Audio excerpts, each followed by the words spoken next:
One man is being victimized by our own government. One man whom they fear, yet whom millions love. One man who is willing to take the poison arrows of lawfare. One man whose voice has been taken away by a corrupt judge operating in a corrupt system. One man who has been ridiculed and insulted. One man who refused to back down. One man who refused to back down. One man who refused to back down. One man who stands between us and them. One man that wants to see America protected again. One man who wants to see America prosper again. One man who understands that a man is a man and a woman is a woman. One man who understands and protects the blessing of life. One man who wants to restore American exceptionalism. One man who once again wants to make America that shining city on a hill for all to see. A place where all the people of the world glowingly set their eyes upon. America. One man who unashamedly wants to make America great again. That one man is Donald Trump.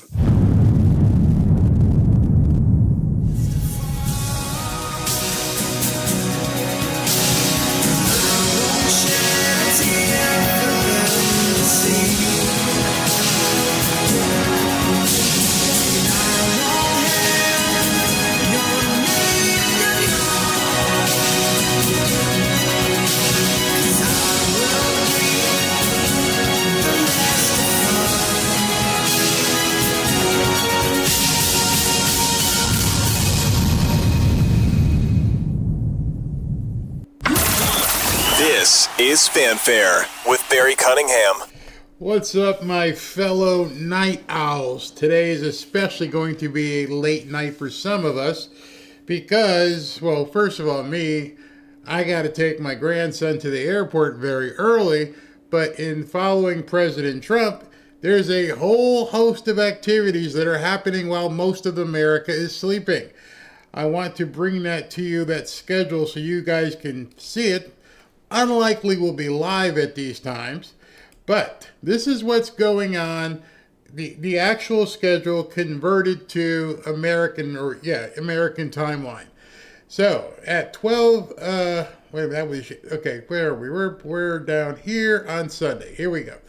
So I'm trying to read this backwards. He left at 3:30 this afternoon. Now it's our time. Okay, here we go. So, at 3:45 a.m., while most of us are going to be asleep, President Trump is meeting with the families of the hostages. Stop right there at that point and want to tell you, I am monitoring right now. There is a possibility that the hostages may be released while we are on air, just as a bonus. So if that comes up and I see it on the feed where they're actually going to get released while we're talking, I will definitely bring it. That's a momentous occasion, but I'll keep an eye on that feed. But in any event, President Trump is due to meet with the families of the hostages at 3:45 a.m. U.S. This is 3:40 a.m. Eastern. So that's where the White House is. So adjust your time zones. Then at 4 o'clock, he's going to be giving a speech at the Knesset. Well, doubt you guys are going to be around at 4 o'clock, so we'll have to cover that tomorrow. We'll go ahead and tape it and have it ready. 4 a.m. Unless, of course, you're going to be awake.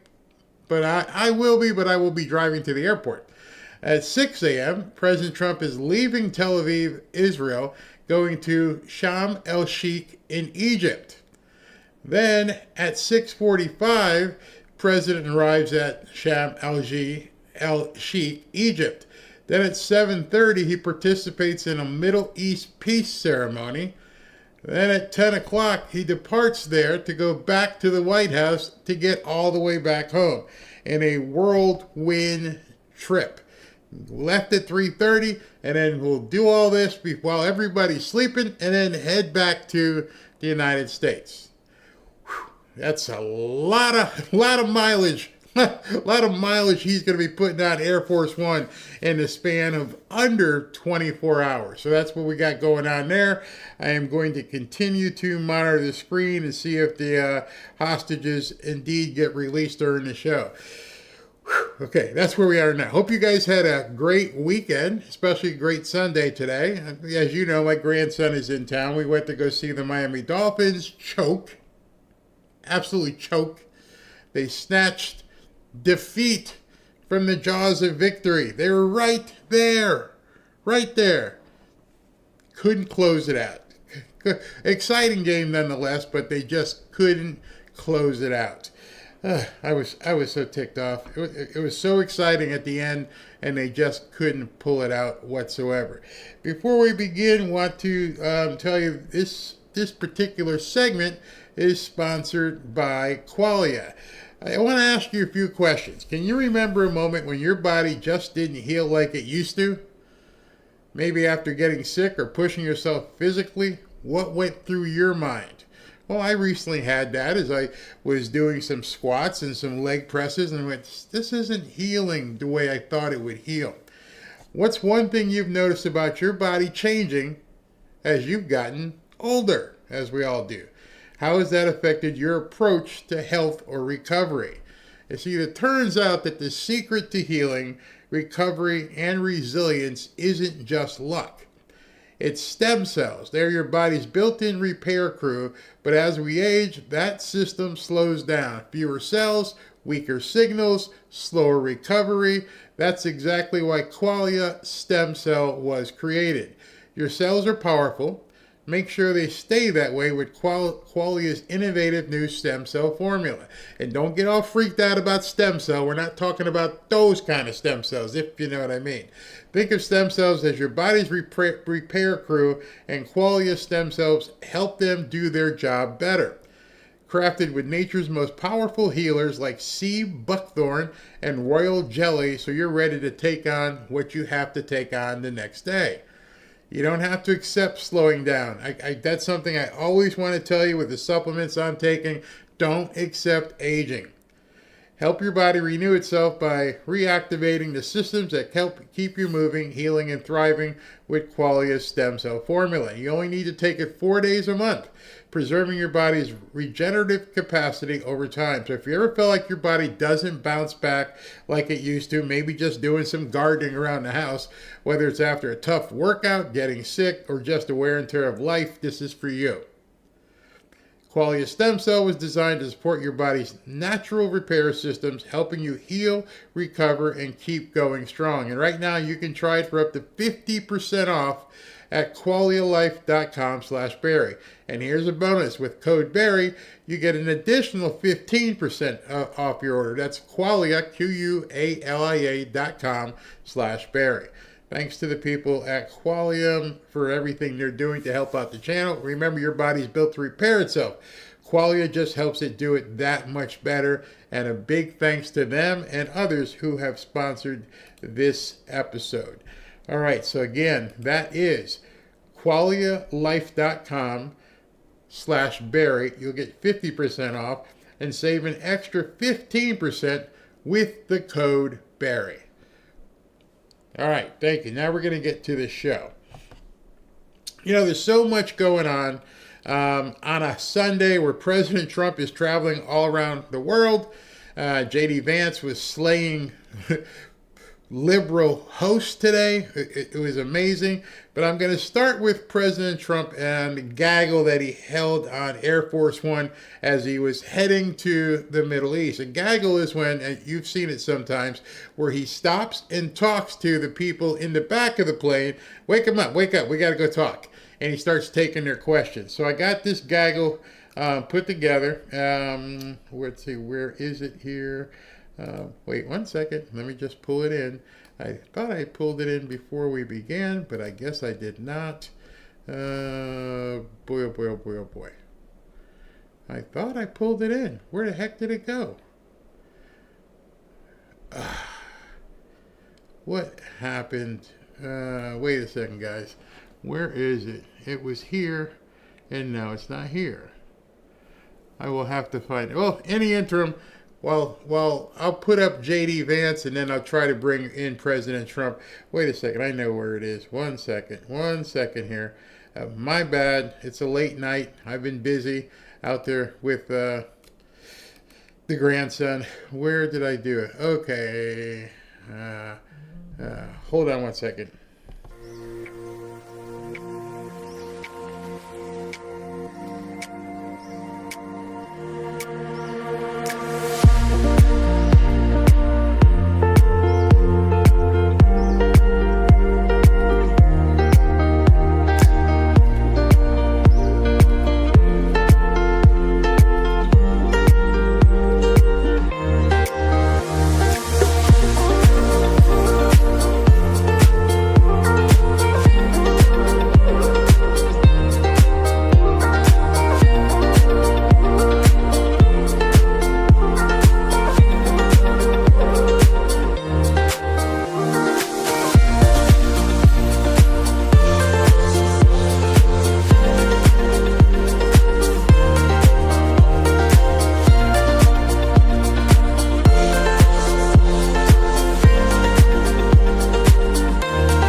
Back to Fanfare with Barry Cunningham. All right, so I've got to re-download it and edit it, but in the interim, let's go with the first J.D. Vance segment, and we can watch that. And joining me now is the Vice President of the United States, J.D. Vance. Mr. Vice President, welcome back to Meet the Press. Good morning, Kristen. Thanks for having me. Well, it is good to have you on this monumental Sunday, Mr. Vice President. Let's start right there with the peace agreement in the Middle East. President Trump said this week, quote, "We have ended the war in Gaza." Mr. Vice President, do you see this moment as an end to the war in Gaza? Well, I do, Kristen. We're going to have to do a lot of work to make sure that it stays ended. But I also have to give your network a little bit of grief, Kristen, because last night I was watching NBC. They were covering this, and they mentioned that during a rally last night in Israel, when Steve Witkoff, our great special envoy, mentioned Bibi Netanyahu, the crowd booed. But the broadcast didn't mention that when Steve Witkoff mentioned President Trump, the crowd actually cheered. And why is that, Kristen? Why did the crowd cheer? Because this moment came from very, very deliberate and consequential diplomacy from the president and the entire administration.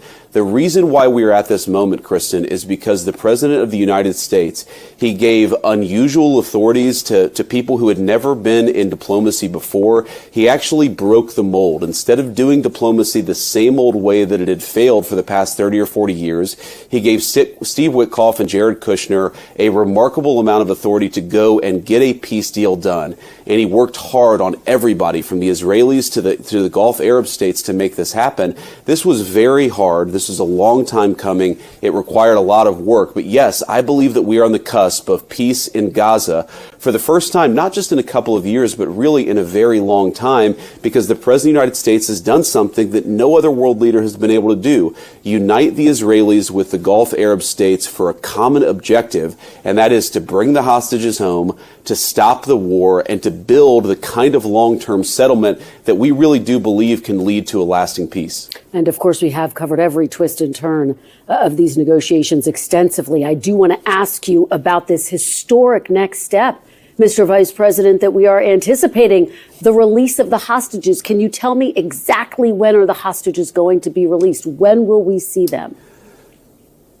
Well, it really should be any moment now, Kristen. The President of the United States is planning to travel to the Middle East to greet the hostages Monday morning Middle Eastern time, which should be late Sunday night or very early Monday morning here in the United States. So you can't say exactly the moment they will be released, but we have every expectation. That's why the president is going, that he will be greeting the hostages early next week. It's a monumental thing. It's great, of course, for their families. But I really do think that it shows what happens when you go outside the traditional failed diplomatic routes and actually try something new. It's kind of crazy to me, Kristen, that for our entire history, we've never had a president who's been willing to sit down both with the Gulf Arab states and the Israelis to try to tap some unconventional people to just get a deal done. And I think Americans should be proud of the entire administration. They should be proud of their country because we've worked so hard to make peace in the Middle East happen, and we are right on the cusp of bringing these hostages home. It'll be a great moment for our country,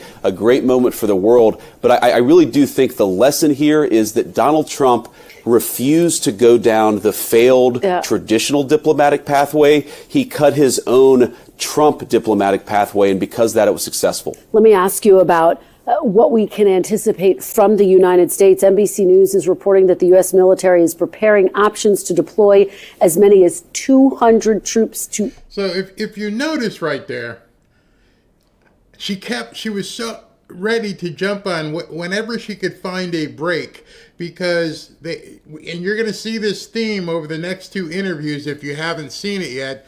They don't want to dwell on good news. They don't want the American people to dwell or even spend time thinking about the good that President Trump is doing. This is a monumental event.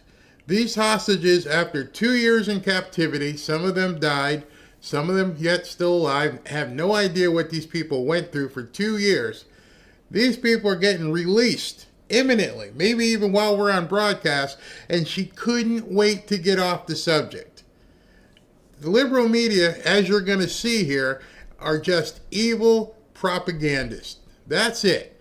And understand, I don't care if it was Obama. I don't care if it was Kamala Harris. If somehow I had the opportunity to interview either one of them, even Joe Biden, I respect the office that they hold. The office that they hold would make someone who's got some sense about them understand you are talking to someone up here, and you have to give deference regardless of how bad you feel about them. I feel as bad about Biden and Obama and Kamala as she does Trump, but I wouldn't disrespect them. Maybe after I got off the air, but the office of the presidency used to have decorum. You used to have to, show I don't say you got to bow, but you definitely can't come out with fangs and look the way these people do. And she didn't even want to talk about it. Israel to support the flow of humanitarian aid and security assistance into Gaza. Can you guarantee that no U.S. troops will ever be sent directly into Gaza, Mr. Vice President? What kind of question is that? I can't guarantee that I'll wake up in the morning. How are you going to guarantee what may happen in the future? That the United States can guarantee that no soldiers will be ever in Gaza? Let me ask you something, Kristen. Let's say everything works out fine and they start the redevelopment phase. And as they begin to redevelop the properties, there are American interests that need to be guarded. Not in a war, but to make sure that the bad guys don't try and come and blow it up or anything. So I don't think the president or the vice president can guarantee anything. Yeah, Kristen, so that report actually missed something. We're not planning to put boots on the ground. What we already have is a U.S. Central Command. We already have people in that region of the world. They're going to monitor the terms of the ceasefire. They're going to monitor, ensure the humanitarian aid is flowing. They actually confirmed yesterday that Israel pulled back to the agreed upon lines, which of course is the first condition. The second condition, or the second term, is for the hostages to be released. So we have people in that region of the world who are going to monitor parts of this peace proposal, but the president is not planning to put boots on the ground in Israel. What about Gaza? Will U.S. troops ever be sent into Gaza? Just yes or no? That's what I mean, Chris. I hate when people say that. Just yes or no. I'm the effing vice president of the United States. You're going to tell me I can only answer in a yes or no? Where the hell do these people get off saying this stuff? Yes or no? And he is not planning to put boots on the ground in Gaza or Israel. Okay. We're going to have Central Command troops that are already there that are going to monitor this peace proposal. We've actually had, and this is one of the great successes of the president's diplomacy, from Indonesia to the Gulf Arab states. Okay. We've had a number of Muslim majority countries offer to step up and have them put troops on the ground to secure Gaza. It's not going to be necessary for American troops to be in Gaza. Okay, I do want to turn to the big news here back at home, the ongoing government shutdown. I want to play you a little bit of what President Trump had to say about shutdowns past when Barack Obama was president. Take a look. If there is a shutdown, I think it would be a tremendously negative mark on the President of the United States. They're not going to be talking who the head of the House was, the head of the Senate. I really think the pressure is on the President. Okay, what you have to look at, I hope you saw the first one, is that first one was from 2011. President Trump now was not President Trump back then. This one was from 2013. These both are he as a business person, and she's showing it to him now. If you were president, what would you do? Well, very simply, you have to get everybody in a room. You have to be a leader. The president has to lead. You have to get the people in a room, and you have to get a deal. Mr. Vice President, by President Trump's own calculus, the pressure is on him to get everyone into a room and get a deal, is it not? People say often, when was America great? America was great when it wasn't like it is now. When there were actually bipartisan people who wanted to see things get done, who weren't trying to do gotcha questions, who understood that moving the country forward was more important than political points. When we weren't getting inundated with Marxists and communists. When people weren't taking adverse positions solely because they were trying to embarrass the other party. When we didn't have Obamacare taking so much money out of individuals' pockets. See, there's a number of things that you can speak to here, but a lot of them have to do with what happened after Barack Obama became president and how he shifted everything to as simple as what the heck is a woman to we need to tax you more and more and more so you could pay for other people's stuff. But they don't ask those kind of questions. Well, Kristen, I wouldn't focus on the political pressure to get a deal. We really don't care what the poll numbers say. But what about what President Trump said? What's good for the What American about what people. Mr. Trump said, his own words? Well, Kristen, the president was talking back then when Barack Obama was president about the political realities. We are focused now on the governing realities because we're in power and we're trying to make the American people's government work for the American people, despite the fact that Chuck Schumer and the Democrats have shut down the government. Yeah. We have to step back and remember, Kristen, that there is a clean bill to open the United States government. The vast majority of Republicans and even a few moderate Democrats voted to open the government, but it's Chuck Schumer and the far left of Senate Democrats who have prevented this government from reopening. Now, you talk about negotiation. We're happy to negotiate about any matter. We're happy to talk about health care policy, but not while the government is being held hostage, Christian. This is not abstract. This is not something that's pie in the sky. There are low-income women and children who will not get the food benefits they need to feed their families unless we reopen the government. We're trying to figure out how to pay our troops in the midst of this shutdown to keep our country safe and to make sure that our troops get their payments. We have got to reopen the government, and the president is committed to this. In fact, we've got a bill in the House that already passed the House. We want to make sure that that bill passes the Senate, but not so long as Chuck Schumer allows the entire country to be hijacked by a few far-left senators. Mr. Vice President, we still have a lot to get to. You are in power, and the administration has begun layoffs of thousands of federal workers. And yet, during the 2019 shutdown under the first Trump administration, which lasted 35 days, no federal workers were laid off. Why are these firings necessary? Well, I just think it shows the different priorities of Democrats and Republicans in the midst of these shutdowns. You really have to ask yourself, who do we care more about? Federal bureaucrats in Washington, D.C., or low-income women getting the food benefits they deserve, our troops getting the payment they need, flood insurance across the Southeast in the midst of hurricane season? But laying people off is a priority? We have to lay off some federal workers. Kristen, if you would let me finish. We have to lay off some federal workers in the midst of this shutdown to preserve the essential benefits for the American people that the government does provide. So we don't want to be in this situation. We don't want to be laying off federal workers, but the Democrats have shut down the government. They have forced us to choose between American citizens and federal bureaucrats. We're choosing the benefits, the critical services that benefit our American citizens. All right, almost out of time. A couple more questions left, though. Let me ask you, of course, there's a major legal battle underway about the administration's deployment of the National Guard. It does come as NBC News is reporting that the administration has been seriously discussing invoking the Insurrection Act. That would give the president the power to direct federal troops to conduct law enforcement functions in the case of a national emergency. Is that the case? Are you seriously considering invoking the Insurrection Act?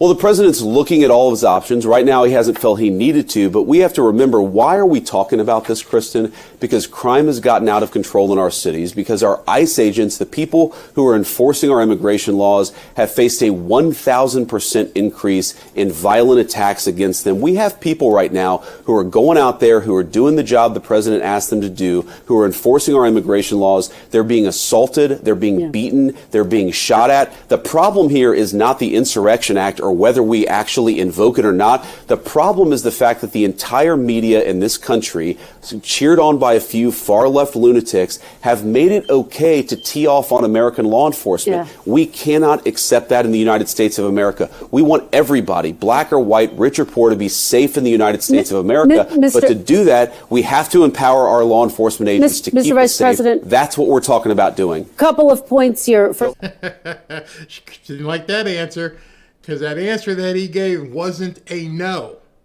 I wanted you to hear the entirety of that, his response, and his response did not say no. Are you guys gonna, oh, we got to do what we got to do. So at this point, Kristen Welker and the rest of the people on the left have got to be completely freaking out that this is indeed being looked at. In fact, I think it's more than looked at. I think it's something that's coming. They can't stop him. And if he declares it, the courts don't matter. I think it's coming. Well, an Illinois judge said that state and local authorities have been able to handle protest activity, that ICE, that other federal agencies have been able to continue to do their work. Crime is down in both Chicago and Portland. But is there a rebellion here? That's what would trigger an insurrection act. Is it imminent?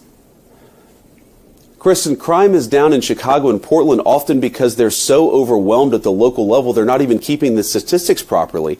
Just a couple of weeks ago, we had an ICE office get shot at by a far-left assassin who was trying to kill our law enforcement officers. He fortunately didn't kill law enforcement officers. He did kill some other innocent people in the process. We cannot allow the far left in this country to tee off on our law enforcement officers. We've got to do something about it. And that's all the president's talking about. I mean, there are places in Chicago, Kristen, where people are afraid to take their children. They're afraid to go out of their houses for fear of gun violence, for fear of gang drive-by shootings. That's not okay in the United States of America. The president just wants people to be kept safe, and we're exploring everything that we can do to make sure that the American people are safe in their own country. Mr. Vice President, we are almost out of time, about 30 seconds left. Of course, NBC News is covering and has confirmed that President Trump's social media post last month calling for his Attorney General Pam Bondi to prosecute his political opponents, James Comey, Letitia James, and Adam Schiff, was actually meant to be a private message.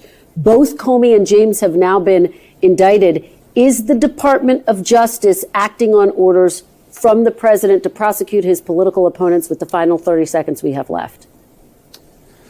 No, we're driven by the law and the facts of the case. I think if you look at the case, the fact that a far-left grand jury in a far-left area indicted Letitia James and James Comey, if you look at the fact that James Comey obviously lied under oath, Letitia James obviously committed mortgage fraud, what we're doing is letting the law drive the prosecution decisions in the Department of Justice. You know who we haven't prosecuted? Joe Biden or Barack Obama or Hillary Clinton. Okay, unlike Biden's Department of Justice, Kristen, which actually went after Donald Trump in the midst of an election, we are not doing that. We are letting the law drive these decisions. That's exactly as it should be. Mr. Vice President, just staying on this president, though, my question for you is the appearance of pressure a problem? The fact that he has publicly called for these indictments and now they have happened, does that not blur the lines?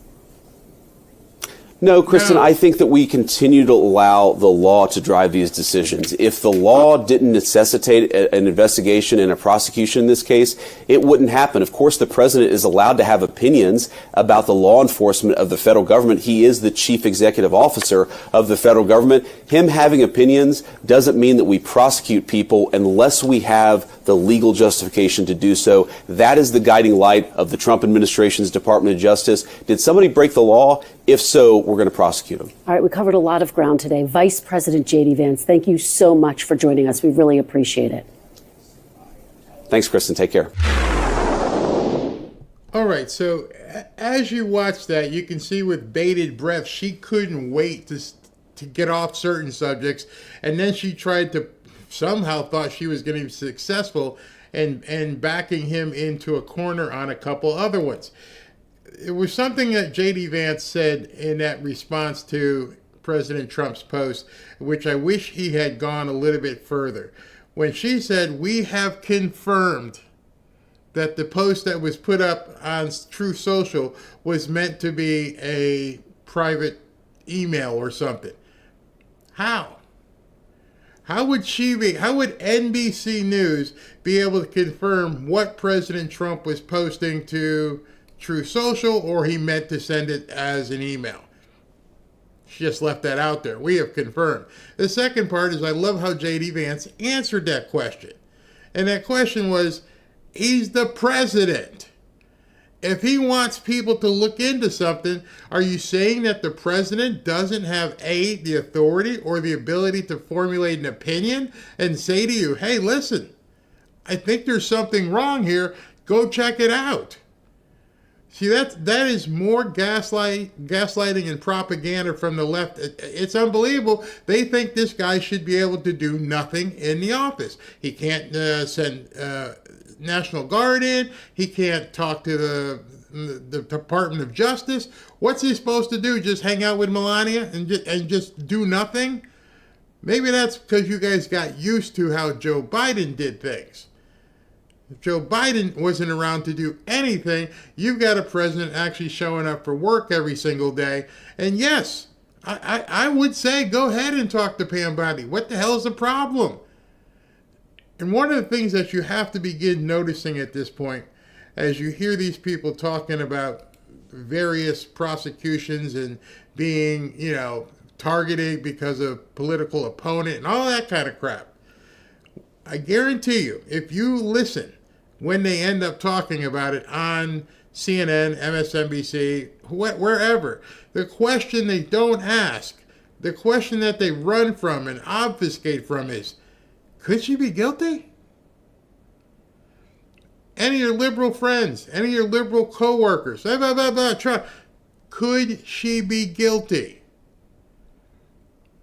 And then watch them go into all kinds of contortions because they just want to talk about her being indicted. Well, what's the likelihood of her actually doing it? Here's the forms. Here's what she signed. Oh, no, everybody does it is not going to be a defense. Did she do it? Is there evidence that you can personally see that, that looks like mortgage fraud? Smells like mortgage fraud. But they don't say that because they're trying to push people away from anything having to do with addressing what she actually did. Now, here's something else I want you to look at. I don't know if it appears that there's a certain get out of jail card phone number that all these people seem to just keep calling the same people. You tell me how Letitia James has Abby Lowell as her attorney, who was this person's attorney, who's this person's attorney, who's Hunter Biden's attorney. With all the attorneys in the country, how does this guy keep getting called, hey, can you get over here? He's like Mr. Wolf in Pulp Fiction. This guy is everybody's attorney, which tells you something. Now, I know there's a lot going around about the New York State having to pay for Letitia James' defense. I also have heard that that is not true. Waiting to find out how that's going to work out, which also I want to tell you. Let me just back up for a second before I go too far. I am over the panicins. I should put like a little editorial button up here that says editorial. I am over people freaking out about the Qatari Air Force thing. I'm done. I'm done with it. Find somebody else, and I could direct you to some of the people who want to wallow in that. But when Pete Hegseth came out and said, this is what it's all about, and then I've talked to many people in the military, I've posted many people in the military, and they say we've been doing this for 50 years. No, Qatar is not going to have an Air Force base in Idaho. I don't care who told you what you read, they are not going to have an Air Force base in Idaho. They are merely going to put up barracks where these guys can live while they're trained along with the other country pilots as well. Stop listening to idiots. And when I say idiots, people who might be doing stuff for clickbait, people who might be doing stuff on behalf of another country, winkety wink wink. I don't know. I don't know what their motivations are. I don't know why all of a sudden they decide, certain people, that this is such a big issue that they will never vote for the president or the Republicans again without knowing, or possibly knowing, this has always been done. I don't like playing these crazy games every time. You know what? I wish we were like the Democrats in that regard. Yeah, I mean, keep together. Don't splinter. It just drives me crazy that we have to work so hard to keep our side together. And then people say to me, well, Barry, we're entitled to opinions. You know, Trump doesn't walk on water. I understand you're entitled to an opinion. But why wouldn't you make your opinion based on fact? See, an opinion based on fact is different than an opinion based on nutty. And the nuttiness that goes around, too many people are buying into. Sort of like everyone saying today, because I was talking about football games and stadiums being packed and people living their lives. This is going to piss somebody off. I'm pretty sure this will piss some people off. I mentioned that yesterday I was watching Tennessee play, and there was 100,000 people in Knoxville, in Leyland Stadium. 100,000 people in one stadium yesterday. And then today there's 60, 70, 80,000 people all around the country. And then yesterday in Oklahoma played Texas in the Red River rivalry. I bet you there was 80 or 90,000 people there. LSU with South Carolina, Death Valley, bet you there was 90,000 people there. And my point was, people are living their lives. They don't give a crap about this shutdown. They understand it now. It doesn't affect their personal life. And then somebody got mad at me and said, Barry, you're not taking into account those who have either lost their jobs or they're not getting paid. Well, as of today, no one in the military hasn't gotten paid. Just understand that as of today, there has been no lack of pay or disbursement to the military. Other people have lost their jobs. Now I want you to understand this. We all, collectively, all, you're not going to like this. We all have to understand we are in a war for this country. Not the kind with muskets, not the kind with cannons, but we're most assuredly in a war. just like with most wars, there are going to be some casualties. In this regard, there may be financial casualties. But no one person, in addition to not being above the law, no one person stands before the country. So if some people end up being a financial casualty, it may be what's needed to get where the country needs to get to. Every single military war that this country has fought and the battles that they have won have cost American lives. And those lives were gladly given to protect the United States of America. So I'm not being callous when I say nobody cares about the shutdown. Maybe I should say most people. And to those people who do become casualties financially of what's going to be happening, we can pray for them, we can help support them, but understand this is not going to be a 100% safe safety unit. We're going to lose some people financially. Let me make sure I put the big asterisk, financially. There are going to be jobs lost. And so at this point, you need to put your big girl and big boy pants on and realize this is going to get ugly real soon and real fast and really wide. Remember the analogies I was giving you about the hurricane. And I said, we live here in South Florida, and hurricanes come off the coast, and we get 5 or 7 days notice, and it says it's coming. It's coming. It's right off there. Put out the hurricane hunters, and so we all can see what's happening. And I've told you for quite some time, 1, skate to where the puck is going. 2, make sure you're prepared. Make sure you are prepared to the best of your ability, so if you don't get X, Y, or Z benefit, you're okay. You're okay to the best of your ability. Well, Barry, it's easy for you to say, no, it's not. I have family. I have a wife. I have a daughter. I have grandkids. Anything could happen to anybody. I could wake up and this thing could be off one morning. But I understand I am willing to do what I need to do to make this country move forward. I'm going to get on here even if it's at 10:30 or 11 o'clock at night, and I'm going to talk about things because they're important to the country. And if people can join me, great. And if they can't and they have to watch it on replay, that's fine as well. But if it all went away tomorrow, if tomorrow they turned off the lights, they turned off the camera and said, you can't do this anymore, at least I will know I've done my part. I am not going to get pissed because I have been chosen to storm the beach and I don't make it out financially. I can say that. The question is, can you? And I've seen some comments in the last day or so where people can't, won't. You best prepare. I can't tell you. I can't keep telling you. This could go sideways very, very quickly. And if it does go sideways, be ready.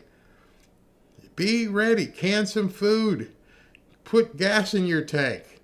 It's getting to be the winter. Put oil in your furnace. Get ready now. How long could you live without an income? Well, then figure that out in terms of, okay, I can only live this long without an income. Well, then I need to be able to sock a bunch of stuff away so that I can weather that storm. You got to do what we got to do.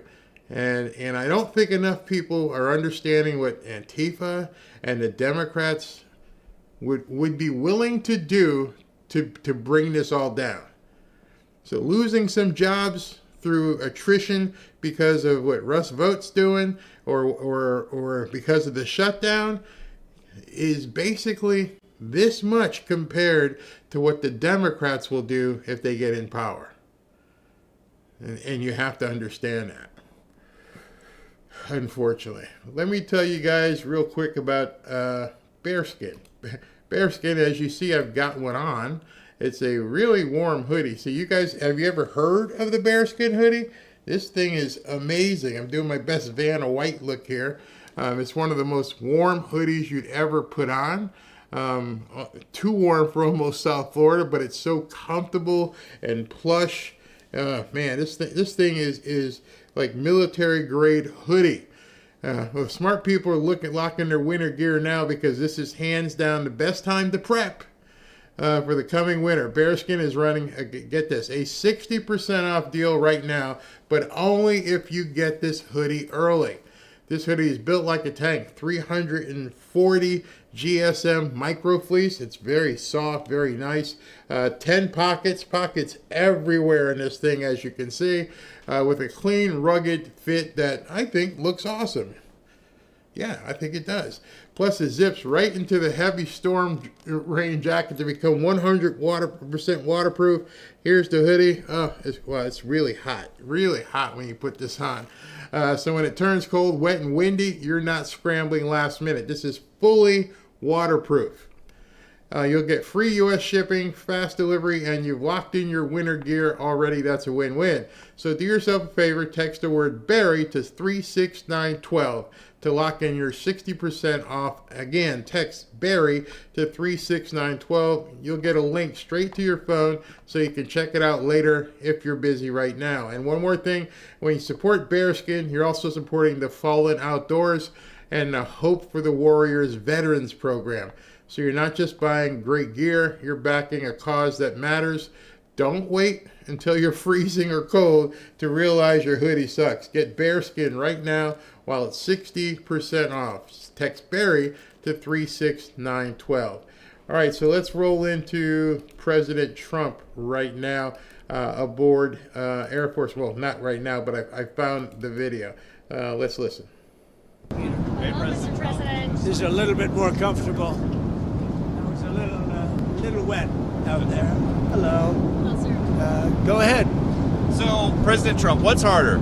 Peace in the Middle East or ending a government shutdown? Well, I think the hardest is this. This has been going on for 3,000 years. The shutdown's only been for 10 days. So I think the shutdown, it's gotten to be almost customary, but we're taking care of it. We've got the military paid in full, and we're doing a lot of things. We're ending some programs that we don't want. They happen to be Democrat-sponsored programs, but we're ending some programs that we never wanted, and we're probably not going to allow them to come back. I think they made a mistake. I think they made a big mistake. This is really a Schumer shutdown because he's become sort of irrelevant, and he wants to make himself relevant again. And in terms of the politics of this historic peace deal that we're on the way to go sign right now, you would think it's good for everybody, but at a rally this weekend, they were cheering for you and they were booing Netanyahu. What's up with that? I don't know, but we're going to make everybody happy.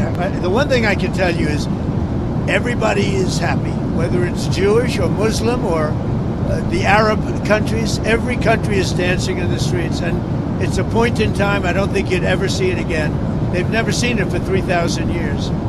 If you like one group, you don't like the other group. And if you like the other group, you don't like the first group. And this is the first time they've ever seen where everybody is unified, because as you know, we're going to Egypt after Israel, and we're going to meet all of the leaders of the very powerful and big countries and very rich countries and others, and they're all into this deal. Everybody's into it. It's never happened before. So I would say this is a lot tougher, but we'll see how it all works out. Mr. President, Benjamin Netanyahu, the Prime Minister, has not gone so far as to say the war is over. In your view, is the war between Israel and Hamas over? War is over. The war is over, okay? Do you understand that? Mr. President, is the ceasefire going to hold? Are you confident the ceasefire will hold? Say it. Are you confident that the ceasefire is going to hold? I think so. I think it's going to hold. I think people are... a lot of reasons why it's going to hold. But I think people are tired of it. It's been centuries, okay? Not just recent, it's been centuries. I think people are tired of it. Yeah, the ceasefire is going to hold, and it holds. Mr. President, what will Gaza look like a year from now? The International Stabilization Force, that's part of a good, strong force. When will that go I in? don't think When it's will going to that be have ready? a big impact because I think barely we're going to have to use it. I think people are going to behave.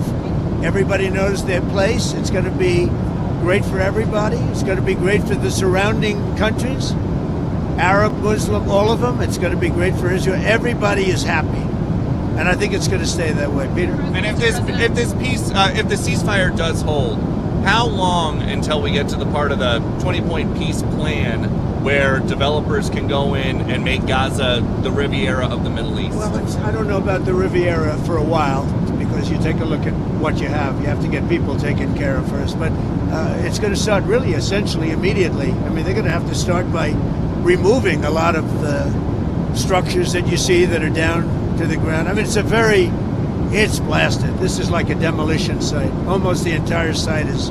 So you have to get rid of what you have there. You have structures that are very dangerous. They're falling down. If they haven't fallen, they're going to fall down of their own volition. So that process, Peter, is going to start pretty much immediately in that way. Like a year from now, in your view? A year, that's very quick. But over the years, it'll look very good. It'll be. It's got the first chance it's had in centuries of being peaceful. It's always been a very, very strange area. It's always been loaded up with problems, religious problems, problems like no other place probably in the world. And I think it's going to normalize. All you can say, if it normalizes, that would be fantastic. Government structure, sir, that you have set up in that peace plan, how soon will that new governing body be in place? Very quickly. And everybody wants to be a part of it. You're talking about the Board of Peace? Right. Tony Blair, yourself. Everybody wants to be a part of it.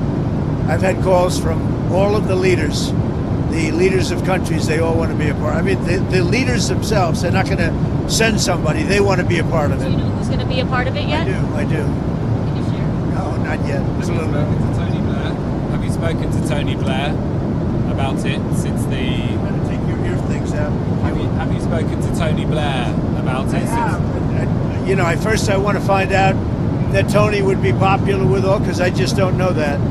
And I like Tony. I've always liked Tony, but I want to find out that he's an acceptable choice to everybody. What guarantees have you been able to give to both the Israelis and the Arab countries? A lot of guarantees. The Israelis are very concerned. We have a lot of verbal guarantees too, and I don't think they're going to want to disappoint me.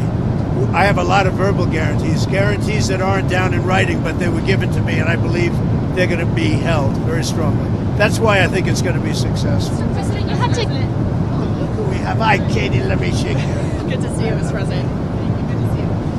I'm sure you've seen reports of Hamas rearming, instituting themselves as a Palestinian police force, shooting rivals. What is your message to Where they are Hamas? standing because they do want to stop the problems, and they've been open about it, and we gave them approval for a period of time. You have to understand, they've lost probably 60,000 people. That's a lot of retribution. They've lost 60,000 people, and the ones that are living right now were, in many cases, very young when this all started. And we are having them watch that there's not going to be big crime or some of the problems that you have when you have areas like this that have been literally demolished. You know, you have 2 million people, and probably it'll be less than that, but you have close to 2 million people going back to buildings that have been demolished. And a lot of bad things can happen. So we want it to be safe. I think it's going to be fine. Mr. President, you have... Who knows for sure, Katie? But I think it's going to be fine. Mr. President. Yes. Hi. What is the latest that you've heard about hostages, when they will be released? Do you expect to meet with Well, I any hear of the them? hostages might be even a little early, but I don't want to say that. So they have the hostages. I understand all 20, and we may get them out a little bit early. Getting them was amazing, actually, because we were involved, and they were in places that you don't want to know about. Deep. Some of the top Biden administration folks who were there, like Antony Blinken, seem to want some credit for the peace deal. Blinken says it's good that President Trump adopted and built on the plan that the Biden administration developed. What do you think about that? Everybody knows it's a joke. Look, They did such a bad job. This should have never happened. This wouldn't have even happened. That was weak leadership, terrible. And the same thing with Russia, Ukraine.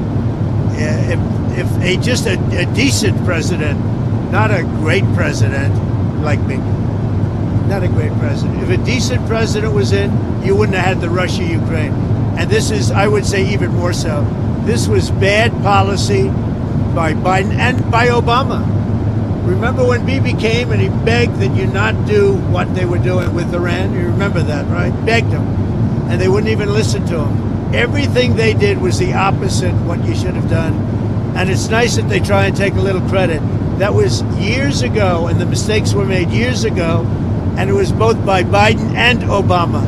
And so what did you do so differently? Because I know a lot of it was behind the scenes. So what did you do so much differently than Joe Biden and to end the war? I resonated with the Arab leaders, the Muslim leaders, and the Jewish leaders.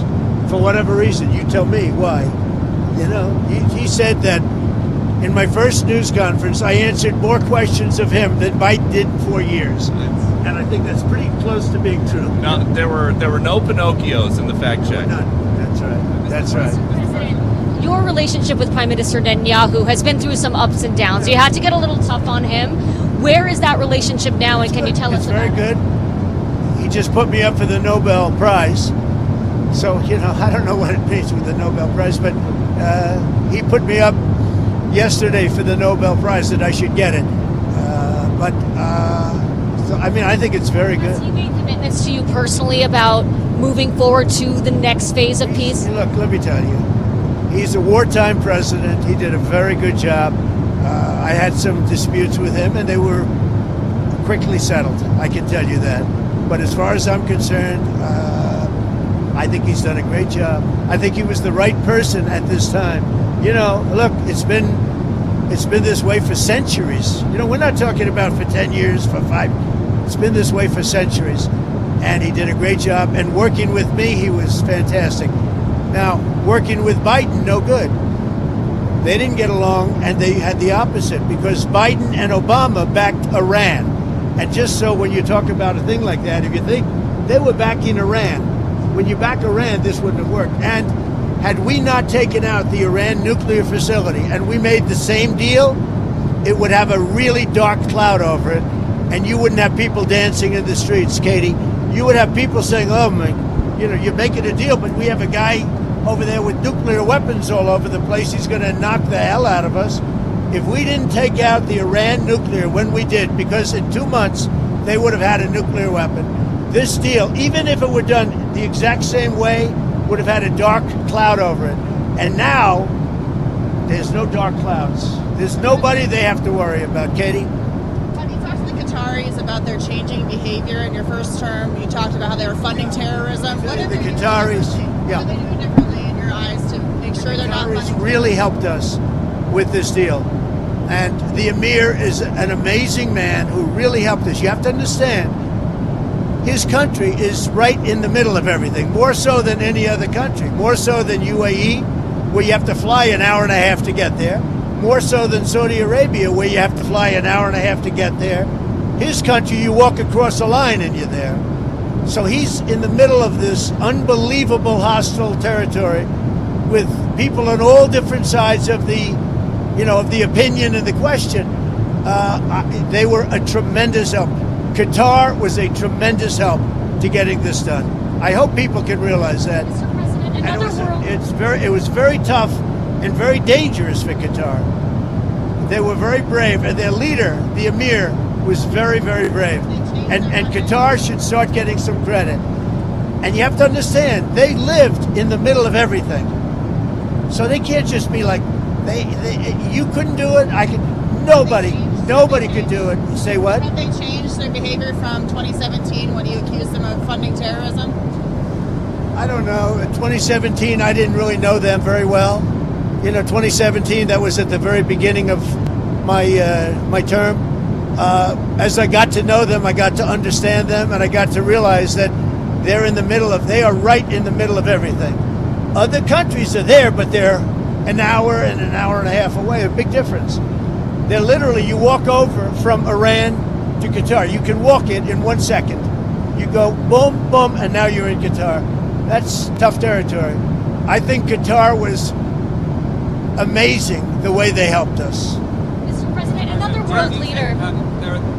There was a ceasefire that collapsed in March this year. There was a ceasefire earlier this year that collapsed in March. Do you think this could have been done then? This took a lot of pressure on both sides. But do you have any regrets? I see it, and I see it with Russia too. Sometimes you have to go through some pain before it all happens. I saw it with Turkey, and by the way, Turkey was fantastic too. President Erdogan was fantastic. He really helped a lot because he's very respected. He's got a very powerful nation. He's got a very, very powerful military, and he helped a lot, President Erdogan. UAE was great. We mentioned Qatar, Saudi Arabia, the king, they were great. Indonesia was great. We had tremendous help. Jordan, the king, they were great. This is an amazing thing. Countries that, very diverse countries, some got along, some didn't, but for the most part, nobody got along with anybody, and they all came together, and they're all dancing in the streets, just like Israel. It's a unique point in time. You were talking about the ceasefire. That wouldn't have had that held. That wouldn't have happened back then. Both of your elections, the biggest issues were the economy and immigration. Now you're getting credit from Democrats and Republicans for this Middle East peace deal. Where does it fit? Where do you think it fits into your legacy?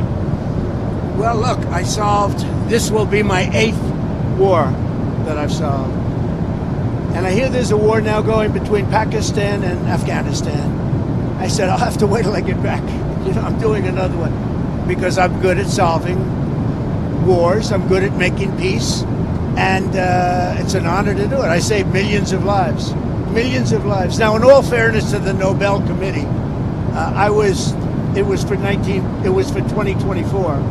And this was picked for 2024. But there are those that say you could make an exception because a lot of things happened during 25 that are done and complete and great. But I did this not for Nobel. I did this for saving lives. I mean, we've saved millions of lives. Think about India, Pakistan. Think about some of the wars that were going on for years. We had one going for 31, one going for 32, one going for 37 years, with millions of people being killed in every country. And I got every one of those done, for the most part, within a day. It's pretty good. One of the world leaders, sir, What do you think you can take from these negotiations and this peace process into Moscow and try to end the Russia-Ukraine war? Well, I think what you can take is that never give up. Just never give up. Last week they killed over 7,000 soldiers, mostly soldiers. And a little bit more, frankly, Russian soldiers than Ukraine soldiers last week. But think of it, every week they're losing from 5,000 to 7,000 soldiers. It's ridiculous. And I thought that would be one of my easier ones. I mean, when you settle something that's been going on for 31 and 32 years, that's, in theory, a lot harder than setting, something that's been going on for 3 years. But this is a war going on for 3 years, should have never started. Frankly, I give Ukraine credit for doing so well. I mean, they're good fighters. They're very good fighters. I really think that President Putin would look great if he got this settled. And I think he's going to settle it, but we're going to see. And if he doesn't, it's not going to be good for him. President Xi of China, you've been truthing about another world leader. You said not to worry about China, but he's been putting out some tough statements in regards to your tariffs, sir. Are you planning to speak with him? When's the last time you spoke? We're putting out tough statements because we are taking in hundreds of billions of dollars, not only from China, from other countries. We've become a wealthy country again, and the tariffs have given us diplomatic strength. They've given us negotiating strength. I settled a few of the wars just based on tariffs. I said, as an example, with India and with Pakistan, I said, if you guys want to fight a war and you have nuclear weapons, I'm going to put big tariffs on you both, like 100%, 150, and 200%. No, don't do that. I said, I'm putting tariffs. I had that thing settled in 24 hours. If I didn't have tariffs, you could have never settled that war. You said November You do 1st. that better than anybody. You said November McGee. First, more tariffs on China. Are you considering walking that back? Who are you with? Politico, Dasha Burns, sir. Dasha Politico. Politico's gone bad. They've been so wrong about everything. Politico. Politico has been so wrong about everything. Let's get somebody else to ask some questions. Do you mind? Is that all right? Because Politico is fake news. Do you plan on meeting with Xi now when you go to Asia in a couple of weeks? Well, you saw the statement I put out that he had a bad day. And I think we're going to be fine with China. Look, I have a great relationship with President Xi. He's a very tough man. He's a very smart man. He's a great leader for their country. He's a great leader. And I have a great relationship with him. I think we'll get it set. I know what happened. I really understand what happened. And I'm not even saying he's wrong. But then we met him with something much tougher than what he did to us. Again, because of the tariffs, it's much tougher. Would you ever visit Gaza? What? Would you ever visit Gaza? I would. Yeah, I would. I'd be proud to. I see it. I mean, I know it so well without visiting, but I do see it. Yeah, I would actually. I'd like to do it. I'd like to put my feet on it at least. But I think it's going to be a great miracle over the coming decades. And you know, if you go too fast, that's not going to be good. You have to go at the right speed. You can't go too fast. Who are you with? I'm BBC, Tom Bateman, BBC, with the radio call. Nice accent. Thank you. When Steve Witkoff was in Hostages Square last night, he mentioned Prime Minister Netanyahu and the crowd booed. I wondered if you saw that. I did. What you made of that? I also saw the crowd cheer when he mentioned Trump, like really cheer, and it's an honor. No, as I said, I think Bibi did a great job. I had some words with him a couple of times where I didn't agree, and he was always he was the right guy at the right time. But are you confident, because many Palestinians will be concerned that after the hostages are handed over, that Israel might restart the war for some reason? Are you? I'm not worried about anything. I think we have a great deal, and it's a great deal for everybody. You know, a great deal is a deal where everybody's happy. In every country, they're dancing in the streets. That's a great deal. It's a unique period in time. So President, November 1st, 100% tariffs on China is what you said. Is that still the plan? Yeah, right now it is. Yeah, let's see what happens. You know, for me, you know what November 1st is? An eternity. November 1st is an eternity for me. So there's For somebody else, it's right around the corner. For me, when I hear November 1st, it's an eternity. Go ahead. You had talked a couple weeks ago, you were doing an interview, and you talked about how you hope to end the war in Ukraine because it might help you get into heaven. How does this help? Does this help? I mean, you know, I'm being a little cute.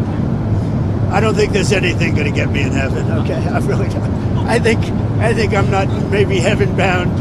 I may be in heaven right now as we fly in Air Force One. I'm not sure I'm going to be able to make heaven, but I've made life a lot better for a lot of people. And you know, as an example, had the election of 2020 not been rigged, you would have millions of people living just in Russia, Ukraine alone.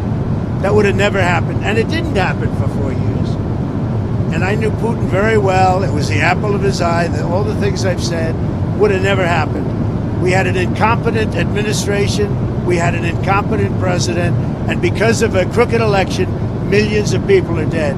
And by the way, the Israeli thing was much harder to get settled because of the past administration. Okay? Rest. Enjoy yourselves. Say hello to your boss. And I'll see you guys, right? Good. So before you go, can you tell us about your conversations with President Zelensky? Did you talk about We had a very long-range good conversation missiles? this morning and yesterday. And he basically would like to, as you know, we are not sending any weapons.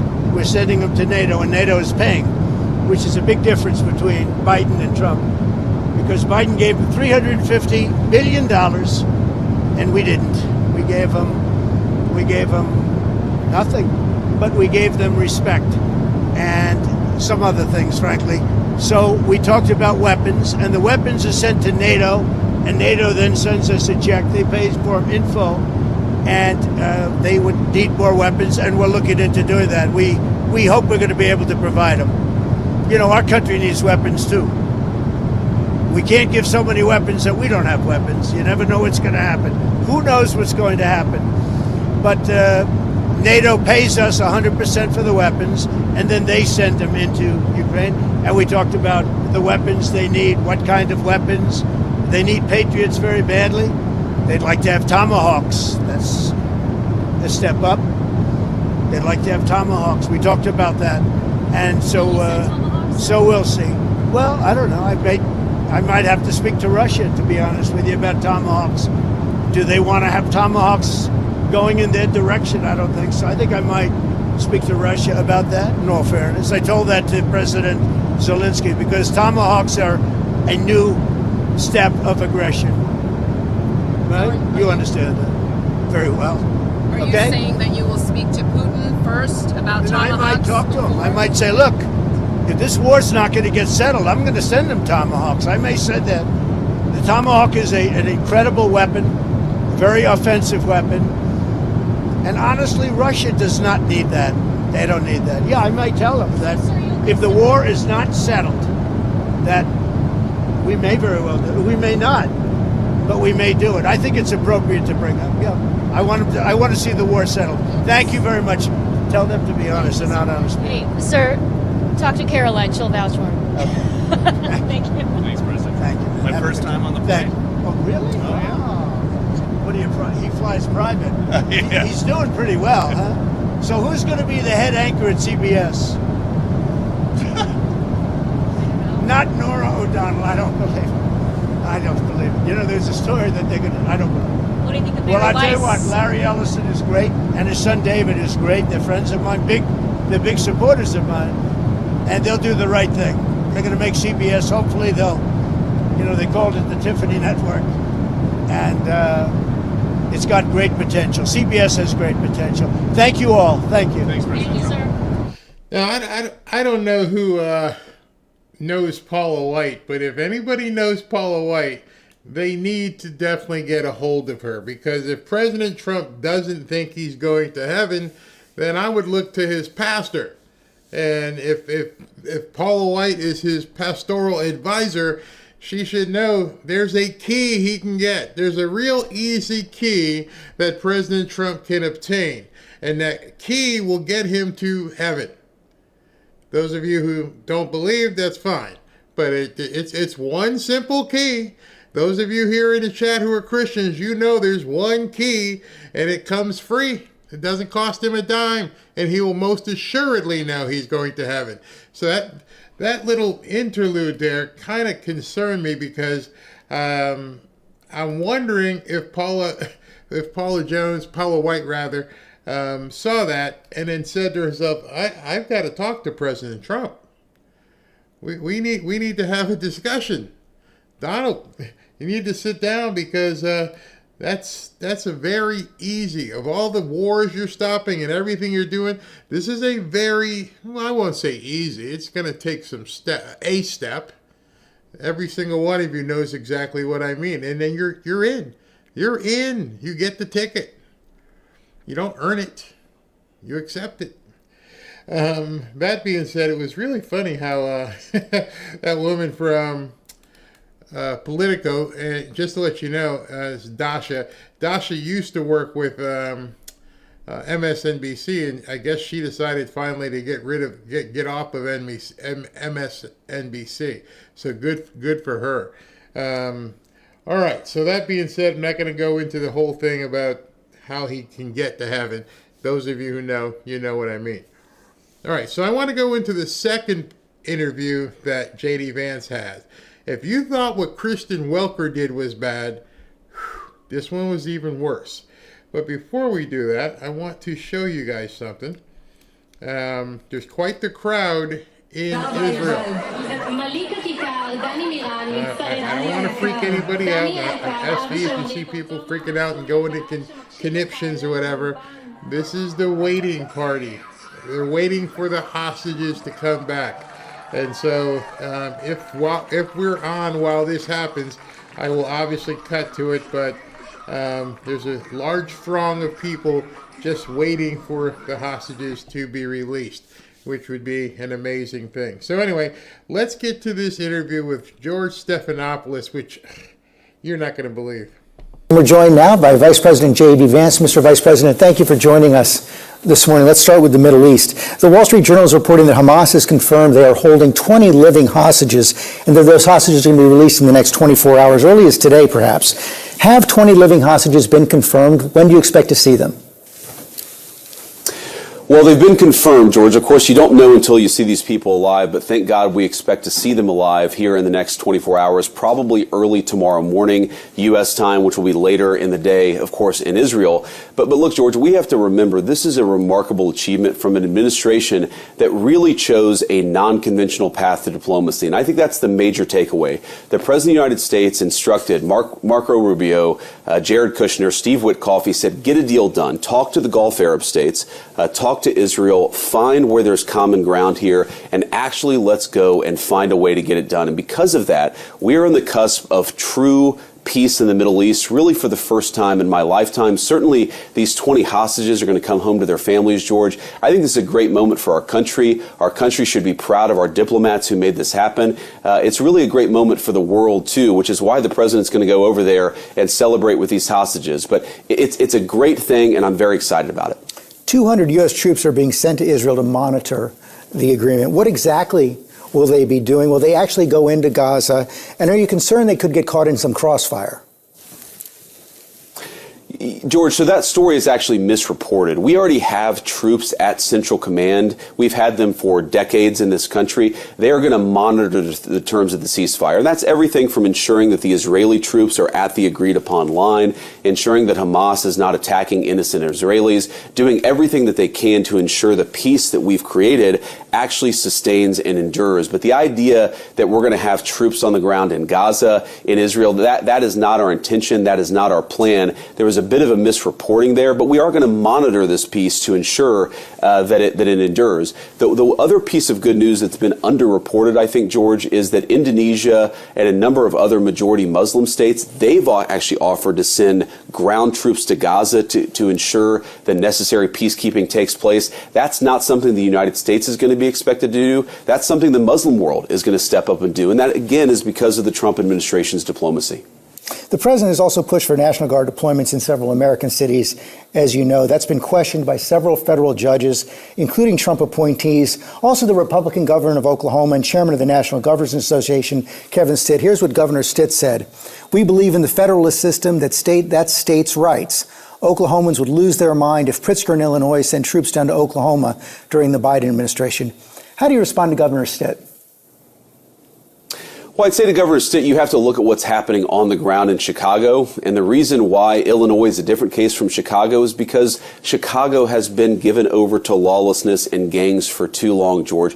If you look at the murder rates in Chicago, the violent crime rates, you have women who have young families. They're terrified their kids are going to get killed in a drive-by shooting. We have accepted this for far too long in the United States of America and some of our biggest cities. And Chicago, unfortunately, is the worst. It's a beautiful city. It's got great people. We know the gross majority of the violent crime in that city is committed by a very tiny fraction of the population. Why shouldn't federal troops empower the people in Chicago to live safe lives when the governor and the local mayor just simply refuse to do their job? But as you know, a federal judge, a U.S. district judge, has blocked the effort to deploy troops in Chicago. And it was Judge Perry, and she actually said that a lot of these claims that were made, especially in the court filings, lack credibility. Well, George, we're obviously going to litigate this as much as we can. We think that we have the authority to provide proper safety to our citizens all over the United States, but particularly in Chicago. But I think for any federal judge or anybody else to look at the situation and say, is it tolerable? And I think the obvious answer, George, is no. The president looks at this situation. He sees the fact that you have multiple people dying of murders every weekend in the city of Chicago, and he says this is intolerable. And it's not just the people who live in Chicago, it's the law enforcement in Chicago, federal, state, and local, who are trying to keep us safe, George. You've seen ICE agents being teed off on in suburban Chicago, in places all over the state of Illinois and other places too. You see 1,000% increase in violence against our ICE agents. They're being assaulted, they're being beaten, they're being shot at. I think all Americans, Democrat or Republican, we look at this scenario, we say, this is not acceptable. We want people to be safe. We want our law enforcement officials to be empowered to keep us safe. We can do this, and that's exactly what the Trump administration has committed to doing. Governor Pritzker is our next guest. President Trump has said that he should be in jail. Do you think Governor Pritzker has committed a crime? Well, I think Governor Pritzker has certainly failed to keep the people of Illinois safe. And it's interesting to me, Governor Pritzker will talk a lot, I'm sure, about how bad Donald Trump is, about how bad I am, and about how bad the administration is. He is the governor of a state that where its biggest city has murder rates that rival the most violent places in the third world, George. Why is he so mad at Donald Trump for trying to keep Chicagoans safe? He should be mad at the criminals that he has failed to keep at bay. We're trying to help him, and we're trying to help the residents of his biggest city. I wish that he would let us, because he certainly isn't doing the job himself. I asked if you agree with President Trump that Governor Pritzker has committed a crime. Well, I think that Governor Pritzker has allowed a lot of people to be killed in the city of Chicago and elsewhere, George. I think that it's disgraceful, and I think that he absolutely should suffer some consequences for the fact that there are thousands of innocent Chicagoans who are dead because he failed to do his job. It's really a yes or no question. Do you believe he's committed? I hate this. It's a yes or no question. He gave you the answer. He's the Vice President of the United States. He gave you his answer. And God bless J.D. Vance for going on these shows. I'm trying to sit here and think, as I've tried all day after I watched the Dolphins get spanked, why he went on all 4 of these shows. Bam, bam, bam, bam. What was the purpose of him doing all these shows today? Maybe it's to expose these people. Maybe it's to let the America know how bad these people are. Crime. George, you're going to keep on asking this question. I'm going to keep on telling you that Governor Pritzker has failed to do his job. He should suffer some consequences. Whether he's violated a crime, ultimately, I would leave to the courts. But I certainly think that he has violated his fundamental oath of office. That seems pretty criminal to me. I'd leave it to a judge and jury to decide whether he's actually violated a crime. Let me also ask you, as we saw the indictment this week of Letitia James on questions of mortgage fraud. Also, Lisa Cook has been accused by the Trump administration of committing mortgage fraud as well.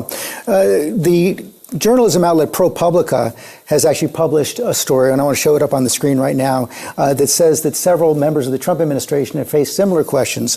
Labor Secretary Lori Chavez DeRemer entered into 2 primary residence mortgages in quick succession. Transportation Secretary Sean Duffy has primary residence mortgages in New Jersey and Washington, D.C.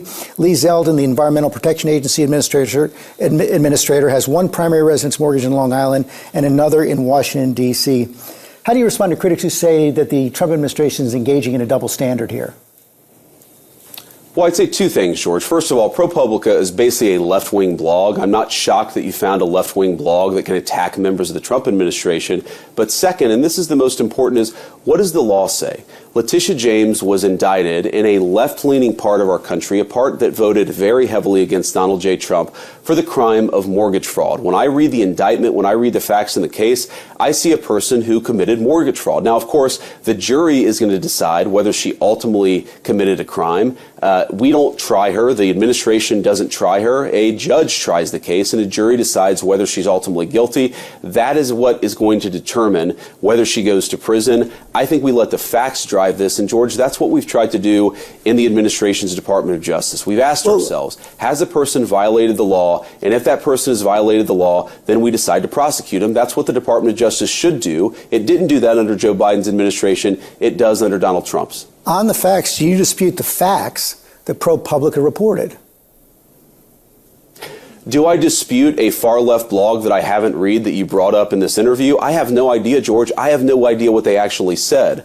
But I certainly question the source. I question their credibility. And most importantly, I'm not worried about what they said about members of our administration. I ask the question, what does the law say? And if the law says that you engage in mortgage fraud and a local prosecutor, a local grand jury, and finally a jury convicts you of that crime, then that is how the justice system is meant to work in the United States of America. The White House border czar Tom Homan was...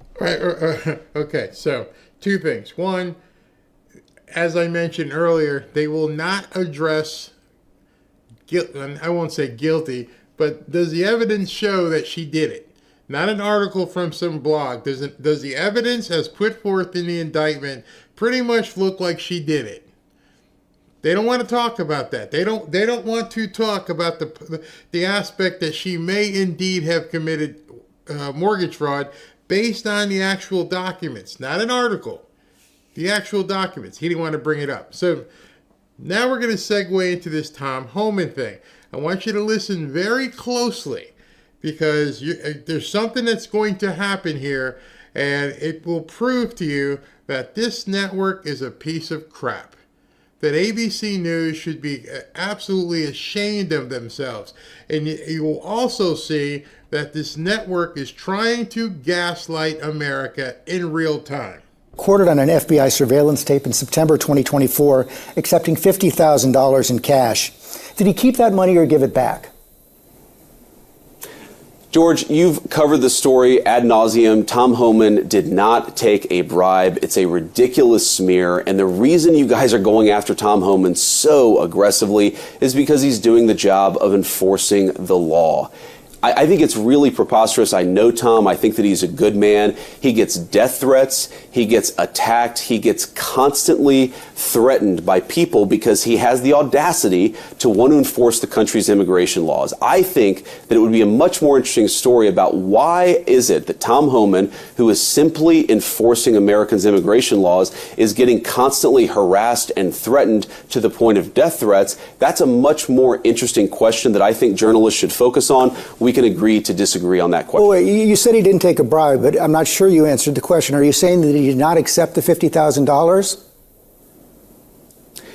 George, this story has been covered ad nauseum. He did not take a bribe. Did he accept $50,000? I'm sure that in the course of Tom Homan's life, he has been paid more than $50,000 for services. The question is, did he do something illegal? And there's absolutely no evidence that Tom Homan has ever taken a bribe or done anything illegal, which is why he's working in the administration. I'm asking you, did he accept the $50,000 that was caught on the surveillance tape? Did he accept that $50,000 or not? George, I don't know what you're talking about. Did he accept $50,000 for what? He was recorded on an audio tape in September 2024, an FBI surveillance tape, accepting $50,000 in cash. Did he keep that money? Accepting $50,000 for doing what, George? I'm not even sure I understand the question. Is it illegal to take a payment for doing services? The FBI has not prosecuted him. I've never seen any evidence that he's engaged in criminal wrongdoing. Nobody has accused Tom of violating a crime, even the far left media like yourself. So I'm actually not sure what the precise question is. Did he accept $50,000? Honestly, George, I don't know the answer to that question. What I do know is that he didn't violate a crime. All right, so now you got to pay real close attention to what happens here. Stephanopoulos understands his big drop story is in trouble. That the people watching live as this was happening, he's got to do something. Just watch this. So you don't, what was caught on the tape, you're saying right now you don't know whether or not he kept that money? I don't know what tape you're referring to, George. I saw media reports that Tom Homan accepted a bribe. There's no evidence of that. And here's, George, why fewer and fewer people watch your program and why you're losing credibility. Because you're talking for now 5 minutes with the Vice President of the United States about this story regarding Tom Homan, a story that I've read about, but I don't even know the video that you're talking about. Meanwhile, low-income women can't get food because the Democrats and Chuck Schumer have shut down the government. Right now, we're trying to figure out how to pay our troops because Chuck Schumer has shut down the government. You're focused on a bogus story. You're insinuating criminal wrongdoing against a guy who has done nothing wrong instead of focusing on the fact that our country is struggling because our government's shut down. Let's talk about the real issues, George. I think the American people would benefit much more from that than from you going down some weird left-wing rabbit hole where the facts clearly show that Tom Homan didn't engage in any criminal wrongdoing. It's not a weird left-wing rabbit hole. I didn't insinuate anything. I asked you whether Tom Homan accepted $50,000, as was heard on an audio tape recorded by the FBI in September 2024, and you did not answer the question. Thank you for your time this morning. All right, so that's what people saw, especially if you were to go to ABC News right now. That's how it ended. You're not answering the question, thanks. And most people would think that was it. Now, I think ABC is about to get sued. So now let me show you the actual ending, which is completely different than the ending that they posted. Vastly different. This is the ending that they clipped.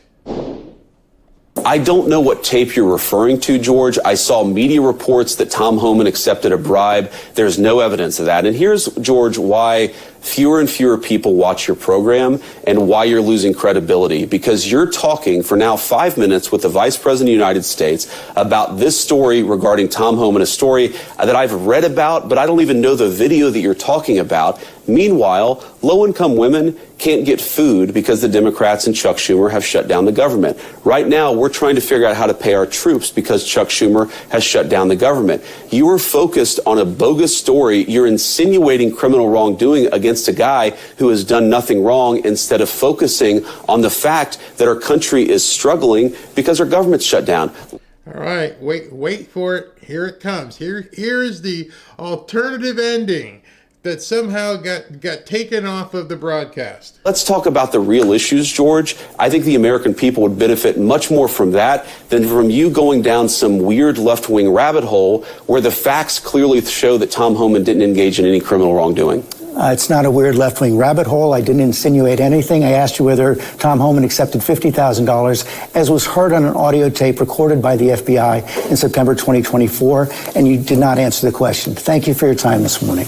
No, George, I said that I don't. Up next, we'll be right back. J.D. Vance was in the middle of responding, and Georgie Porgy cut him off and went to break. And then afterwards, they edited it as though he ended it before J.D. Vance even said anything. What a piece of crap. What an absolute piece of crap. The Vice President of the United States is in the middle of responding, and they chopped it, and you could hear his voice. There's a whole different level of scumbaggery in these media outlets. And if you didn't have the two pieces to see it yourself, you wouldn't ever know. The libnuts who are watching ABC News don't hear them cut off J.D. Vance. That clip, as far as they're concerned, never happened. The regular people who don't go to podcast or on X, they never see the second half. They just saw George Stephanopoulos decide to just pull the plug. It's over. Thank you very much. No, that's not what happened. Not what happened at all. These people are evil personified. So checking in with over in Israel, they're all still waiting. So I guess any minute the hostages could indeed be released. That would be fantastic. I've been watching and monitoring to see if we can cut to it. But that would be absolutely awesome if we could see that live as it happens. That's a live stream coming in. I don't know when it is that they will indeed release those hostages, but that would be great. So I've got two more J.D. Vance interviews. Believe it or not, this guy sat through interview after interview today. First one was with Kristen Welker of NBC, then George Stephanopoulos, obviously, with ABC, and then the next one is with Margaret Brennan of CBS. So he went into the belly of the beast today, and he took care of business. Hey, everybody, I want to tell you guys about the MAGA Watch. If you haven't seen this on some of my other shows, and I've showed you, sometimes you just buy a watch just to tell time, but other times this one tells a story. It's very, very nice looking. It's Trump wristwatch with the black steel band, bold, solid red face. It's sharp, it's strong, and it stands out. But more than that, every time you check the time, it's a little reminder that truth still matters. Bet you won't find George Stephanopoulos wearing one. In a world where everyone's trying to spin you, this watch is like a carrying a moral compass that points you back to what's real. And let's be honest, it looks good. It honestly goes with everything. Dress it up, keep it casual, wear it to a tailgate or a football game, or you can just be a daily timepiece you'll wear proudly. For others, perhaps it's something you'll hold on to as a collector's item, a reminder of this moment in time, and what a time to be alive. Either way, it's not just a watch, it's a statement of what you believe in. It's the kind of thing you'll be glad you got when someone asks, where were you when all this was happening? You can just point to your wrist and say, right here, keeping track. So yeah, sure, it tells the time, but it also tells a story, one that represents the truth, and these days that feels even more valuable. Get yours today at themagaoffers.com/BarryWatch, themagaoffers.com/BarryWatch, or click the link in the description below this video, and you'll get a nice discount for just being a loyal listener of Fanfare. All right, let's listen to Margaret Brennan's interview. We begin today with Vice President J.D. Vance, who joins us from Cincinnati this morning. Good morning to you, Mr. Vice President. Good morning, Margaret. Thanks for having me. We are getting very close to that 72-hour deadline for the hostage release. I think the world is holding its breath here. Is the administration seeing signs that Hamas and Israel are complying with everything they need to, and that this will go ahead? Yes, Margaret. So knock on wood, but we feel very confident the hostages will be released and that the president is actually traveling to the Middle East likely this evening in order to meet them and greet them in person. It's a big day for their families, but I think more importantly, it's a big day for the entire world. The President of the United States set to his entire diplomatic team, especially Marco Rubio, Steve Witkoff, and Jared Kushner, to go and get a deal done, to stop the war in Gaza, to begin to rebuild Gaza so the population could live there in peace and prosperity, to actually eliminate the threat of terrorism to our friends in Israel, which is very, very important, and also to bring the hostages home alive. It was a very tall task. He pursued a very non-traditional diplomacy with people who were not 40-year diplomats, but people who brought a fresh perspective to it. And of course, the president was criticized for it. The diplomatic team was criticized for it. But I think that because he chose a different pathway, he didn't just do what everybody else in the past had done. We are now on the cusp of a sustainable peace in the Middle East. It's a great moment. Those are some very ambitious plans in phase 2, in particular, of this deal. Let me ask you about some of the details, because the administration has pledged about 200 U.S. troops from Central Command to be part of implementing this deal. They're not going to be in Gaza, but how long will they be involved here? And more broadly, is the Trump administration fully committed to keeping the pressure on? Because those things you just mentioned aren't going to happen overnight in terms of dismantling Hamas and building towards a stable Gaza. You're exactly right, Margaret. It is going to take consistent leverage and consistent pressure from the President of the United States on down. I know the President is very committed to doing that. But you asked about the 200 troops from Central Command. I think you put it accurately. These are not troops who are going to be put in Gaza, but they're troops who are already at Central Command. They've been at that base for many, many years, and they're going to help monitor and mediate this peace. Inevitably, there are going to be conflicts here. There are going to be things that the people in Gaza disagree with Israel about, that the Israelis disagree with the Gulf Arab states about. We see our role really as mediating some of those disputes and ensuring that the pressure stays on everybody to achieve a durable and lasting peace. One of the underreported elements of this deal, Margaret, is that the president convinced the entire Muslim world, really, both the Gulf Arab states, but as far in Southeast Asia as Indonesia, to really step up and provide ground troops so that Gaza could be secured in safety. And that actually makes it possible to rebuild. It makes it possible to dismantle those terrorist networks. It makes it possible to ensure that lasting peace that all of us care so much about. So we think that the Arab countries, the Muslim majority countries, are going to step up in a big way with troops on the ground. We're going to continue to play our mediation role. And I think that's a very, very good place for all of us to be. It's been successful thus far. And of course, we're going to work to make it as successful all the way through as we can. A big picture, though, when it comes to American security. You said back in July that you'd seen what you called heartbreaking images of little kids who are clearly starving to death in Gaza, and that, quote, Israel's got to do more to let that aid in. Are you concerned that even if God willing, this war ends, America's security has been endangered by this perception that America has been okay with Israel and in support of it, despite conduct that clearly you and the president didn't agree with. Well, look, as the president said, you have to remember the war started because of a brutal terrorist attack on Israeli soil, and we've been laser focused on eliminating the terrorist threat to the Israelis while also ensuring that the innocent people in Gaza get the necessary humanitarian aid. That's a difficult balance to strike.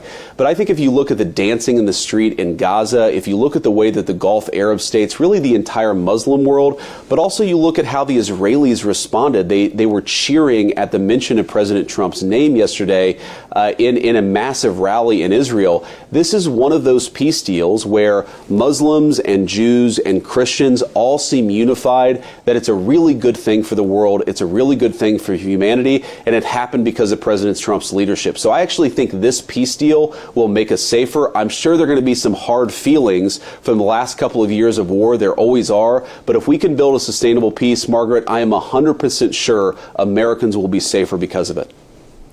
Let me ask you about what's happening here at home, or perhaps not happening, when it comes to negotiations to reopen the government. There were more than 4,000 layoff notices, called RIFs, or reduction in force announcements, that went out Friday to workers across 7 different agencies, including Treasury and Health and Human Services. Take a listen to how the president described this. We'll be cutting some very popular Democrat programs that aren't popular with Republicans, frankly, because that's the way it works. They wanted to do this, so we'll give them a little taste of their own medicine. How are you deciding who gets laid off? Well, the main thing that we're focused on, Margaret, is ensuring essential services remain open. And obviously, in a government shutdown, we have limited funds to work with because the appropriations that keep the government running have not been made. That's thanks to Chuck Schumer and the Democrats. So we're trying to do everything that we can to ensure that low-income women and children get the food services that they need. We're trying to make sure that we pay our troops because that matters for national security. We also want our people to get their paychecks. That's where we've been focused. And unfortunately, what that does mean, Margaret, is that some federal bureaucrats are going to have to get laid off. This is not a situation that we're excited about. We want the government to reopen, but Chuck Schumer and the Democrats decided to shut down the government, and we have to deal with the consequences in the administration, so that's what we're doing. Well, these aren't furloughs. These are notifications of being laid off, of losing their jobs. That's why it's a little different this time. And specifically, when it comes to what's happening within the health sector, CBS did confirm on Saturday that the Trump administration went and rescinded some of the layoffs of hundreds of CDC scientists who were mistakenly laid off on Friday and then told Saturday that's not the case. But some of them were involved with the federal measles response. Some of them were involved with the response on Ebola. How does a mistake like this happen? Did the White House even talk to the CDC? Well, so two responses to that, Margaret. First of all, I want to assure the American people that the frontline healthcare workers, the people who monitor measles, Ebola, and other infectious diseases, those people are still on the job, and we're trying very hard to figure out how to ensure those people get a paycheck, of course, because we want them to be happy and healthy. We want them to be able to do their jobs well. But the second point, Margaret, is the government shutdown inevitably leads to some chaos. We are figuring out how to take money from some areas and give it to other areas. That chaos is because Schumer and the far left Democrats shut down the government. We have to remember, Margaret, that the vast majority of Republicans, and to their great credit, a number of moderate Democrats have consistently voted to reopen the government. But if Chuck Schumer and the far left Senate Democrats are going to shut down the government, that is going to lead to some chaos. So you ask, how does this mistake happen? It happened because Chuck Schumer shut down the government, and we're trying to make sure that essential services still function in the face of that shutdown. But that was a White House decision to lay off these individuals. You heard the president talking about that. That wasn't Chuck Schumer's decision. I understand your broader point on the negotiations, but the layoffs came from the president and the White House. But my point is, Margaret, that we have to do layoffs because we have to preserve necessary resources to do the most critical things that the government does. And in that phase, you're going to have some chaos. You're going to lay off people, frankly, Margaret, that the White House doesn't want to lay off. We would like to reopen the government and ensure these essential services stay on. But unfortunately, in an environment where we're dealing with limited resources, where the government is shut down, we've got to move some things around. And in that moving things things around, there is some chaos, there is some unpredictability, but we're trying to do everything that we can with the hand of cards that Chuck Schumer and the Democrats have dealt us. That's our solemn promise, and that's our duty to the American people, but there's going to be chaos. That's why we want to open the government. That's why we want the Democrats to accept that the government should be open. But are you confident that these job cuts are legal, that these reductions in force during a shutdown are going to withstand legal scrutiny, given that some unions are saying this is a violation of the Anti-Deficiency Act? Well, we are confident, Margaret. Of course, we always follow the law and we always follow court cases. And we think that we have the authority to do what we need to do. I'm sure that some people will sue and that will get figured out in court. But the reality is we have to remember, why are we in this situation, Margaret? All these conversations about whether it's a temporary layoff or a permanent layoff, we're dealing with a terrible, chaotic situation because Chuck Schumer and a few far left Democrats decided to shut down the government. If they just joined with the moderate Democrats and the vast majority of Republicans, we can open up the government and all of these conversations will no longer be necessary. When I pressed Leader Schumer on this program just last Sunday about this, about reopening the government, he said it's going to take getting everyone in the same room with the President of the United States. Only the 5 people, including the President, he said, can solve it. Why doesn't the President insist that lawmakers come back to Washington, sit with him, and talk this through? Well, as Chuck Schumer said, it's not all lawmakers. It's the Senate leadership that really is driving this shutdown. The House has already passed a bill to reopen the government. It's the Senate. And again, it's a far left sort of contingent of Senate Democrats. But the president says he's a deal maker. Why doesn't he force a deal here? Why doesn't he tell Republicans, like the Speaker, get your lawmakers back here, come into my office, let's hammer this thing out? Can I answer that one, JD? Can you put it on me? You only have to do a deal when you're in a position where you need a deal. That's what they're not understanding. There is no deal to be had. There's no reason to negotiate with these people. You got nothing. All you're going to have to do is give up more. You can't have a deal when the other person you're negotiating with doesn't need you, doesn't want to negotiate with you. The Democrats can't, and the media can't understand that. Hey, why don't we just get together and cut a deal? There is no deal. There are no deals. This is it. Sign the paper as is. That's it. And the media won't accept it. They keep saying we need to come together. We need to negotiate. No, there is no negotiation. This is it. And every single one of you needs to understand that. You got the continuing resolution. It's right in your face. Sign it. That's your deal. There is nothing else to deal with. We're not negotiating. I don't know why she don't understand that. Margaret, it's a totally fair question, and the answer is because this isn't a deal-making, this isn't a negotiation, this is hostage-taking. The Chuck Schumer has not said to us, this is what we need. He said that unless you give us what we need, we're going to shut down the government. That is a totally different thing. If Chuck Schumer wants to come into the Oval Office or come to my house, he is welcome to talk about how to fix health care policy for Americans. Of course, we want to lower insurance premiums. We want to make sure that the skyrocketing health care costs of the Biden administration start to level off and hopefully come down. That's one conversation. But you don't come into the Oval Office and say, unless you, the President of the United States, give us everything that I want, I'm going to shut down the government. I'm going to deny low-income women and children their food benefits. I'm not going to pay the troops. That is what Chuck Schumer...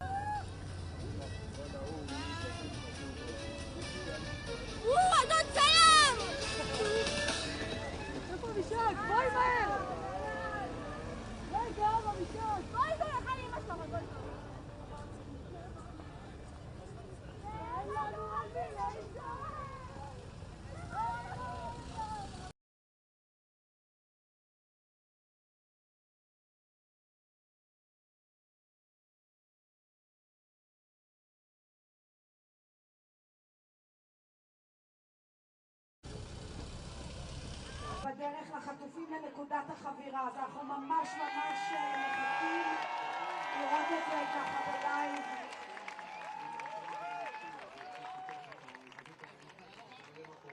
המשאב הזה שאנחנו מבטיחים, אני מצלם את זה, יש למשל ברשת אל-ג'זירה שמעבירה בשידוכה, הסוכנויות שם אמורות להעביר גם כן. הנה כיסאות שמוכנים, תראו את מצד שמאל. יש כיסאות, ממש נמנעו מכל טקס. פשוט לא הייתה הענות כנראה. והתמונות שאנחנו רואים זה שסוכנות הידיעות רויטרס שהם בעזה. בחשבון שיהיו בעזה היום גם טקסים לקבלת האסירים המשוחררים שלהם. אז יכול להיות הכיסאות שאנחנו רואים. אז גם רואים כיסאות, אנחנו רואים שם רמפול שמוכן, יכול להיות שהוא חלק מכריזה שקשורה באמת לאסירים הפלסטינים שיגיעו. אין שלטים, אתם זוכרים בטקסים הרגילים אין שלטים, אין השרים, אין במה כרגע שאנחנו רואים באופן גלוי לעין. יש הרבה מאוד אנשים שמסתובבים בתוך השטח הזה, החולי המשותח הזה בתוך המקום הזה, אבל בבניינים שעומדים מסביב בח'אן יונס, ושתי מכוניות של מחבלי חמאס חמושים, לבושים בסוג של מדים, ניצבים לידיהם ומאבטחים אותם לקראת מהלך שחרור החטופים. צריך לזכור, אנחנו פה דיברנו על 200 אסירי עולם ו-250 סך הכל אסירים כבדים, אבל עוד 1,700 העזתים שנעצרו אחרי ה-7 באוקטובר, זאת אומרת עזה מקבלת היום, לא רק עזה, אבל סך הכל כמעט 2,000 איש חוזרים היום. אז גם מבחינתם זה אירוע גדול לחזרה. 2,000 איש, מאות רוצחים, ובסך הכל ישראל שחררה במסגרת העסקאות לשחרור החטופים, היא שחררה 4,000 אסירים ביטחוניים. החברים של זלטן תמיד יכולים לפי החולצות, עומדים שם ומחכים במקומות שונים ברחבי המדינה, אנשים ממתינים כדי לראות את זה קורה, אבל אנחנו ניזונים כרגע מתמונה בחי. הקרקע ומתחת. ממש ככה. מצד שני, ברור שכנראה זאת הדרך וידענו אותה לאורך הזמן, שבלי עסקה לא נוכל לקבל את חזרת החטופים. אני חושב שצריך לשים לב היטב לדבריו של טראמפ, כי יש פה דיון. The war is over. The war is over. בכל הדברים שנאמרו אתמול. בדיוק ככה, וכשהאבק קצת תשקע אחרי השמחה הגואה הזאת, נצטרך לחזור למציאות של אותן תמונות של מה הולך להיות שם, אבל זה לא היום. היום בוא נעסוק רק בשמחה, ובאמת זה הניצחון כמו שאמרנו הבוקר, זה תחושת הניצחון, אולי לא המוחלט, אבל ללא ספק הניצחון האדיר של כולנו. כן, נודה שרבים מאיתנו לא האמינו שהם יחזירו את כל החטופים, שהם ישאירו לעצמם המחבלים, אבל אנחנו מאוד מאוד מקווים שהאירוע הזה עם החטופים החיים מסתיים בשעתיים הקרובות. אלמוג? כן, ויש אלמוג, נכון, דובר צה"ל מודיע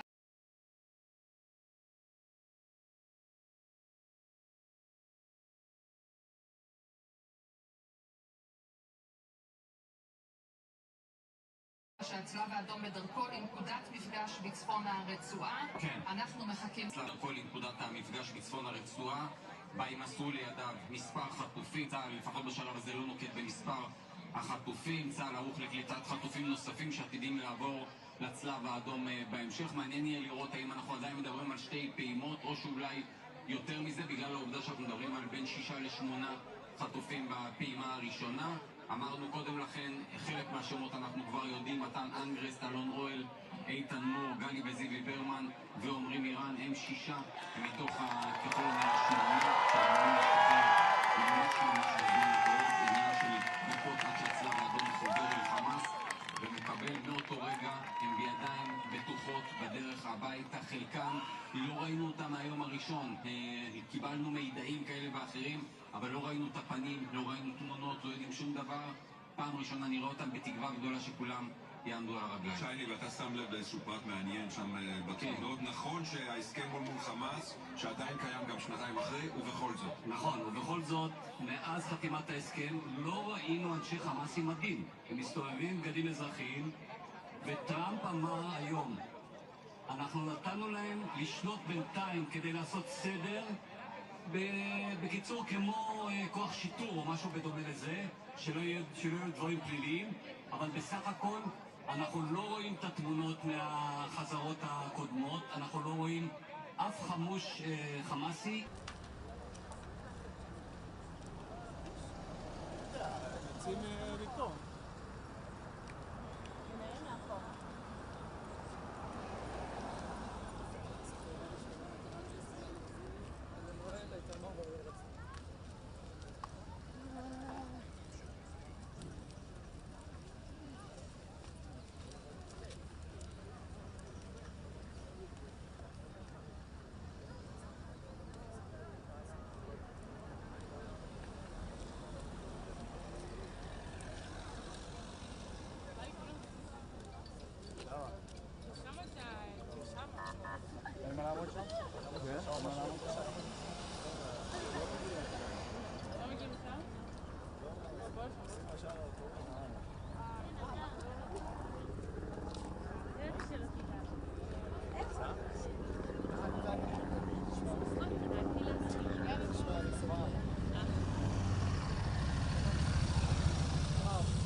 GAZA is there. The road is GAZA. GAZA. What the road? The road people go GAZA. We are waiting for this. There. Oh. Oh. Some from the north, some from the south. First from the north. That's why I don't know where is GAZA, where is it. They are from there, but in 2 directions.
So I don't know what happened a little while ago.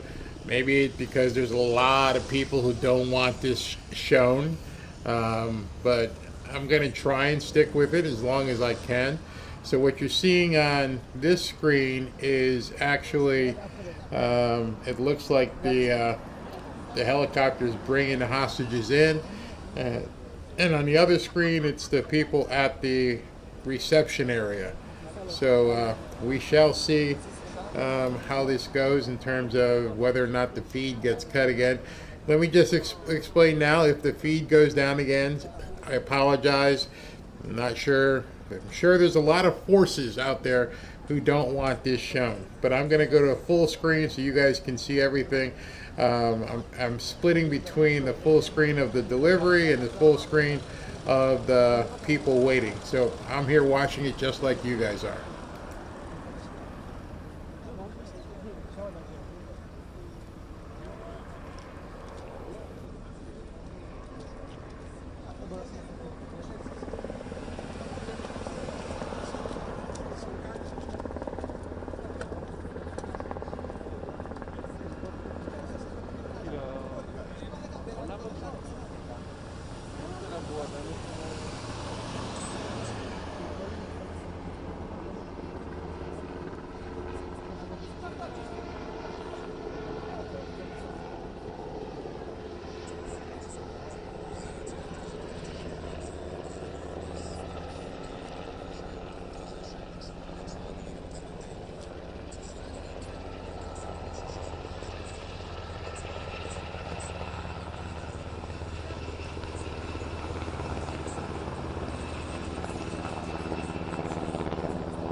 כן, המשפחות ברגעים אלו ברעים, מתרגשות מאוד. אני יודעת שהאנגרסט, ההורים ענת וחגי נמצאים ברעים, האחים נמצאים באיכלוב, ממתינים למתן, ונאמר רק שמלבד אלון אוהל, אנחנו לא יודעים על מצבם של האחרים לפחות.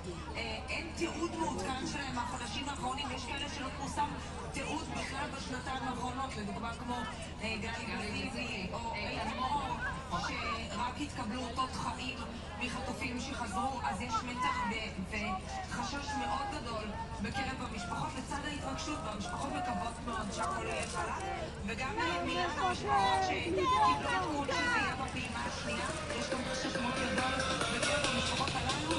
הן ממתינות לראות כיצד ייראה השחרור, ומקוות מאוד שזה יתבצע לפי התוכנית. בשלב זמנים לכולם, שולח התקרות. יונית, אנחנו מחכים למתח ישיבה עצורה יחד איתך. תודה רבה. לשניכם ניר, זה ממש אמור לקרות תוך כמה דקות. נכון, עכשיו. אני יכולה לדבר שהחמאס והצלב האדום נפגשו בעיר עזה, השחרור קרוב מתמיד. ממש אוטוטו, אנחנו לא נושמים, אין אוויר, זה עוד רגע קורה.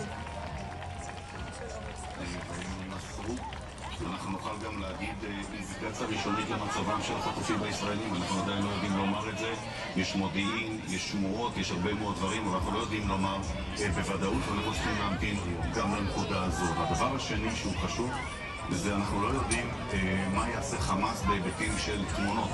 האם הוא יחליט לשחרר משהו ולהוציא משהו, או ששום דבר, ואנחנו בעצם לראשונה נראה את החטופים הישראלים רק כשהם חוצים את הקו לשטח ישראל. אז אנחנו בנקודה של המתנה מתוחה מאוד, לראות שהרגע הזה שהוא באמת הכי רגיש והכי מורכב עובר בשלום. יש כאן מערך שלם, מודיעיני, מבצעי, כולל הרבה מאוד כוחות מיוחדים בחיל האוויר שמוכן כדי לפעול אם יידרש. המשימה עכשיו היא להחזיר אותם הכי בטוח, הכי מהר לשטחנו. ירון שניידר, ספר לנו מה אתה רואה בתמונות האלה. לפי מה שאני שומע מהמקורות בעזה, לרכבי הצלב האדום שאמורים להוציא את החטופים שלנו, אמורים להתלוות גם אמבולנסים. אני לא...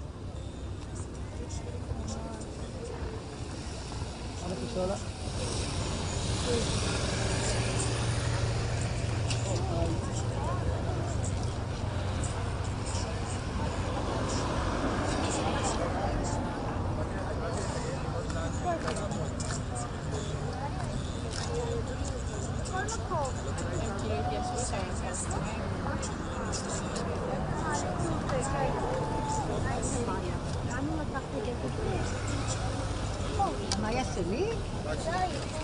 מה יעשה?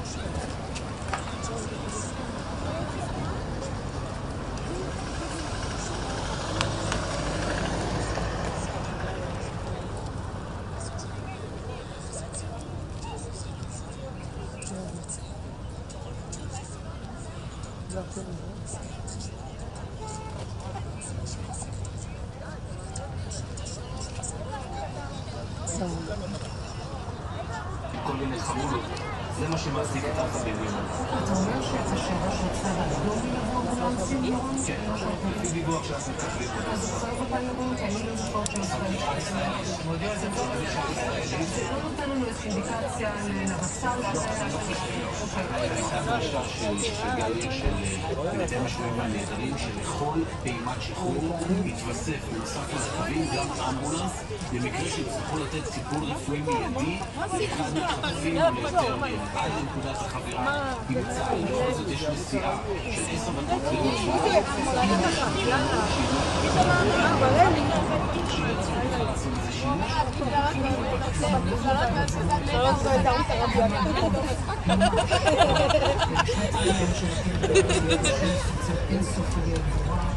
מה, בוזו, מה מפריע? לא הבנתי. איזה תוקפנית. היא עושה כאילו, היא צוחקת בכאילו. גם באו לשם, כן, יאללה בואי הם פרסו שם, ירדי ומילה פרסו שם את השלטים. בראש ובראשונה גלי וזיו מהאחים שנחטפו יחד משכונת צעירים ורוצים בכפר עזה. אנחנו יודעים מחטופים שחזרו שסיפרו שהם לא הוחזקו ביחד. לכן אני לא יודעת אם עכשיו, רק לאחרונה חיברו ביניהם או ממש לצורך השחרור עכשיו, אבל שנתיים ארוכות שהם לא היו זה עם זה. אנחנו יודעים על מצבם ניצחו ממה שחטופים את כולם! את כולם! את כולם! את כולם! את כולם! תמונת הניצחון היא החטוף האחרון! תמונת הניצחון היא החטוף האחרון! לא ימין, לא שמאל, החטופים מעל הכל! לא ימין, לא שמאל, החטופים מעל הכל! את כולם! את כולם! את כולם! את כולם! עד החטוף האחרון!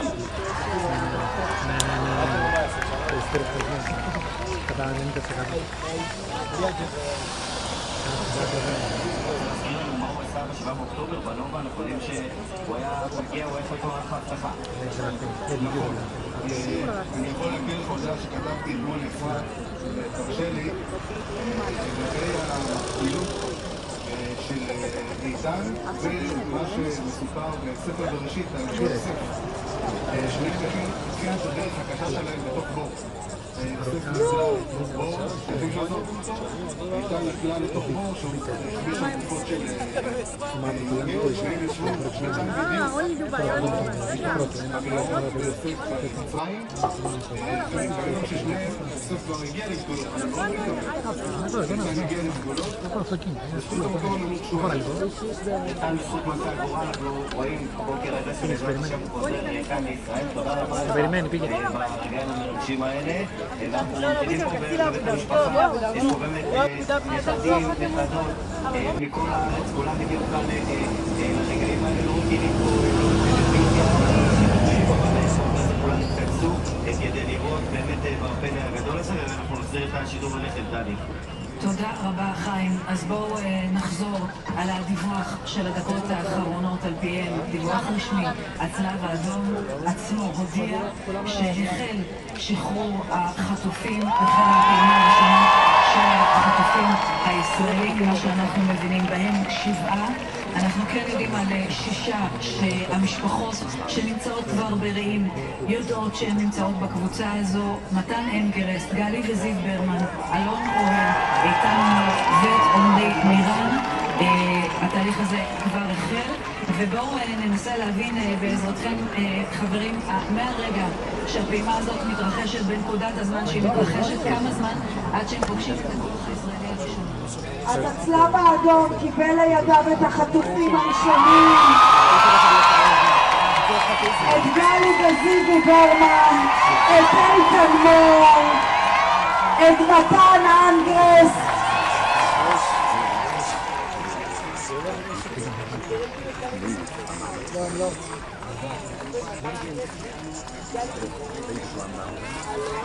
אנחנו מחכים לכולם, הפעימה הראשונה יצאה לדרך. עוד רגע הצלב האדום מתפגש עם הכוחות שלנו, גם על זה נדווח. אנחנו כולנו פה מחכים בציפייה לכולם היום בבית. זה עניין של הרבה פחות זמן, זה דקות ספורות. הצלב האדום למעשה קיבל את החטופים. זה עניין של באמת דקות. ושבו בנים לכולם שהסיוט הזה אחרי שנתיים מסתיים. גם חיכים על זה כמה פעמים. קורה. אתה אומר את זה ואני כבר מתרגשת, אתה יודע, כאילו רק שאוכל להגיד את זה ולעמוד. אני חושב שנתיים לרגע הזה, שהסיוט הזה הישראלי וגם בטח למשפחות אנחנו שלהם. תראה, אנחנו יושבים ומדווחים כאן, ואני חושבת על האמא הזאת שתקבל בעוד זמן קצר את שני הבנים שלה, את שני הבנים שלה שהיו בשבי בכל הזמן הזה ולא ידעו אחד על מצבו של השני. גם של קוניו. נכון, אבל אנחנו אומרים עכשיו ברגע הזה, תחשוב, היא יושבת ומחכה לחבק את שניהם. אפשר לדמיין דבר כזה, סיטואציה שאפשר לדעת הסיוט הזה פשוט הולך להיגמר עוד ממש דקות ספורות. אכן בשבי, שלא היו יחד בשבי כל הזמן הזה. בואו נמשיך להתעדכן. אליאור, מה עוד אתה שומע? להבנתי, הם בידי הצלב האדום, וזה אומר שהליך השחרור של הפעימה הראשונה הסתיים בעצם. כלומר, הם כבר לא בשבי חמאס, הם זה ייקח כל הזמן, איננו יודעים גם מה מצבם הרפואי של כל החטופים הללו שמשוחררים בפעימה הראשונה. הייתה היערכות מיוחדת לעניין הזה, כולל האמבולנס והשיירה של הצלב האדום. נחכה ונראה באמת, כך זמן עד שהעמיתי פה ידברו. 7 חטופים בידי הצלב האדום, מתן אנדרס, גלי וזיבי ברמן, אלון נוי, איתן נוי, גיא גלבוע דלל ועומרי לירן.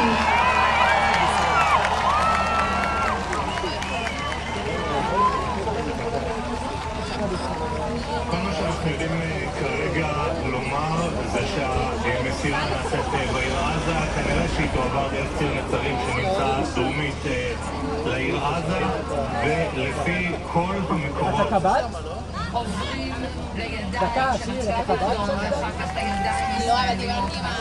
סוף סוף החיבוק הזה. אנחנו רוצים לראות איזה התרגשות, איזה מתח בוודאי בציפייה. אלקנה לא צפוי להיות בפעימה הראשונה, אבל היא מחכה והיא מתפללת והיא בידיים, וכמה היא רוצה לראות סוף סוף את אלקנה בבית. אגב, קרן, המשוחרר השביעי, גיא גלבוע דלל, זה השם הנוסף שנמצא ברשימה של החטופים שעתידים לעבור עכשיו לצבא ישראלי. הפעם בידיים של הצלב האדום, נכון, פורסם לאחרונה סרטון שלו, ואמרתם על הכיכר, המדינה היום עוצרת, מדינת ישראל עוצרת, כשמחכים כולם לתמונות האלה. אפשר להגיד את השמות? כן, איזה כיף להגיד את השמות האלה, וכבר נמצאים בידיים. כולנו חיכינו לרגע הזה כבר שנתיים, ליקרים שלנו שעושים את הדרך אלינו. הם בתוך מכוניות הצלב האדום, הם על הרגליים, והם בסדר, והם בדרך אלינו. אמרנו על הרגליים בדרך לכוחות צה"ל שכבר מחכים כדי לקבל אותם, כנראה זה מה שעשינו בנסיעה. אז הם יעברו לידיים של צה"ל, בדיקה ראשונית בשטח, ברגע שרואים שהם בסדר, מעבירים אותם לרעים, שם מחכים להם בני המשפחה. ראשונה אחרי שנתיים, החיבוק הזה, הרגע הזה שבו ההורים שלהם יזכו סוף סוף החיבוק גם שכולנו ככה מחכים לראות של הבנות של עומרי איראן, שגם כן מתקינות לנו יותר משנתיים. מצוות פדיון שבויים, זה מה שקורה כרגע יומית.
תודה רבה לך שאתה מדבר איתנו.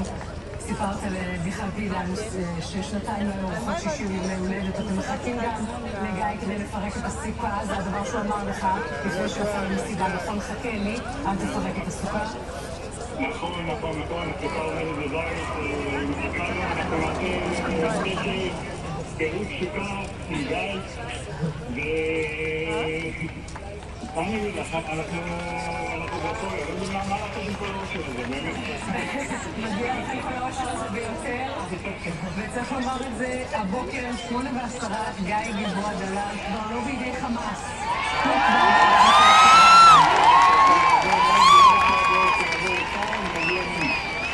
דבריו שהגיע לכם כמה שיותר מהר, מרב שנתיים נכון בלב ותמכור איתנו וכבר לדעת שהבן של החזר.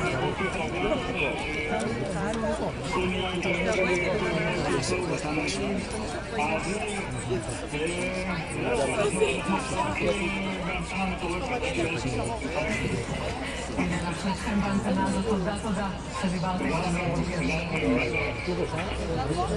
מרב ישורון, אמא של רומי מלווה כאן את השידור.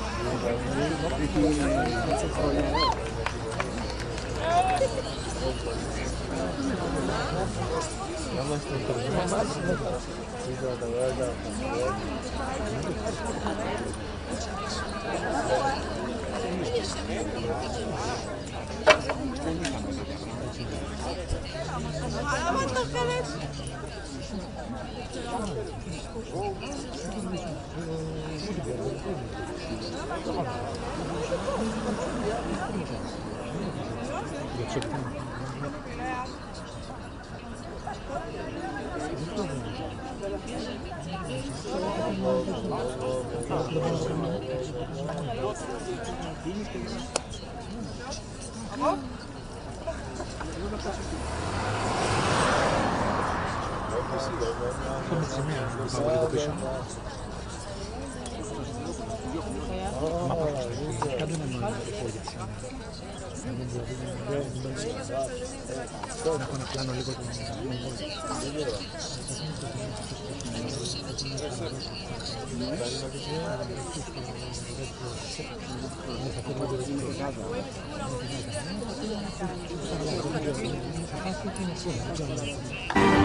אנחנו מרגשים ששיבת החטופים בדרך אלינו. מתן, גלי, זיוי, אלון, איתן, גל ועומרי. אבל אל לנו לשכוח שאנחנו כאן נמשיך את המאבק שלנו עד שהחטוף האחרון חוזר הביתה. זה הכל ביחד, זה שמחה, זה עצב, זה כעס. אנחנו מחכים לכולם, לכל ה-48.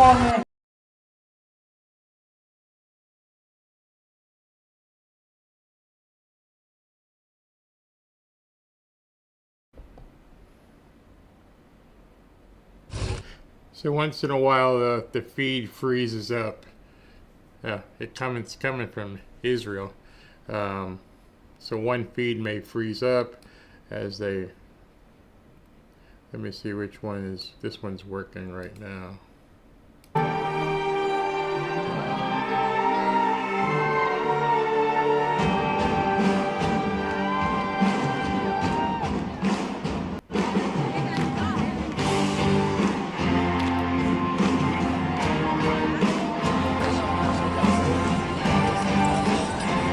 איפה הדגלים שלכם? איפה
יאני!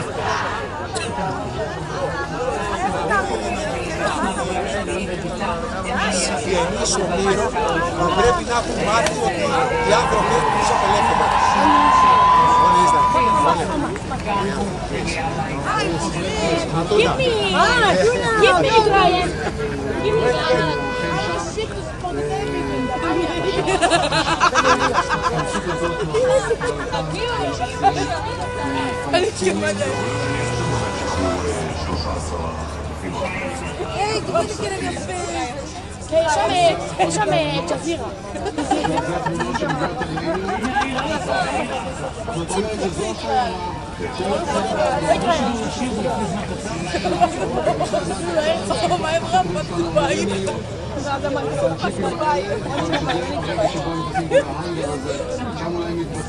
עם ישראל חי.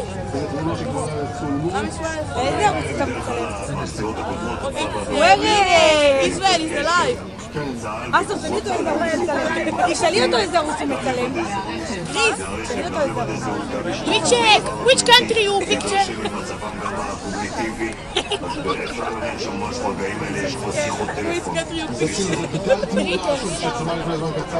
השיירות נכנסות לאיזשהו האנגר שם, אתם רואים את הדלת המתכת נסגרת מיד אחרי יכול להיות נכנסות, ייתכן ששם מתבצעת המסירה וללא נוכחות מצלמות בוודאי בשידור חי. ושבעה מהחטופים שלנו, מתן אנגרסט, גיא גלבוע דלאי, גלי וזיוי ברמן ועומרים איראן חברו לכוח הצלב האדום, ואנחנו מחכים לאיתות שבו הצלב האדום יוצר קשר עם צה"ל. אנחנו מבינים שהיה קשר כזה, אנחנו יודעים שהיה קשר כזה, טלפון, אבל בדקות הקרובות מהחבירה. היה קשר נכון, הצלב האדום מעדכן את צה"ל, הכוונה נראה לי הייתה לאותה שיחת טלפון שאלון הזכיר שצה"ל בעצם גורמי צה"ל מדברים עם החטופים עצמם מתוך הרכבים של הצלב האדום. טוב, אם אתם רואים את סיפר החטופים באמת מלאה לחלוטין, בואו נעבור לכם שם, שלום גם. חברו לצה"ל, רגע, חברו לצה"ל? לפי התיקונים הראשונים שאנחנו מקבלים, החטופים שלנו עברו מהצלב האדום לידי כוח צה"ל. אנחנו חושבים לפי רשמי של דובר צה"ל, הדבר הזה. אין עליהם אדם בצה"ל, שמעתי בו ישראלים. אנחנו בודקים את זה בינתיים. יש דיווח שהחטופים בידיים של צה"ל, החטופים, 7 החטופים הראשונים, גיא גלבוע דלאי, גלי ברמן, זיו ברמן, אלון מועל, איתן מור ועומרים איראן, עברו מהצלב האדום לנציגי צה"ל, ואנחנו מחכים לאישור רשמי שאכן כך קרה. בינתיים בואו נתעדכן מה קורה במקרה החטופים המלאה והממתינה בציפייה דרוכה, ישראל לא סירנה. כיכר החטופים, כמו כולנו באקסטאזה, אפשר להגיד שהציבור כאן שומע על כך ששבעת החטופים בדרכם לישראל, את הדיווח על כך שמצבם טוב. אפשר לראות את ההתרגשות כאן, הדגלים בשמיים, אנשים עם דמעות בעיניים, באמת רגעים שמי שלא נמצא כאן, אני לא יודעת מה תמונות מעבירות את התחושה של האנשים כאן בקבוצה, זה טירוף.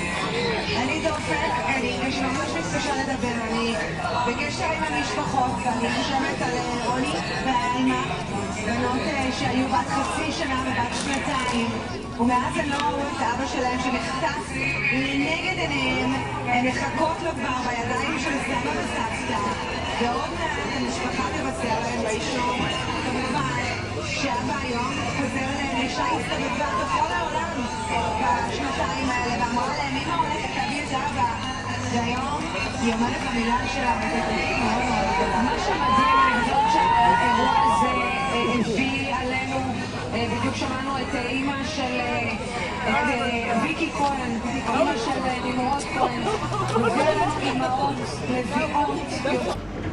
Meanwhile, in MAGA Gaza, look at this place. Oh my goodness. That looks like somebody's version of hell. Ugh. Unbelievable. את הבעל, את הילדים שלה בחזרה, רק לפני פחות משבוע ראינו את ויקי וענת בטקס צעקות, קורות הבנים שלהם, וזה קורה, ממש רוצה לעשות רשימה גם את דודה של גלי וזיוי מכפר עזה, וכמובן את עינם מרגע, ורוחמה בוחבוט, האימהות במעגל שזה בדיוק העניין, כמובן של העבוד והבנות, גם את כל הצוות צילום של הפקת מתרגש, לראות את התמונות האלה, אבל לאמא יש רגש שהיא יודעת שהילד שלה לא ישן במיטה שלו, היא לא יודעת מה קורה איתו, הילד שהיא נסעה ברכב שלה 9 חודשים, לחבק אותו בחזרה, זה רגע ורגש שאני חושבת שכן, זה למה כולם חושבים הרגשים הזה מתקרב, החיבור הזה יש לנו כאן 7 חטופים שבדרך לישראל, יש לנו את מינירן, ויש לנו את גלי ואת זיבי מפרזה ואת מתן אנדרס במערכת שלנו, אנחנו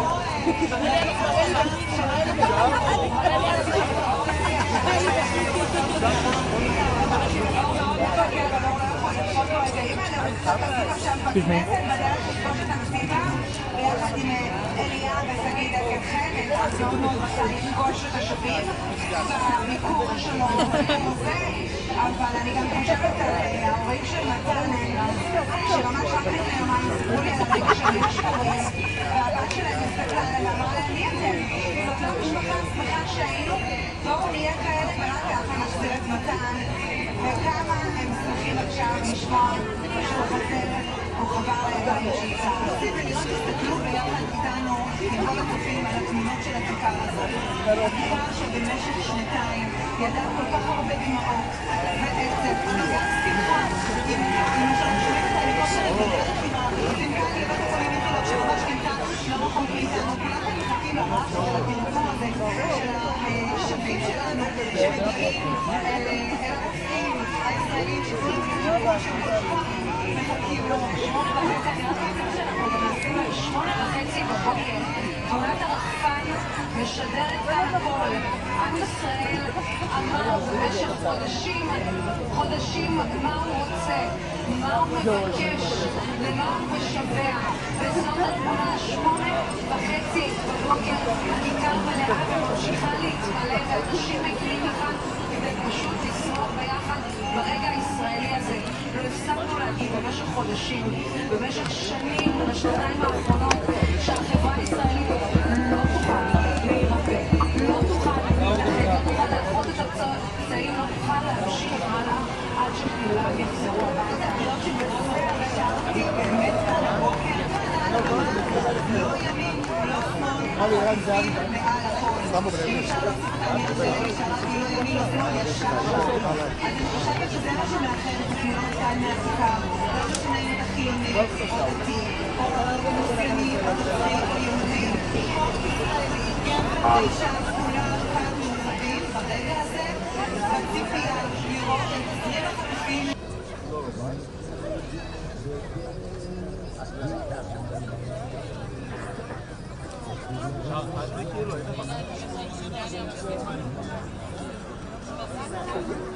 שימו, אל תדאג. חוזרים היום הביתה, מגיעים לחינוך של ההורים, של המשפחה, יש אחים, יש אחיות שמחכות, קצת מימים קשים, אין ספק באירוע הזה, יש כאן גם משפחות שיקבלו חללים היום, ויש משפחות שגם לא יקבלו את החללים שלהם. זה מורכב, והמשפחות באמת אומרות כל הזמן, גם אלה שמקבלות את היקירים שלהם היום בחיים, אנחנו לא נרים ידיים, אנחנו לא נפסיק, לא נסגור את הכיכר הזאת עד שיחזור אחרון החטופים והחטופה. זה הבטחה שהם נשאו כאן לעיני כל הקהילים וכל המשפחות, וזו המשימה שלהם שתימשך גם אחרי היום המאושר הזה. סגירת מעגל המשפחה ואנשים לא ירדו כאן עד סגירת המעגל הסופי. אחר שאין את השידור של הטקסים המשפילים האלה, הנוראים שהיו בפעימות הקודמות, דיברנו על זה ככה בינינו לפני השידור, על כמה אנחנו צמאים לראות את הטקסים שלנו מגיעים ועומדים על הרגליים, אבל הטקסים המשפילים האלה הם כל כך מיותרים, אנחנו כל כך מחכים לראות את התמונות, אבל את התמונות הטובות. תודה רבה לכם עם ההמונים שממתינים לרגע הזה שבו אנחנו מחכים את החבר. אנחנו יודעים שהחטופים נמצאים בידי הצלב האדום, אנחנו יודעים שיש אישור של הצלב האדום לצה"ל שנמצאים על 7 שמופיעים על המסך. עדיין אין חבירה, כוח צה"ל, אנחנו מחכים כאן כל רגע להודעה של מרינה עם החברים של מתנה שמחכים לראות את זה קורה. נראה לך איתה.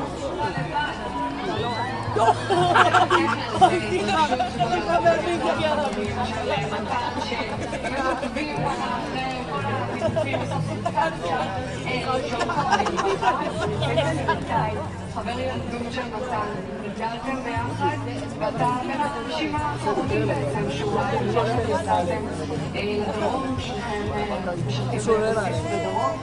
ספר לי קצת על התחושות ברגעים. מתרגשים, חיכינו לזה שנתיים, וזהו, הגיע הזמן לעזור לחיים, שמחים, מחייכים, וזהו, ברוך השם.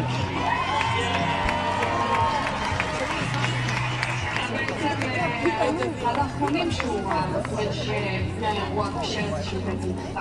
אנחנו נפגשנו ברכבת, נסענו ביחד לדרום, נסע לנחל, לא זמסתי לזיקים, ושערדנו, אמרנו, התחבקנו, אמרנו, יאללה אחי, נפגש שבוע אחר. ועד עכשיו לא נפגשנו. ואתה גם בעצם היית חלק מהאירועי השבעה באוקטובר. כן, הייתי בכל המדינה, 31. אז איך עכשיו אפשר קצת לנשום, אפשר קצת ככה להרגיש הקלה? אפשר לחזור לחיים, זהו. עכשיו אנחנו שמחים, מחייכים, אין יותר עצב,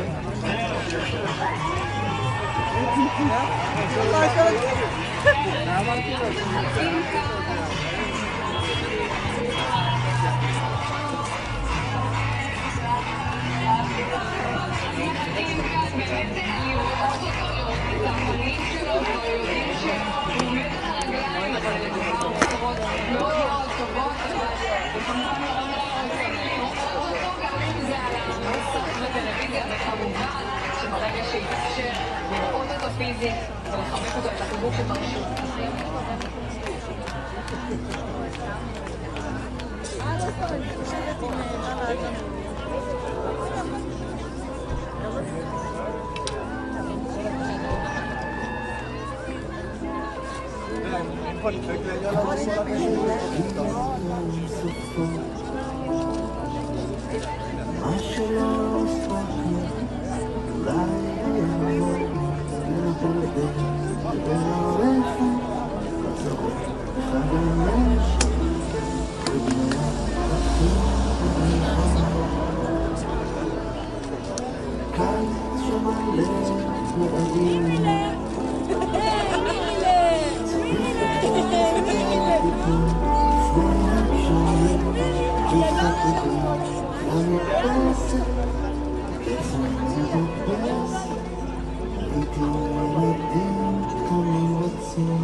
Come on.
לא לעמוד על הכביש, לעלות לשוט, חברים לעלות לשוט.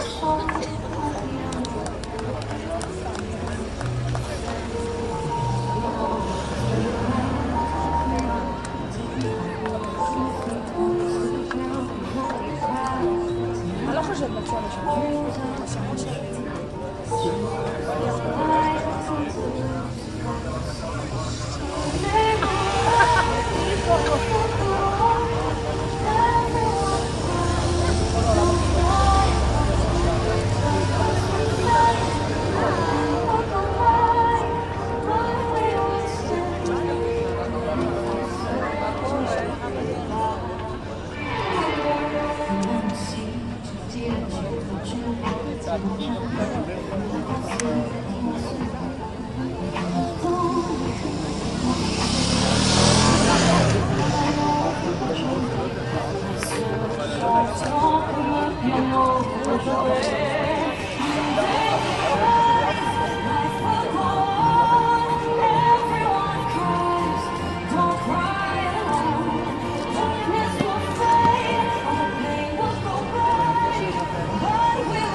New day will rise עם כל החטופים פה אצלנו עוד היום.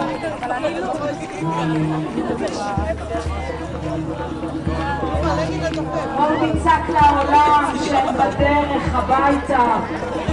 השבעה הראשונים, אלון, גיא, מתן, גלי, טיבי, עומרי, זה חיכינו, על זה נאבקנו כבר שנתיים. כמה צפיות אתה? כמה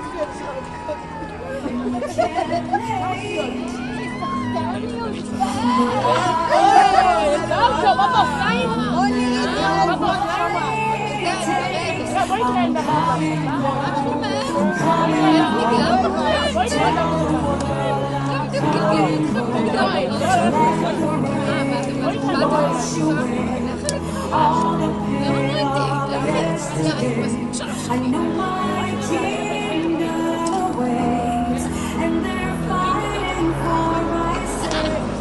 Coming home, coming home.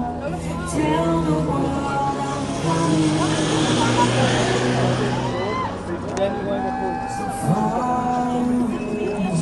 So far,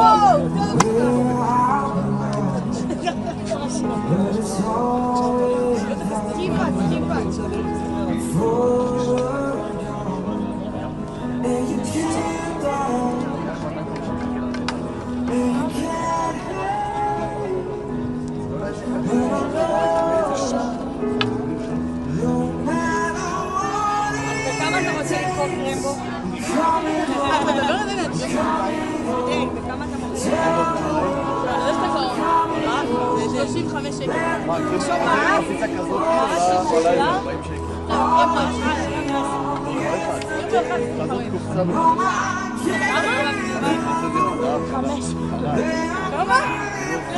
כמה? זה קשור 5 שקל מטרה. במקרה זה 5 שקל. יהיה טרנד איזה חודשיים, אני אעשה כסף אני גם חלק את זה לא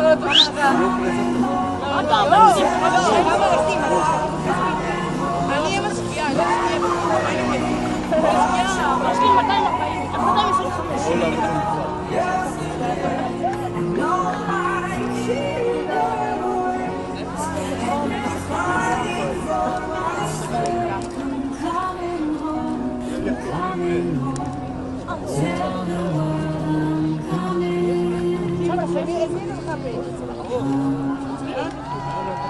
איזה שיר הולך?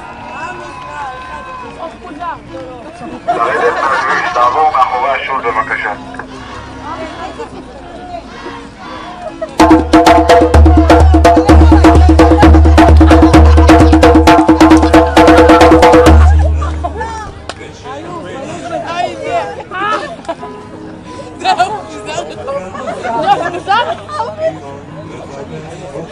זה מדרבק כמו זה.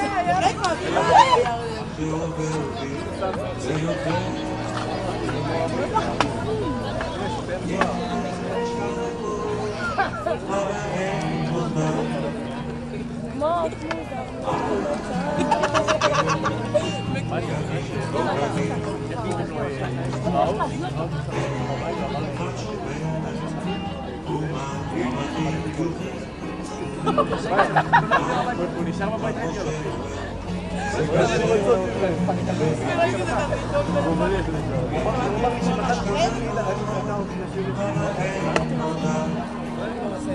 לא, הם לא לא קורא לי קיידר. אם הייתי רואה את המצב ככה ברחוב, הייתי מודור. ואין את הצבא. גם שקר בסדר.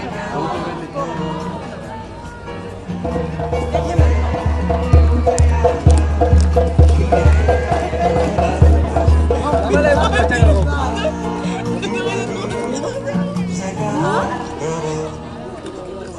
אני באמת. זה ריקוי כזה, ירדן עוד פעם. לא, כמו שזה נקרא, זה לא אוכל.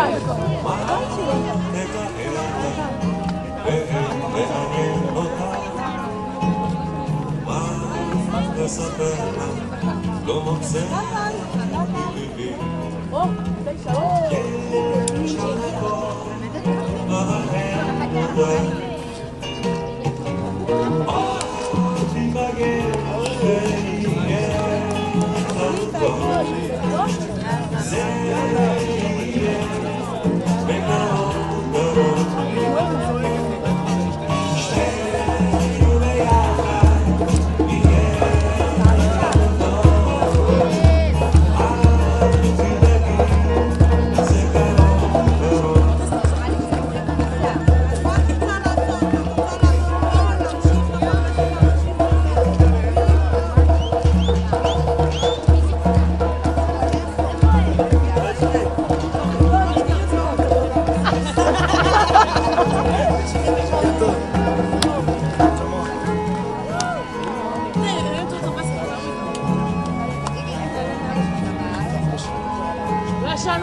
פנינה צריך לעשות שוד, כל השוטרים. ככה הוא לא יודע. אתה מצלם? ביטון תכף, אני מצלם.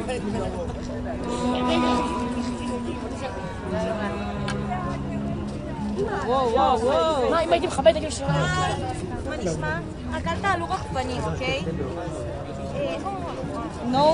מטוס. No, I don't have drone. לבן. Your drone? Huh? You have the drone? No, you don't. No. Yes. I have a drone. No. Airplane. עדן. קוראים לו במי דור ולא...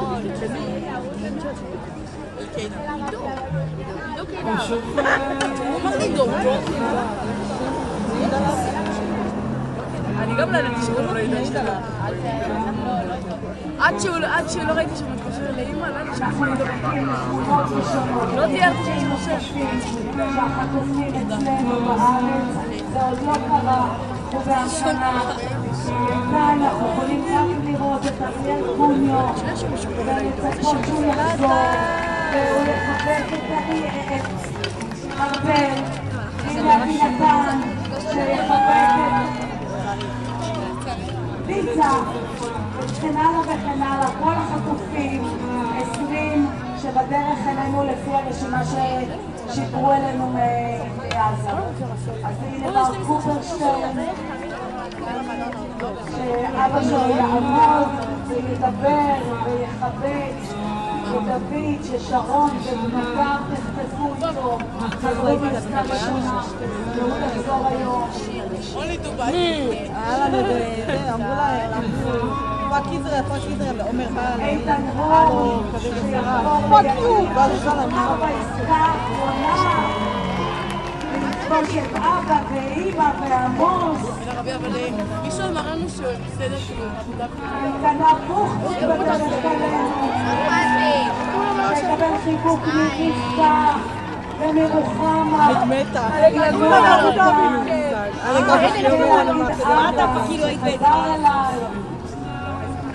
אני יודעת שאם היינו מוסיפים עוד 1000, מה, אין סיבה? והנה אביתר דוד שגם הוא יצא אלינו היום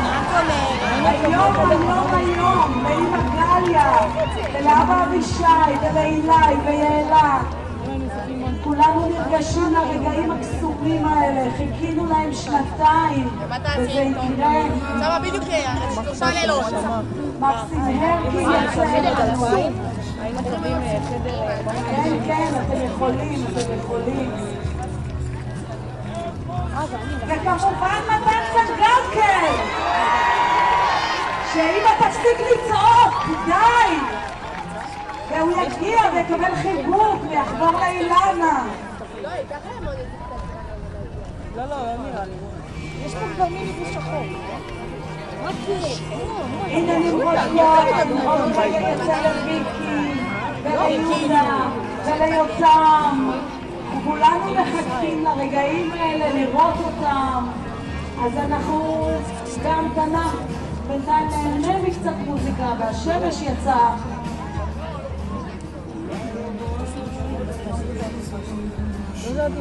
איך תחזרי? בקטע הזה הפעימה שנייה של לשנות הרמה. אין לנו איך. נכון. אומרים על שטחים? יש שטחים. כן. אחד ב10, אחד ב... כנראה שב10 יהיה ב2.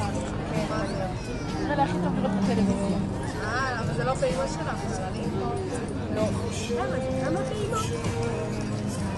יוצאים 20 עכשיו.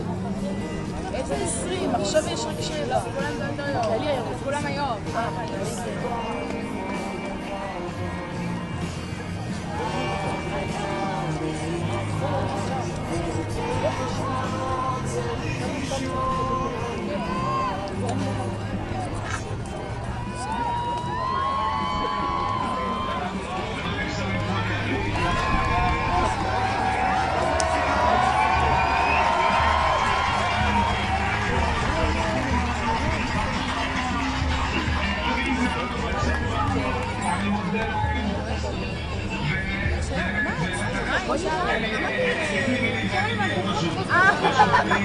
מה? שאלתי? מה הבנתי?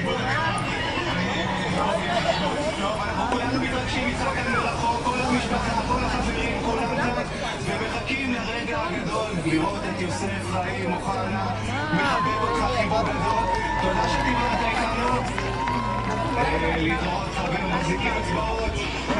מי שרצה, מי שלא בבית. אוי, למה? כולם מחכים לרגעים, לא מבקשים שיגידו, אנחנו מצפים ממש בקרוב. שלום, מחכים, תחזור אלינו בהמשך. תודה רבה, מרגש הציפייה הזאת וההמתנה הזאת. בוא נעשה רגע תמונת מצב ברגע זה. חזי סימן טוב, דיווחים של הכתבים הערבים.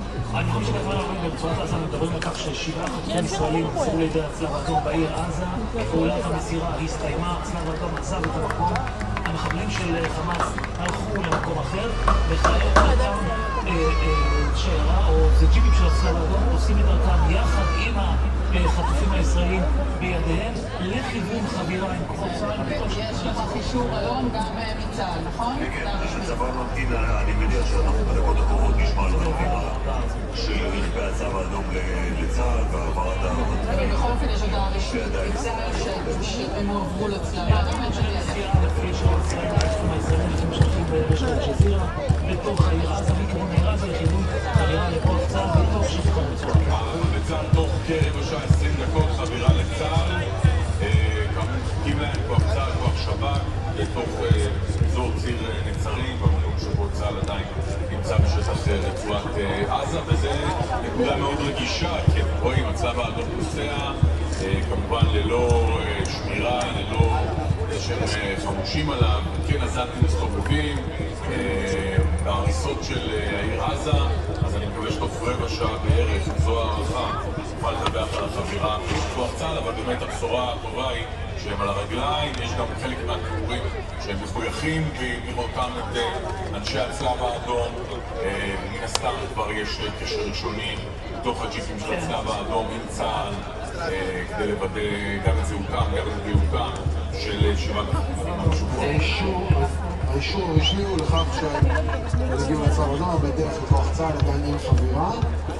התמונות האלה הן לא תמונות בשידור חי, אלא תמונות שנשארים באל-ג'זירה מהשעות הקרובות. אנחנו חצי שעה בעצם לפני הנחיתה המתוכננת של טראמפ בגלל התעופה בן גוריון, ואנחנו שעה ו9 דקות לפני שאמורה להתבצע בעצם מסירת החטופים השנייה של החטופים שנותרו, 13 חטופים חיים שימסרו לידי ישראל, ואנחנו בעצם מחכים לתמונות, להבין לחבירה אלינו, לכוחות צה"ל בצד הישראלי, ש7 החטופים שכבר עושים את דרכם לכאן. 7 שעושים את דרכם, כל אחד מהם זה סיפור מרגש שאמור לפגוש את ההורים ואת בני הזוג, וביניהם יש אבא אחד, יש כשני אבות, אבל אבא אחד כבר נמצא בידי הצלב האדום, עומרי מירן, שנחטף מצד אשתו, ושי. החטוף המבוגר ביותר, חי, ואבא שלו שגידל זקן, והפך את בין החטופים הראשונים שיצאו ועשו שביתת שבט, מחכה כל כך לראות אותו, דני, שמצפה לפגוש אותו ברעים. כל הדברים האלה אמורים לקרות ממש בשעה הקרובה, ואחרי בשעה 20 דקות, כמו שאומר אור ואלון, חבר של כוח צה"ל, ואז הגעה לרעים, ואז הפגישה עם המשפחה, ובשעות הקרובות, ואנחנו מצפים לכם את התמונות האלה ככל שאפשרו לנו גם שיצאו לדובר צה"ל, ובאישור המשפחה, כדי להראות את הרגע הזה שבו נפגשים בני המשפחה. בואו נעבור לראות מה קורה בעוד אחת מהעמדות צפייה של שחרורי מתן אנגרסט. אתה נמצא שם, אני מודה.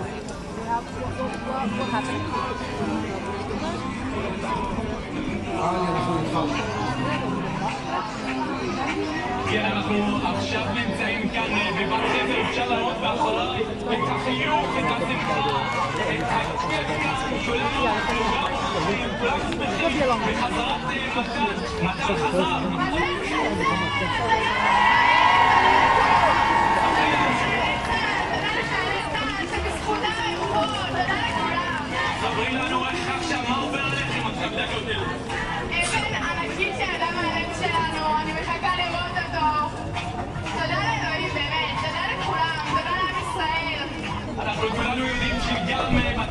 שרוף, אוהד שרוף של מכבי חיפה, אפשר לראות מאחורינו שכל האוהדים של מכבי חיפה הגיעו גם במיוחד כאן כדי לראות ולצפות בשחרור של מתן. ממש התמרות של שמחה אנחנו ראינו בשעות הבוקר, ועדיין זה קורה כאן, כולם שמחים, כולם רוקדים, ראינו גם שמפניה כאן. המון שמפניה, המון שמפניה לכל האוהבים שיגיעו גם עוד מעט, יותר מאוחר, והם יגיעו, וגם החללים מחכים לכולם, כולם יגיעו, אם לא יגיעו, נביא אותם, נביא את כולם. ממש כמו ששומעים כאן, ממש שמחה גדולה, מתן חזר, כולם רוקדים כאן, כולם שמחים, אז אנחנו ממשיכים גם לעקוב אחרי כל מה שמתרחש כאן בבת חפר, ואחרי שכל ההכנה כאן אצלנו בבת חפר של חזרת החטופים, רואים את השמחה וגם המשפחות קיבלו תמונות ראשונות של החטופים המשוחררים. הם עוד מעט יגיעו אלינו ואנחנו נראה לכם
כרגע בכיכר 65,000 איש שבאו לראות ביחד ולהיות ביחד בכיכר הזאת, לקבל את החטופים שחזרו אחרי שנתיים של מאבק שאתם הולכים איתנו כבר שנתיים עם המשפחות, עם המטה. אבל המשטרה מבקשים שכל מי שחנה בשאול המלך בצד של הקריה צריך לפנות את הרכב כדי שנוכל להכיל עוד ועוד אנשים שרוצים להיות ביחד. אז כל מי שחנה על שאול המלך אני מבקשת להזיז את הרכב, תודה רבה. לא כדאי שיתקרבו לכם, זה ערב חג. אז לכו תעשו את זה ואנחנו נמשיך לדווח לכם כל הזמן.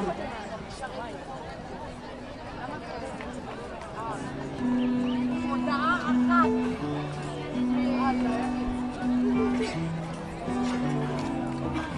שם היו בתים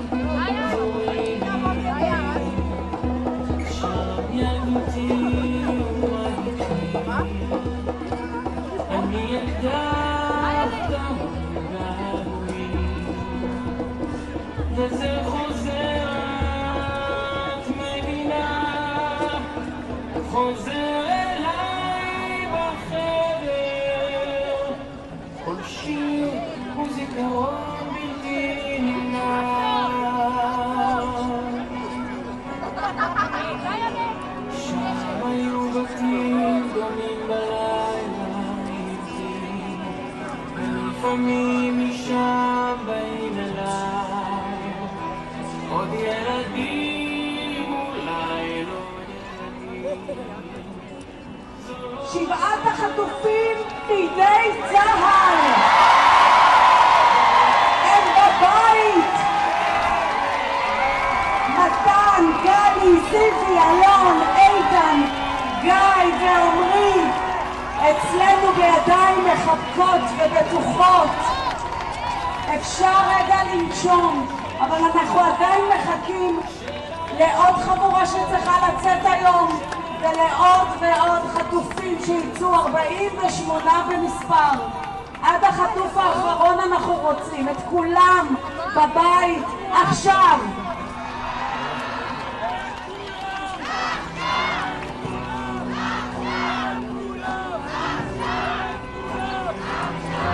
עכשיו על כביש מהיר במכונית שקנית אני נוהג זהיר מאנשים בחלומות מרוח גזענית זו לא אותה מדינה כבר לא אותו חדר רק שיר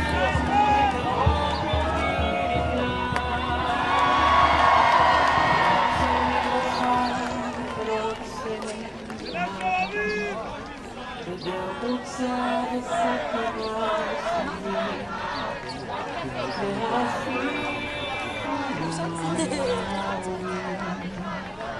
הם במילים בה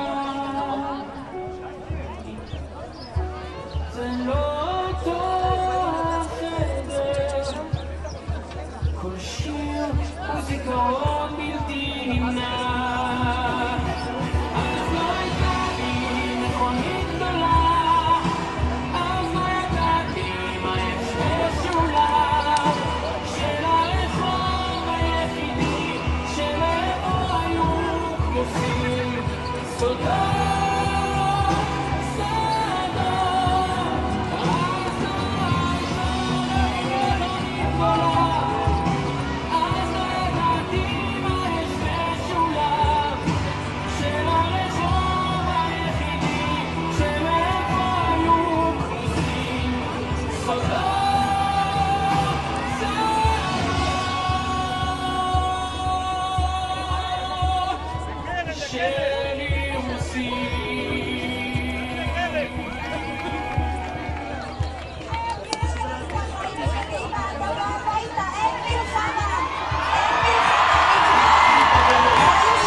אפשר לראות שזה טלפון מטלפון, כלומר המחבלים לא התקשרו ישירות לעינב או לאילנה, אלא יש פה טלפון שמראה להם את מתן, וזה מטורף, הם עכשיו בדרך מתן זה יכול להשתחרר רק בפעימות הבאות, הוא עדיין לא בידי הצבא האדום ככל הידוע לנו, הוא עדיין בידי חמאס. מצד אחד זה טרור פסיכולוגי, אבל מצד שני, איזה אושר, עינב צועקת לו, אין מלחמה. וגם מלחמה כדי שהוא יאמין, כדי שהוא יאמין שזה קורה. ומעניין איך ידע לענות לטלפון הזה. זה? איך ידע לענות? חמאס פשוט גרם לכך שהשיחה תחובר. מתן לידיו, ליד החבלי חמאס, למיטב ידיעתי, יש עוד שיחות כאלו עם עוד חטופים ועוד בני משפחות. רגע, צריך להסביר, מה זאת אומרת חמאס דאג שהטלפון הזה יחובר? זה ברור איך עינב ידע לענות לשיחה הזאת. אם נצליח להשיג עכשיו את עינב, אני מבטיחה לך שנשאל על זה, אבל אני לא יודעת להגיד. אני רוצה שנשמע, זה פשוט שיחה שאני קשה לעכל את מה שקורה כאן. בואו נשמע שוב את עינב משוחחת עם מתן שנמצא עדיין בשבי בעודנו מדברים. הוא עדיין מוחזק בידיהם חבלי חמאס והם יוצרים את הקשר הזה. חיים שלי, אני אוהבת אותך, אני מחכה, חיים שלי.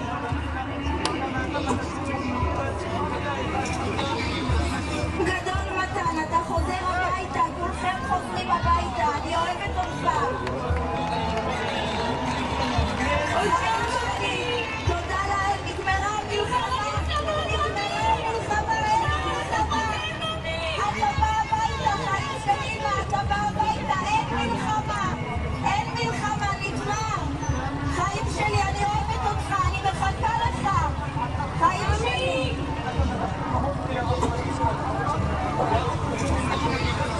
גדול מתן, אתה חוזר הביתה, כולכם חוזרים הביתה, אני אוהבת אותך. חיים שלי, תודה לאל, נגמרה המלחמה. נגמרה המלחמה, אין מלחמה. אתה בא הביתה, חיים שלי, ואתה בא הביתה, אין מלחמה. אין מלחמה, נגמר. חיים שלי, אני אוהבת אותך, אני מחכה לך. חיים שלי. אין מלחמה, אני אוהבת אותך, אין מלחמה, אתה חוזר הביתה. וואו, עינב צנגקר מדברת עם הבן שלה, עם מתן שעודו מוחזק.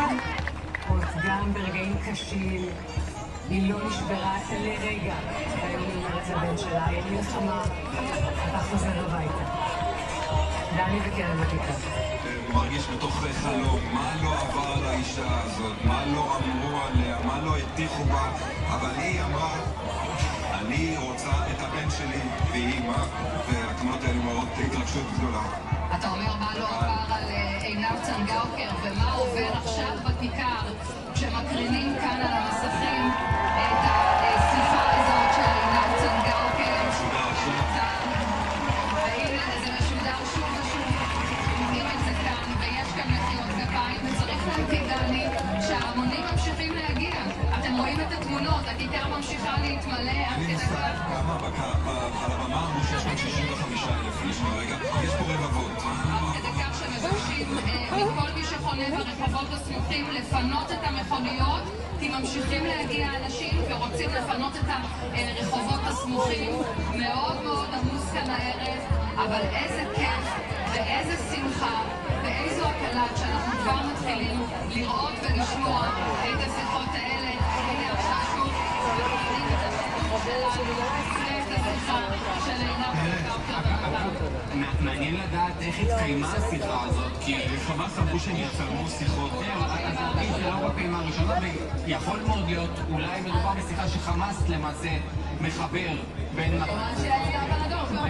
צריך לומר ממה שאנחנו מבינים שבמשך שעות ארוכות היא המתינה לשיחה הזאת, היא לא ידעה אם היא תקרה בסוף, ולבסוף היא קרתה, זה קורה ממש לפני מספר דקות, ונזכיר, מתן עדיין כביכול לא שוחרר, הוא לא בפעימה הזאת. לא, אבל אני אומר, אתם מתחילה עם המילה הזאת פעימות, פעימה זה הפרש של שעה. זה הפרש של שעה, בדיוק. כל דקה היא נצח ועדיין. נכון, אני צריך לזכור שזה לא רק עינב שם, גם אילנה קריצבסקי, בת הזוג שלו שנלחמה עליו ונחטפה ביחד איתו. ועכשיו אנחנו מקבלים תמונה של דוד ואריאל קוניו. יש לנו את התמונה הזאת של דוד ואריאל קוניו, שני האחים. עדיין אין לנו את התמונה הזאת, אנחנו נחכה לתמונה הזאת. דוד ואריאל קוניו, שני האחים. יש לנו כאן שני זוגות אחים שאמורים להשתחרר היום, גלי וזיבי ברמן בפעימה הראשונה, דוד ואריאל קוניו כנראה בפעימה השנייה. כמה אנחנו מחכים לחיבוק הזה של סילביה קוניו עם שני הבנים שלה, ולארבל יהוד עם אריאל ולשרון עם דוד. אנחנו מחכים לראות אם יש תיעוד שלהם מעזה של זוג האחים הזה. ישראל, אנחנו עוברים רגעים מטורפים. תראי איזה רגע מופלא, קולה של אימא אחת קולם של האומה כולה. זה דבר מדהים, זה רגע באמת שיזכר לכל החיים. סילביה מעבירה את התמונה של דוד ואריאל קוניו.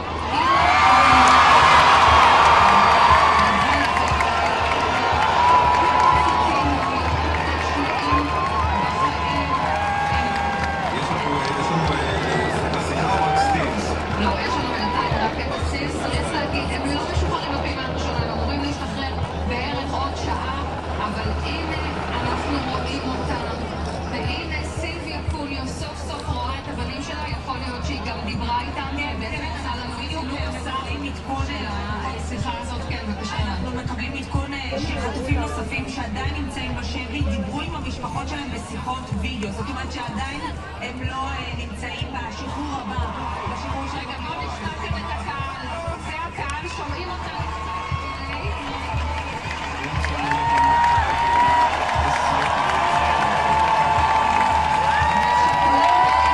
התמונה הזאת של דוד קוניו, הקהל כאן שוב הריע, הרבה מחיאות כפיים, איזו אנחת רווחה. אנחנו גם מתחילים לראות כבר, בעצם נגיד את סילביה העבירה לתושבי הקיבוץ. אמא סילביה, אמא של דוד ואריאל קוניו העבירה את זה לחברי הקיבוץ. צריך להגיד שוב, דוד קוניו אמור להשתחרר בעוד יותר משעה, הוא עדיין נמצא בידי חמאס, לא בידי צה"ל כמו משוחררי הפעימה הראשונה, ועדיין נוצר כבר קשר עם ההורים, ולשמחתנו אנחנו את דוד ואת אריאל לא ראינו מה-7 באוקטובר. אנחנו לא יודעים איך הם נראים, אנחנו לא יודעים מה עלה בגורלם. הנה הם בדרך הביתה. הם לא יצאו עכשיו, אבל הם יצאו בפעימה הבאה שזה ב9 או 10 בבוקר. אנחנו מרוגשים שיא, אני מרגישה אתכם. יש פה כל כך הרבה אנשים, החיבוק הזה שלכם כל כך חשוב. תראו אותם, את המשפחה. שרון תחבק את דוד, ארבל תחבק את אריאל, וסילביה תחבק את כולם. אין, הרגעים האלה, להם פיללנו, להם חיכינו, והנה הם קורים.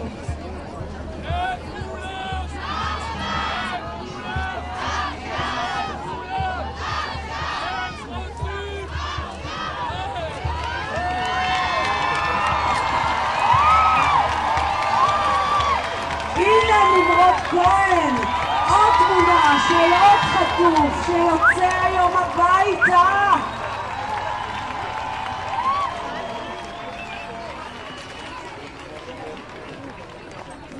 אפשר לנשום שרואים אותם ככה.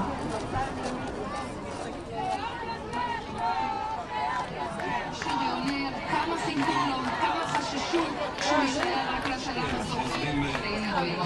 משהו דני שלא קרה בפעימות קודמות, בשחרורים קודמים, שהחמאס למעשה משחרר את אותן תמונות. אגב, עכשיו הודעה של צה"ל ושב"כ, 7 חטופים שווים פגשו את כוח צה"ל ושב"כ ברצועת עזה. אנחנו נסים לדבר של סילביה קוניו. סילביה, שומעת אותנו? כן, אני שומעת.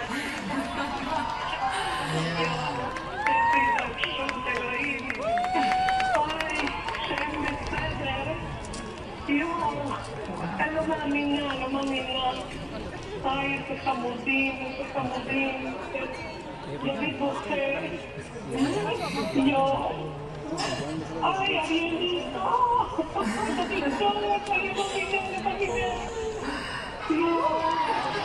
אוהבת אותם. וואי.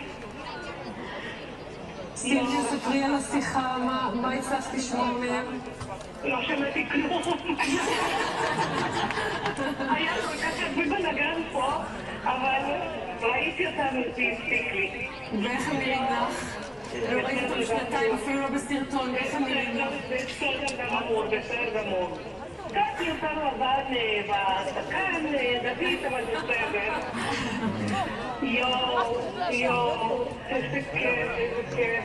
אני לא מאמינה כי אני רואה אותם. האמן שהרגע הזה הגיע, סילביה?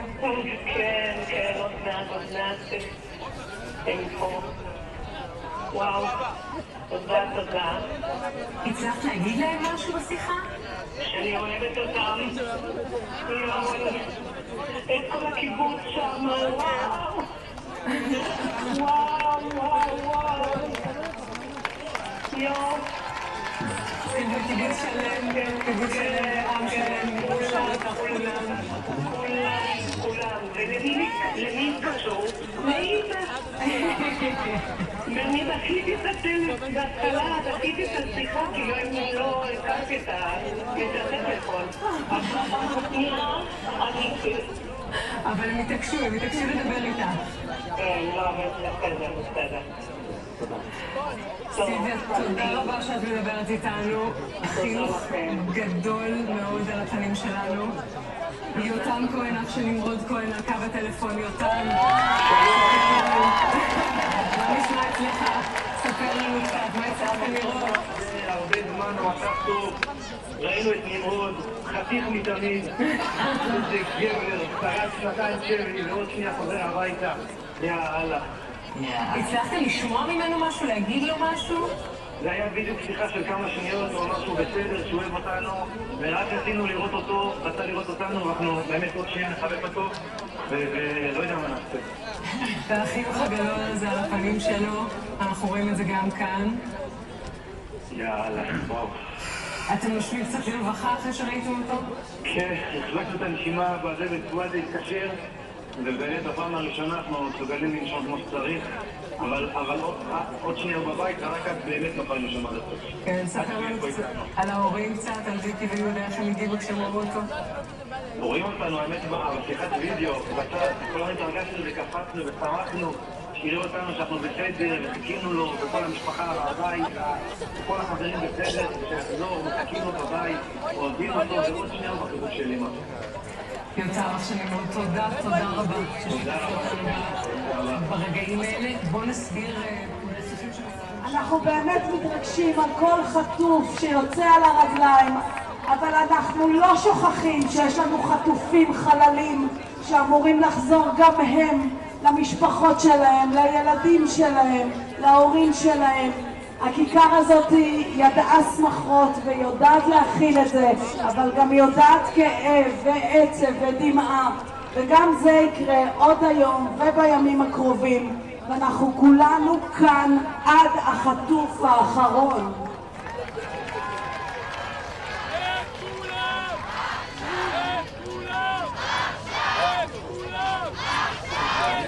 זאת הסיבה שיכול להיות, אני לא יודע, אבל יכול להיות שחלק מהמשפחות הבאות שעוד לא קיבלו שיחת טלפון יקבלו, וגם יכול להיות שלא.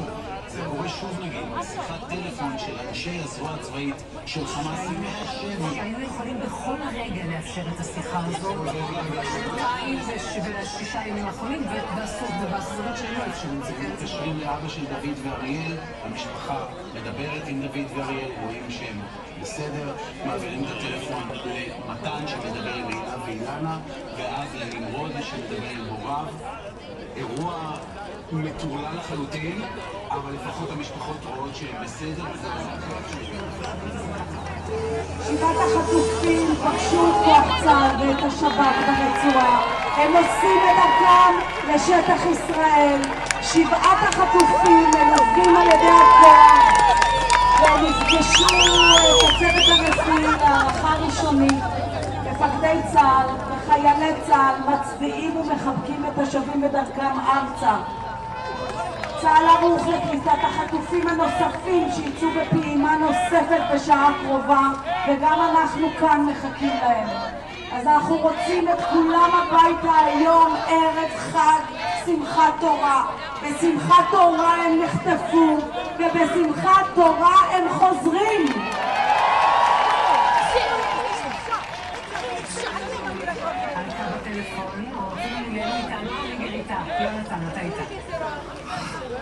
ממש עם מצלמה, אפילו לא יש לנו כבר את הטכנולוגיה הזאת.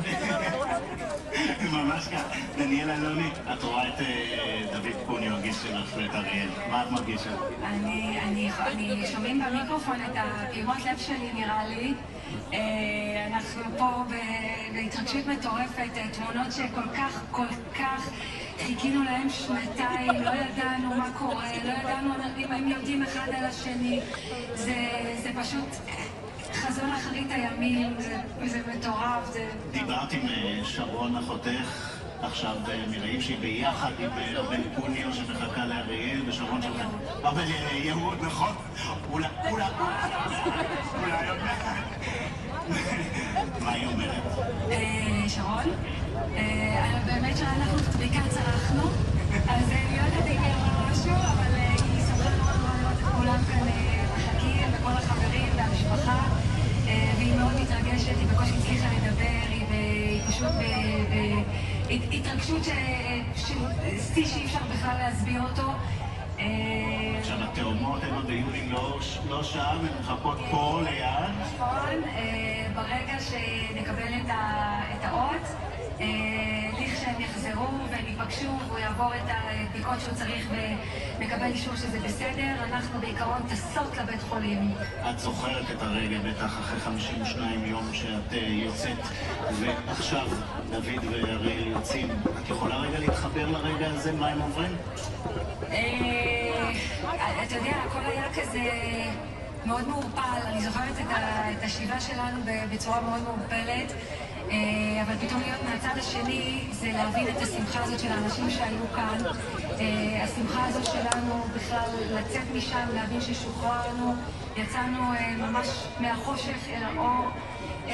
אני בטוחה שהם עוד רגע מהכלים, אני לא יודעת מאיפה הם באים, אם הם באים מהמנהרות, אם הם באים, לא יודעת, זה קשה, זה... אז עוד מעט פותחים בקבוק שמפניה, ממש בקרוב, וחוזרים דוד קוניו ואריאל קוניו מיד בבית, ואנחנו נחזור לחגיגות פה. לגבי שמפניה, אבל הפריזר מדבר כנראה בסיבי קוניו, וזה אין ספק, מיכל. בואו נדבר רגע על העובדה שהמשפחה היה חשש לגבי מצבו של אריאל, לשמחתנו, במקום שהמצב טוב, אבל ספרי לנו מה שבעצם אי אפשר היה לספר עד עכשיו. כן, יונית, אז אני יכולה לומר לך שהמשפחה, לפחות לפי המודיעין שהגיע אליהם, היה חשש מאוד כבד למצבו של אריאל, ולמעשה... אגב, רק נמצא אותך, אנחנו רואים שהוא בחלון הקטן את שרון, את ארבל. כן, שרון וארבל. אריאל ו... אני בדיוק מתכתבת עם שרון, תוך כדי ומנסה לשכנע אותה שזה שוטר חלון בהתלגשות שלה. אבל אני אומרת שהיא פשוט לא מסוגלת מאוד התלגשות, שהיא רואה את דוד סוף סוף, וגם אריאל, שהם חששו כל כך מהמצב שלו. סילביה, את יודעת, היא אמרה לנו, ברעיון יש לי 4 בנים, 2 מהם בשבי, 2 איתי, אני חצויה. אני רוצה להיות שלמה כבר. והנה עכשיו היא רואה את התמונה הזו והיא יודעת שהיא שלמה, שהיא מקבלת את 2 הבנים שלה חזרה אליה. ותראי את הסרטון הזה, הנה ההורים של משפחתו של אלון נואל צופים ביחד, ואלון רואים אותו לראשונה. אלון, אחד, הוא נראה מדהים, הוא עומד על הרגליים, הוא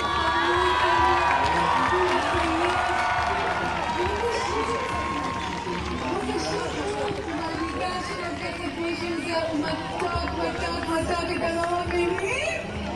אלון, עכשיו, הוא נראה מדהים, הוא עומד על הרגליים, הוא חמוד ברמות, הוא מחייך, הוא פשוט, הוא מהמפגש שלו ככה כמו שהוא זה, הוא מתוק, אתה לא מבינים?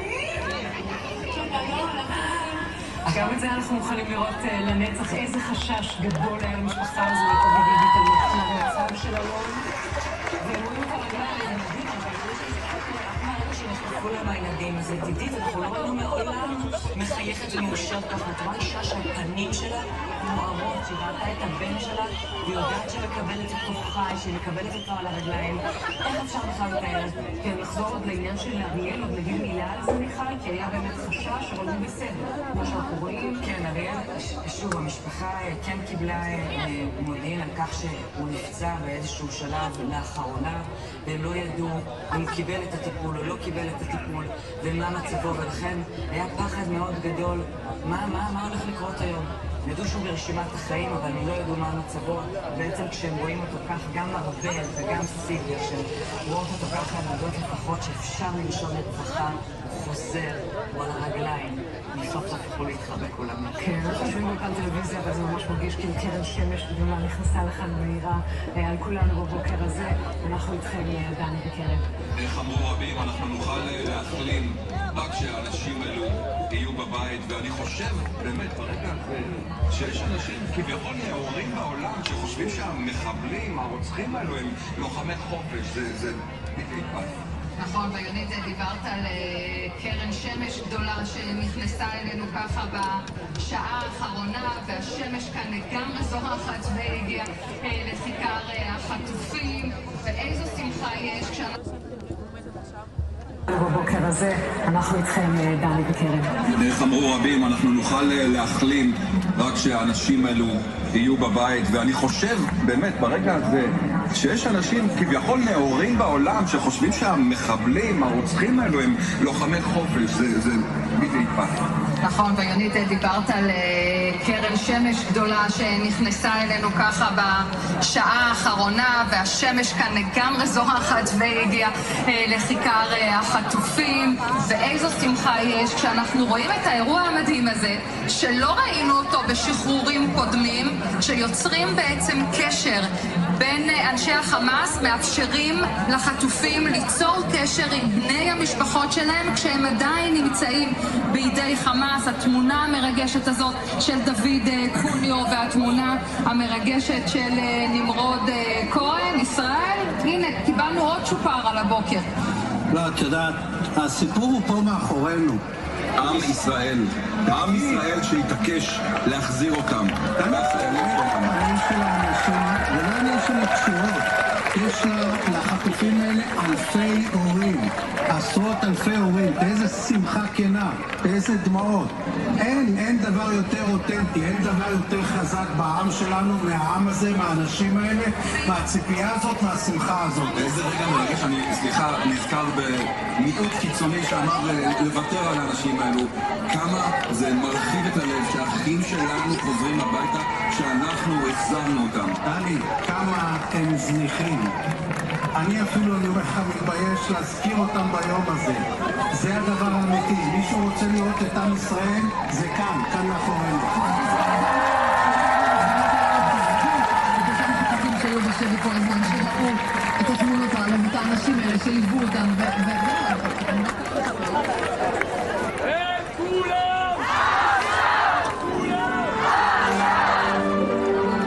את כולם עכשיו אנחנו רוצים בבית. את כולם בפעימה ראשונה, בפעימה אחת, בשתי פעימות, היום, ערב חג. אנחנו רוצים אותם בבית. את כל החטופים, את כל ה-48, את החיים, את החללים, את החיים שיבואו לשיקום, שיקבלו חיבוק מאמא, מאבא, מאבא זוג, את החללים לקבורה ראויה בישראל. כי אין, אנחנו לא עוצרים עד שהחטוף האחרון מגיע לכאן, אלינו, לארץ.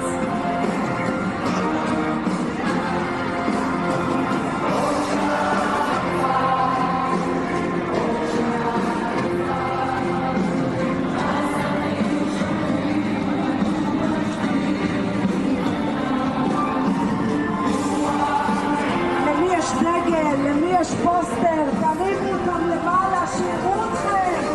ברגעים אלו טראמפ נוחת בארץ, להביא לך את העסקה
Costa.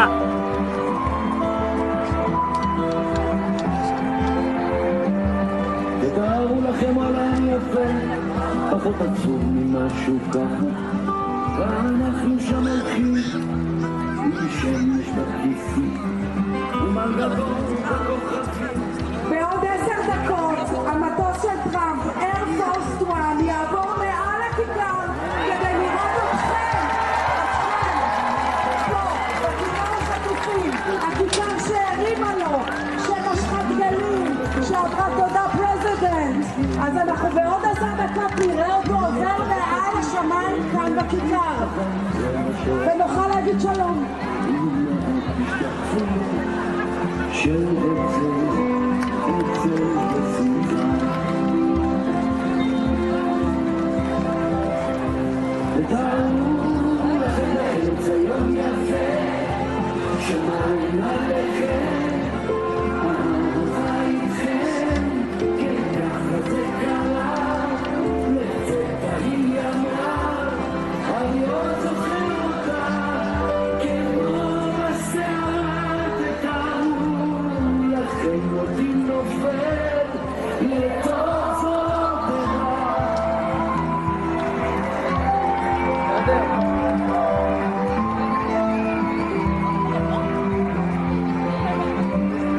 תתארו לכם עולם פשוט, חדר ללמדה, בית בדשא, וחודצים מלאים בטוב, ושניים משיקרים, ומבעל דמיינו, היא לוחשת ודורשת. תתארו לכם עוד הזדמנות, כן עוד הזדמנות, לחזור פתאום לעניין.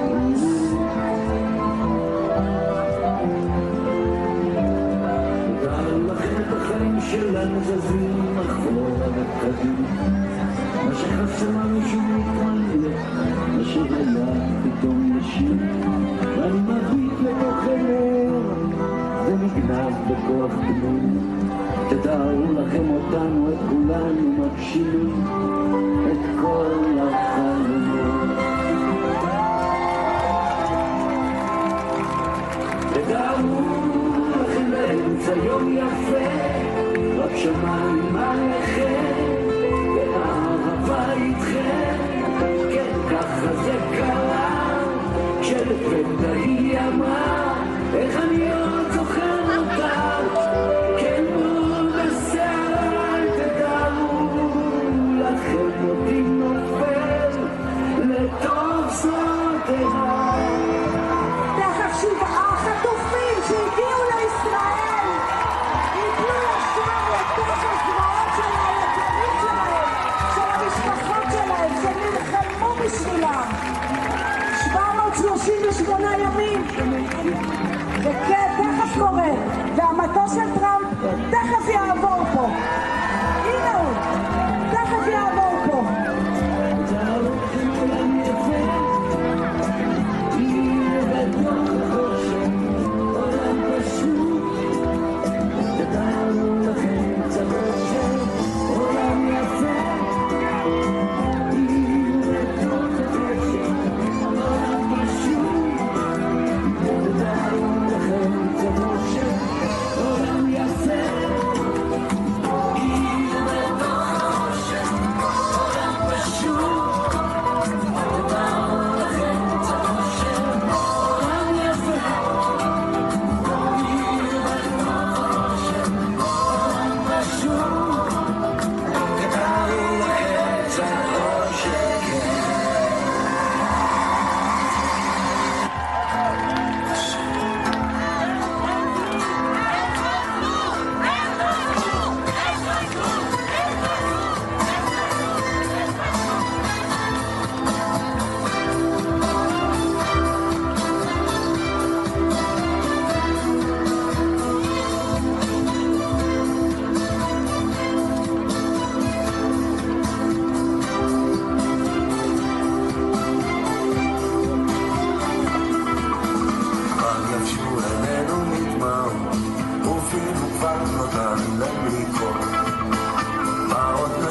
שמות מעות, כמעט ביקשנו לנו את הכל.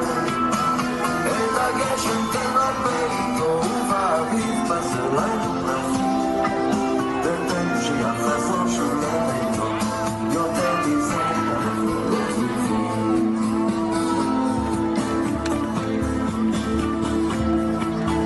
ברענו אל הצלקות עמוק בפנים ניסנו הנחה פגשו עלינו מלפות למרות שפעם אבל כולם נבחן את הגשם ולבנו והמתפסר למרחים ותן להיות שלי איתו יותר מזה אנחנו לא צריכים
יותר מזה אנחנו לא צריכים, אבל עוד כמה דקות Air Force One והנשיא טראמפ בתוכו יעבור מעל הכיכר הזאת, הכיכר שחיכתה לו, שהודתה לו, שחיבקה אותו כל כך, והוא מחזיר תודה היום.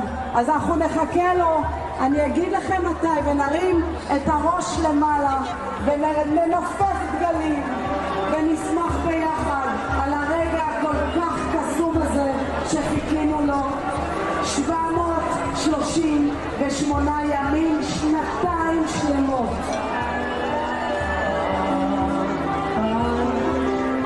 כמה שזה טוב טוב כמה טוב שבאת הביתה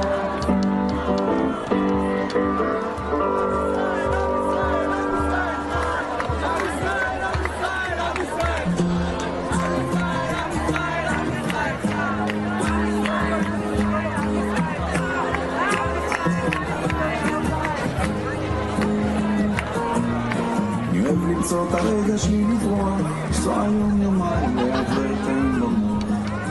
אני אוהב את הדרכים ואת הזמן שלי בחוץ, לילה בצפון, צימר בקיבוץ. אני אוהב להסתכל על החיים שלי מהצד, להבין שאני יודע גם לבד. אני אוהב את הצלילים החוזרים של העולם, 12 שניות לפני שנכנסים כולם. אני אוהב את הפנסים, את האורות ואת הידיים למעלה, אבל הכי אני אוהב לחזור הביתה, אחרי שלא הייתי כל הלילה. כן, כן, החטופים שלנו בדרך לרעים, שלא נשכח את זה, הם בדרך אלינו, 7 חטופים בריאים, שלמים, על הרגליים. אני אוהב לחזור הביתה.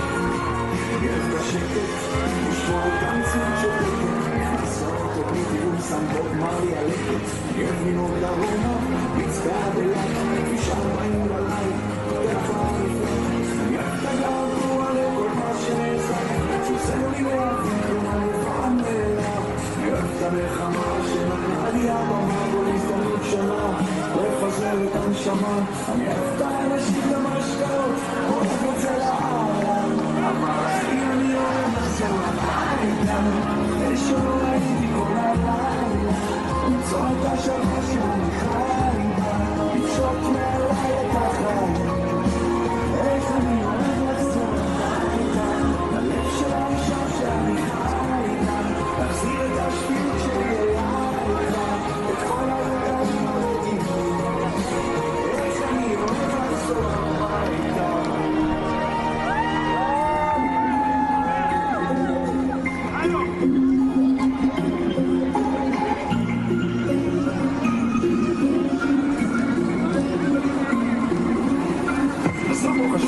עושה בלילות החישוב, רגל אחת בבמה, מנסה להיות שופט בשיווק, סריקת השלבים הבאים, ולעמוד מאחורי הקטעים, אני לא מחליף את החיים שלי בחיים.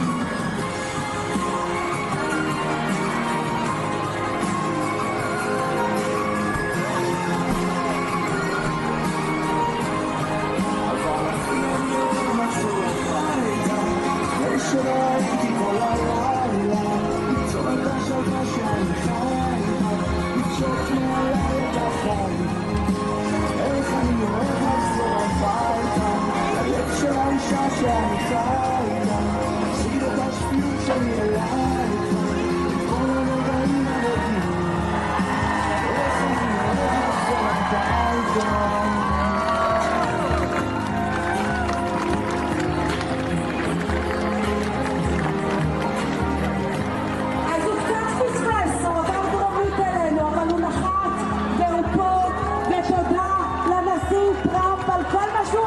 בשבילנו.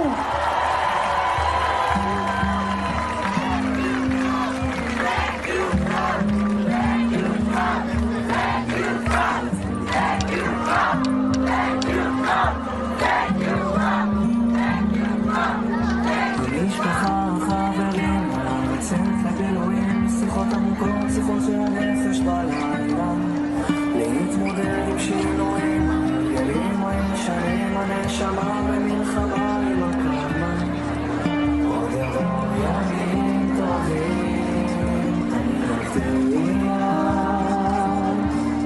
עוד יבוא ימים טובים,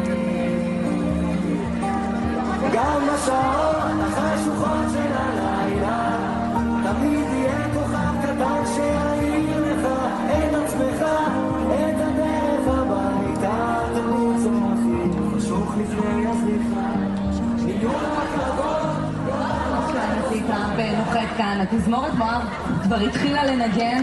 יהיה כאן טקס קצר במיוחד, שהוא הקדמה לביקור קצר במיוחד, אבל נראה לי שעצם העובדה ששני הדברים האלה, ואתם שומעים ככה את רעש המטוס מעלינו, עצם ההתרחשות הסימולטנית הזאת, ההגעה של החטופים לידיים ישראליות, ההגעה של טראמפ לכאן לנתב"ג, כבר מבחינתו הביאה את תמונת הניצחון של הביקור הזה.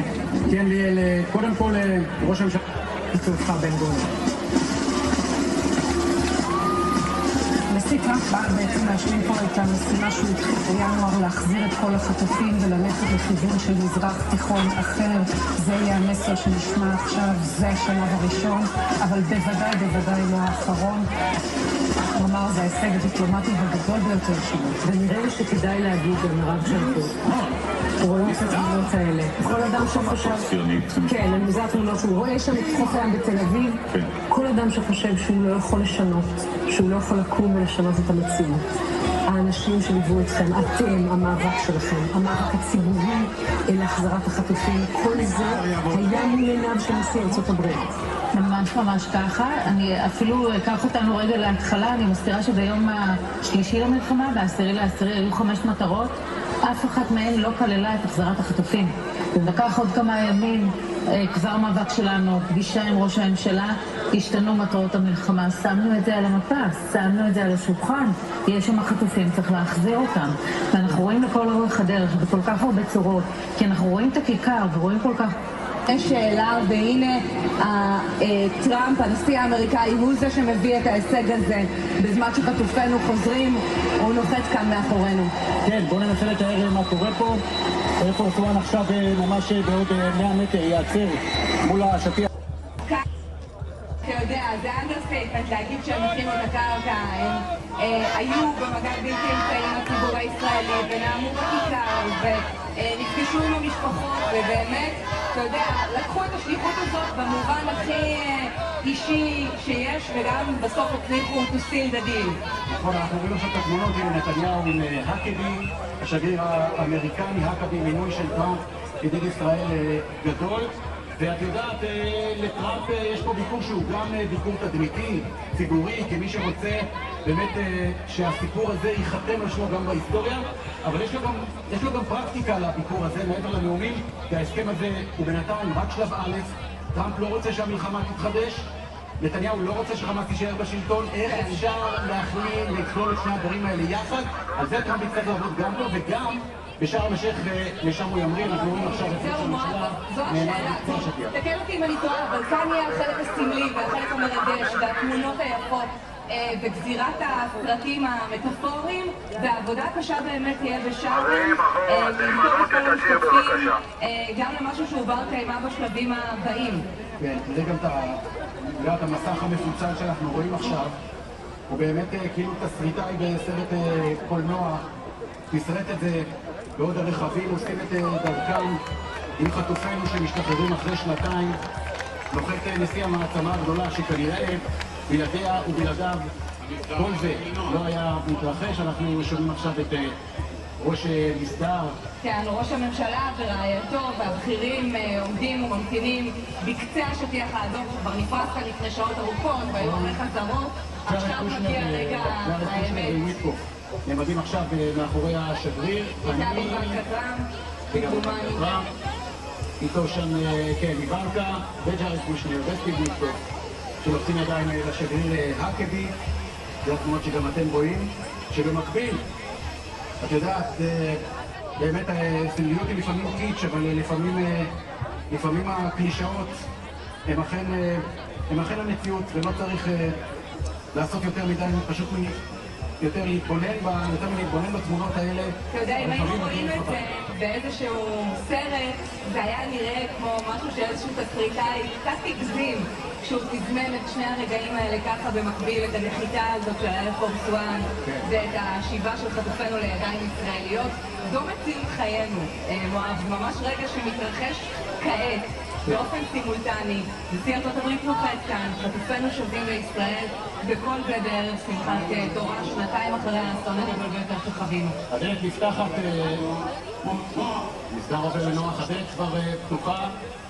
הנה רואים את זה הנשיא? אני לא בטוחה, זה לא הנשיא? לא, לא הנשיא, אבל תכף השטיח האדום, את רואה שמגלגלים אותו עד לכבש המטוס, למרגלות, המרגלות האחרונות, ואז יצא הנשיא. תשמעי, ליאל, נתניהו מעריך מאוד את טראמפ, נזקק לו מאוד, טראמפ עשה שירות גדול מאוד לישראל, ממשלת נתניהו שנתן לנתניהו לא יבוא במשך הרבה מאוד זמן להמשיך במלחמה, אבל הגיע הרגע הזה שאני לא בטוח שנתניהו היה רוצה להגיע אליו במובן הזה שחמאס עדיין בשלטון, שחמאס עדיין בעזה ואין ניצחון מוחלט, והנשיא האמריקני שעכשיו יעצפו אותו בחיבוקים, במחמאות, במחיאות כפיים, בהרבה דבש, כפה על נתניהו, אולי גם עסקה שנתניהו לא בטוח שהיה רוצה אותה במובן הזה, ונתניהו הבטיח כל העת ניצחון מוחלט בהשמדת חמאס, והנה אנחנו מגיעים לשחרור החטופים ולמה שטראמפ אומר על המטוס לפני סיום המלחמה, בלי שהיעד הזה מושג, אולי הוא נוכל להיות מושג, וזה האתגר בעצם של נתניהו עכשיו, לדבר עם דונלד טראמפ, לנסות לראות עם טראמפ איך אפשר, תחת האילוצים האמריקניים שלא לחזור למלחמה, עדיין להביא להזזת חמאס מהשלטון ובעיקר לפירוק חמאס מנשקו. וזה אתגר מדיניות. גם להשבה של כל החטופים החללים, אנחנו יודעים שבהסכם על הנייר יש של מנגנון שאמור לאפשר שיתוף של מידע כדי לאתר את כולם ולוודא שכולם ישובו, אבל זה ברור שאלה שני האתגרים הדרמטיים, קודם כל להשלים את השלב הראשון, להשיב את כל החטופים החללים שלמיטב הבנתנו לא יושבו לצערנו כולם לחיק משפחותיהם לקבורה ראויה כאן בישראל, ומהצד השני באמת לאפשר את שלב ב', את אותו פירוס של חמאס, את אותו שלטון אחר ברצועה, וגם את אותו חופש פעולה צבאי שישראל הייתה רוצה לשמור לעצמה ככל שתימשך פעילות של חמאס ברצועה. על כל הדברים האלה יצטרכו לדון גם הנשיא וראש הממשלה נתניהו, כמובן גם בשארם. כל הדברים האלה על הפרק, אבל במקביל באמת רגע סמלי מאוד. אנחנו רואים את רכבי הסטרד נעצרים בקצה השטיח האדום, ממתינים לנשיא ארצות הברית שירד מהאיירפורס 1 ומשם ילקח בשיירה לירושלים, לכנסת ישראל, תיפגש במשכן עם משפחות חטופים, פגישה קצרה, או לפחות כזו שאמורה להיות קצרה, אבל שמענו, אתה יודע, נועב, בחודשים האחרונים, בטח בשבוע-שבועיים האחרונים ביתר שאת, את טראמפ מדבר על משפחות החטופים, מדבר למשפחות חטופים, מדבר אל השומרים. אנחנו לא אנשים תמימים, ובאמת זה ממש היה נשמע שהלב שלו נמצא באירוע הזה והמפגש הזה, הוא בוודאי מפגש שיהיה לו חשוב, והשרה, כאמור, נאום בכנסת אצלנו בירושלים. אוקיי, אז כמו שאתם רואים ושמענו, גם מישי קיבלה שיחה מעמרי. גם מישי, נביא מירן, תיפגש עם עמרי בעוד כמה דקות. החיבוק הזה שלא כל כך חיכינו, גם היא, גם הוא, איזה רגע. ובמקביל טראמפ עולה על הרכב שרד, ייסע לכנסת, אנחנו נעקוב אחרי זה, אבל הכי חשוב שהחטופים שלנו חוזרים היום הביתה.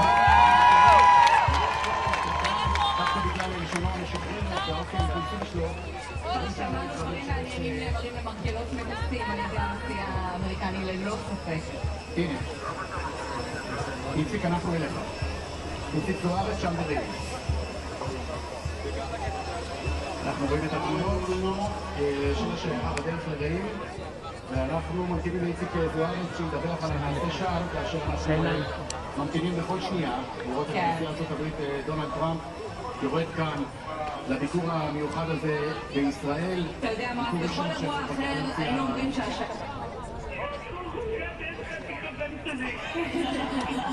כמו האמא, לא היה לנו ספק. כן, הוא הכי דומה לי באמת. אנחנו שומעים את משפחת פיטסבורג, את רוחמה מדברת עם הבן שלה, עם אלקנה. תקשיבי טוב, כשהוא בא ואת פוגשת אותו, אז אני אענה לך לטלפון, מבטיח. אבל אם את יודעת... אנחנו עצרנו את הנחיתה של טראמפ בשביל לדבר איתך, ואנחנו מחכים לשמוע ממך אחרי שפגשת את אלקנה וחיבקת אותו. תודה רבה, תודה רבה שדיברת איתנו. שזה בדיוק יוליד את הסיפור. אז כמו שאנחנו מבינים, כל המשפחות מקבלות שיחות מהיקרים שלהם, שהיום יצאו אליהם ויקבלו חיבוק ומחכים כבר ברעים. הפעימה השנייה תצא לדרך, השנייה והאחרונה, כן? להיום תצא ב-10. הפעימה הראשונה ממש מתקרבת לרעים בדקות האלה. ברגע שנראה שהם חוברים למסוק, נעדכן אתכם. קצת בגלל נשיא ארצות הברית, האיש החזק בעולם שיגיע לכאן לכנסת ישראל, והמון בגלל התמונות שמשודרות ממש עכשיו. כאשר נשיא טראמפ יגיע לכאן, נסיעה הכי מהירה שהייתה אי פעם מנתב"ג לכנסת ישראל בירושלים, בלי פקקים, אז אני חושב שהאוזן תהיה קרויה יומית ודפנה על השאלה מה הוא אומר על המשך מיגור חמאס. כי הנשיא אומר ב-Air שהמלחמה הסתיימה והוא אומר באופן חד משמעי, ומצד שני הוא מתעקש שחמאס יפורק מנשקו, ושכל הסיפור שרואים עכשיו של המשילות זה רק לימים הקרובים לצורך שחרור החטופים.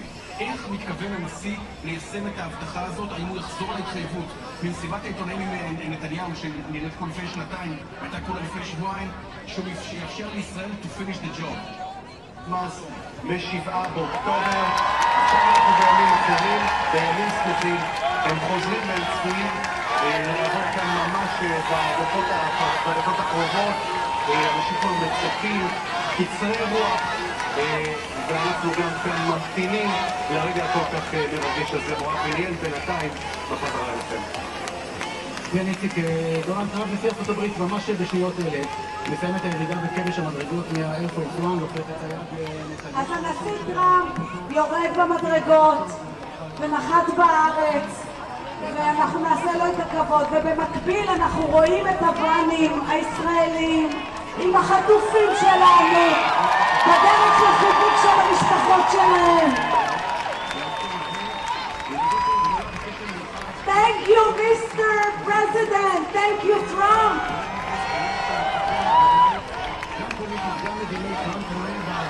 הסכם שהושג עם חמאס, הישג מדיני אדיר שלו במסגרת הניסיון שלו למצב את עצמו באמת כמנהיג עולמי בסדר גודל היסטורי, מי שמשכין שלום. הוא עשה את הסכמי אברהם עם האמירויות, ועכשיו הוא רוצה להיות חתום על מה שבעיניו זה הסכם שלום היסטורי שיוביל לשלווה במזרח התיכון. ליאל, גם אם זה לא יקרה, לפחות מבחינתנו טראמפ מביא להסכם שמביא את חטופינו הביתה, את סיום המלחמה. ואני חושב שאחרי החיוכים ואחרי מחיאות הכפיים, נתניהו וטראמפ לא רואים עין בעין את הסיטואציה, ועל כך הם יצטרכו ללבן את הדברים ביניהם. ואתה יודע מה, אולי לא סתם, או בטוח לא סתם, נשיא ארצות הברית בוחר להסיט מעט את המסלול של ה-Air Force One, וכן לעשות מה שמבחינתו מחווה לציבור הישראלי, ועוד לפני שנחת כאן לטוס מעל חופי תל אביב, מעל קו החוף של מדינת ישראל, הוא דיבר על הציבור הישראלי יש לי הודעה מדובר צה"ל בדוברות השבת. אלון, זיו, גלי, גיא, עומרי, איתן מור ומתן אנגרסט חצו עכשיו מגיעים מרעים קבלים להורים שלהם, ומשם הם ייסעו לבתי החולים לפגוש את שאר המשפחות שלהם שמחכים להם, האחים של אנגרסט מחכים לו שם, ועוד חברים. ואיזה הקלה, איזה יופי, בדרך הביתה ממש כבר פה.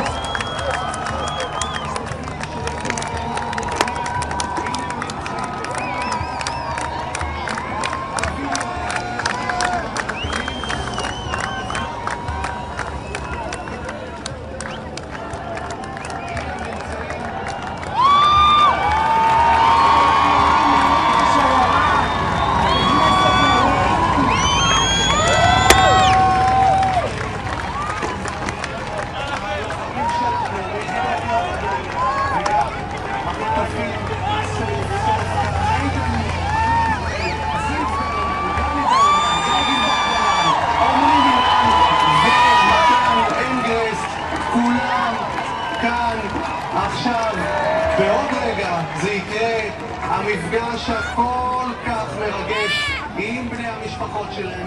ודובר צה"ל כבר מודיע שהצלב האדום בדרכו לנקודת המפגש הנוספת בדרום הרצועה, בה יימסרו לידיו 13 חטופים נוספים. בכל הזמן הזה, בכל העדכונים ממג"ד, השיירה שנושאת את השבים, הבנים השבים לגבולם, הישר אל המשפחות שלהם. זה קורה עכשיו, ואנחנו גם רואים תמונה שמתקבלת עכשיו של האימהות של ויקי ושל ענת ושל עינב מחובקות מרעים, ותכף הם יחבקו את הבנים שלהם. ובמקביל לתמונה הזו שמגיעה ממעל תעופה בן גוריון של כל הבכירים האמריקנים, המניעים והסוגרים של המלחמה הזו כאן בישראל, וכל מה שעמד מאחורי ההסכמים הללו, הנשיא דונלד טראמפ, חתנו ג'ארד קושנר, השליח המיוחד למזרח התיכון סטיב וויטקוף עם רעייתו, וכמובן גם ביתו של הנשיא איוונקה טראמפ, שעמדו כאן בכיכר החטופים לא לפני הרבה זמן ונעמו בפני הקהל הגדול והרחב הזה בלב ליבו של מה שהפך לסמל של המלחמה הזו, כיכר החטופים. ובעודנו מדברות גילי ניצב ויעל שנדבר על מה שעדיין עודו קורה ברצועה. המשפחות מדברות כל הזמן, טלפונים, מדברות עם הבנים שנמצאים עוד בשבי, ופנינו לשחרור הבא של הבנים. מתי ואיפה זה צפוי להתרחש? מתחיל, הצלב האדום כבר קיבל את נקודת המסירה מידי חמאס ובדרכו, ואנחנו יודעים איפה זה ח'אן יונס, זה ח'אן יונס. אז הנקודה הבאה היא איפה שהראינו את הגולים. ראינו את ההתארגנות, זה למעשה הנקודה הבאה, יש לנו את תורה הרצועה, שם לפחות לפי הדיווחים אמורים להימסר כל החטופים החיים של המספר זה לפחות לפי הדיווחים שמגיעים מהצד הפלסטיני. ייקח זמן את השערה הבאה, לחזור לשאול. לפני שהם בידיים בטוחות, כמעט כל המשוחררים מדברים עם בני המשפחה שלהם. אני חושבת שהסרטון הכי מופרך זה לראות את אלקנה בוחבוט עומד שלצידו מחבל חמאס, והנה רוחב הבוחבוט איתנו בשידור לדעתי, ורואים אותו פשוט אומר למשפחה אל תדאגו, אני בסדר. והנה רוחב הבוחבוט. כן, אז בעודנו רואים את הנשיא האמריקני, הנשיא הישראלי וראש הממשלה צועדים על השטיח האדום עם נחיתתו של טראמפ בישראל. אנחנו מקבלים עוד שיחה, ואוקיי, ננסה את זה בהמשך, יעל. אנחנו ברצועת עזה, אז אנחנו בעצם להתעדכן מהשידור הבא.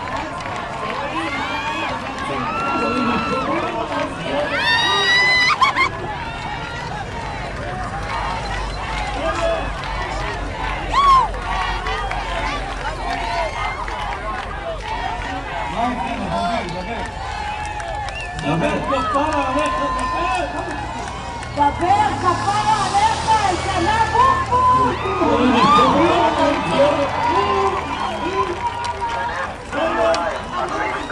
להיכנס לשוליים בבקשה כולם. לחזור לשוליים. לרדת מהכביש. דבר כפרה עליך, דבר!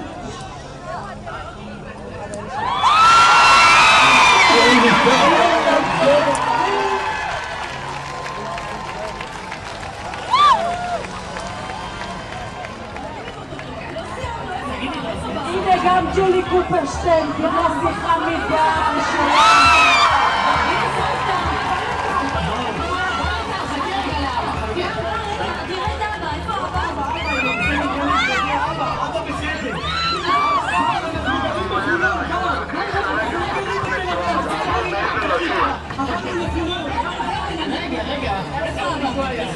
אין, כמה מידע לשניות.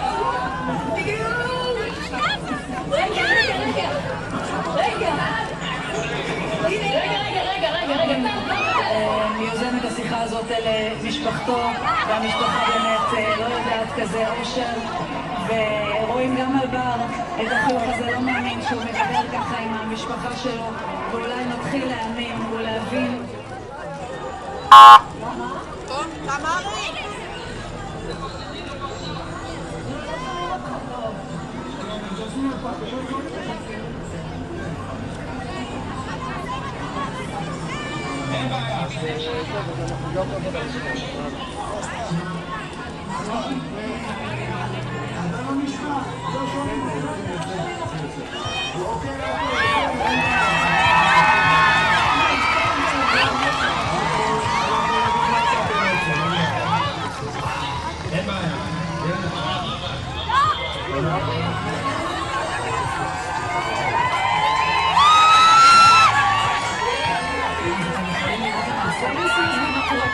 זה החמאס שמתקשר למשפחות ומעביר את הטלפון לבקשת המשפחות בין החטופים.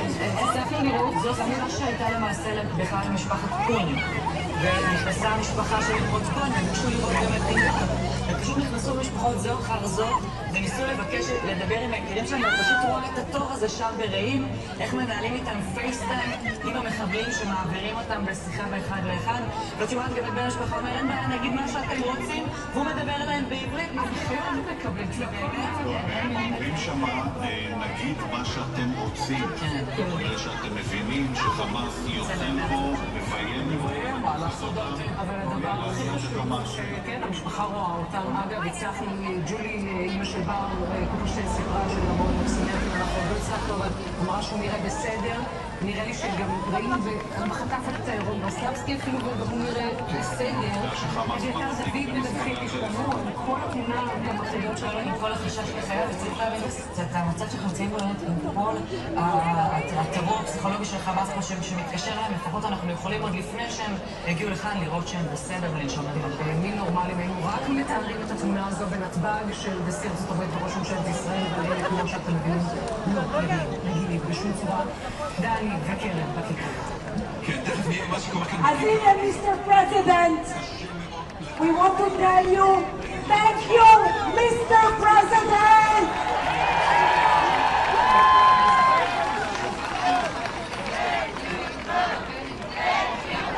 Thank you, Trump!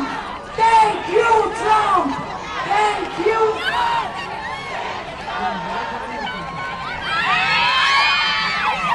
ראינו כמה שניות את אביתר דוד, אנחנו ראינו את הסרטון הקשה שלו, וכולנו נראה בסדר יותר אבישי דוד, אבא שלו. אבישי, מה שלומך? מה קורה? הרבה יותר טוב. הרבה יותר טוב לפני שראיתי אותו כמה דקות. איפה נראה לך? הוא נראה טוב, כמובן יחסית לסרטון הנוראי שראינו לפני מספר שבועות. הוא נראה טוב, הוא אומר שהוא בסדר והוא מתגעגע. כולנו מאוד אוהדים בגלל הסרטון, ועל פניו הוא נראה שם יותר טוב מהסרטון, נכון? בוודאי. מה הוא אמר לך? מה אמרת לו? שהוא מתגעגע אלינו, וכמובן זו הסיבה שלנו אליו, חיכינו לו ושלא ידאג, והמסע יצא לדרך. אנחנו מקווים שיותר מאוחר נוכל לחבק אותו, להריח אותו ולנשום אותו. כמה אתם קרובים למפגש? כמה?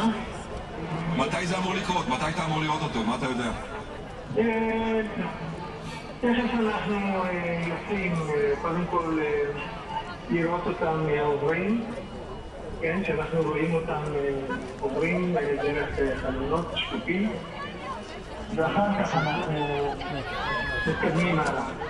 תספר לנו איך הגבתם שם, אתה ומירב ואילי ואלה. תשמעי, זה תעלולים גדולים. זה שמחה ענקית, זה שמחה שמתפרצת, זה תענוג גדול. תודה רבה לכם. תודה רבה, אבישי. אותך למפגש עם הבן שלך, הגיע הזמן, אין לך מצווה גדולה כפדיון שבויים כמובן. כמה דאגנו מלראות את אביתר דוד אחרי הסרטון המזעזע שחמאס שלח עם הרזון המאוד מאוד קיצוני, ואיזה כיף לראות את אביתר דוד שהוא באמת היה אחת הדאגות הגדולות לאיך יחזרו החטופים. אגב, המופן של הנשיא טראמפ שנחת והיו פה מחיאות כפיים סוערות, היה עכשיו נבחר לכל תפקיד שהוא רוצה במדינת ישראל. הגנה של אחת כאן, שנת עם ישראל חי, אנרגיות יוצאות דופן שלהם. מגרש כדורגל כשישראל מביסה את נורווגיה, מה שלא קרה. אגב, זה גם הסרטון של אביתר דוד וגם הלוחמה הפסיכולוגית שהם עשו כאן לאורך השבועות האחרונים, נתנו לנו להבין כאילו עבד הקשר עם חלק מהחטופים, ואתם רואים שכולם על הרגליים. בכלל ההתנהלות של חמאס במהלך גם הסרטון ההוא שהוא וגיא דלבוע דלל המתינו בוואן וראו את השחרור של החטופים האחרים, זה היה סרטון קורע לב. וגם היום טעינו מהבוקר איך חמאס לא משחרר תמונות של שחרור החטופים והעברה שלהם לצלב האדום. הם עשו את זה בדרך אחרת עם הסרטונים. אגב, אנקדוטה מעניינת. אתה בעצם אומר שכל שחרור וההפקה שלו, אז הם אמרו, אסרו עלינו לעשות טקסים, אז עכשיו אנחנו נוקטים בדרך אחרת, והפקות חמאס דאגו לשיחות האלה. רק שילמוד אל-אקצא זה באמת אירוע שאף אחד לא יכול לדמיין אותו. אנקדוטה מעניינת, גלי וזיוי ברמן, מועדים של מכבי תל אביב, המסוקים שלהם יעברו מעל מיליון כיסא כל משחק לכבודם כשהם נכון, אז הם, אני מבין שלבקשתם, המסוקים שלהם יעברו מעל בלומפילד לפני ההגעה לבית החולים. ועוד סרטון של יוסף חיים מוחנה שאנחנו מקבלים עכשיו, בוא נראה אותו. אוהבים אותך,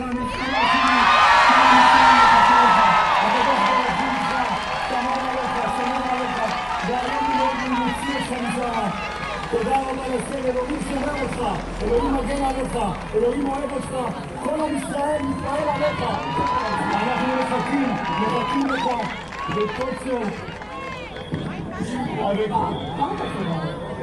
כל החברים, כולם מחכים, כולם. מסגר, אתה יודע מה המצב של סגר? יש לך מסגר?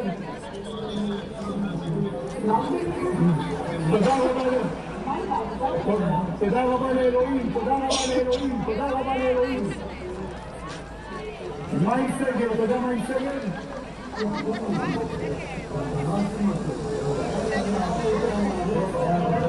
אני לא שומע. שנייה, איפה סגל? איפה? אני לא שמעתי, או לא שמעתי. כן. אני אגיד לך, אוקיי, מצלמים את זה עכשיו בחדשות, תעשו גם צילום מסך, אוקיי? תשמעו אותם את התמונה. הנה אתה רוצה. אוקיי, בסדר, סגל בסדר, רק תגידי אם סגל בסדר.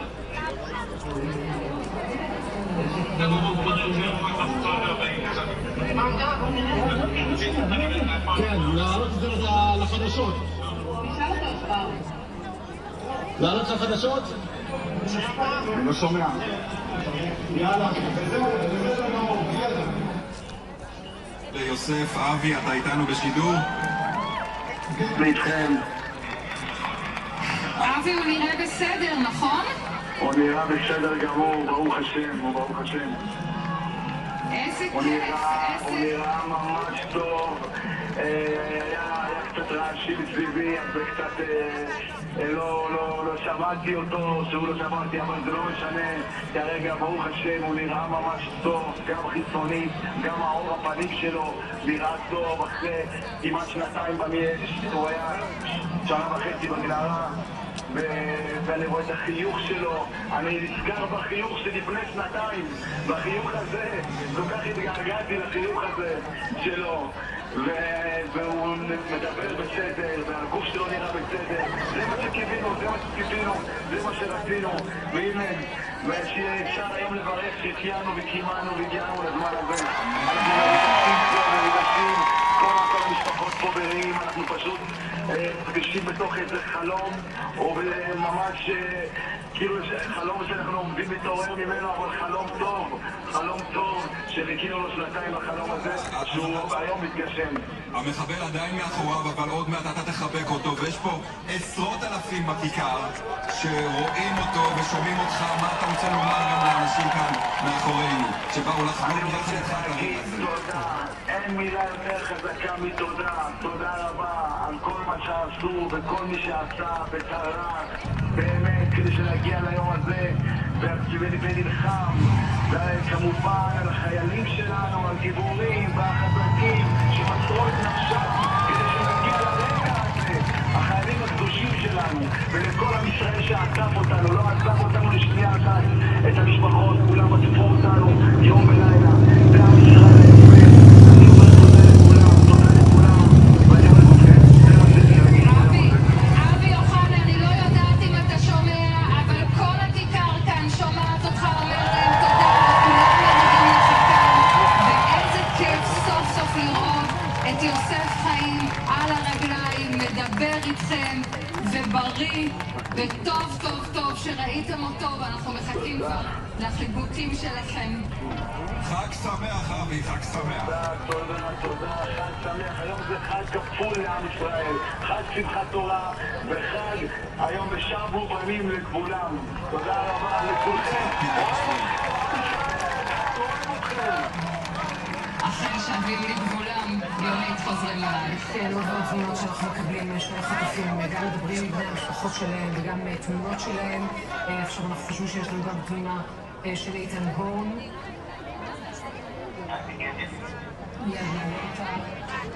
זה אביתר דוד!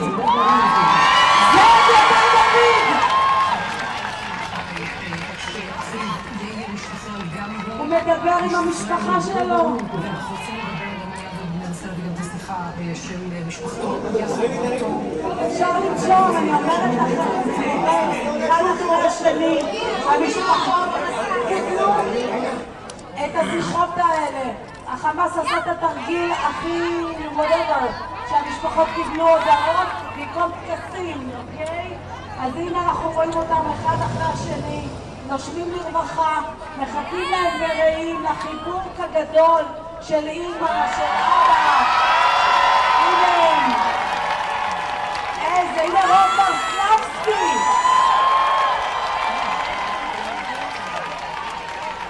אנחנו זוכרים כל כך את הסרטונים המדכאים. הנה הם פה עכשיו, רואים אותם מחייכים. טוב, נראים טוב, מרגישים טוב, וחוזרים הביתה. אבל אני מזכירה לכם, אנחנו עד החטוף האחרון, יש עוד יכולים להוציא, יש עוד פעימה בדרך. אנחנו נשארים כאן עד אחרון החטופים. וכולם נחזיר הביתה. זאת המשימה שלנו, שמעתם?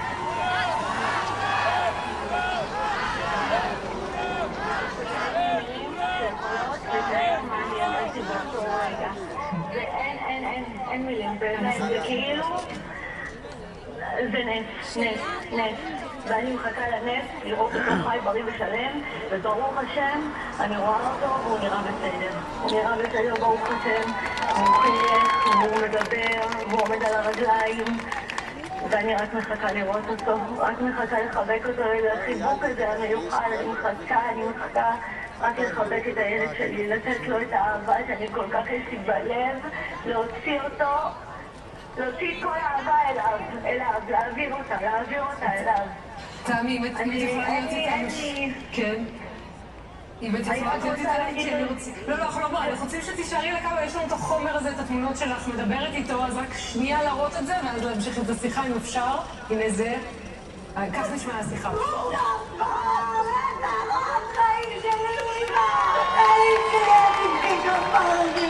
אני שרופה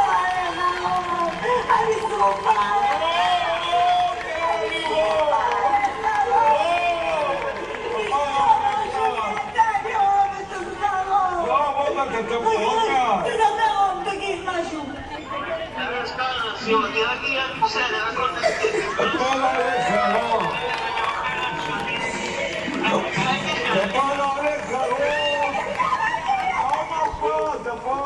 אני יכולה, רוב, אתה הורס, אני אוהבת אותך, רומי, תקשיב, אני שרופה עליך, אני מתה לראות אותך.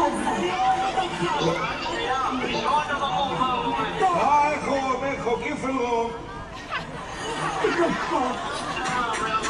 הוא לראות, אתה תשמור עליו.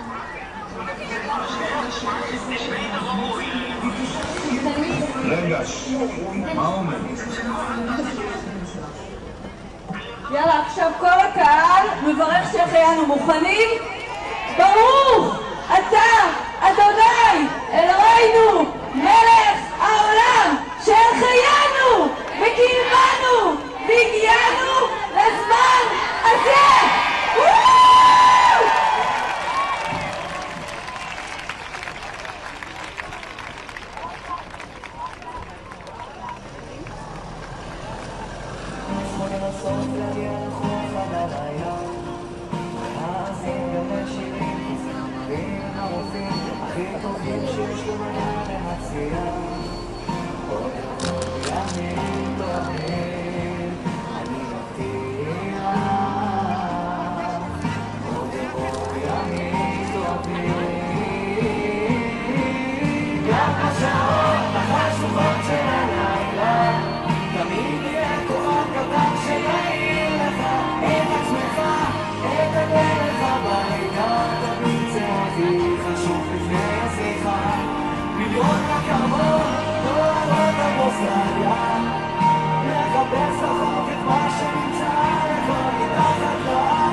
יגיעו אחר כך ואתם תפרשו את אבא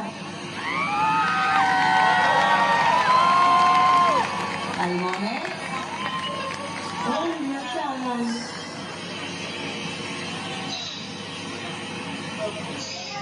מה?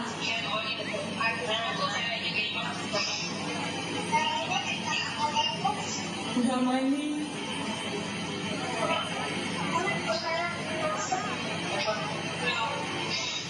מה את יכולה?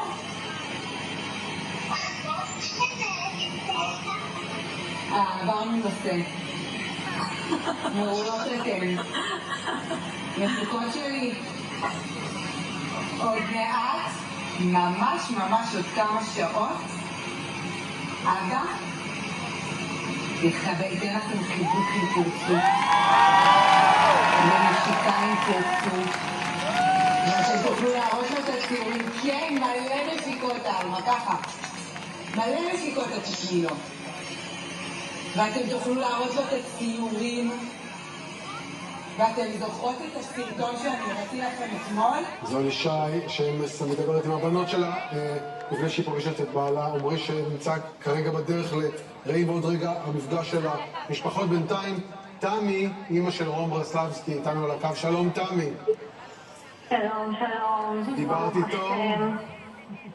דיברתי עם רום, ברוך השם, כי לעולם חסדו, אין עוד מלבדו. תקשיב, השיחה הזאתי נתנה לי פוש כזה רציני, ואתה לא מבין, אני כל כך התרגשתי ורום מתרגש, והוא, לא רק שהוא מתרגש, הוא ראה אותי אפילו דמה, והוא אומר לי, אמא, הכל בסדר, אני בסדר, אל תדאגי לי. ובראש שדיברתי כל כך בהתלהבות, לא נתתי לו אפילו לדבר. זה כנראה שגם ככה לא היית מצליחה לשמוע, גם אם הוא היה מדבר, אז לא נורא, ועוד מעט תתראו. כן, אמרתי לו רון שאני אוהבת אותו, ושאני מחכה לו, ושאני מחבקת אותו, שהוא חתיכה, והוא הורס, ואני רוצה רק לראות אותו ולתת לו את החיבוק המיוחד הזה. כל מה שיש בתוכי, אני כבר רוצה לתת לו את זה, להעניק לו את זה, לחבק אותו, את הילד הזה, הוא כזה רזה. אני חייבת לחבק אותו, אני חייבת לראות אותו. אני חייבת. מה הוא אמר? הוא אמר שהוא בסדר, והכל בסדר, שאני לא אדאג. אמרתי לו שאני אעביר לישיבה, הוא אמר לי, לא, אמא, תנשמי, אני בסדר. הכל בסדר, אמא, תדאגי, מה שיהיה. ומרוב שלא דיברת, אז הוא אמר לי, אבל אמא, תני הבחור לדבר. מי זה הבחור? זה המחבל של החמאס? כן, תני לבחור, תשמעי מה שיש לו להגיד. ומה הוא אמר? אמרתי, טוב. הוא אמר שאני אפרסם את זה בחדשות. שאני אפרסם את זה בחדשות, וזהו, והוא אמר שרום אחלה גבר. כן? הוא אמר טוב. לא הייתי סומך על המילים שלה, אבל אני בטוח שאני סומך עלייך. אנחנו רואים את הצלב האדום. עוד רגע נפגש עם החטופים, לוקח אותם ומחזיר אותם הביתה. זה ממש קורה ברגעים אלו, כמו שאתם רואים, הם מתארגנים שם.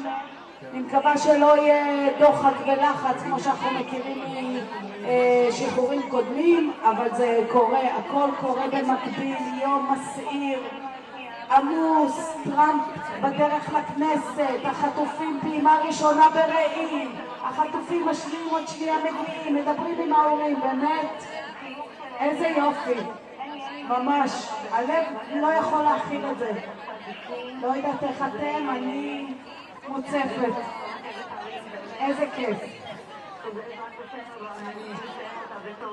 את גיבורה, הבן שלך גיבור, תודה רבה. החיילים האלה, אני רוצה להודות לכל החיילים, באמת, אין לי מילים איך להודות להם, שבאמת הם גיבורים והם אמיצים, ואנחנו לא שוכחים אף אחד מהם. וכל הכואב על כל שכבר לא איתנו, ושלא לא היו עושים את זה, אנחנו לא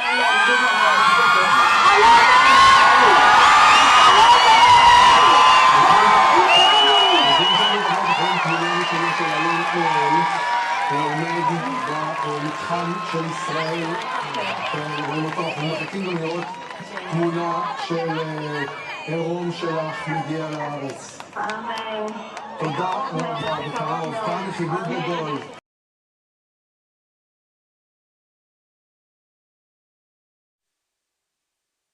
חיבוק גדול. אלון נואל, תודה רבה. אלון נואל עומד עם קצינת צה"ל. שהם מובילים את החטופים. והנה השמחה של בני המשפחה השונים. אבל אפשר גם לראות את התמונה של אלון, את העמידה הזאת.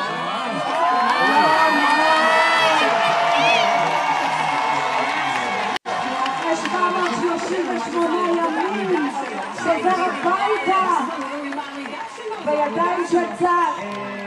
כן, אפשר לראות עומד על הרגליים, והאנשים עכשיו המתים. פשוט חזרו אליהם מהמתים ואנחנו... איזה אושר הם מרגישים, איזה אושר. אלון נמצא בידי צה"ל בדרך לרעים לפגוש את אבא ואמא. הם ראו אותו, דיברנו, ראינו בסרטון שלהם, הם ראו אותו, ובקרוב אנחנו נראה תמונות נוספות של החטופים ששבו. צריך להגיד יחד עם אלון אוהל, נמצא גיא גלבוע דלל, ועומרים איראן, ומתן אנגרס, וגלי וזיוי ברמן, שעוד לא ראינו תמונה שלהם בכל המהלך הזה, ואיתן מור. ואנחנו רואים את החגיגות בלבון של המשפחה והחברים של אלון, צופים בעצם הפעם הראשונה בתמונות האלה שאנחנו רואים אותו עם קצינת צה"ל בשטח שלנו, בשטח ישראל. בואו נשמע.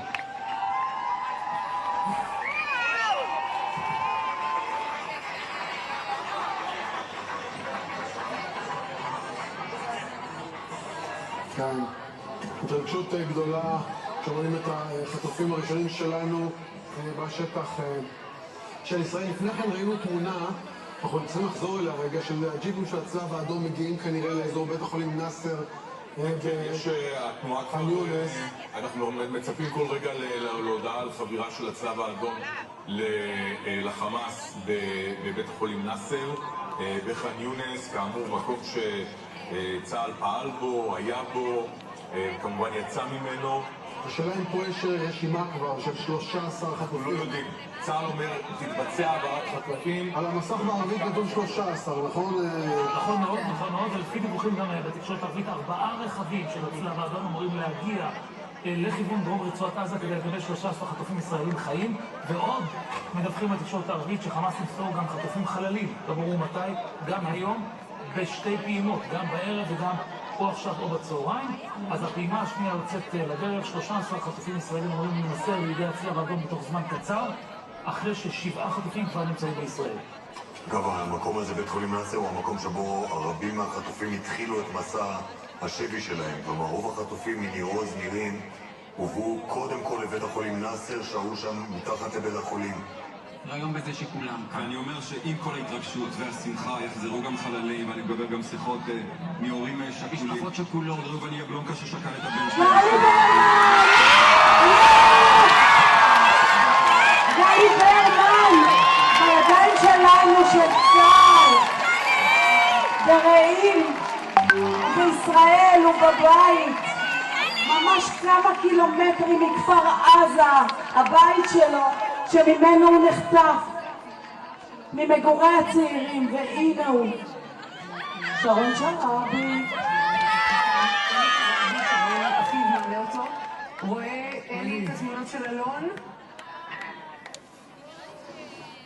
אלי, אני מניח שראית את התמונה של אלון עומד, נמצא בחיים, הוא נראה יחסית טוב למאיך שעזבת אותו, מה יש לך להגיד? ברוך השם, אני מאוד מאוד נרגש, אני בטוח שההורים שלו עכשיו בהתרגשות שיא, ועוד מעט הם יחבקו אותו, ואין שמח ממני על היום הזה, ואני מקווה שבימים הקרובים גם אני אראה אותו ואחבק אותו. אושר גדול, שהוא בחיים, עומד על הרגליים, נראה במצב טוב, ועכשיו השיקום האמיתי שלו יתחיל.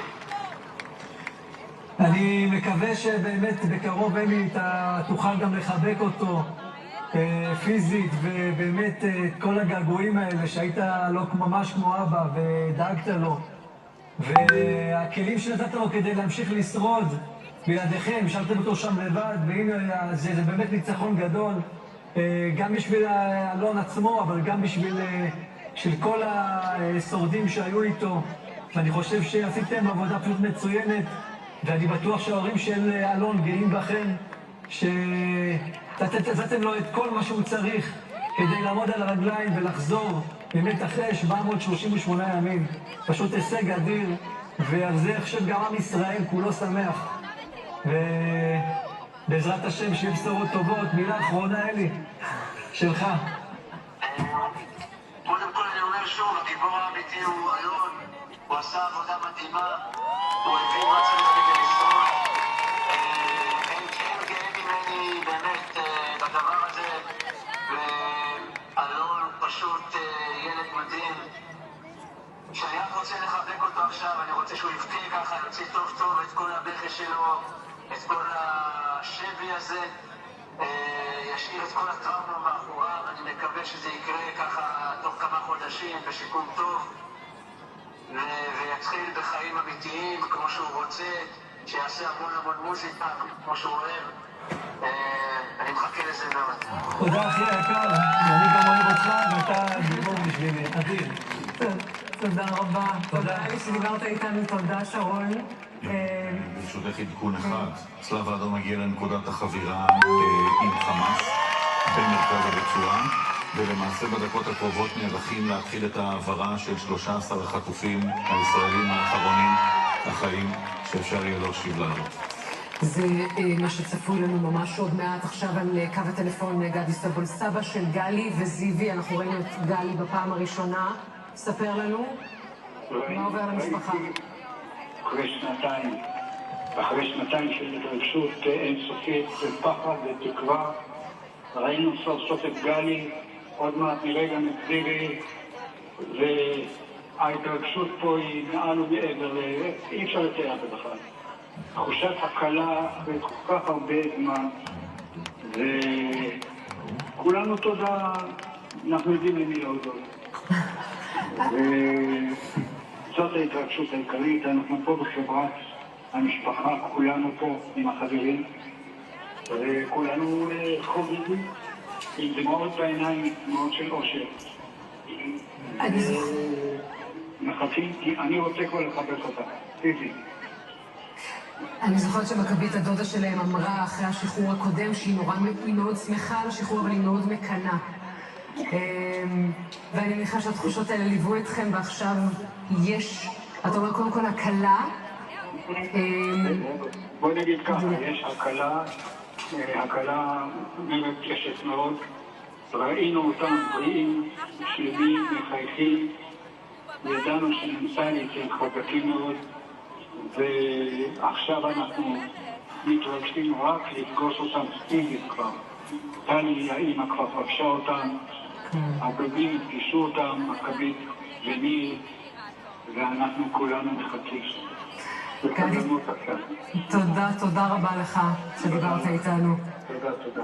אנחנו בכיכר איתכם, דני וקרן. רגע, ימית, יש תמונות ראשונות של טל קופר שנפגש עם בני המשפחה שלו במחנה רעים, ואני מקווה שבתוך זה... כן. ואני מקווה שבתוך זמן קצרצר נעלה את זה ונוכל לראות את המפגש הזה, את הרגע החיבוק שלו עם אמא שלו. כן, שמענו את ג'ולי המאושרת באדם, שדיברה איתנו בטלפון מיד אחרי שהיא ראתה את בר. מיד נביא את התמונות האלה. כן, ואנחנו כאן, יונית ועם קבא, צריכים לדבר עם אליה כהן, שהיה כל כך הרבה ימים ושבועות וחודשים ארוכים עם אלון אוהל. אליה, אלון בחוץ. זו ג'ולי מחבקת את בר ואבא שלו קל, שעשה הכל כדי להשתקם כמה שיותר מהר ולראות את הבן שלו. בואו נראה את התמונות האלה. זה החדשות, לשלוח את זה? כן. למי לשלוח? אנחנו נספר...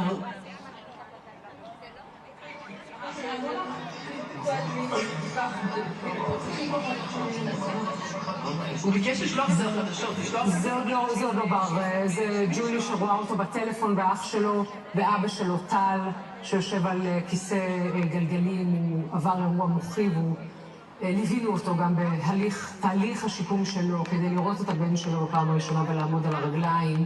והם מבינים שצריך לשלוח את זה כמו שהם ביקשו מחברי החמאס. סליחה, אנחנו איתכם שם בכיכר, קרן ודני. אליה כהן שהיה עם אור, שהיה עם אלון אוהל במנהרות. שלום אליה.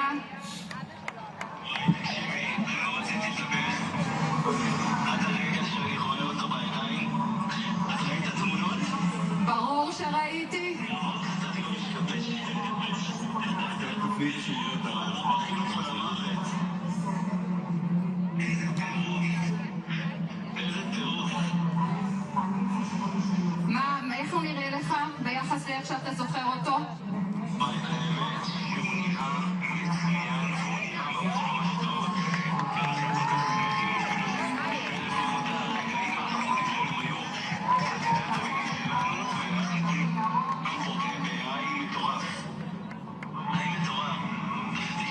תודה רבה אליה, איזה כיף שהגענו לרגע הזה, ואיזה כיף כאן בכיכר לראות את כל השיחות האלה בחזרה אליכם. אמילי דמרי איתנו, החיים של האתר, אני מקווה לנו את התמונות של גלי וזילי. אמת, אני כאן איתכם, ברוך אתה אדוני אלוהים העולם שהחיינו וקיימנו והגיענו לזמן הזה. אז חשבת שאתם פשוט תראי אותם? ספרי לנו קצת מה עובר עלייך, אמילי. מה עובר עליי? עובר עליי יושר אמיתי, אפשר לשמוע גם שהקול שלי לא במיטבו אחרי צעקות רבות, חגיגות שאי אפשר להסתיר למילים. ובאמת ככה להגיד תודה רבה לכל העוסקים במלאכה, לצבא ההגנה לישראל, לכוחות הביטחון, למשפחות השכולות שאיבדו את היקרים להם מכל בשביל שנגיע לרגעים המטורפים האלה. ואיזה זכות ואיזה כיף שעוד ממש כמה שעות בעזרת השם אני אוכל להחזיק ולחזק את יאני וזיזי ברגעים שלי. זה הדבר הכי מטורף והרגשה הכי מטורפת שהייתה לי בחיים. לפני שעות בודדות אני עדיין לא הרגשתי שאני יכולה לחיות חיים שלי כמו שהיום הגיע לי אחרי השבי. רק עכשיו אני יכולה להתחיל לחיות את החיים שלי מחדש. ואת בטח מחכה גם לשמוע מהם, הרי אתם נכתבתם ביחד, אבל הופרדתם מאוד מהר אחד מהשני. נכון מאוד, אני מחכה לשמוע המון, מחכה להתעדכן מהם, יש הרבה מה לשמוע, אבל זה ככה ביני לבינם בחדרי חדרים. זה בטוח. יש גם איזו תחושה שהקיבוץ מקבל בחזרה לידיו, שכפר עזה מקבל בחזרה לידיו את החטופים, החיים האחרונים שנשארו. אמת, זה מאוד מרגש את כולם, את כל הקהילה, זה משהו שמלווה אותנו. אנחנו כבר ימים חוגגים בלי סוף. הגענו לרגע הזה עכשיו, אנחנו פשוט באמת כולם, כולל כולם, באורות, חלק בכיכר, חלק אצל המשפחה, חלק בשפיים, חלק באמת כל הפיצול הזה שנגרם מכורח הנסיבות של 7 באוקטובר, אבל עדיין לא שברו אותנו ונשארנו חזקים. וזהו, ואין, זה אושר, זה הכל, רק אושר, אושר, אושר. זה באמת מדהים, אמילי, כי לא ראינו אותם בשום סרטון, לא ידענו איך הם נראים במהלך השנתיים האלה, ועכשיו שמסתכלים עליהם רק בעיניים לא מקצועיות, אנחנו לא רופאים, אבל הם עומדים על הרגליים, הם מחייכים, הם נראים בסדר. את מכירה אותם יותר טוב. הדבר שאמרתי לאמא שלהם, טליה כל הזמן, זה טליה, את צריכה להבין בראש שלך שהם הרבה יותר חזקים ממה שאת חושבת, וכשהם יחזרו תביני את זה, והנה היום כולם יראו את זה. לא רק ממש התוצאות כשהם ניסו החוצה וקצת תרגישו מה זה גלי וצבי, כולם יבינו בדיוק על מה דיברתי. אלה שני אחים מיוחדים, מלאים בלב וטוב, שכל מה שהם רוצים לעשות זה באמת טוב בעולם הזה, בין אם זה היה לקהילה, בין אם זה לחברים שלהם, בין אם זה ברגע הזה ב7 באוקטובר שקלי הגיע אליי בלי לחשוב פעמיים. תכף כולם ירגישו ויתענים מהם ויבינו במה מדובר וכמה עוצמות יש בשני האחים המטורפים האלה וכמה עוצמות יש באמא טליה שסחבה על עצמה את העול המטורף הזה תוך כדי שהיא צועדת את אבא שלה. כן, נדמה לי שזה דומה לאיך שפתאום כולם הכירו אותך ברגע שיצאת ולמדנו כולנו לאהוב אותך ולהיקשר אלייך. אמילי, תודה רבה שדיברת איתנו ביום שמח הזה. תודה, ואנחנו... אני רק רוצה לעדכן שממש עכשיו כנראה מתבצעת החבירה של חמאס לצלב האדום. אולי אפילו נוכל לראות תכף את התמונה שעוברת בשידור חי באחת הרשתות. הגיעו לשם רכבי הצלב האדום, 4 לפי מה שאנחנו שומעים בדיווחים, וזה אמור להתבצע ממש בדקות הקרובות, אם לא מתבצע כבר עכשיו. זו פעימה שנייה, שלפי מה שאנחנו מבינים כוללת 13 מהחטופים שהוחזקו כנראה באזור דרום ארצות. אז אנחנו מחכים לזה, ויש לנו תמונה של גיא גיבוע דלל.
תודה רבה, תודה גיא, אנחנו שמחים מאוד לשמוע את הקולות האלה.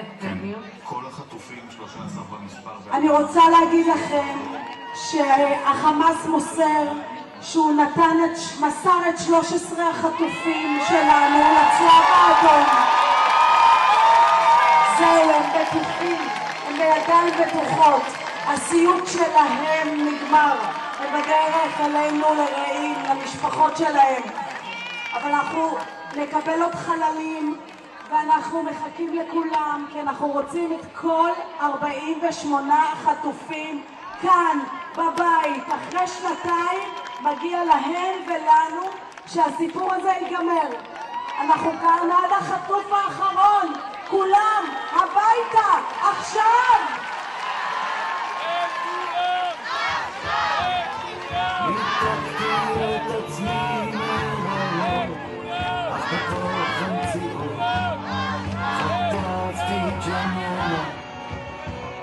אדם צריך שתהיה לו מילה, קצת מקום בעולם, אבל לא נשכח. וכל הייתי לתפילה, ורגע מושלם. איתן עם ההורים שלו, התאחד סוף סוף לחיבוק של אמא אפרת. של אבא צבי. סוף סוף בידיים בטוחות של אבא ואמא, איתן פה בארץ, בבית.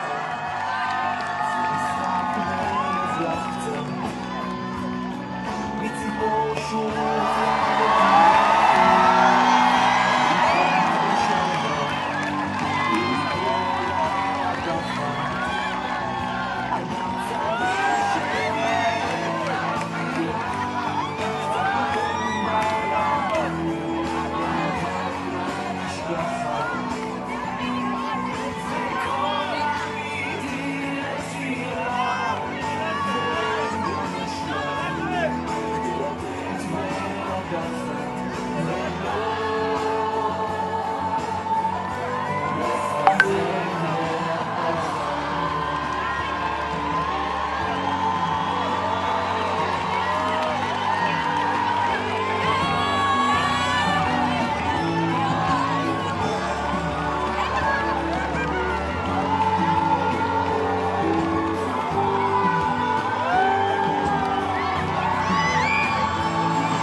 שבכל פינה בארץ ובחו"ל הפסנתר הצהוב שלו נמצא ומתקדם. אומנים שמנגנים על הפסנתר שלו. הילד המוכשר הזה שרק הלך לחגוג בנובה ונחטף רגע לפני שהוא נכנס לרימון ולומד מוזיקה. יש לנו כל כך הרבה מה לספר להם. איזה כיף שהם פה.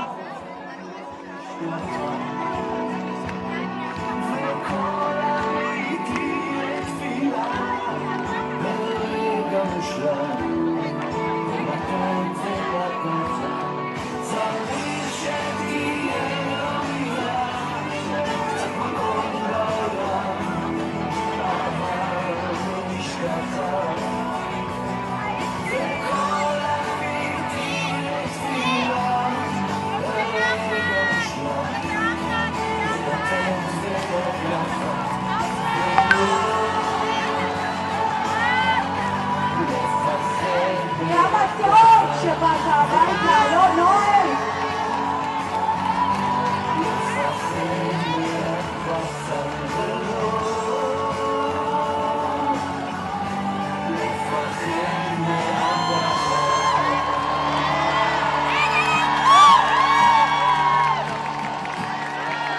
גלי וזיוי נפגשים 338 ימים סוף סוף יחד, סוף סוף בבית, בארץ, בידיים נער בלעדיו, בכיכר הזאת, ביום הזה, ברגעים האלו, כי אנחנו רוצים שכל 48 חטופים יחזרו אלינו לכאן הביתה, החיים לשיקום והחללים לקבורה בארץ ישראל. דגלים, הדגלים שלכם מונפים, הידיים שלכם למעלה, הפוסטרים מורמים, שכל העולם יראה שאנחנו כולנו חיכינו לרגע הזה.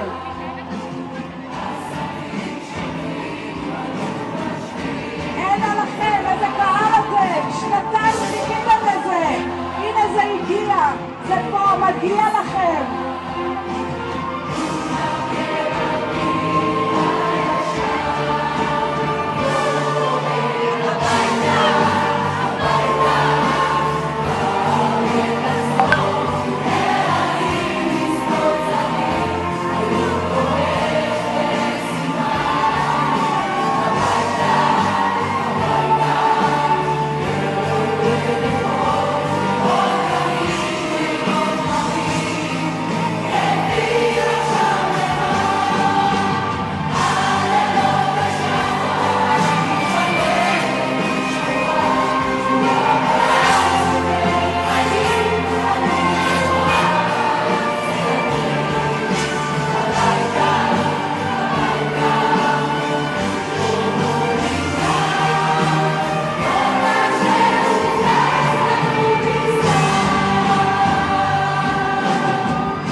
יודעים על זה שרגע שבשלה העת, שציר נצרים, שציר פילדלפי, whatever, הם פה, הם כאן, הם איתנו, זה הרגע שלכם, זאת ההיסטוריה, אנחנו כותבים אותה, אנחנו עדים אליה.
מגיע לנו, איזה יופי, כמה טוב שהם חזרו הביתה.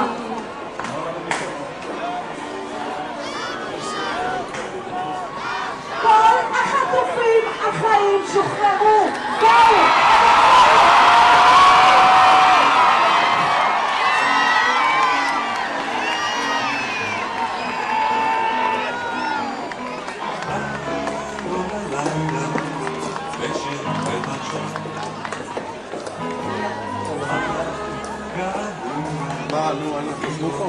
כמה טוב שבאתם הביתה, אלון ומקסים ואלקנה ויוסף חיים ורום ועומרי ומתן וגיא ואיתן ונמרוד ורום ואביתר ואבינתן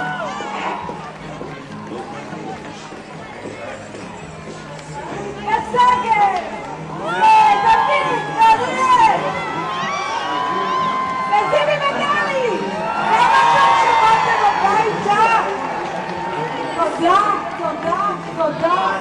תודה לכם קהל נכבד, תודה שאתם פה, תודה שאתם מחזקים את המשפחות, ותודה שכל העולם רואה שכולנו עבדנו שנתיים, לא הרפאנו ואנחנו לא נרפה. אני מזכירה לכם, יש לנו עוד חטופים חללים בדרך, יש לנו לקבל את כולם, את כל ה-48. אנחנו כאן לא נזוז, לא נרפה עד החטוף האחרון. כולם הביתה עכשיו.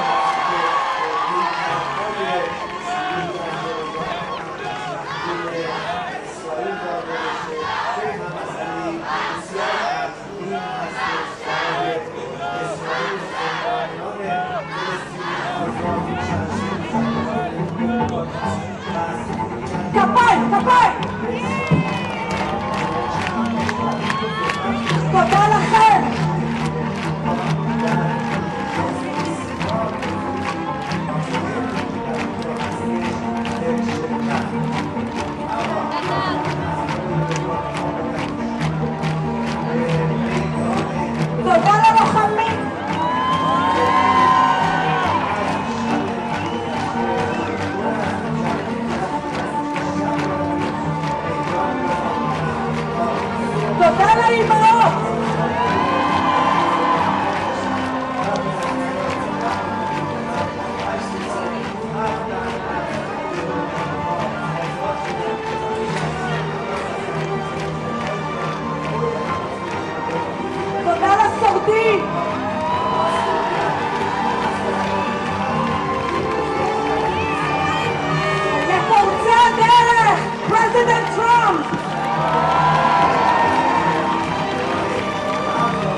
אנחנו כאן, לא נרפה, לא נשקוט, לא ננוח, עד החטוף האחרון.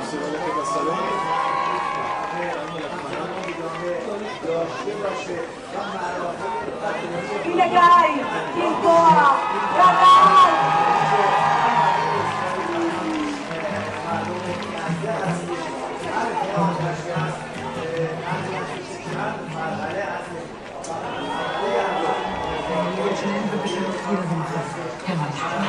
הגיע לכל מקום בעולם. אני חושבת שמאז שאני בקשר איתם, אין שבוע שלם שהם בארץ. הם רק נוסעים לכל משלחת שיוצאת מכאן של משרד החוץ, לכל מקום בעולם שמוכנים לשמוע אותם כשהם מדברים על גן.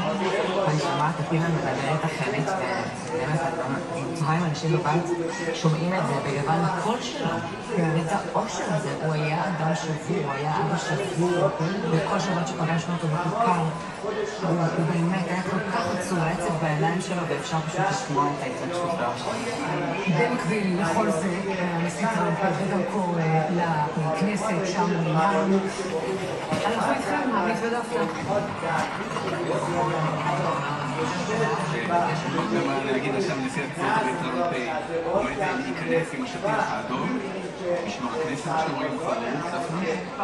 מצביע, למה משהו בספורט מקום מאוד מרגש, משפחות החטופים, אין יום שהם לא היו פה והשמיעו מפה את הזעקה שלהם בוועדות, במסדרונות, והנה הם צריכות לסגור כאן מעגל של נשיא ארצות הברית, מי שהם האחראי המרכזי אולי לשחרור שלהם, מגיע לכאן היום, יהיו משפחות ביציע, והיום רבות מהם גם שורדי שבי.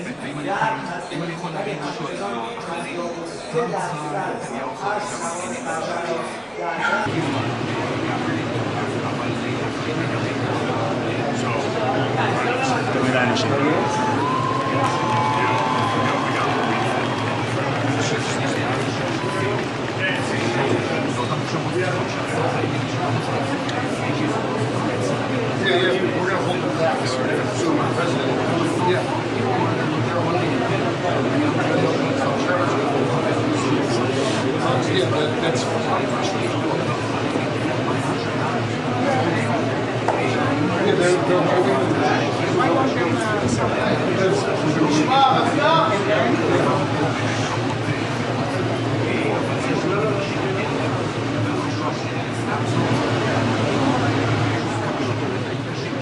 Guys, not in front of us.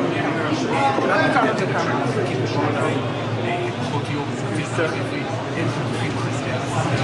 Very good. Okay, so Prime Minister, over here. זה לעזור? רגע, זה לא טוב. אפשר חצי צעד אחורה?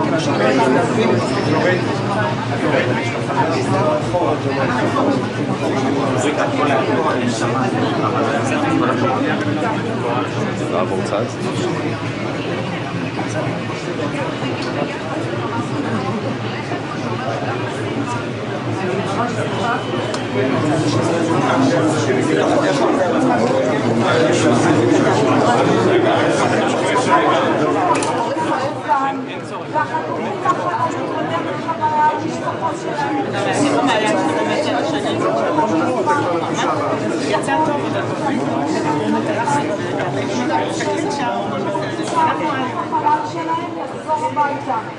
אמרתי, לא עם הגב.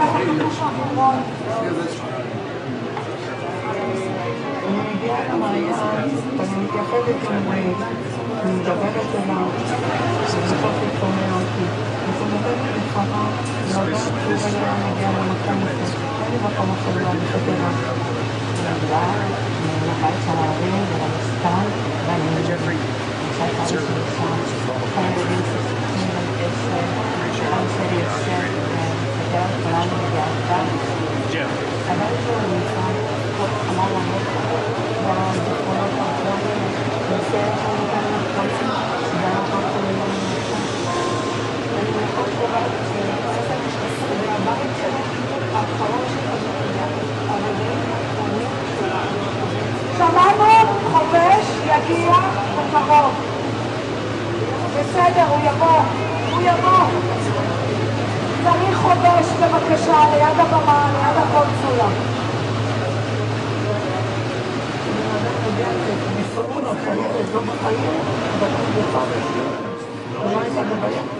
גם אדם שהוא שבוי, אמיר ראוי, שווה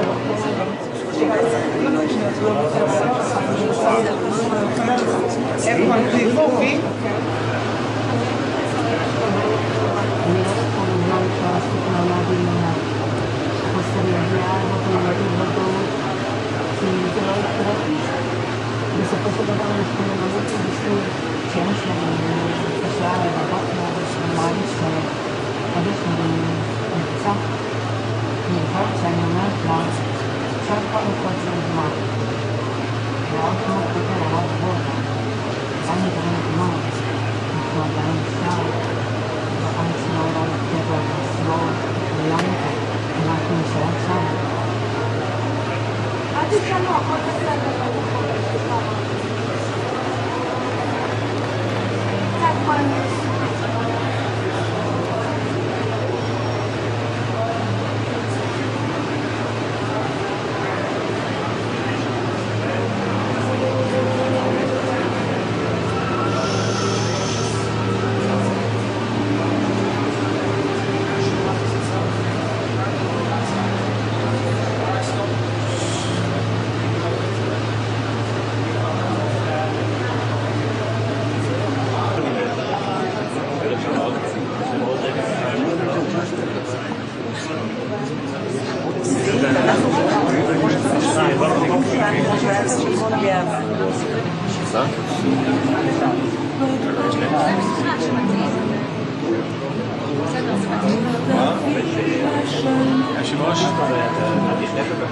היושב-ראש?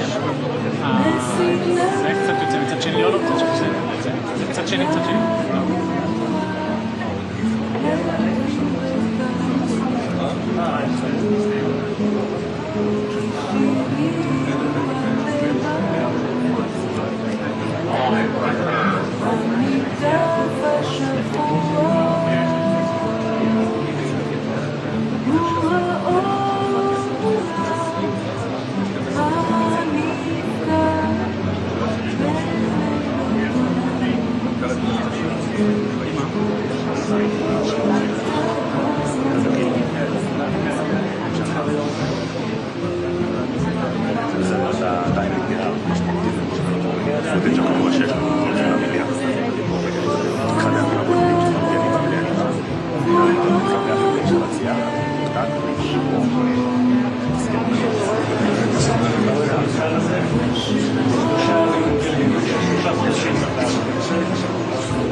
Mr. President, Amir Khan, Speaker of the Knesset, my partner Alon, welcome to Jerusalem, welcome to the Knesset. We've been longing for this day. Great honor. Thank you. It's our honor and pleasure. Thank you very much. You guys know each other. We know each other.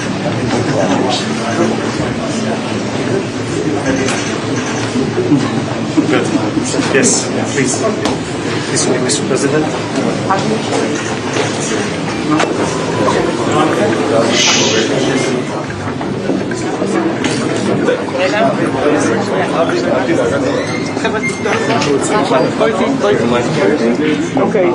Okay, still. Video.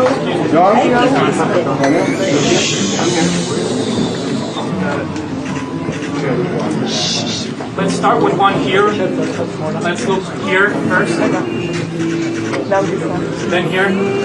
Which one? Avi? And please here. Let's try again.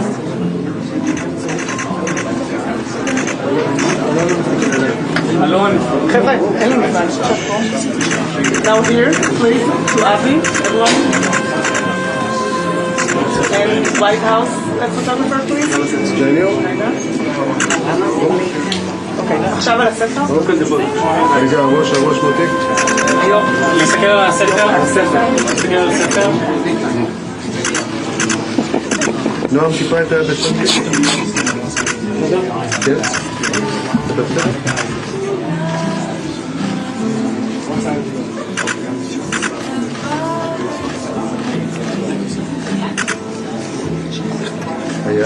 היד. Amen to that.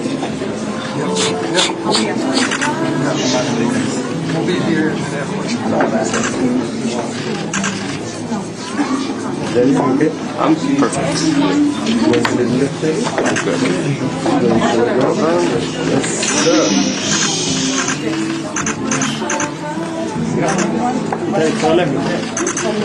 Amen to that, Mr. President. Thank you. לא יכול ידי.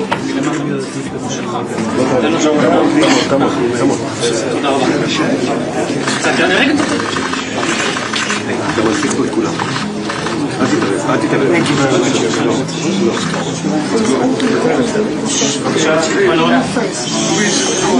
Move. I have the line in front of me. Thank you. You're all good.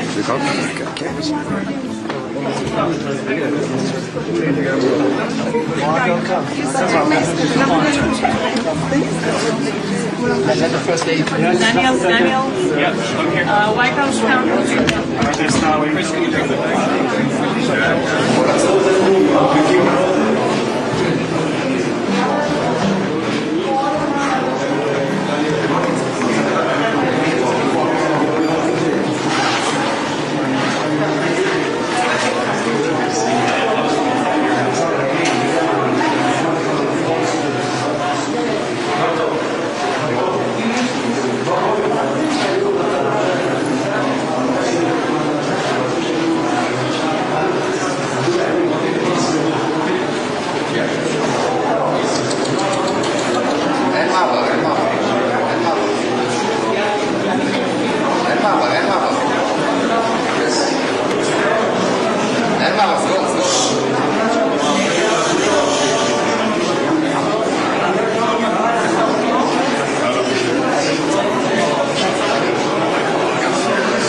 No, actually 2 days ago. 2 days ago. 11th.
תזהרו מהגדר.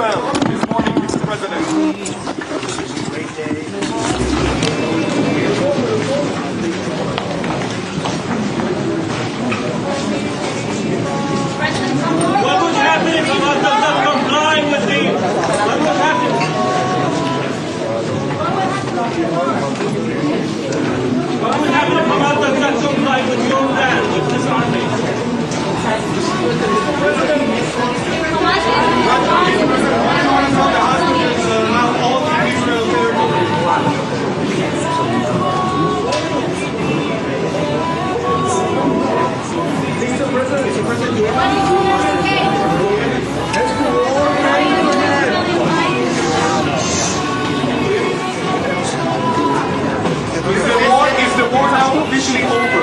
Yes. Will Israel not be able to renew the war in the next? Thank you.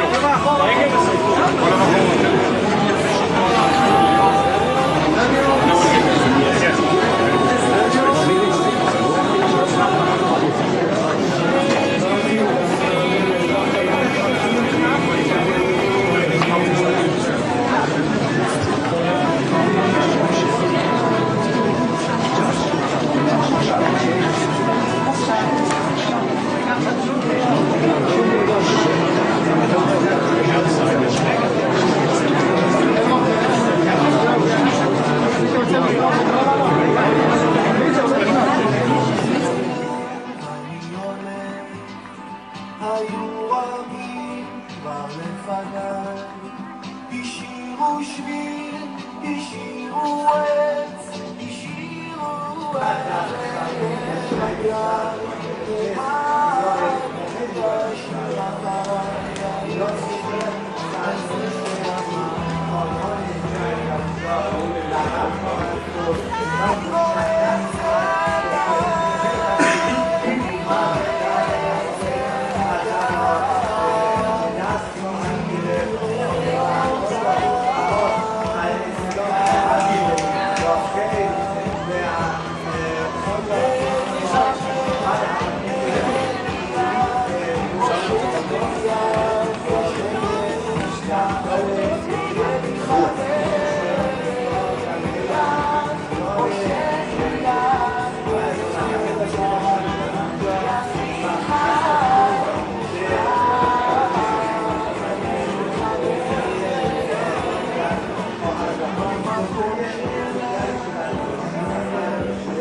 I'm going to go back to that spot. That's where so we make it again.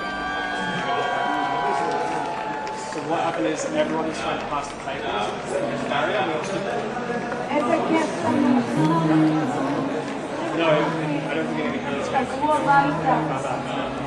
בואו נצעק לעולם שהם חזרו הביתה, שהם פה, שהם איתנו.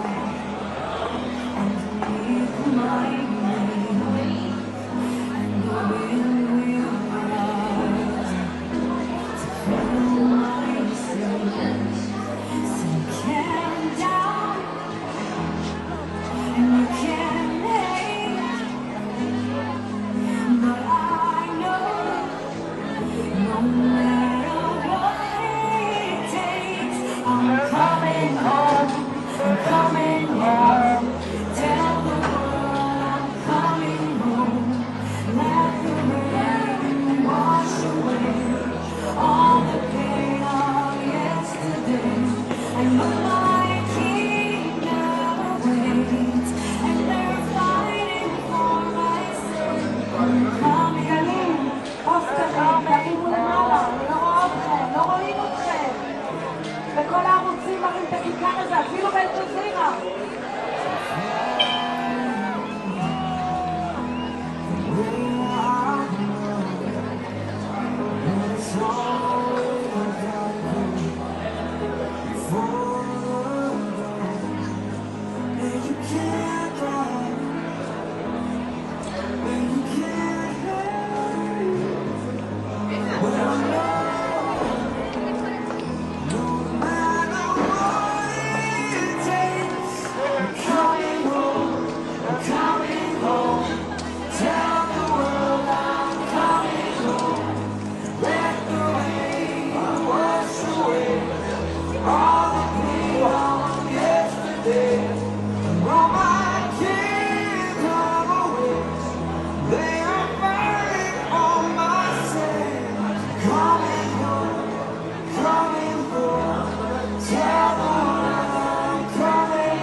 על פי המידע שהתקבל מהצלב האדום, עכשיו, ברגע, 13 חטופים הועברו לידיהם והם עושים את דרכם לכוח צה"ל ולשב"כ בתוך הרצועה שיקח אותם הישר עלינו אל מדינת ישראל וחזרה הביתה.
שבאמת כבר אצל צה"ל, ושהם לא אצל הצלב האדום כבר, ורוצים לראות אותו כבר בבית ולא בתמונות, נמאס לנו לראות אותו בתמונות. ואיך הוא נראה בכל זאת בסרטון מהצלב? הוא נראה טוב, הוא יהיה בסדר. אם כבר לדבר איתו? מאוד מחכים. אנחנו נגיע לזה בקרוב. אני בפעם האחרונה שראיתי אותו פנים בפנים, זה היה במסיבה, בנובה, אתה הצלחת לברוח והוא נפתח. נכון, הצדקת, זה הפעם האחרונה שבאמת ראיתי אותו. היה לקראת אפילו ב6:30 בבוקר, שהתכנסנו רגע כולם בקמפה קוראים לזה, במקום ישיבה שאיפה שישבנו, ושם החלטנו בעצם שצריכים להתקפל, ואחר כך גיליתי, כמו שאנחנו תמיד מדברים על הסנדר המרכזי שלו, אז הוא בן אדם מאוד מאוד רגוע, אז מה שהוא עשה, הוא ישב גיגל לעצמו סיגריה, הישן אחר כך,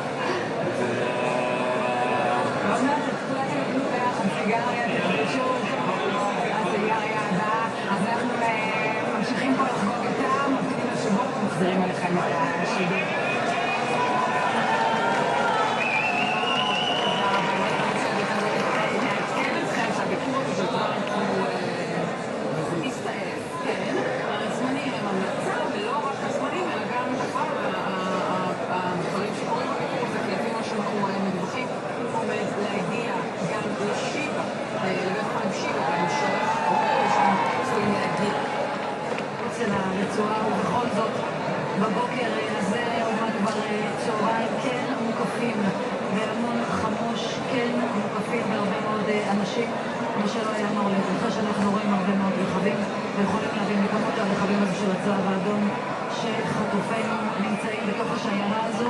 אליהו, מה איננו קורה? תתאר לנו בדיוק. כן, אז קודם כל אנחנו רואים את אזור דיר אל-בלח, דרום הרצועה, כאשר שם התבצעה אותה חבירה בין הכושי הזרוע של חמאס לבין הצלב האדום, ואנחנו רואים את אותם רכבים שהצלב האדום עוזבים, רואים את הפלסטינים מתגודדים מסביב, אבל צריך לומר, אלו לא התמונות.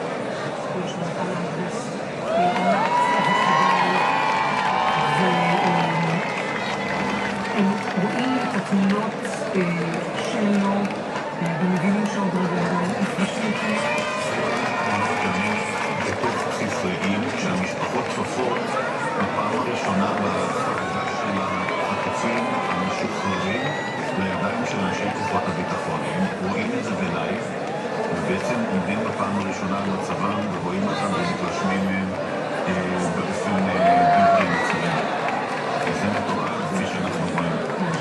זוהי מקבלת שבאמת לקחה על עצמה את תפקיד של ההורים בזמן שטליה בעצם מטפלת באבא דורון שהוא סיעודי, היא זו שרצה ממקום למקום, התראיין לדבר, גם גם האחים שלהם. יונית, יש עכשיו שיחת טלפון שמקיימים החטופים מתוך כלי הרכב של הצלב האדום עם ההורים שלהם בבסיס רעים, קצת דומה למתכונת שראינו בנגלה הראשונה, ולמעשה שומעים ומתרשמים במקום ראשון בשיחה הזו על מצבם. תכף נקבל אינדיקציות על מה נאמר שם. אז אנחנו מחכים עוד לתמונות האלה. מה שאין לנו עדיין זה את החיבור. יש לנו כן את ההורים שרואים כבר את יקיריהם. דיברנו מוקדם יותר בבוקר, אמיר, על המצב שלהם, אבל בוא נראה בעיניים שלך, שמישהו פצוע, מה אתה רואה? הם הרבה יותר טובים ממה שחשבנו. יופי. קיווינו להפתעה טובה.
של כולנו. כל החטופים החיים יצאו מעזה וחזרו הביתה. הסיוט שלהם מסתיים, נגמר, הם בידיים בטוחות.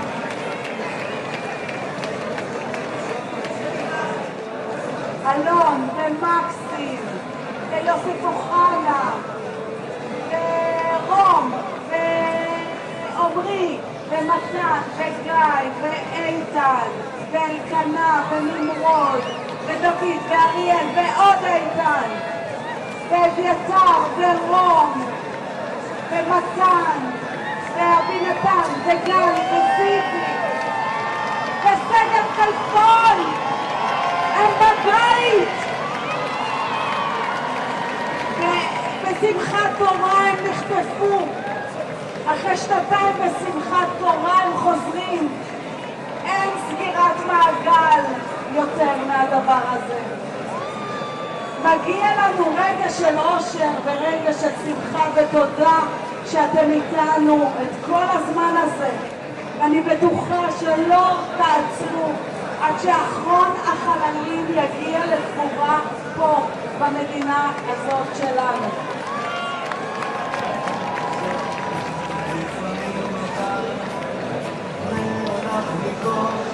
ובכל זאת, אמא שם שומרת גם כשאתה גדול, מחליפה לך בגדים, אומרת שאתה מלך בדברים, בשבילה אתה יכול להיות מה שבא לך לבוא, מלך החיות אומרת הערים, אם תחפש אישה תהיה כל שבית, כי בשבילה אתה תמיד מלך העולם.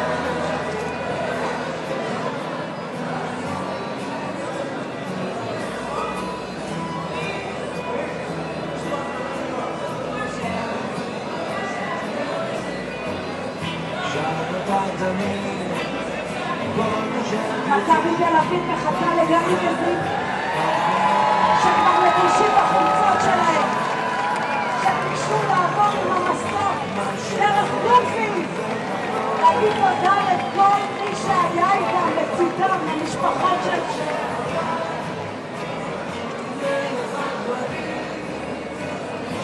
הנה 13 החטופים, הנה הם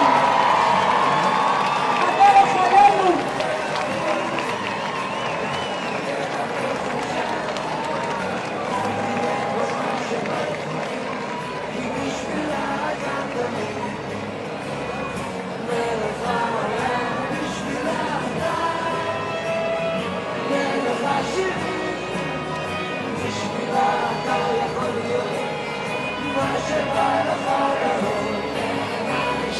מלך החיות או מלך הערים, אם תחפש אפשר, תהיה כל מה שבא, אם בשבילה אתה תמיד מלך העולם, מלך העולם.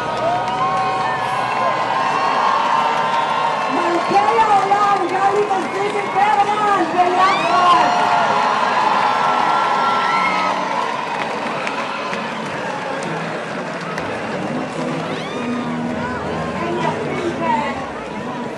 איזה כיף. סוף סוף.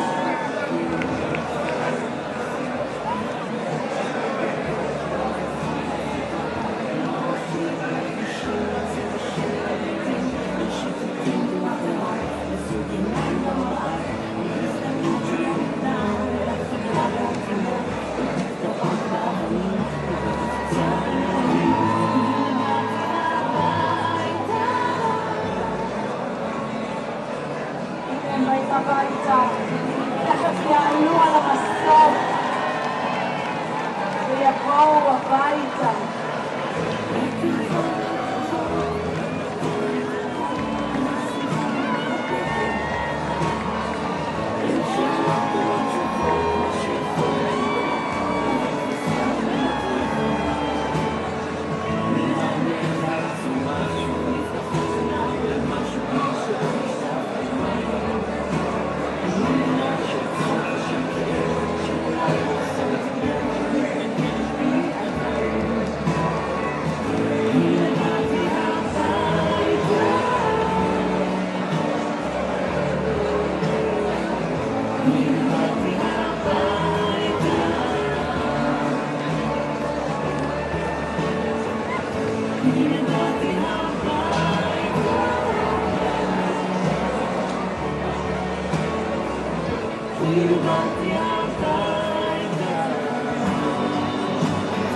זהו זה, 13 החטופים הועברו לידי צה"ל! זאת המזדמנות להגיד תודה לכל הלוחמים שלנו שנלחמו במשך שנתיים את מלחמת חרבות ברזל, כל הפצועים ששילמו את המחיר היקר, את כל האלמנות והיתומים, כל המילואימניקים. תודה, תודה לצה"ל.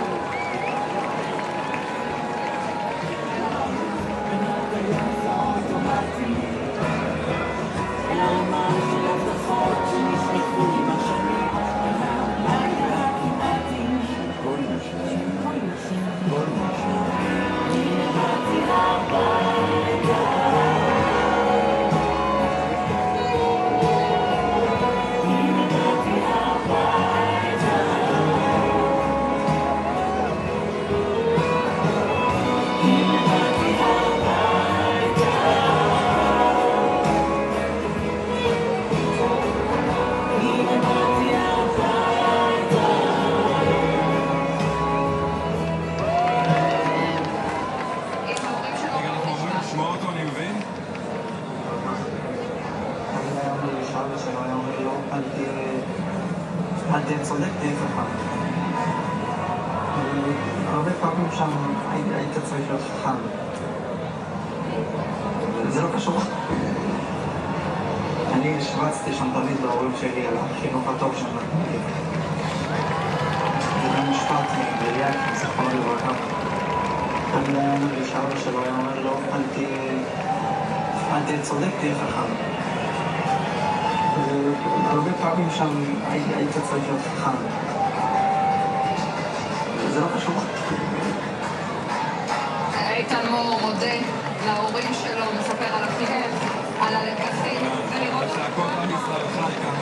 המשפחה שלו, עם אמא עידית ואבא קובי, איזה כיף לראות אותם ככה. אוי, אפשר לנשום לרווחה. אלוני, אוהל, חזר הביתה.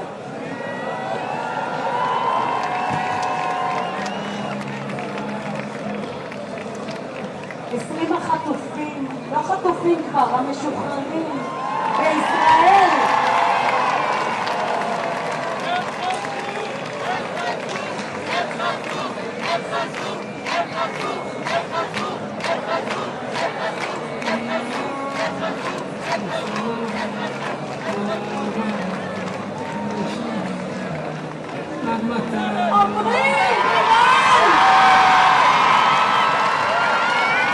שי ודני סוף סוף שי קיבלה את עומרי בחזרה, דני קיבל את עומרי, אנחנו קיבלנו את עומרי. גם אתה שבאת הביתה עומרי, כמה לשי מלחמה, צעקה, בכתה, הסתובבה בעולם, תוך כדי שהיא מטפלת בשתי ילדות קטנות שלא מבינות לאן אבא נעלם. איזה רגע, הנה החיבוק הזה.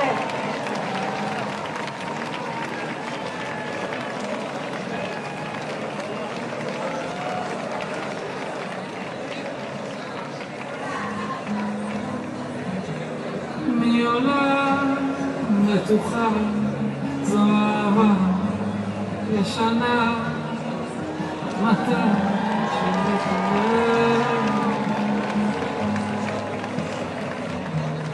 איך האור שבי קבע ועוד שומר את האח שלך, וכמה כך איתך אותו חלום משפט מוכר, לא עוזב אותי במנוחה, כאן איתך תמיד מחכה. שדה קוצנה, אני שוב אני רק אני, עדת יחפה על אדמה חמה ומוכנה.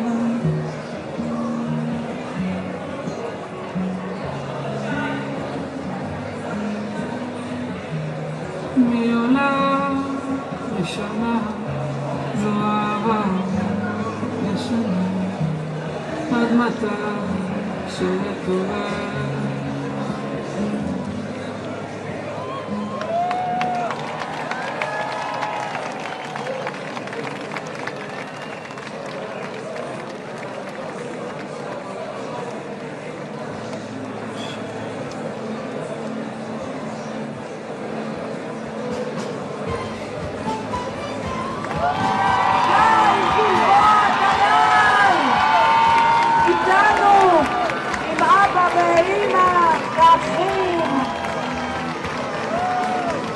חיבוק משפחתי אחד, חם ואוהב עם הכלה, אילן מחייך, איזה כיף!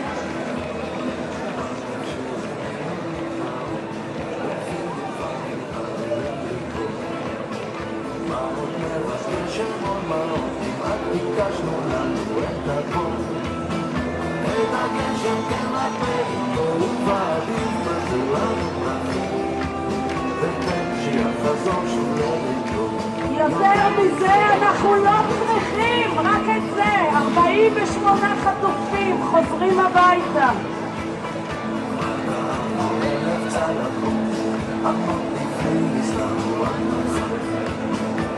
יבשו אלינו לבכות אתמול שפר למדנו בנבחר את הגשם בלבנו ועדיף מסר לנו פרחים ותן לדמיון שלי פתאום יותר מזה אנחנו לא צריכים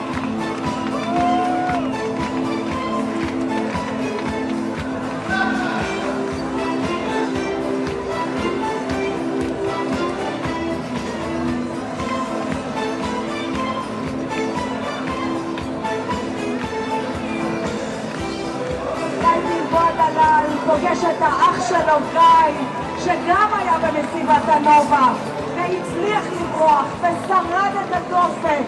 לראשונה הם נפגשים, הוא שומע על זה שגיא שרד והצליח לברוח ולהגיע הביתה.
אחי, אני אוהב לחזור הביתה.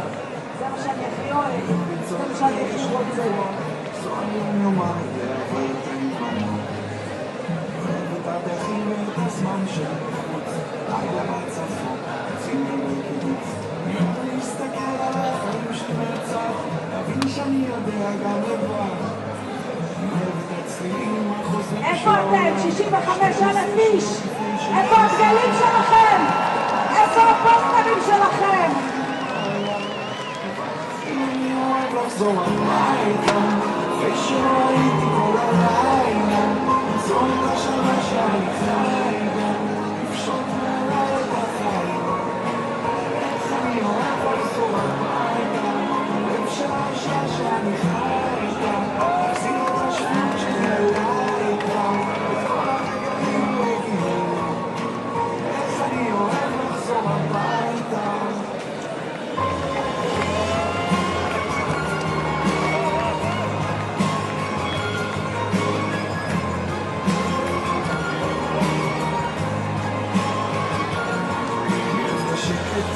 לשמוע את המציאות שותקת נכנס לאוטו מכיוון סמבוב מרי הלקת אוהב לראות דרומה מצבע הגלות ושם באים בלילה נותן הצעה לפנות אוהב את הגעגוע לכל מה שנעזר זה עושה בי להבין כלום לא מובן מאליו אוהב את המלחמה שנתנה לי הבמה, כל הזדמנות שונה לפזר את הנשמה.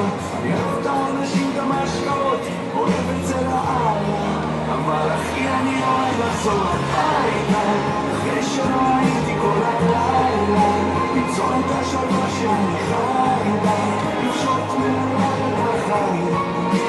איך אני אוהב לחזור הביתה ללב של האישה שאני חי איתה, להחזיר את השפיות שלי אליי כבר, את כל הרגעים הרגילים. איך אני אוהב לחזור הביתה.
לראות שאדם שחוזר אחרי שנתיים מהשבי, אלו המילים הראשונות שהוא בוחר לומר. אני חושבת שזה מעיד משהו עליו ועל משפחתו, שלא מעט, לא אחת גם ביקרו את המשפחה שלו על האופן שבו היא בחרה לנהל את המאבק, אז אין מקום לבקר. אני רק רוצה להגיד שהמסוק הזה שמלאך תכף יעבור כאן בדרך לאיכילוב!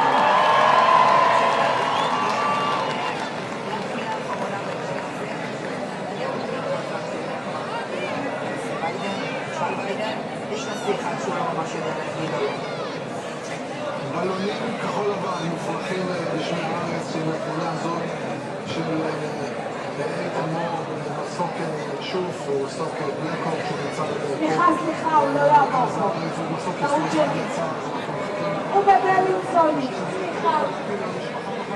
גם פספסתי אותך, גם פספסתי את איתן מור. סליחה.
לא הייתה הנגשה למצלמות, כפוף לשלום,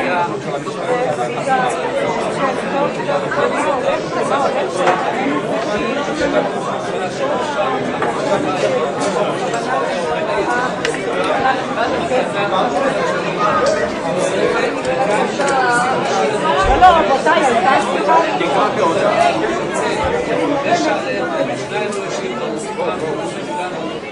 זה המהלך הזה.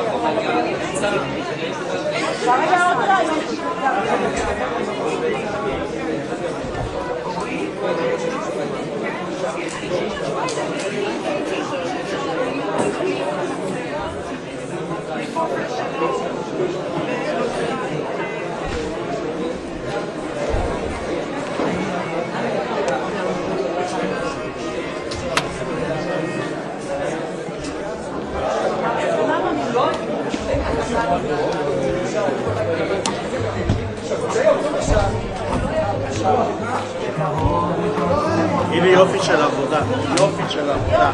דדי, גם אתה. ולא חלילה תרגיש...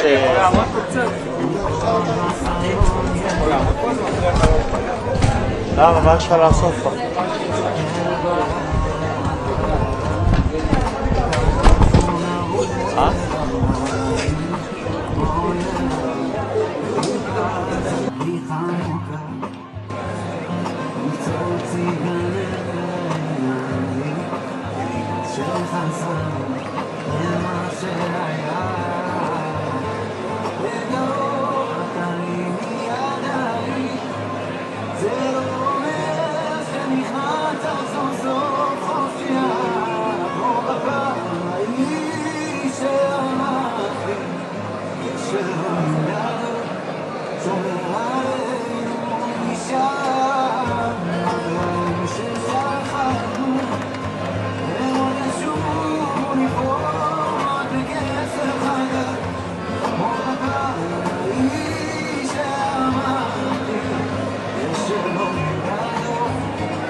When this whole thing started, SB and I were kidding each other, like, are we going to cover this thing? I'm like, nope, not going to cover it.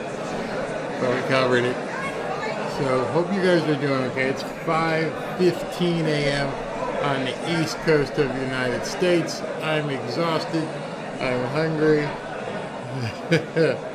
And, what a day. SB, what did you just get? Breaking news at 5:15 in the morning? What did SB say now? I guess Jerome Powell is going to speak today. Ooh, what are you going to do? How are you going to top this? You can't top this. This is everything. So I just wanted to say good morning, night owls or early morning risers, whichever it may be. President Trump is getting ready to address the Knesset, as my wife told me it's called, Knesset, K-Nesset, not Knesset. I called it Knesset earlier, but it's K-Nesset. So we're only, I think he's running about an hour and 15 minutes late. This was supposed to kick off, this little soiree was supposed to kick off at 4 o'clock. But you know what? I look at it this way. These people have been in captivity for 2 years. For 2 years, they've been hoping and praying that they would see their loved ones again. I'm looking at the people who are partying in the street. For 2 years, they've been waiting and hoping that they would see their loved ones, dead or alive, ever again. So I guess we can hang out and endure some self-inflicted torture by just being up to celebrate what exactly is happening right now. It's a huge moment. Democrats need not apply. Trolls, go away. Nobody cares. But just wanted to say good morning, good evening, either side of the coin there. And we'll continue to watch the celebration.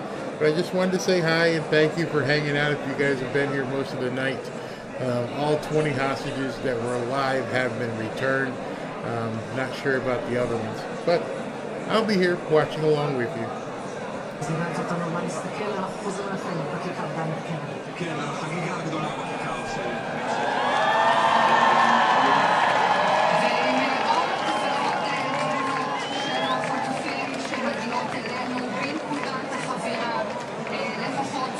ועכשיו אלה תמונות של בר קופרשטיין שנפגש עם קציני צה"ל. בואו נראה את התמונות האלה. אותה חבירה ברעים, בר עובר לידי כוחות צה"ל. אנחנו רואים את זה קצת מרחוק, בלי צילום מסך, אבל אפשר לראות שהוא על הרגליים, מדבר, עושה את אותה שיחה ראשונית עם קציני צה"ל בתהליך הקליטה, בעצם מתחיל את תהליך הקליטה, והנה אתם שומעים מה קורה כאן מאחורינו בכיכר. לקראת הזדמנות באמת בינלאומית ענקית אחרי השנתיים הקשות האלו, נשיא אינדונזיה, מה שנקרא בלי, ממש בלי. אז ערד, יש כאן באמת הזדמנות נדירה לישראל, לראש הממשלה, לעשות מעשה. שמע,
אבינתן אור!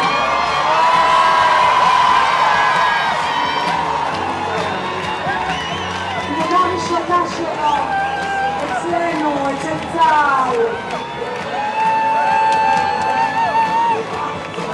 הסרטון הראשון שראינו מ-7 באוקטובר הייתה החטיפה של אבינתן. והנה התמונה שלו. אחרי שנתיים שלא קיבלנו כלום, לא סרטון, לא תמונה, כלום. אבינתן, כמה טוב שבאת הביתה!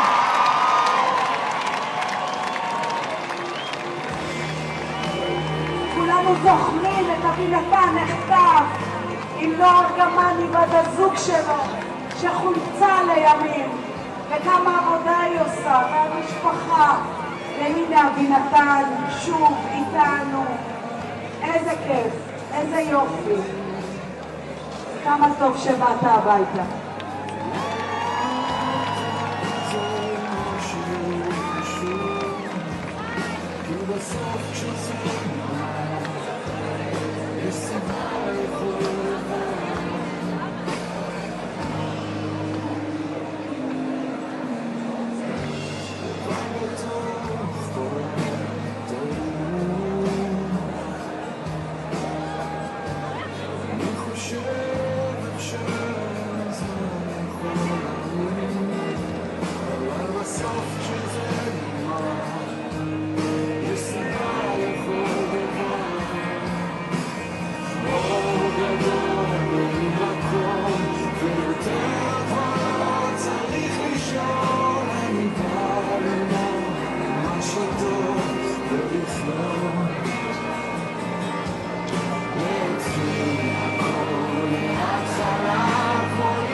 איפה הדגלים שלכם? איפה הידיים שלכם? איפה הפוסטרים של כל החטופים שעושים דרכם הביתה?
מחכות לאבינתן.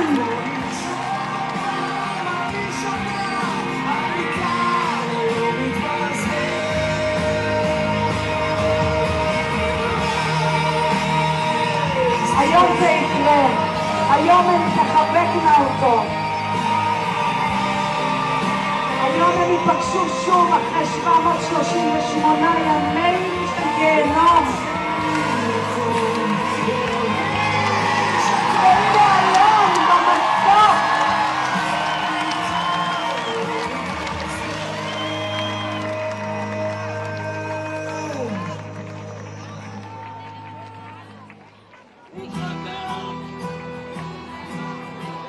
שאתם יודעים, הסיפור לא נגמר, וכדי שהסיפור יוכל להמשיך והמאבק יוכל להמשיך, אנחנו זקוקים לכם. אתם יכולים פה בברקוד הזה, ואתם יכולים בכל אחד מהדוכנים, כל דיסקית, כל סיכה, כל חולצה, כל קרבה, תעזור למאבק להחזיר את כולם ולשקם את כל מי שחזר. כי כמו שאתם יודעים, מדינת ישראל זה אחלה, אבל אי אפשר בלעדינו. אז תפתחו את הלב, ויש לכם פה את הברקוד לתרומות, ויש מלא מרצ'נדייז בכל אחד מהדוכנים שלנו כאן בכיכר.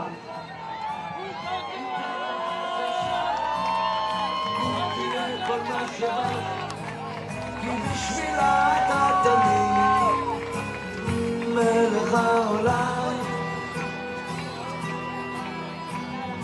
ויש לי הודעה מדובר צה"ל שמתן צנגאוקר ומקסים וסגב ויוסף חיים ונמרוד וכמובן אבינתן ואביתר הם כולם אצלנו, איתנו.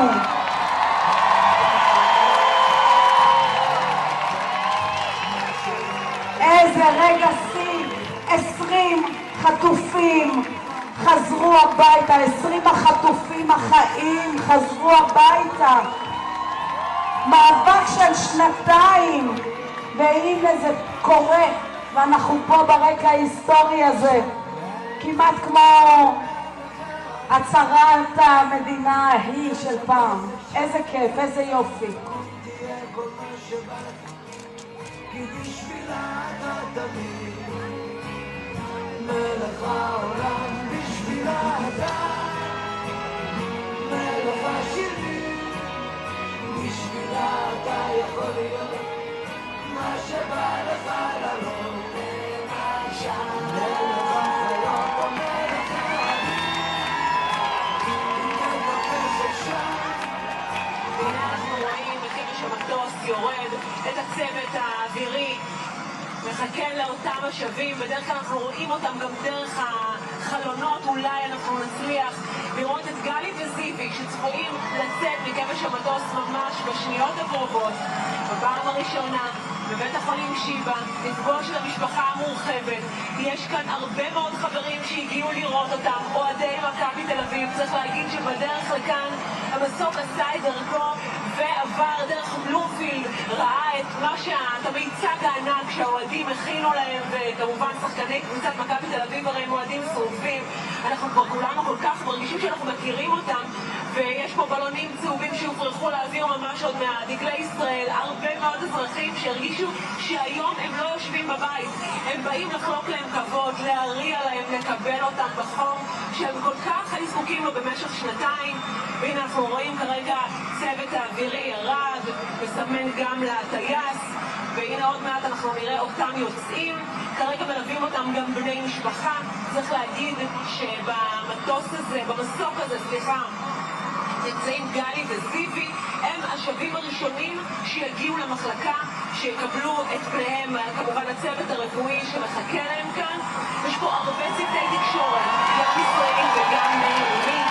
אנחנו יודעים שהאירוע הזה הוא סיפור רחב מאוד, כולם רוצים לראות אותם, כולם רוצים לראות אותם דורכים כאן, עומדים על רגליהם. ראינו גם בתמונות, ראינו את התמונות שהם מתחבקים לראשונה, ראינו את התמונות שהם פוגשים את הצוותים הצה"ליים, ראינו את ההתרגשות על פניהם, ואנחנו מעריכים שגם עכשיו אנחנו נראה אותה. כמובן שעוד מעט גם יגיע האמבולנס, אותו מיניבוס של מרכז הרפואי שיבא שאליו הם ייכנסו, ולמעשה ייקח אותם באופן סטרילי לחלוטין למחלקה. אנחנו לא נצליח לפגוש אותם או לדבר איתם, אבל אנחנו כמובן בזמן שמדברות על הטיפול, יש תמונות של אומרים איראן, שראינו אותו מתחבק עם לושי, וראינו אותו עם הכתיבה חולצות, אבל פה זה הווידאו הראשון שרואים אותו הולך על הרגליים ויוצא, אומרים איראן, תמונות ראשונות של אומרים איראן. אפשר להפנות פה בשאלה לחברות בשיבא, האם אתן כבר התבשרתן, האם זה שנתניהו מגיע לשארם והכל מאוד יתעכב אומר שטראמפ בסוף לא יבקר בשיבא כמו שאנחנו מניחים?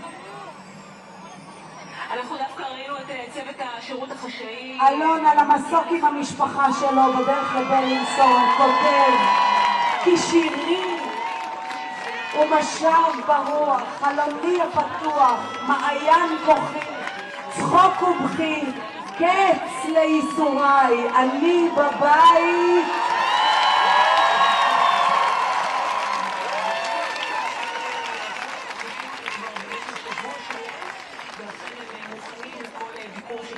אבל אנחנו צריכים שגם השירות האמריקאי יצטרך לתת פה את ההחלטה האם זה אפשרי.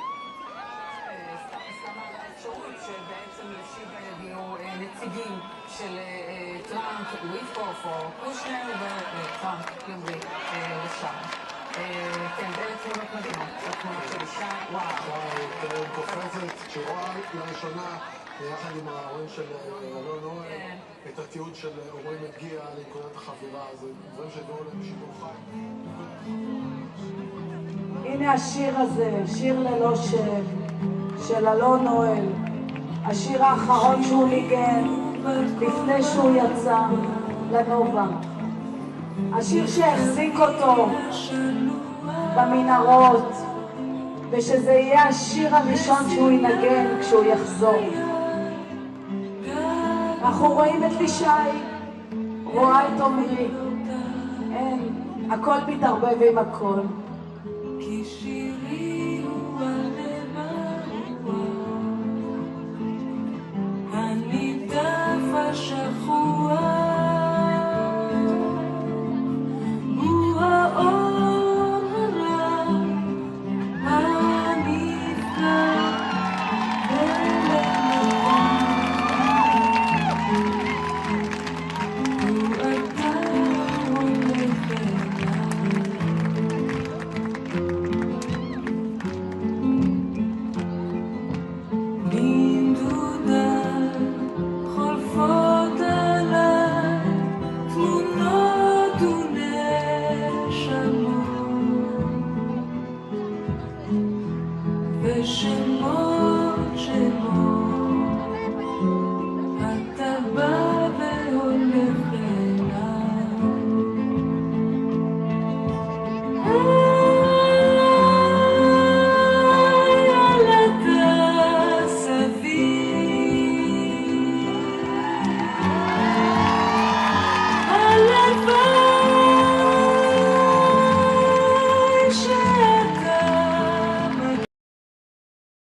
והעומרי שלה, איזה רגעים, איזה חיוך.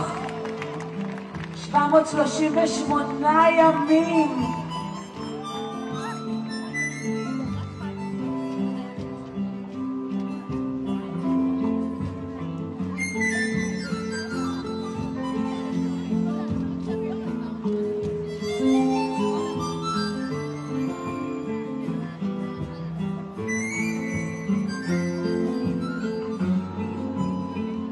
עם זאת, עם כל החטופים שחזרו, כל 20, אל לנו לשכוח את מי שעדיין לא חזר, כל החטופים החללים שמחכים לתורם, שמחכים שיעתרו אותם, שיוציאו אותם, שיעבירו אותם אלינו, שהם יגיעו לכאן הביתה ונוכל לתת להם קבורה ראויה. זה מגיע להם, לא הגיע להם שהם נחטפו, אבל מגיע להם שניתן להם את הכבוד האחרון. אנחנו כאן עד החטוף האחרון.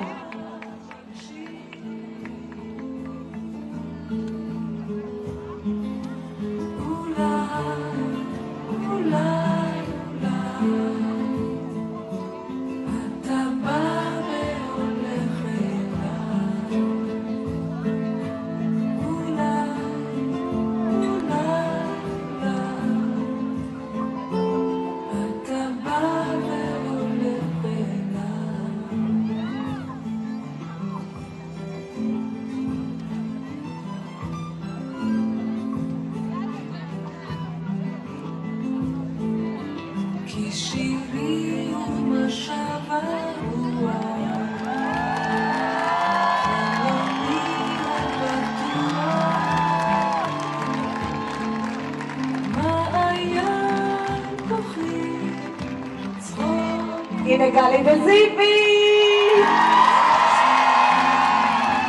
הברמנים!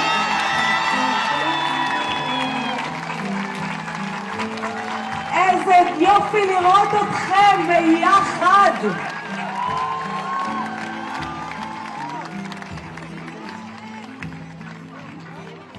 ביחד על הרגליים, מחייכים בהקלה מטורפת. איזה כיף למכבית שעמלה ונלחמה ודיברה והלכה וצעדה ושבתה, וכל יום חמישי פה בתל אביב צעדה עד הכיכר. איזה דודה יש לכם, איזה דבר. כמה טוב שבאתם הביתה גלי וזיבי. עכשיו לשיקום, זה כל מה שצריך.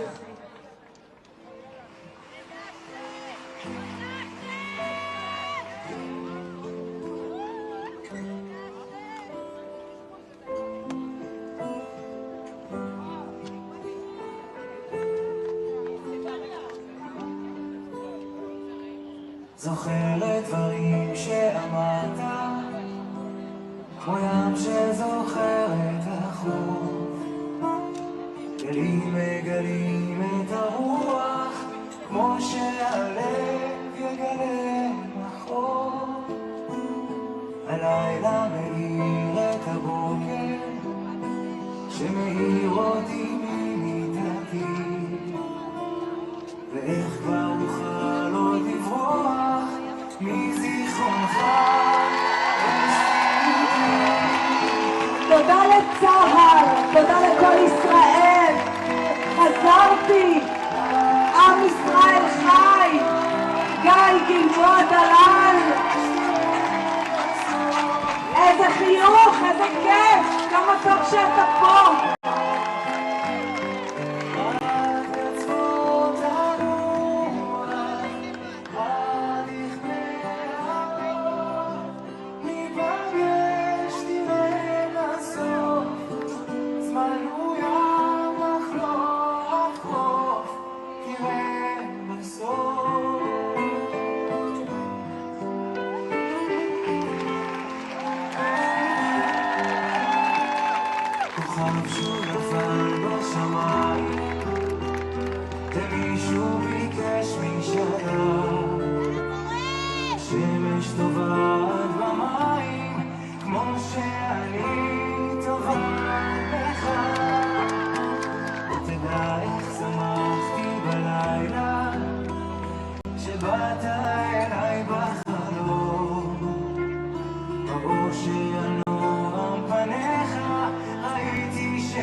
היום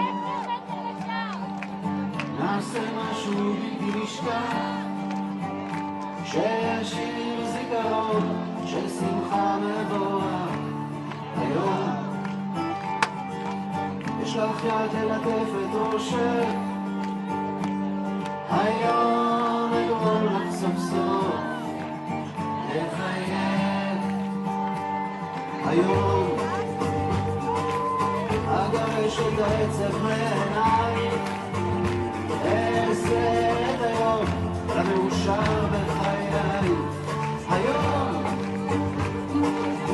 תשמעי מה שעוד לא שמעת, החדש החידוש להגיד לך מבט. היום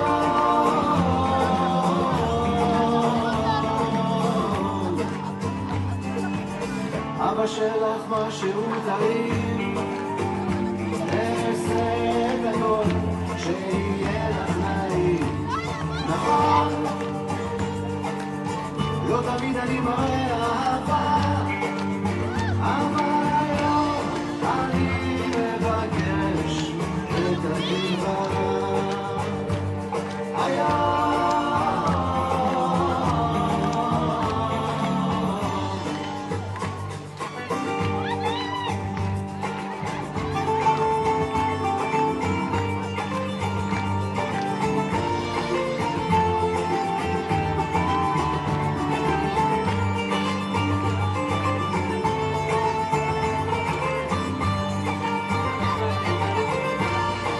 איפה אתם?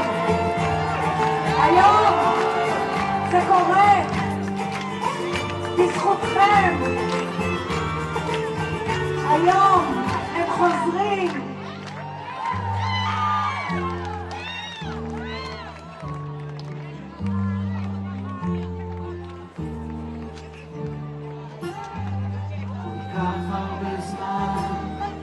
כל כך הרבה זמן.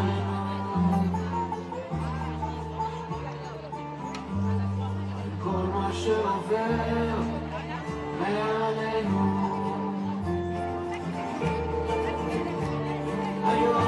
היום נצא לסיבוב בשכונה, נשב קצת ביחד על ספסל בגינה, נשב, נשמע סיפורים. היום זה קורה, הרגע ההיסטורי הזה. נעשה משהו בלתי נשכח, בלתי נשכח, סיום המלחמה, החזרת כל החטופים הביתה.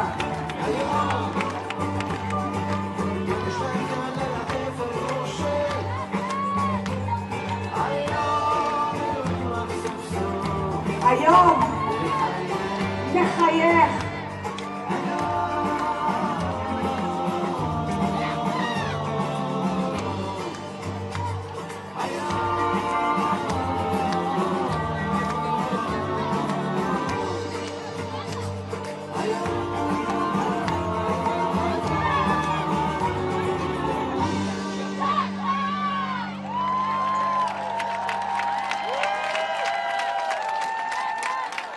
כשהוא היה בשבי, זאת הייתה אימא שלו שקוראת לו חייתי. כל האימהות רוצות שהילדים שלהם יחזרו הביתה, גם האימהות של החללים, במיוחד האימהות של החללים. כי שם הסיפור, אנחנו לא יודעים איך הוא ייגמר. אנחנו רוצים להחזיר אותם, אנחנו רוצים להחזיר אותם למדינה שלהם, לתת להם את הכבוד האחרון ולהיקבר כאן על אדמת ארץ ישראל. והחיים ימשיכו, והם השתקמו, הם חזרו וראינו אותם, וזה מרגש נורא. אבל החללים, זאת העבודה שלנו, זה מה שנשאר לנו לעשות, להחזיר את החללים הביתה לקבורה. ואנחנו כאן לא נשקוט, לא נעצור, עד שהחטוף האחרון יחזור הביתה.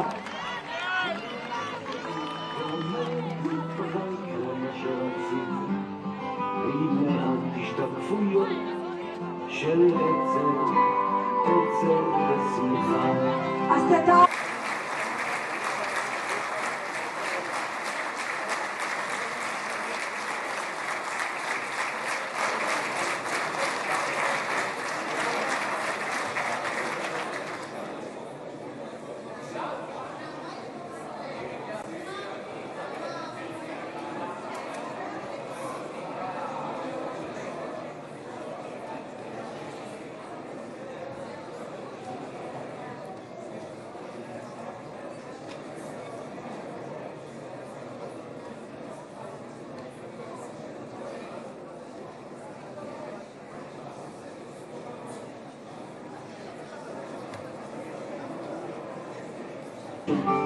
וחודצים רעים בטור ושנינו שיכורים אם ניפרד אני אמור היא לוחשת וגועשת ותארו לכם עוד הזדמנות כן עוד הזדמנות לעשות פתאום לנגורים ותארו לכם את החיים שלנו זווים אחורה קלים מה שחסר לנו שהוא מתמלא ושביד פתאום ישיר אני מביט לתוך עבר ונגנח בכוח גדול תתארו לכם אותנו את כולנו מגשימים את כל החלומות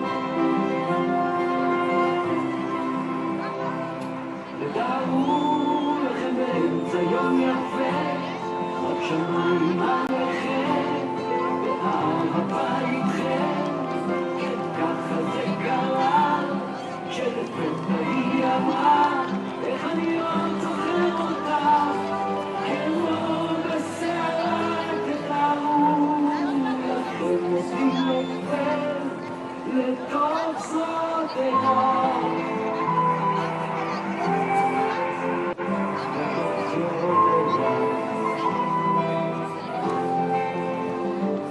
תתארו לכם עולם יפה הרבה פחות עצוב משהו ככה ואנחנו שם הולכים עם שמן בכיסים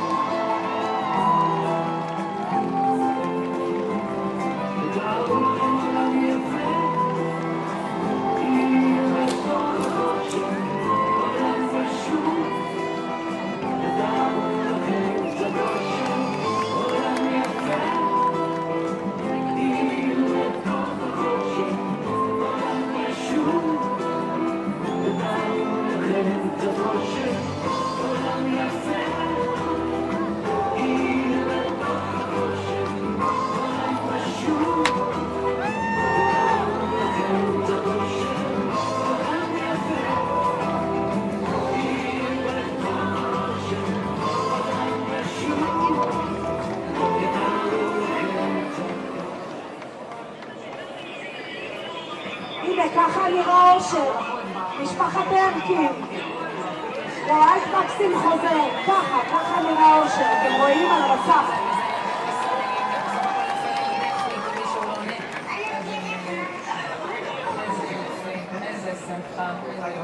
אני חושב של משפחה שרואה את מקסים הרקין לראשונה. בלומפילד מצלמים את המסוק של גלי וזיו מקודם, עובר מעליהם, נכון? ביקשו לעבור מהבלומפילד. תחליטו בשבילם שנבין ארוחה מארוחה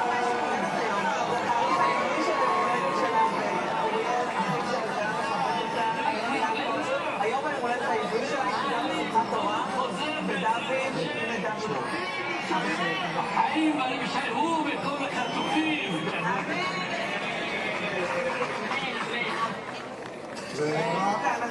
והרעש הזה, המסוק הזה שאנחנו רואים בשידור חי זה לא גלי וזה.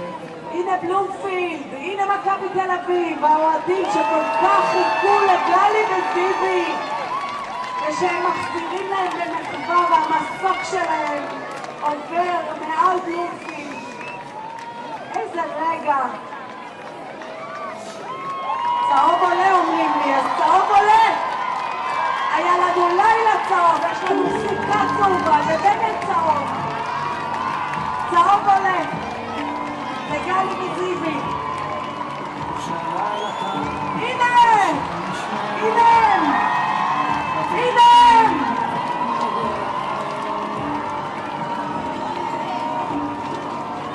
כמה טוב שבאת בביתה!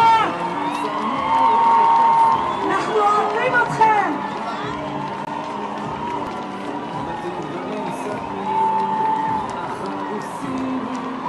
איזה כיף! אנחנו אוהבים אתכם!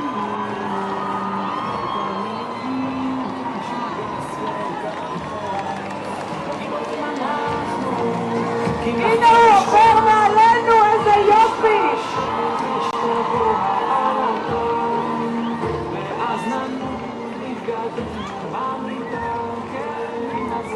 מגיע לכם הרגע הזה. חברי הכנסת והקהל מתבקשים לקום. זה אמיתי, זה קורה עכשיו. כבוד הנשיאים, כבוד ראש הממשלה וכבוד יושב ראש הכנסת.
Edelson there on the balcony.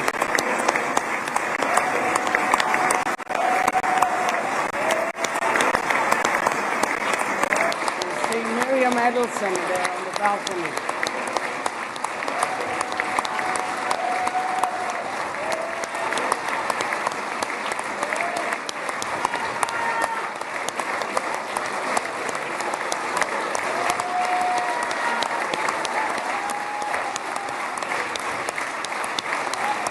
So much they love you.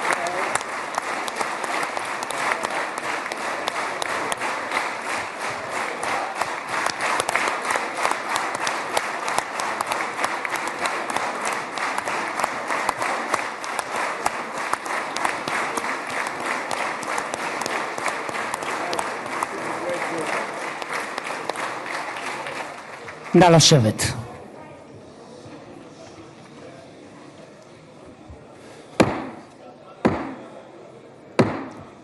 חברות וחברי הכנסת, היום יום שני, כ"א בתשרי התשפ"ו, 13 באוקטובר 2025, ואני מתכבד לפתוח את הישיבה המיוחדת של הכנסת לכבוד נשיא ארצות הברית של אמריקה, מר דונלד ג'יי טראמפ.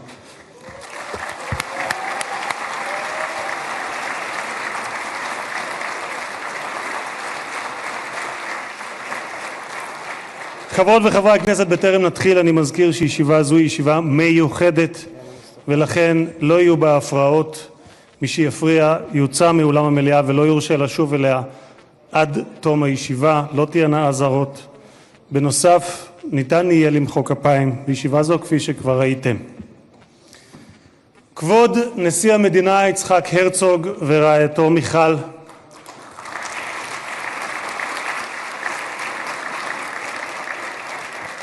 כבוד ראש הממשלה בנימין נתניהו ורעייתו שרה,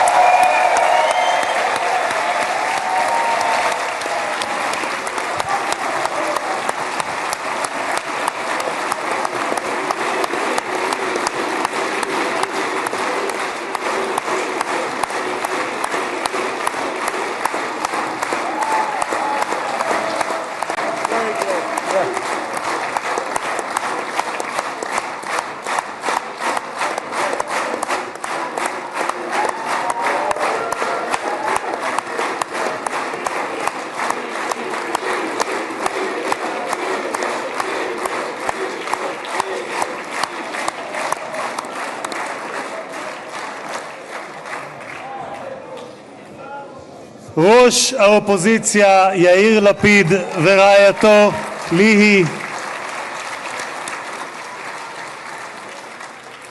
שרים וחברי הכנסת, special recognition to Minister Ron Dermer, who led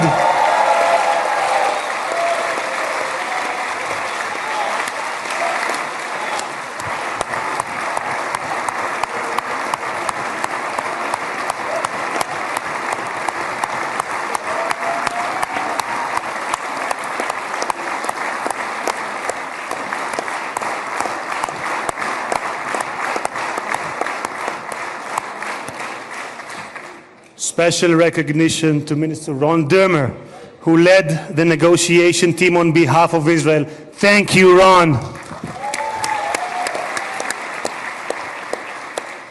Secretary of State Marco Rubio,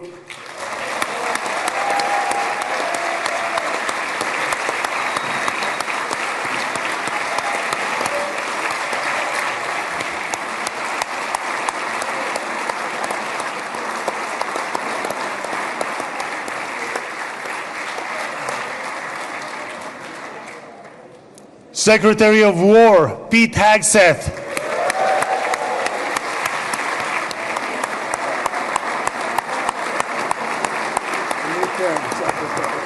Secretary of War, I like it. I love it.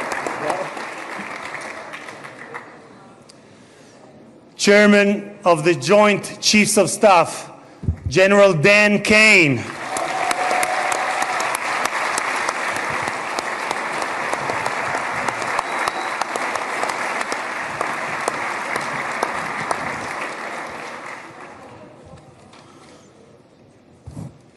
Two key players, President Trump's special envoy Steve Witkoff, who is here with his partner Lauren.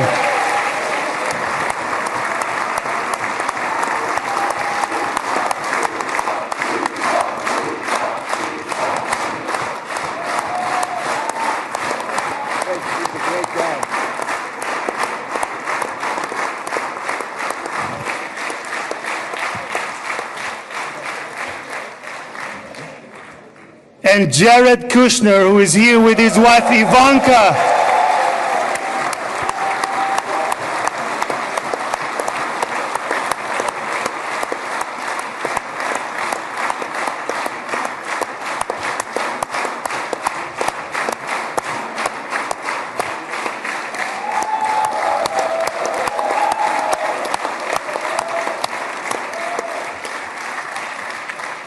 And thank you guys for everything that you have done to bring about this day. Ambassador of the United States to Israel, my dear friend and my absolute favorite rock star, Mike Huckabee.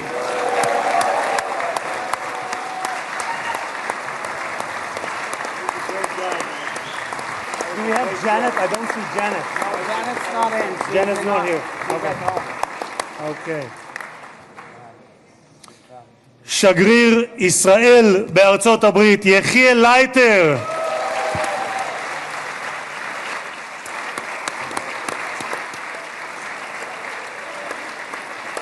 תודה.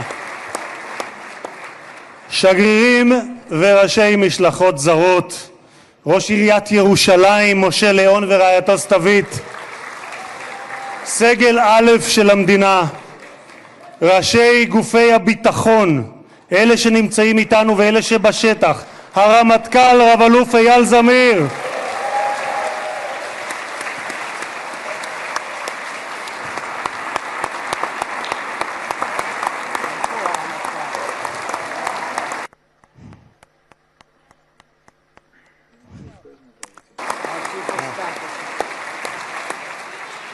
המפכ"ל רב ניצב דניאל לוי,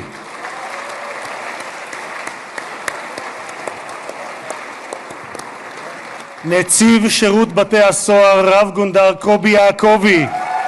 Mr. Jacobi, he's one of those who is in Mr. Eyal Kaspi, the head of the fire, the head of the Mossad, Mr. David Barnea.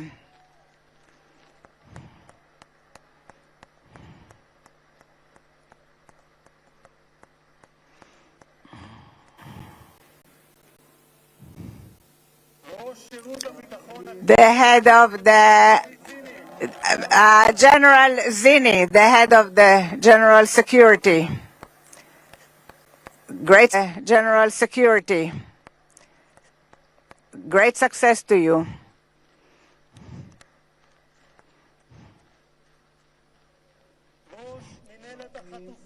The head, Mr. Gal Hirsch, the head of the headquarters for the abductees.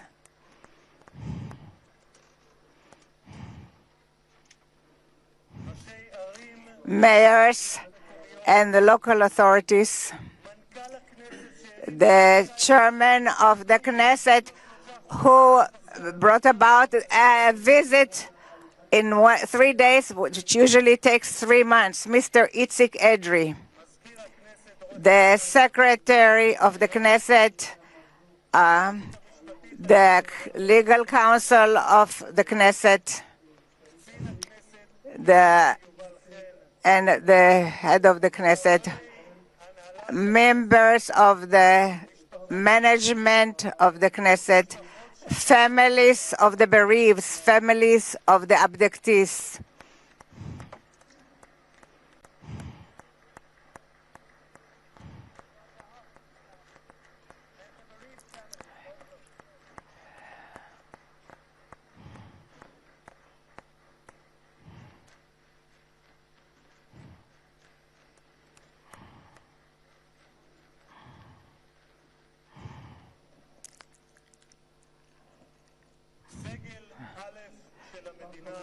The head, and I am exempt the others from mentioning them. Dear and the citizens of Israel, I had the special honor to bless together with you the best friend of that Israel ever had in the White House. Welcome to Israel. Welcome to the Knesset, the President Donald J. Trump.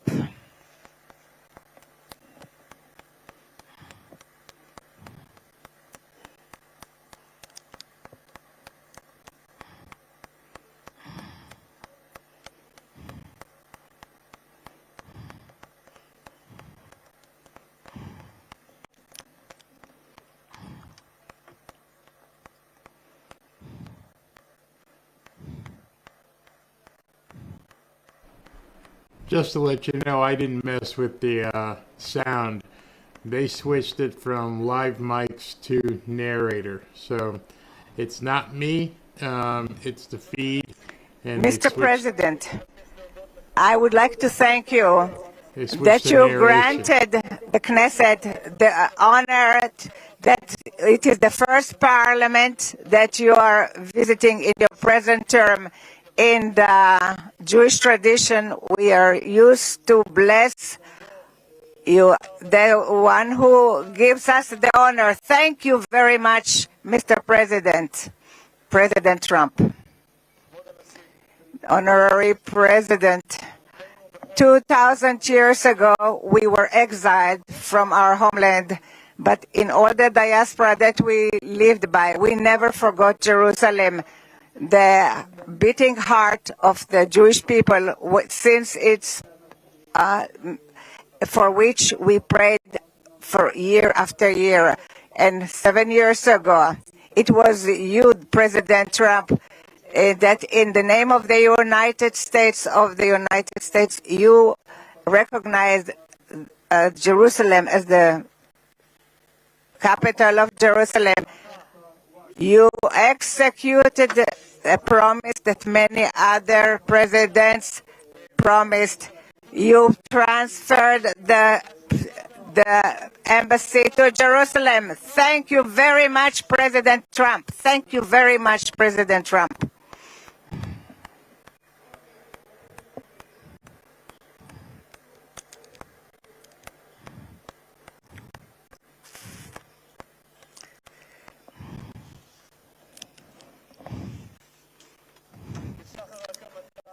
In the dawn of its establishment, Israel was forced to fight, but it always extended its hand to peace. 7 years ago, you led the Abraham Accords, and I had the privilege to serve in this government that signed it, and it was very meaningful for me because 2.5 years ago, I was the first head of the Knesset that was invited to speak in a parliament. Your continued that you put America first, but not alone, but not America alone. You brought with you to the White House in your 2 terms.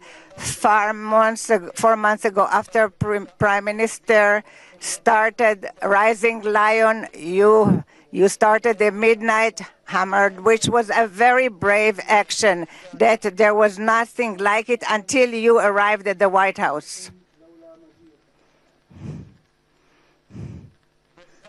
Thus, Mr. President, you prevented a nuclear holocaust that Iran wanted to bring about to the world.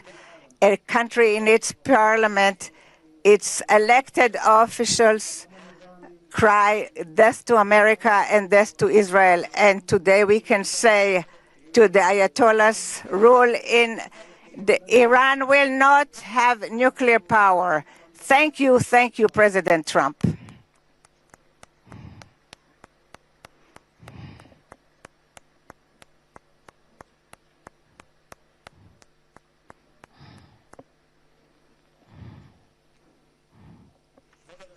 Mr. President, today the Jewish people are ending the holiday of Sukkot, and tomorrow it will be Simchat Torah. And 2 years ago in Simchat Torah, it was the most difficult day for the State of Israel since its establishment and for the Jewish people since the Holocaust.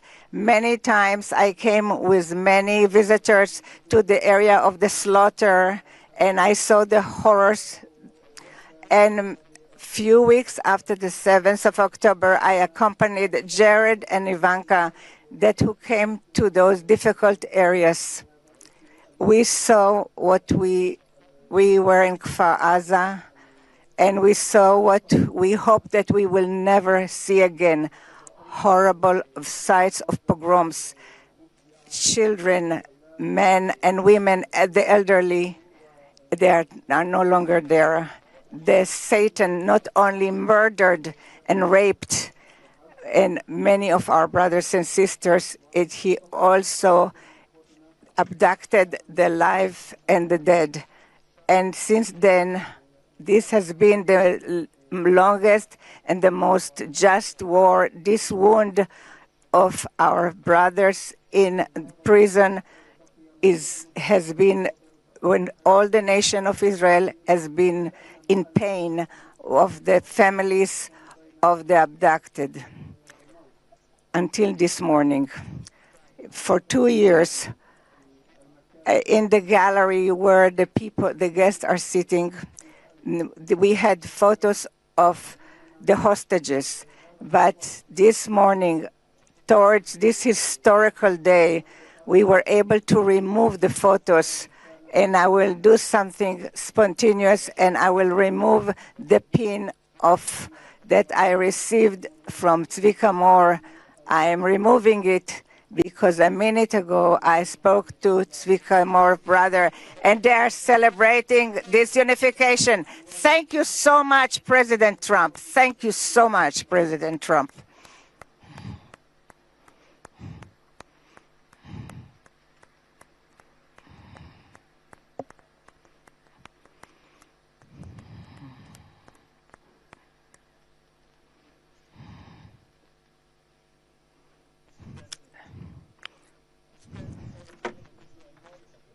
Other American president, but as a giant of Jewish history, one for whom we must look back 2.5 millennia into the mists of time to find a parallel, Cyrus the Great.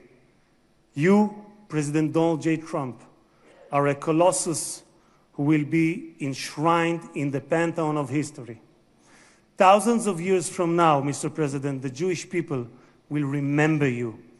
We are a nation that remembers. Far from being a local struggle, what we are witnessing is a global struggle, a global battle between the forces of extremism, radicalism, and fundamentalism, and those of freedom, liberty, and democracy. What the world needs now is not appeasers who feed the crocodile in the hope that they will be eaten last, like the kind we have seen recently at the UN General Assembly. And by the way, President Trump, Your team has checked the teleprompters. It is working beautifully. What the world needs now are more leaders who are brave, resolute, strong, and bold. The world needs more Trumps.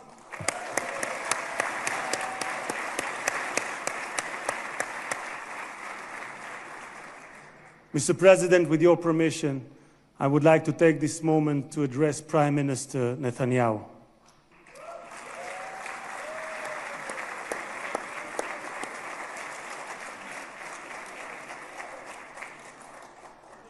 Mr. Prime Minister,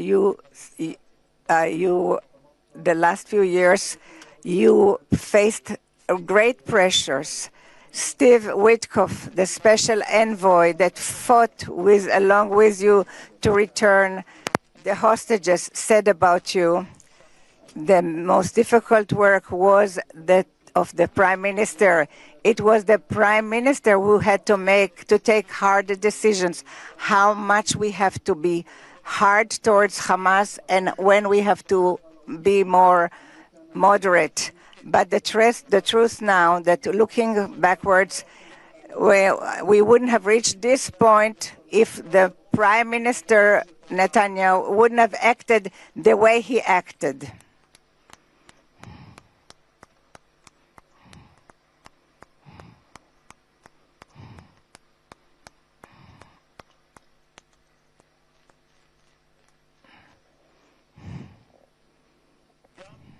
Also, my president Trump believes that the Prime Minister Netanyahu made hard decisions, and there were people who would have been less brave who wouldn't have made these decisions. We are here today because the Hamas did not have an alternative. So says Witkoff. The pressure was great, and therefore we progressed immensely, and this is what brought about this agreement. This is what the envoy Witkoff has stated. Mr. Prime Minister, yesterday, on his way to Israel, the President Trump, that you are the right person at the right time, and I'm proud to say here in front of the whole world that thanks to you, we achieved the great things that we have achieved. Thank you so much, Mr. Prime Minister.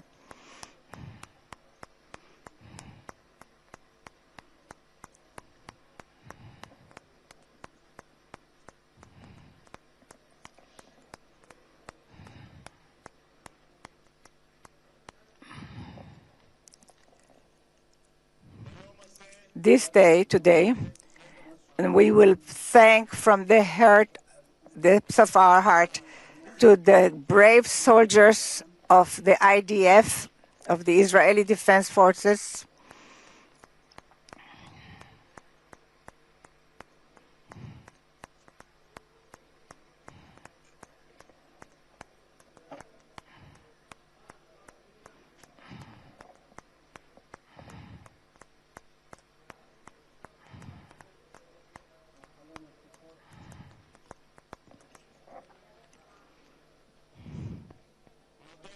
we will thank to the IDF brave soldiers who fought like lions and endangered their lives in order to protect the state of Israel. Many of them sacrificed their lives for the country that bows its head. Their blood did not die in vain, because with their heroism they brought this state, and their names will be inscribed forever in the hearts of the nation. President. There was not a single person on this planet who did more than you to advance peace. No one even came close. Your election to the presidency marked a turning point, not only for the United States, but for the entire world. Through your strength of character and unwavering resolve. You brought an end to bloody conflicts in no fewer than 8 regions across the globe. In less than 9 months, you became one of the most consequential presidents in history. You saved countless lives that would have been lost without your leadership. And as our sages teach, whoever saves one life, it is as though he has saved an entire world. You have proven that true peace is achieved through strength, and that only those who are prepared to use force in the present can prevent the need to use it in the future. Mr.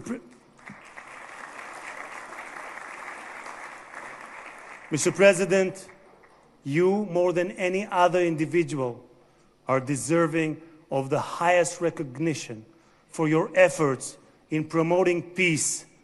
Therefore, I hereby announce that together with our good friend, Speaker of the House, Mike Johnson, we will rally speakers and presidents of parliaments from around the world to submit your candidacy for the Nobel Prize, Peace Prize next year. There is no one more deserving than you, President Trump. No one.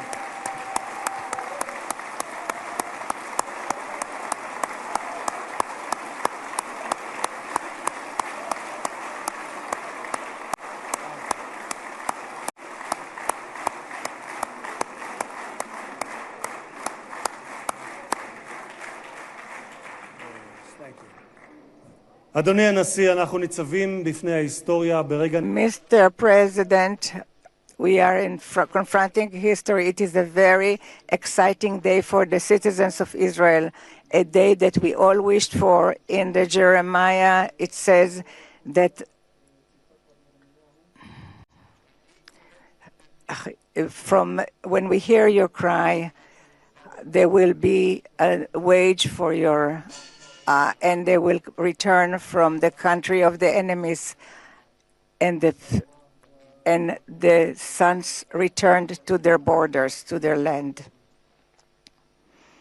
The book of Jeremiah. I want to wish all the hostages how happy we are and how good it is that you're back home. The President Trump, who will give us that the God Almighty will bless you, your family, your country, and all those who are dear to you, and will make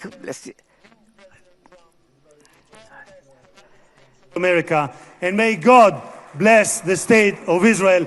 תודה רבה וחג שמח.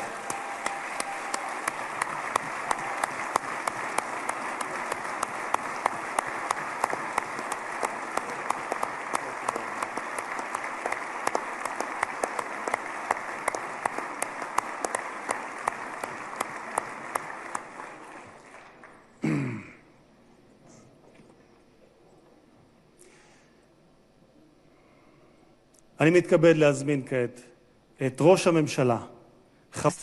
I'm inviting now Mr. Benjamin Netanyahu, the Prime Minister, to say a few words.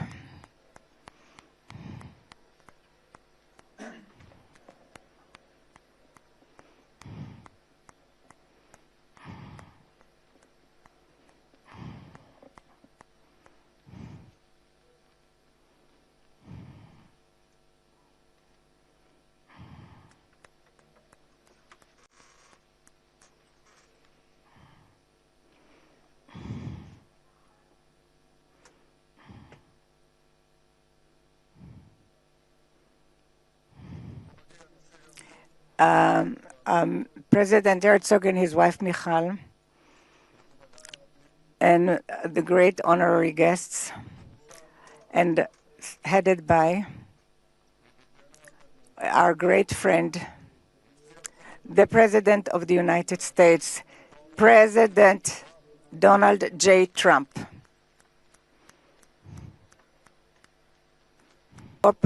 Your important part, and the determined part of the return of the hostages in this day, when we were informed today, an hour ago, that all our live hostages returned back to us. What excitement!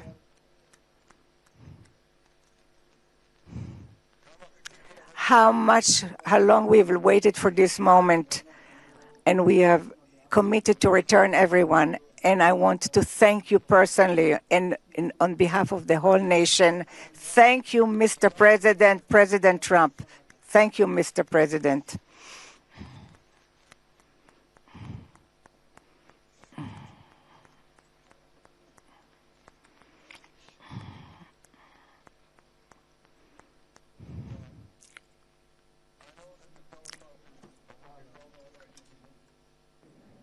But I'm not sure about the translation. So I'll say words in English. President Trump, the Knesset welcomes you and your distinguished delegation to Jerusalem, our eternal capital. This is your first visit to Israel since you recognize Jerusalem as our capital and moved the embassy here. Thank you, President Trump, for that.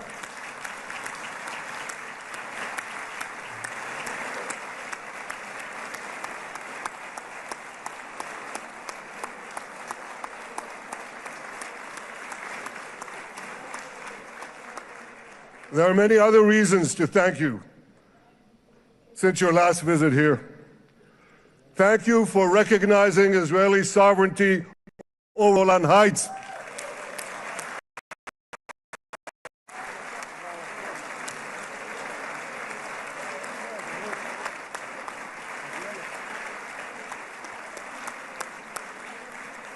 Thank you for standing up to the lies against Israel in the United Nations.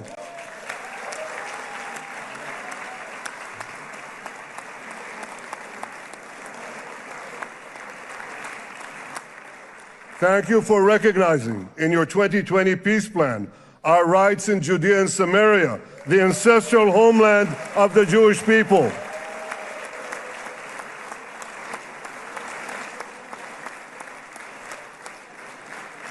Thank you for brokering the historic Abraham Accords. Abraham, Eskamei Avraham.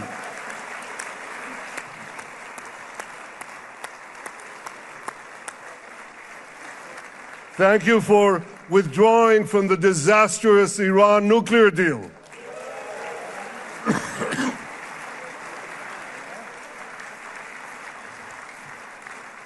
Thank you for supporting Operation Rising Lion and for your bold decision to launch Operation Middle After Midnight. You really hammered them.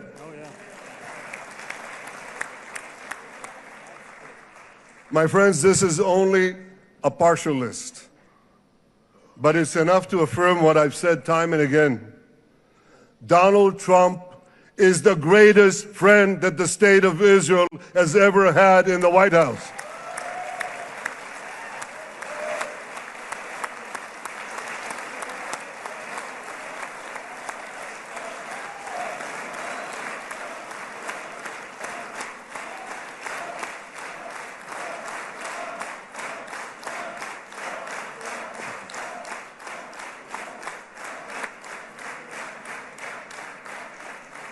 No American president has ever done more for Israel. And as I said in Washington, it ain't even close. It's really not a match. Mr. President, today we welcome you here to thank you for your pivotal leadership in putting forward a proposal that got the backing of almost the entire world. A proposal that brings all our hostages home.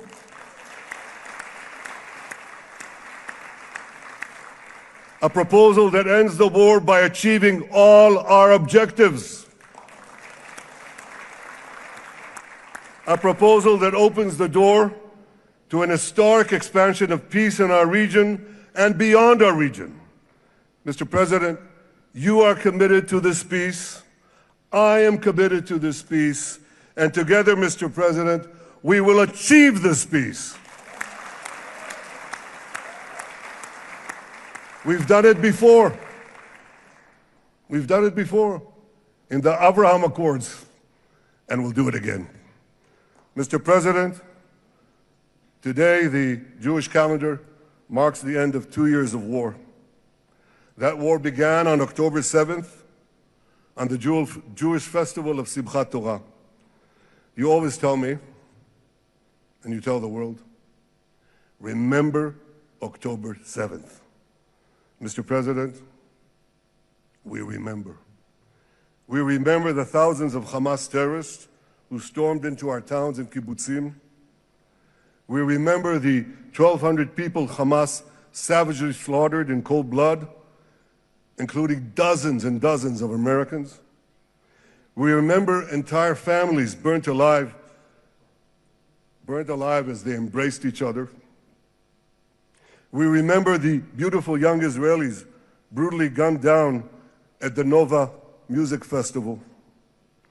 We remember the hundreds of our citizens who were dragged into the dungeons of Gaza, including 12 Americans, men and women, young and old, babies and elderly Holocaust survivors. My friends, Mr. President, Donald, these monsters take babies as hostages. In response to this barbaric attack on October 7th, Israel did what it had to do. With indomitable courage, we set out to defend our people, to defeat our enemies, and to release our hostages. Our heroic soldiers fought like lions. They fought on the front lines of civilization and barbarism. Israel achieved amazing victories over Hamas and the entire Iran terror axis. Sinwar, Dev, Hania, Nasrallah, Assad, they're all gone.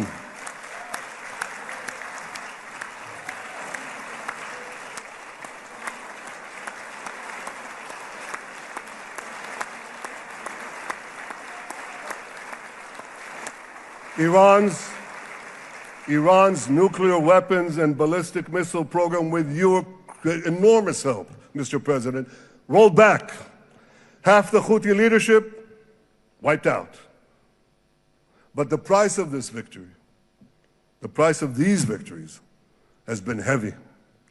Nearly 2,000 of Israel's finest were lost, nearly half in battle.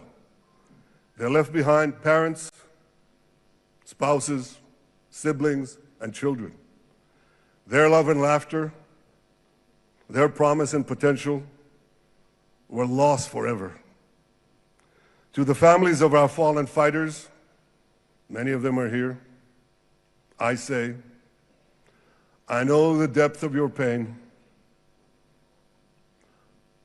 I know the inconsolable grief that will accompany you for the rest of your lives. The state of Israel bows its head in eternal gratitude to our fallen heroes. Because of these heroes, our nation will survive. Because of these heroes, our nations will thrive. And because of these heroes, our nation will have peace. Mr. President, thousands of our brave soldiers were also wounded, suffering terrible blows to body and soul.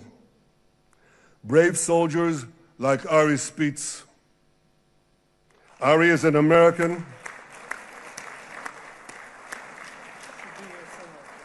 Ari is an American Israeli who was injured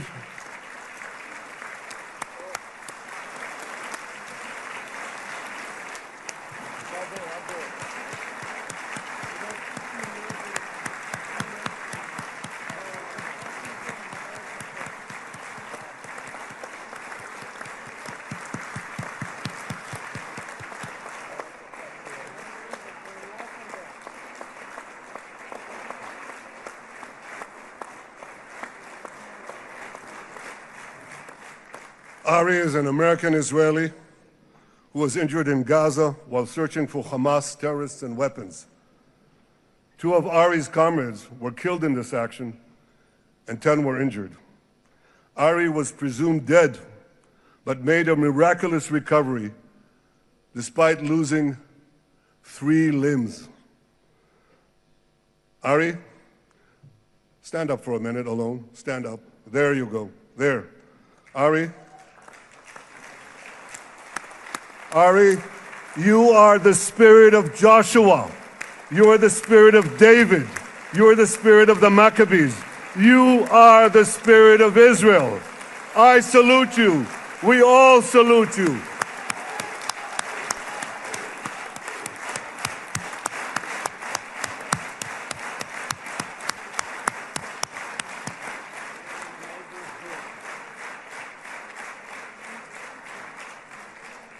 Sabine Tassa of Kibbutz Netiv HaAsara is watching us today from the Israeli consulate in Los Angeles. Sabine lost her husband and her oldest son on October 7th. She is the mother of 3 other boys. 2 of them, Koren and Shai, witnessed their father jump on a Hamas grenade to save his 2 sons. We all saw the film of those 2 boys crying out in pain, "Father is dead. Why? Why did God save me?" Mr. President, my friend Donald, I've seen some very tough things in my life. But I couldn't bring myself to watch those boys suffering again. So I didn't see this film except once. Yet Sabine, their mother, has had the strength and fortitude to show this film across the world. And my wife Sarah and I asked her, "Sabine, how do you do it? Why do you do it?" And she answered, "I do it to show the entire world the monsters Israel is fighting and the justice of our cause." This is what she's doing once again in Los Angeles. Sabine, you can hear me now, so I want to tell you on behalf of all of us, you embody the spirit of our biblical heroines, Deborah, Ruth, and Esther. You too are the spirit of Israel, and we all salute you.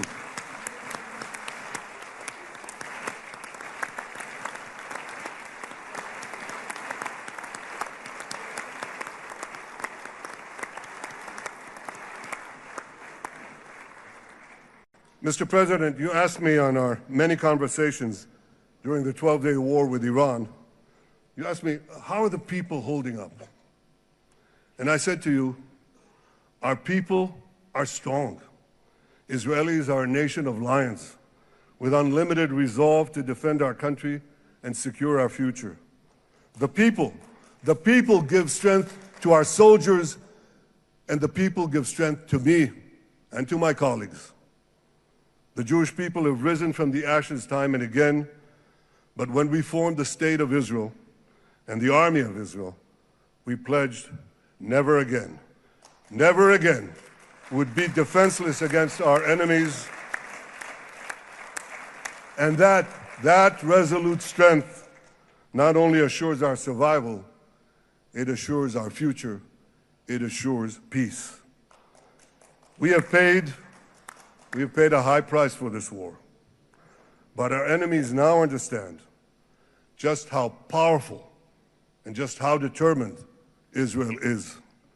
They understand that attacking Israel on October 7th was a catastrophic mistake. They understand that Israel is strong and that Israel is here to stay. And this, Mr. President, is the indispensable foundation of peace. Peace through strength. Ladies and gentlemen, this is a momentous day, a day of great joy as the remaining hostages come home. My wife Sarah and I have met with the hostage families many times. There were no words to describe their agony, only tears of bottomless sorrow and unimaginable pain. At the beginning of the war, I promised to bring all the hostages home. Today, with the indispensable help, the determined and focused help, the unremitting help of President Trump and his team, and with the incredible sacrifice and courage of the soldiers of Israel, we are fulfilling that promise.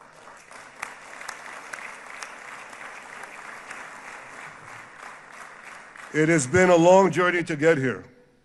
In the first week of the war, our brave soldiers put military pressure on Hamas, and the international community put diplomatic pressure on them. This enabled us to secure the release of over 100 hostages.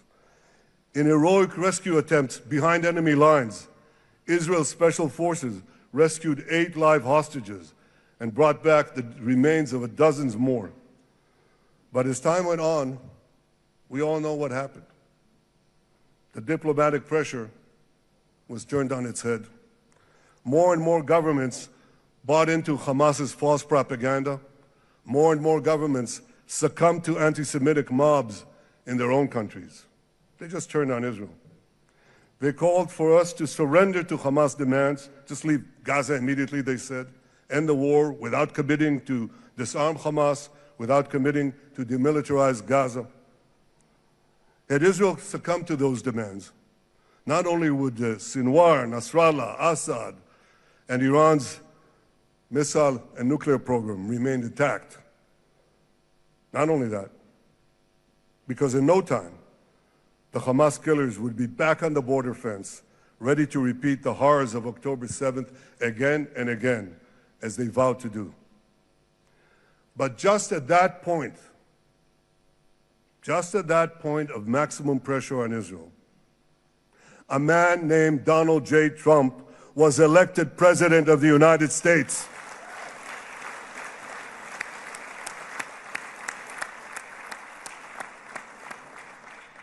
And ladies and gentlemen, overnight, everything changed. Everything. Right here. Mr. President, thanks to your unequivocal backing of Israel, we secured a second hostage deal within weeks of your election. And in the months that followed, we worked closely together to forge a path to bring the remaining hostages home and end the war. End the war in a way that ensures the disarming of Hamas, the demilitarization of Gaza, and that Gaza would never again pose a threat to Israel. 2 months ago, you fully backed my decision to send the IDF into the last Hamas stronghold in Gaza City. You shared my view that this military pressure would help free the hostages. And despite all the criticism, all the naysayers, we were right. Hamas caved in. And 2 weeks ago, you succeeded in doing something miraculous. You succeeded in doing something that no one believed was possible. You brought most of the Arab world, you brought most of the world behind your proposal to free the hostages and end the war. I want to thank Steve Witkoff, Jared Kushner, and Ron Dermer for their great contribution to this effort.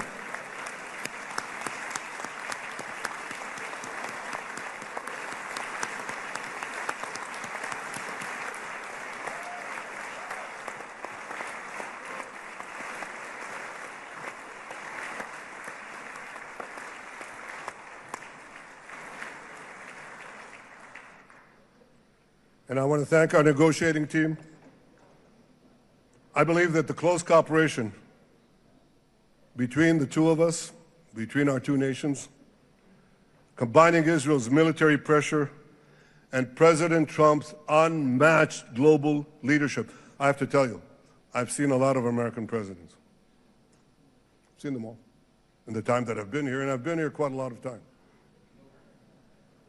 I've never seen anyone move the world so quickly, so decisively, so resolutely as our friend President Donald J. Trump.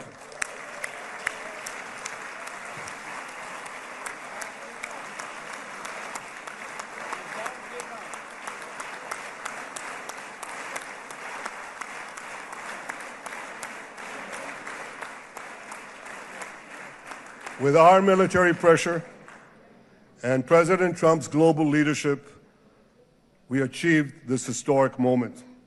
It's a moment of indescribable joy as our nation embraces our sons who are coming home. Mr. President, this week, Jews around the world are going to read the book of Ecclesiastes, Kohelet, in the Bible. The Bible has many miraculous moments. One of them was your decision to bomb Fordo. I think it was a pivot of history because it wasn't meant only to bomb Fordo. That action and your previous action of taking out Qasem Soleimani, the architect of death, I think that changed the balance of power in the world. You brought America back again to the driver's seat.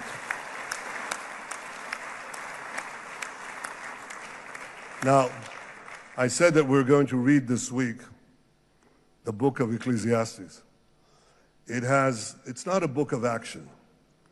It's a book of meditations, of thought, a perspective on life and on death. And in this book, we read the immortal words of King Solomon. To everything there is a season, and a time for every matter under heaven. Et milchama ve'et shalom, a time for peace and a time for war. The last 2 years have been a time of war. The coming years will hopefully be a time for peace.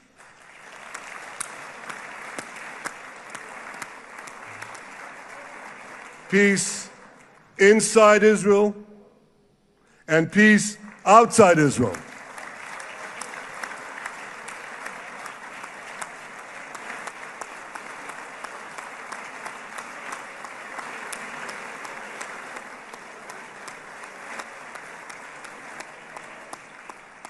I look forward to continuing marching with you on the path we paved together with the Abraham Accords. Under your leadership, we can forge new peace treaties with Arab countries in the region and Muslim countries beyond the region. Abraham's children will work together to build a better future, a future that will unite civilization against barbarism, light against darkness, and hope against despair. And my friends, I believe that with President Trump's leadership, this will happen a lot faster than people think.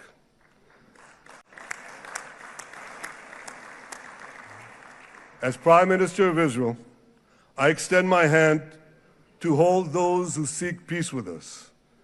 No one wants peace more than the people of Israel. Israel will always remain vigilant in defending itself, and Israel will always remain full of hope.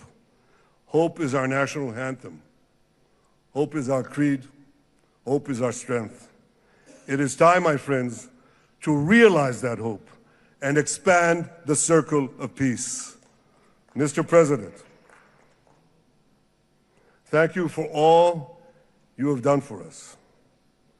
I have submitted your nomination to be the first non-Israeli recipient of the Israel Prize, Israel's highest award. As to that other prize, just a question of time, you'll get it but I want you to get the Israel Prize, our highest award, to our greatest friend.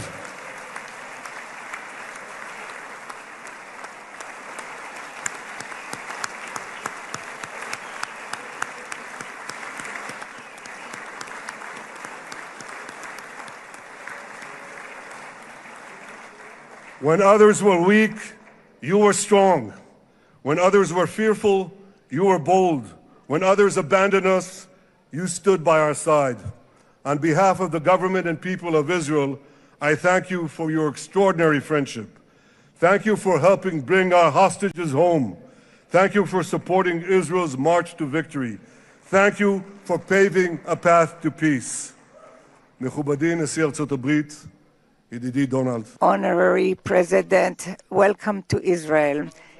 Welcome to Jerusalem.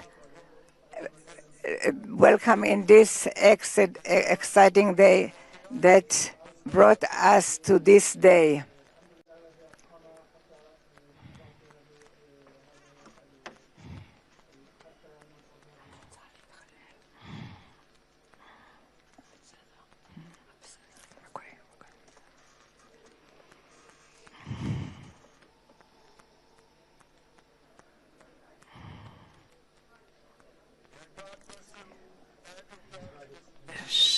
May God bless America, may God bless Israel, and may God bless the covenant between our two promised lands. Thank you, Mr. President.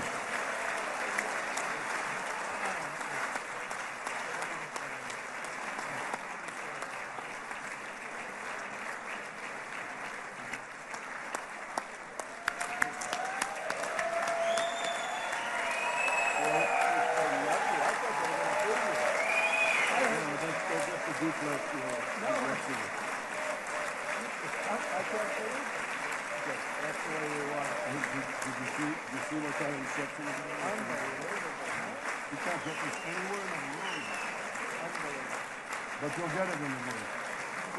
Thank you.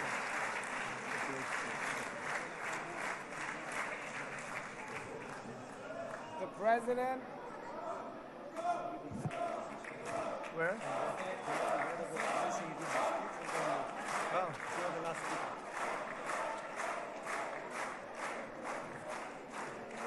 Come on up, opposition. Come on, opposition. Yeah. Okay.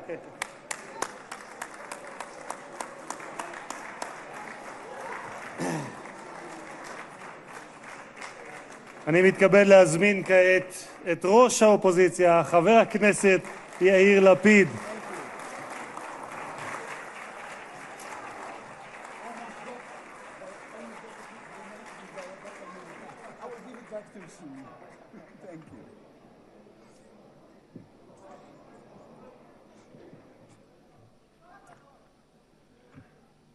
Mr. Speaker, members of Knesset, ministers, President Herzog, Prime Minister Netanyahu, distinguished guests, Your Excellency, President Trump. For 2 years, we waited for this moment. 2 years of sleepless nights, 2 years without air in our lungs. Our eyes are filled with tears today, our hearts are filled with gratitude, our children are coming home.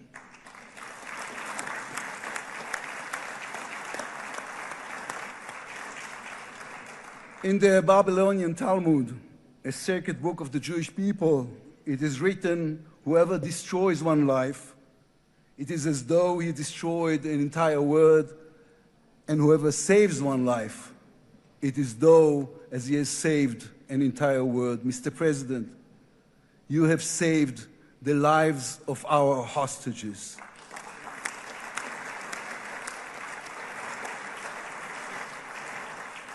But you saved so much more. You have saved the souls of the bereaved whose loved ones now will be brought home for burial. You have saved thousands of soldiers who will now not fall in battle. And you have saved millions from the horrors of war. You have saved more than one life, and each life is an entire world.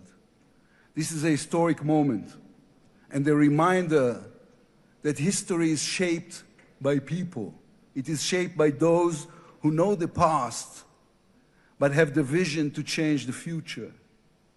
When you were elected, you declared that you would be the president of peace. You have kept your word. The fact that you were not awarded the Nobel Peace Prize is a grave mistake by the committee. But they will have no choice, Mr. President. They will have to award it to you next year.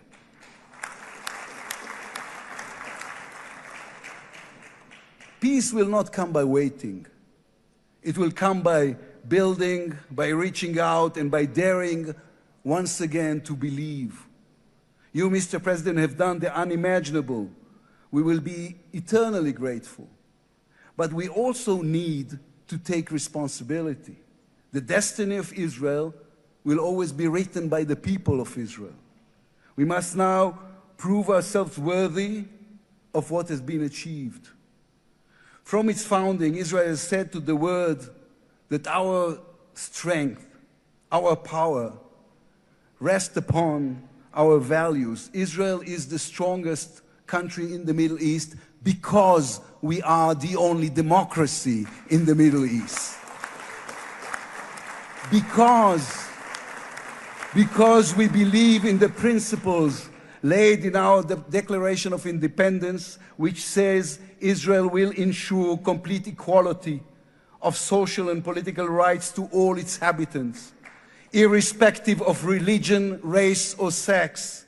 It will guarantee freedom of religion, conscience, language, education, and culture. It will safeguard the holy places for all religions. Those are our values.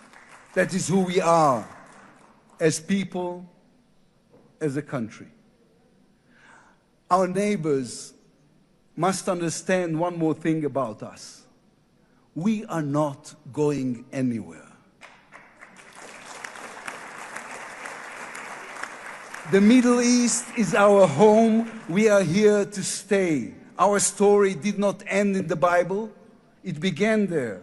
It continues in our laboratories and universities, in our innovation hubs. Hamas, Hezbollah, Iran, and the Houthis, they all read the wrong intelligence reports. The real intelligence report on Israel's intentions is found in the book of Genesis.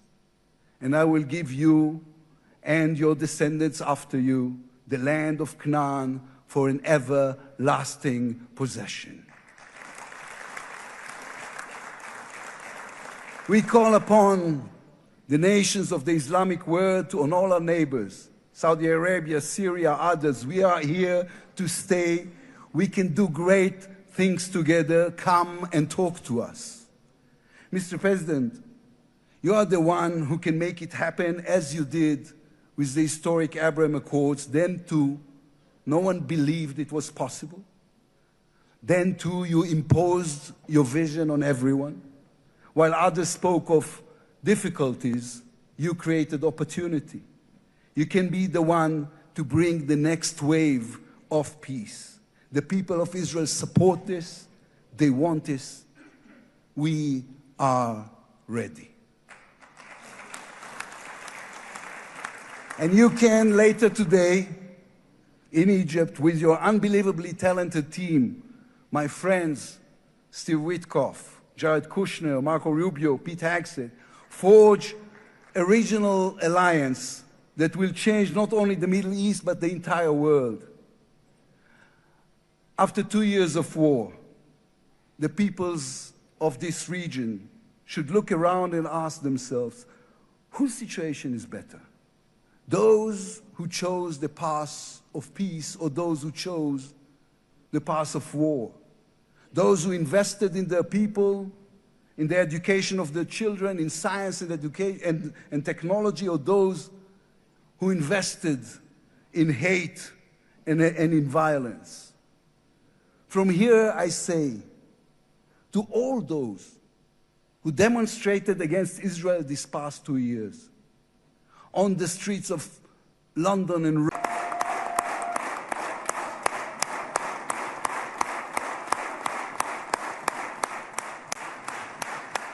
Thank you very much. Thank you.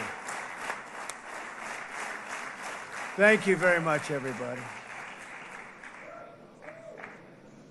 It's a great honor. Nice place. Very nice place. Mr. President, Mr. Prime Minister, Mr. Speaker, esteemed members of the Knesset and cherished citizens of Israel, we gather on a day of profound joy, of soaring hope, of renewed faith, and above all, a day to give our deepest thanks to the Almighty God of Abraham, Isaac, and Jacob.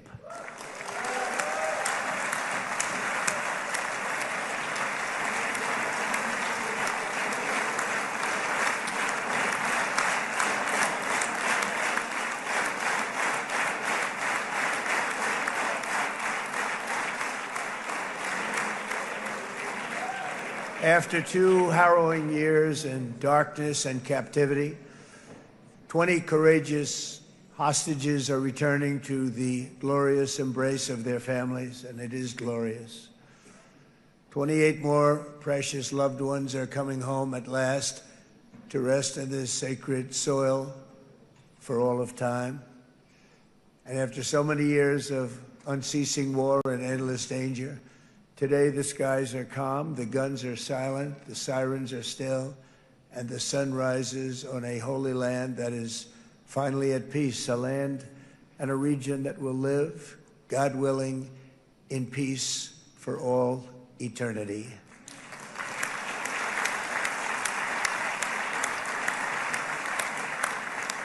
This is not only the end of a war, this is the end of an age of terror and death, and the beginning of the age of faith and hope and of God. It's the start of a grand concord and lasting harmony for Israel and all the nations of what will soon be a truly magnificent region. I believe that so strongly. This is the historic dawn of a new Middle East. I want to express my gratitude to a man of exceptional courage and patriotism, whose partnership did so much to make this momentous day possible. You know who I'm talking about. There's only one, Prime Minister Benjamin Netanyahu. Bibi, please stand up.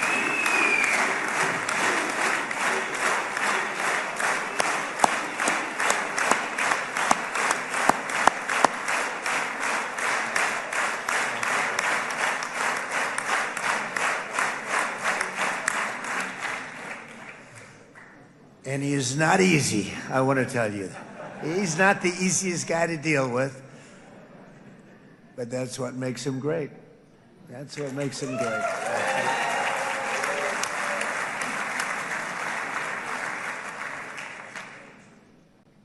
Thank you very much, baby. Great job.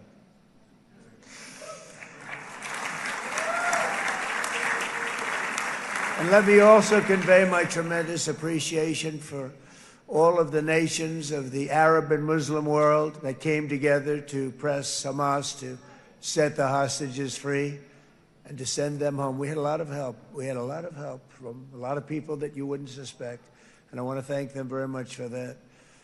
It's an incredible triumph for Israel and the world to have all of these nations working together as partners in peace. And it's pretty unusual for you to see that, but it happened in this case. This was a very unusual point in time, a brilliant point in time. Generations from now, this will be remembered as the moment that everything began to change, and change very much for the better. Like the USA right now, it will be the golden age of Israel and the golden age of the Middle East. It's going to work together. I'd like to thank several great American patriots for their invaluable help in getting something done that almost everyone thought was absolutely impossible. We were wasting our time. So many people said, you're just wasting your time. But we weren't, because we had talented people working with us, and we had people that loved your country, and frankly, people that loved the region. They loved the Middle East. I want to thank my friend Steve Witkoff.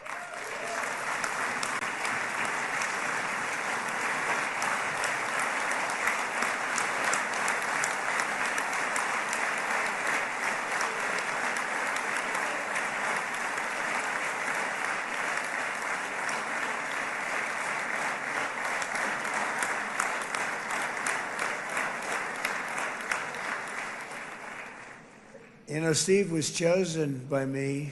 He never did this before, but I knew him as a few things. He was a great businessman, but I know a lot of great businessmen, to be honest with you.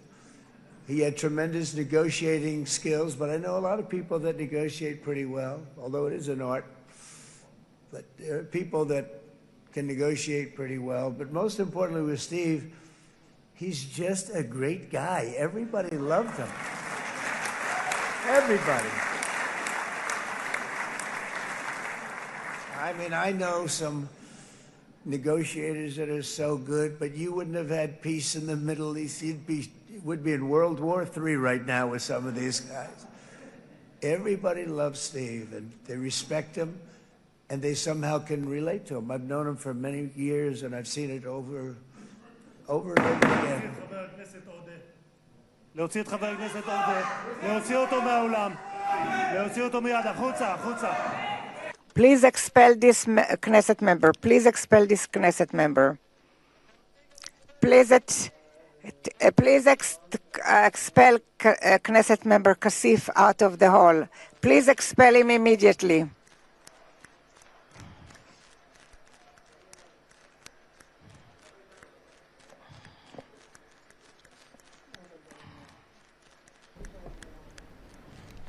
What the hell was that? Oh boy.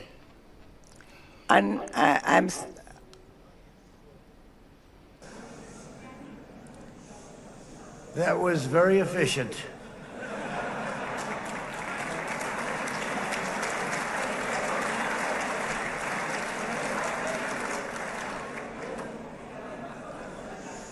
Wow. So back to Steve.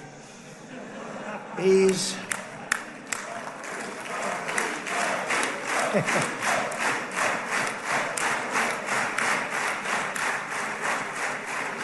But I tell one story because he was so involved, and then we called in Jared. We need that brain on occasion. We got to get Jared in here. We got to get a certain group of people. But Steve started this all by himself. I call him Henry Kissinger, who doesn't leak, okay?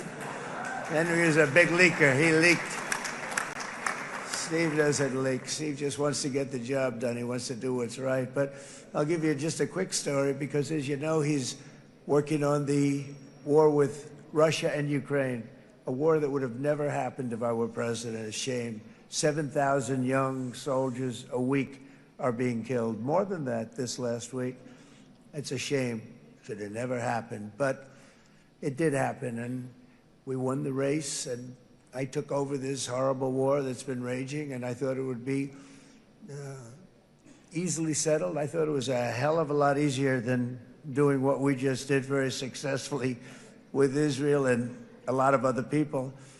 But this came first, and we'll get that one. But I set up a meeting for him to meet with President Putin, thinking it would be a 15 or a 20-minute meeting. Steve had no idea about Russia, had no idea about Putin too much, didn't know too much about politics, wasn't that interested. He was really good at real estate, but he had that quality that I was looking for, and I didn't see it around in too many ways. And I set up the meeting with Putin, and I called. I said, is Steve finished yet? That was about a half an hour into the meeting. No, sir, he's not. He's still inside. This is in Moscow. I said, well, how's he doing? I don't know, sir. He's still inside. I called up an hour later. Let me speak to Steve. Sir, he's still with Putin.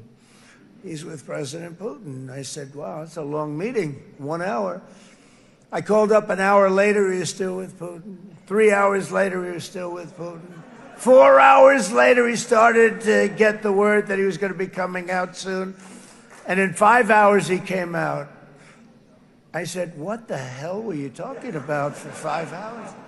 And he says, just a lot of interesting things. We're talking about a lot of interesting things, including what he went in there for, but you can't talk about it for 5. You can talk about it for a certain period of time, and you know what you're getting. But that's a talent. That's a talent, where you can do that. Most people I'd send in, number one, they wouldn't be accepted. Number two, if they were, the meeting would last 5 minutes, and that's what happens with Steve. Everybody loves him. They love him on this side. They love him on the other side. and he really is. He's a great negotiator because he's a great guy. So thank you very much, Steve, very much.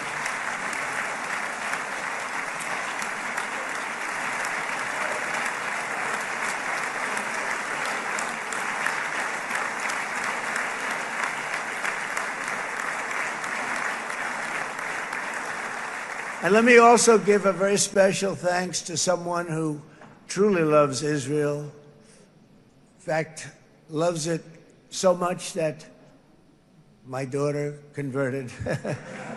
My daughter converted.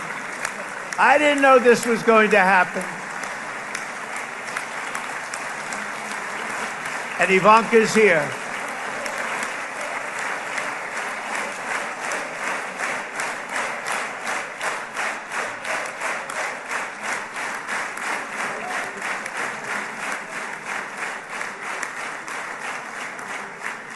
And Bibi, you do know this was not in the cards for me. You understand that. And she is so happy, and they are so happy. At least I think they're happy. If they're not, we have a big story, right? No, they have a great marriage, and they get along great. They're best friends. They have a very special relationship. But Jared has been so helpful. He really did something very special. He established the Abraham Accords with a group of very wonderful people. I like calling it the Avraham Accords because people that, what?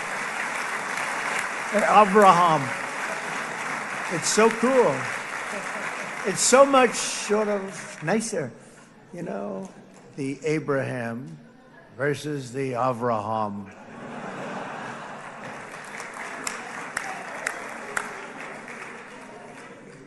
I just don't want to sound too sanctimonious when I do it, so, you know, I sort of split it up. This way we keep everybody happy. But we have some very great talent, and they have no excuses for anything that's taken place because we had some unbelievably good people working on this. And then you're going to add a man named Marco Rubio, who is also here. That's right.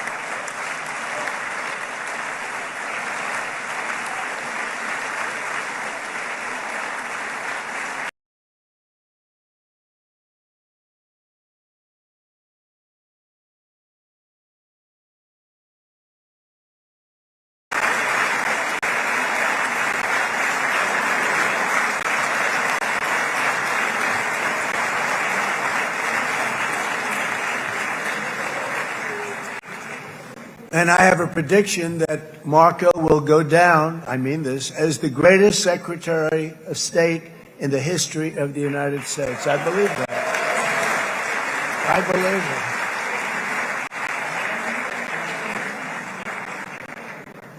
it. And he and I, you know, we really fought it out. You remember, he was tough.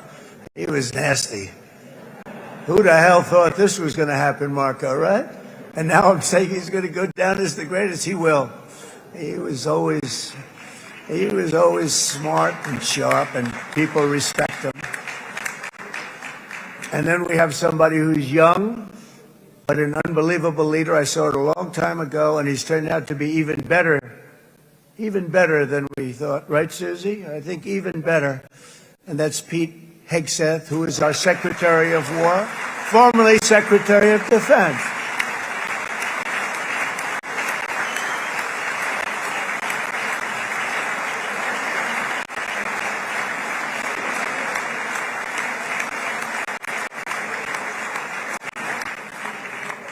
And as you know, we decisively won World War I. We decisively won World War II decisively. And everything in between and everything before it, we won everything. And then they had the brilliant idea of changing the name from war, you know, it was war, to defense. And with that went a certain thinking. And we fought in a very politically correct way after that. We always had the strongest military. Now we have a stronger military than we've ever had before because of my first term. I've totally rebuilt the military, every aspect of it. But we have, you think, we settled 8 wars in 8 months. I'm now including this one, by the way, if that's okay. They may say, well, that was quick, because yesterday I was saying 7, but now I can say 8. The hostages are back.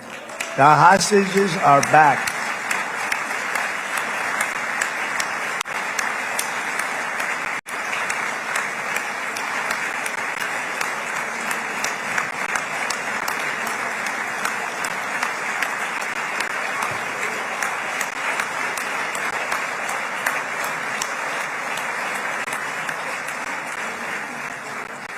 It is a good feeling. Isn't that nice to say? You know, I just said the hostage. First time I said the hostages are back. It feels so good to say it.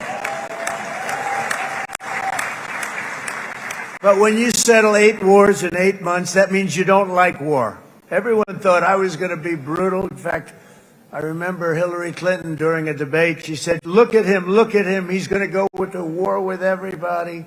And actually, she said, he's got a personality that's all about war. No, and my personality actually is all about stopping wars. And it seems to work. It seems to work. But it also means this name change.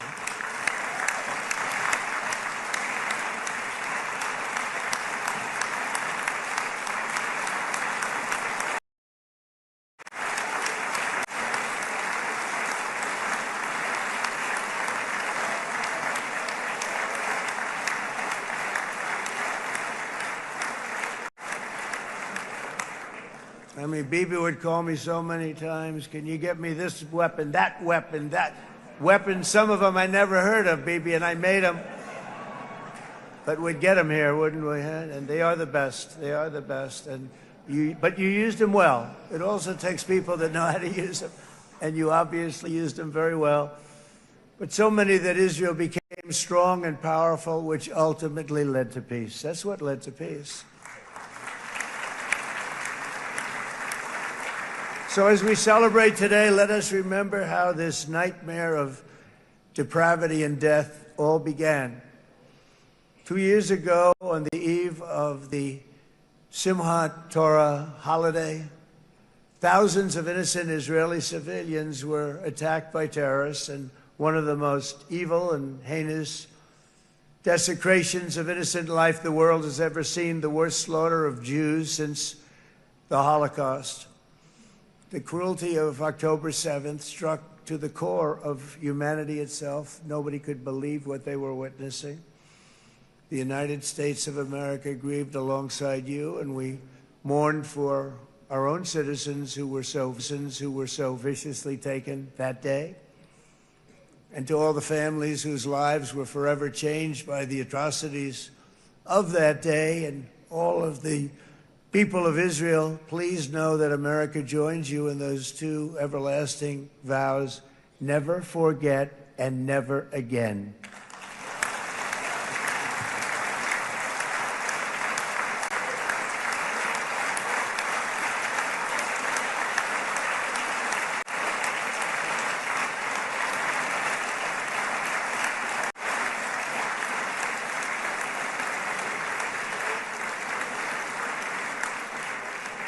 From October 7th until this week, Israel has been a nation at war, enduring burdens that only a proud and faithful people could withstand. It was a very tough period of time. The nightmare is finally over.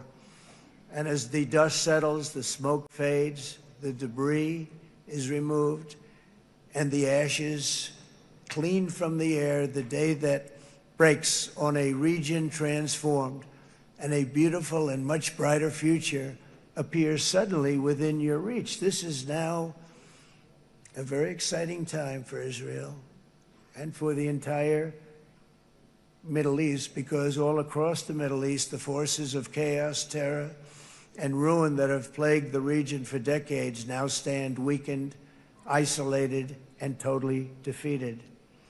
A new coalition of proud and responsible nations is emerging. And because of us, the enemies of all civilization are in retreat. Thanks to the bravery and incredible skill of the Israeli Defense Forces in Operation Rising Lion.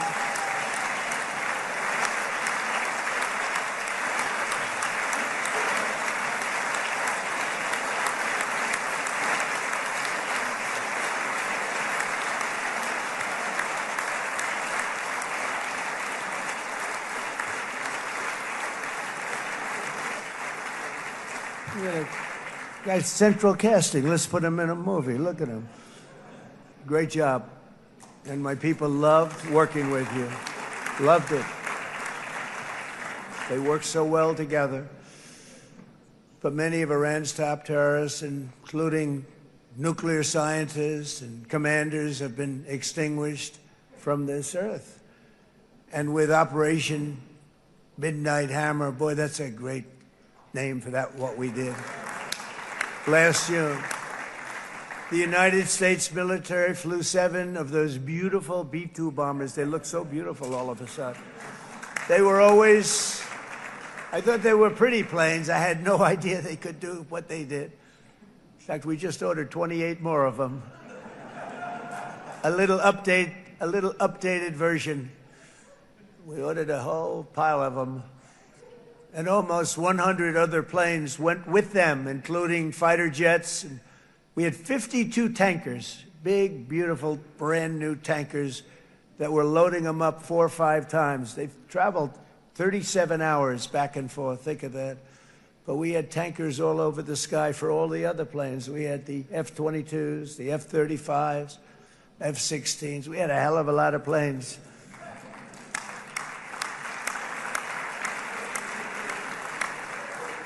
So we had 52 gas stations in the sky. That's what they call them. I'll tell you, I wouldn't want to be flying one of them. We have our great General Raisin Cain right here. General, stand up. This guy. What a general. Thank you.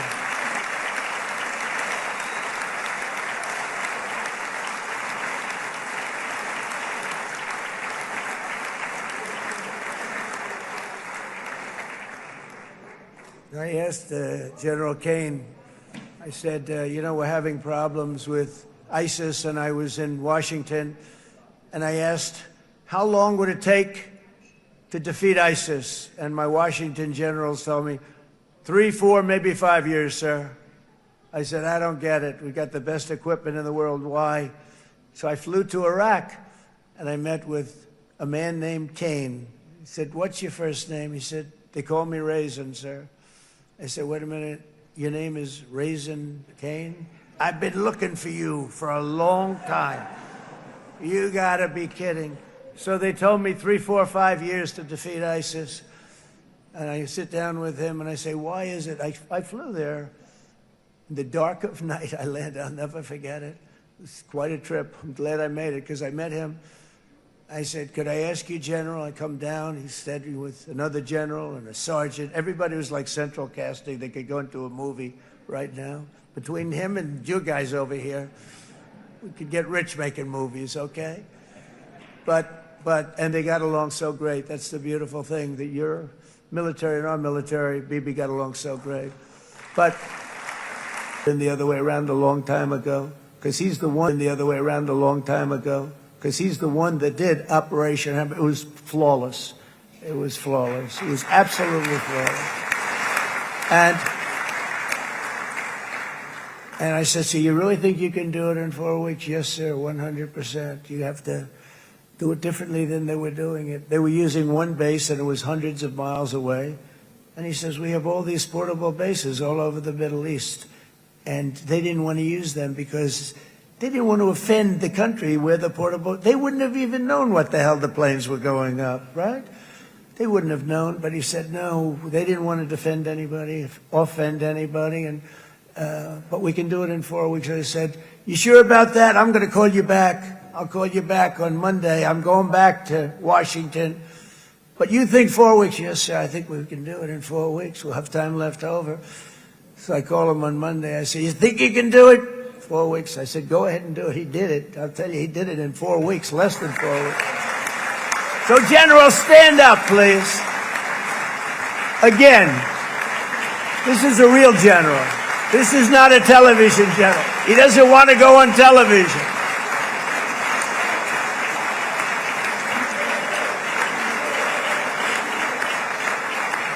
He doesn't want to go on television. That's it. The other guys love being on television. So we dropped 14 bombs on Iran's key nuclear facilities, totally, as I said originally, obliterating them. And that's been confirmed, and everybody understands it. Together we stopped the #1 state sponsor of terror from obtaining the world's most dangerous weapons. And if you think about it, if we didn't do that, and assuming we made the same deal that we have today, there'd be a dark cloud over this deal. And #1, it wouldn't happen because the other Arab and Muslim nations really wouldn't feel comfortable making the deal that we have now, right? If Iran had that nuclear weapon that they were about 2 months away from having. They would have had it in 2 months or maybe less than that. They were right at, this was our last shot. They looked at it for 22 years. This was our last shot. The pilots told me that. They said, 22 years, sir, they looked at it. Our predecessors looked, they studied it. 3 times a year would do drills on that exact attack. And boy, did they get it right. But let's assume they didn't, and let's assume there was large-scale nuclear weapons in the hands of Iran. We couldn't be here today. Even if we signed the deal, which we couldn't do because a lot of people would not want to have anything to do with it, we took a big cloud off of the Middle East and off of Israel.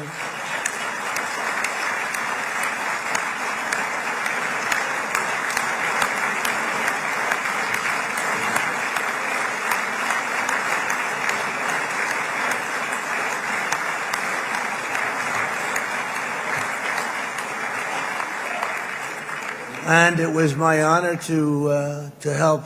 But isn't it true, though, that can you imagine the same, let's assume, Bibi, the same documents, we had everything the same, but you had somebody out there that was, in the opinion of everybody, all-powerful in the Middle East. They took a big hit, didn't they? Didn't they take a big hit? Boy, oh boy. They got it from one side, from the other. And you know, it would be great if we could make a peace deal with them. And I think that's big. Would you be happy with that? Wouldn't it be nice, I think? Because I think they want to. I think they're tired. Somebody said, sir, they're starting their nuclear program again. I said, let me tell you something. They're not starting anything. They want to survive. The last thing they want to do is start digging holes again in mountains that just got blown up and start... They're not doing it. They want to survive, okay? But I think we have a chance. Steve, you, and I think Jared, come on, I'll call you back for another one.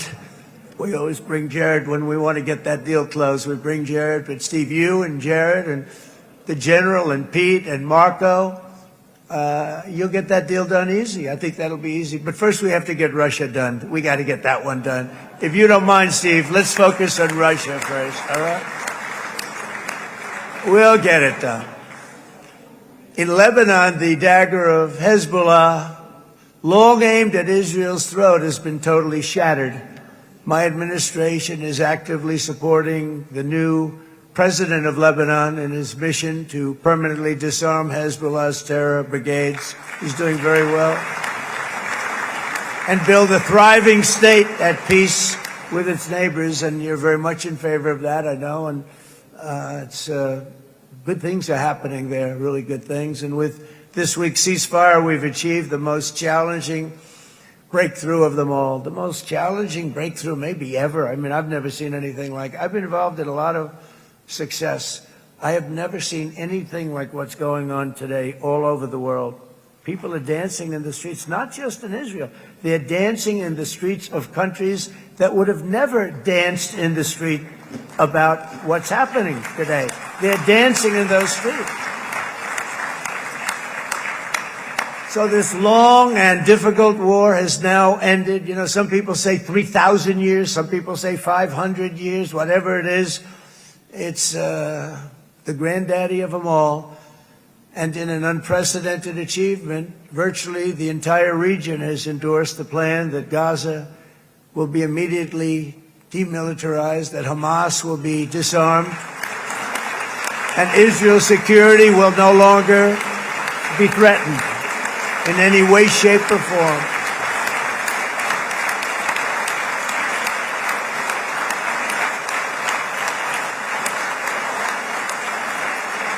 So Israel, with our help, has won all that they can by force of arms. You've won. I mean, you've won. Now it's time to translate these victories against terrorists on the battlefield into the ultimate prize of peace and prosperity for the entire Middle East. It's about time you were able to enjoy the fruits of your labor. Mr. Opposition Leader. I said he's a very nice opposition leader. I think... No, he's a nice man. Bibi, he's a nice man. Good. He knows what he's doing, right? No, a very nice guy. Well, see, now you can be a little bit nicer, Bibi, because you're not at war anymore, Bibi.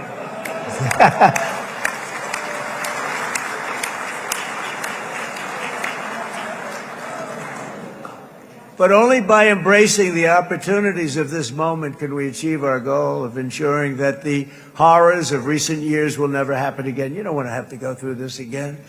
8 years ago, I came to this region on a very special first trip abroad as the President of the United States. I came here very early at your request. I addressed the leaders of the Arab and Muslim world gathered in Saudi Arabia and said that it was time to build a future free of the grip of extremism and terror. And interestingly, right now, as soon as I'm finished, I'm quite late. You've kept me quite late between opposition leaders and Bibi's brilliant but very long speech. I thought I was going to run up here, make a speech, and then head to Egypt. It didn't work out, though. And you made a pretty long one, too, sir.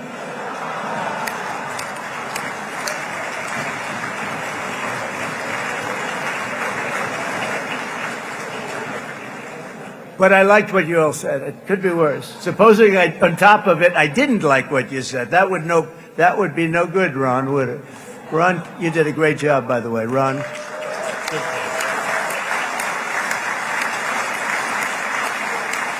Yeah.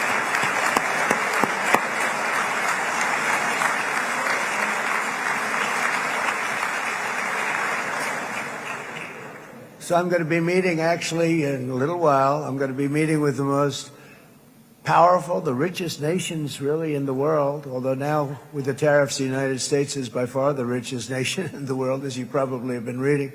But the richest nations, most powerful nations, tremendous, headed by some tremendous people in many cases. Some cases I wouldn't say necessarily I would endorse, but I will tell you some incredible people that really helped us make this all possible. So I'll be going there. I'll be quite late. They might not be there by the time I get there, but we're going to give it a shot. But the journey we started back then led to the crushing defeat of the ISIS caliphate, to the monumental Abraham Accords, and ultimately to the historic ceasefire this week, in which many of those same nations really played a very pivotal role, I have to tell you. Steve will tell you that. Jared will tell you that. Together we've shown that peace is not just a hope that we can dream about. It's a reality we can build upon day by day, person by person, and nation by nation. And because of that, the Middle East is finally ready to embrace its extraordinary potential. You have extraordinary potential in this region. It should now be clear to everyone throughout the region that decades of fomenting terrorism and extremism, jihadism and anti-Semitism have not worked. They haven't worked. They've been a disaster. They've just killed. They've killed. They've backfired completely and totally. They've just totally backfired. Everything that you thought, take it worst case, it's turned out to be worse than that. They have not worked. From Gaza to Iran, those bitter hatreds have delivered nothing but misery, suffering, failure, and death.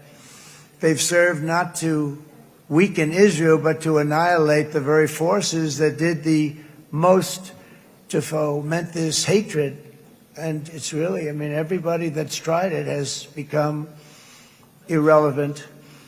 Meanwhile, we've seen those nations that set aside their differences, reached across ancient divides, and pursued engagement are now among the most successful in the region.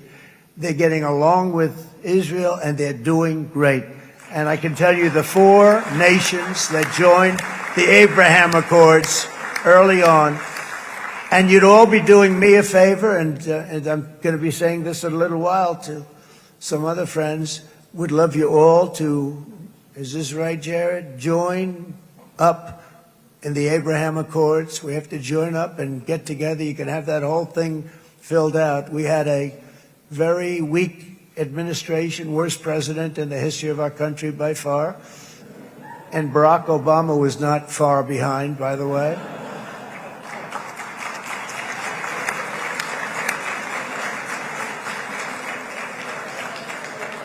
And they did nothing with this incredible document, the Abraham Accords, but now you can fill them up. Now you have peace, you have people that really like Israel. I'll tell you what, and they like Israel a lot more today than they did even 5 weeks ago. Like you've made a lot of, you've come back strong, because it was getting to be a little nasty out there in the world, and ultimately the world wins. You can't beat the world. Or I would say to Bibi, it's now time. And he understood it better than anybody, because ultimately, you know, the world's a very big place. And I've said a lot. I said, this piece of land is very small. It's unbelievable what you've done with that tiny, you look at a map even of just, not the world, the Middle East, and you have this little dot. And think of what you've done. It's incredible. It's incredible.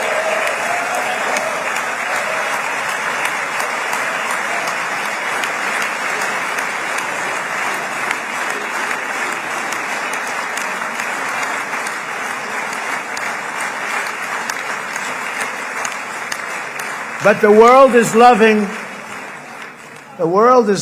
Israel again. And I said to Bibi, you know, the world is big and it's strong.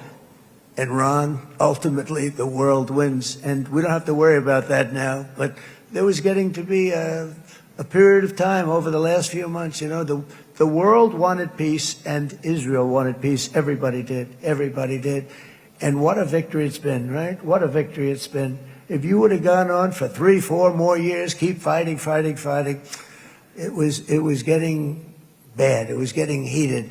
The timing of this is brilliant. And I said, Bibi, you're going to be remembered for this far more than if you kept this thing going, kill. It would be it would not be the same. And I just want to congratulate you for having the courage to say, that's it, we've won. And now let's enjoy our lives and let's rebuild Israel and make it stronger and bigger and better than it's ever been before. We're going to do that. Took a lot of guts. And the choice for Palestinians could not be more clear. This is their chance to turn forever from the path of terror and violence. It's been extreme, to exile the wicked forces of hate that are in their midst, and I think that's going to happen. I've met some people over the last couple of months that want to see it happen very much, and after tremendous pain and death and hardship, now is the time to concentrate on building their people up instead of trying to tear Israel down. We don't want that to happen again. And the total focus of Gazans must be on restoring the fundamentals of stability, safety, dignity, and economic development so they can finally have the better life that their children really do deserve after all these decades of horror. I intend to be a partner in this effort in the sense that we're going to help and we're going to do something that became unbelievably popular. Everybody wants to be on it. It's called the Board of Peace, okay? How about that? Is that a beautiful name? Like a board of peace.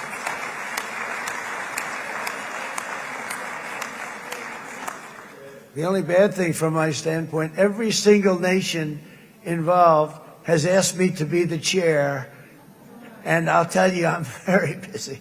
I didn't count on that, but you know what? If we do it, we'll do it right, and we have unbelievable power and wealth because you're going to need wealth. You're going to need wealth to rebuild things, and they have wealth like few people have wealth. I want to thank the Arab and Muslim nations for their commitment that they've made to support a safe rebuilding of Gaza and beyond. I have many Arab countries, very wealthy countries, that came up and said, we'll put up tremendous amounts of money to get to rebuild Gaza. And I think that's going to happen. The power, they want dignity, they want to come forward, and they want to say, and I want to say who they are, because what they're doing is going to be, I think, something that you're going to be very impressed with, Bibi. And you need that. You need the kind of economic power that they have, and they want to see it work.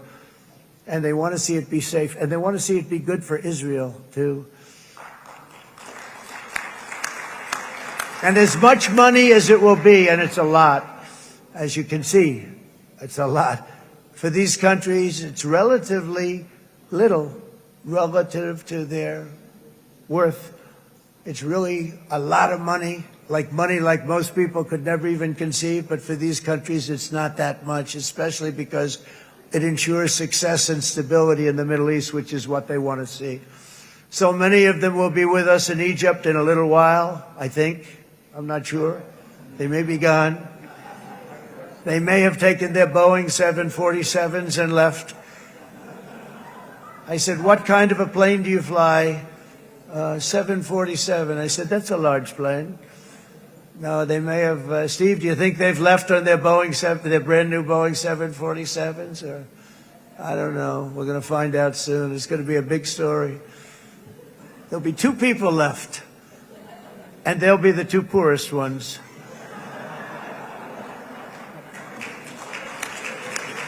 But it will be the wealthiest and most powerful group of nations. So the group that we have assembled, that's waiting for us, is the wealthiest and most powerful group ever assembled at one time. There has never been a group like this. And they're only looking for good. They want good. They're going to do good. And as those commitments are made, I'm going to let the world know who's doing it, because they really deserve to get the credit. And some of them probably won't want the credit, but they deserve it. It's more obvious than ever that the productive and responsible nations of this region should not be enemies or adversaries. You should be partners and eventually even friends, and that's what's going to happen. I know it. Together you can stand against the forces of chaos. Yeah, you go ahead. That's an important point.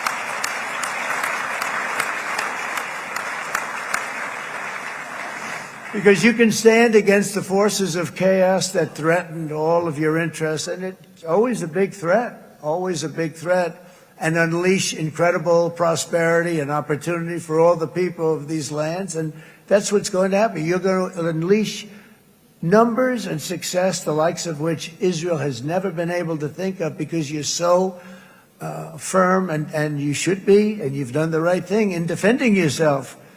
You're not going to have to worry so much about it. You've won, and now you can build, and you can do things that you never even thought possible.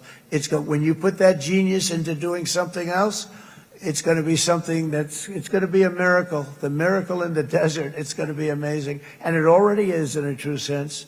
But it'll be wonderful when you can spend time thinking about other than war and defense and offense also. To that end, it's my firm hope and dream, frankly, that together the Abraham Accords will turn out to be everything that we thought they would.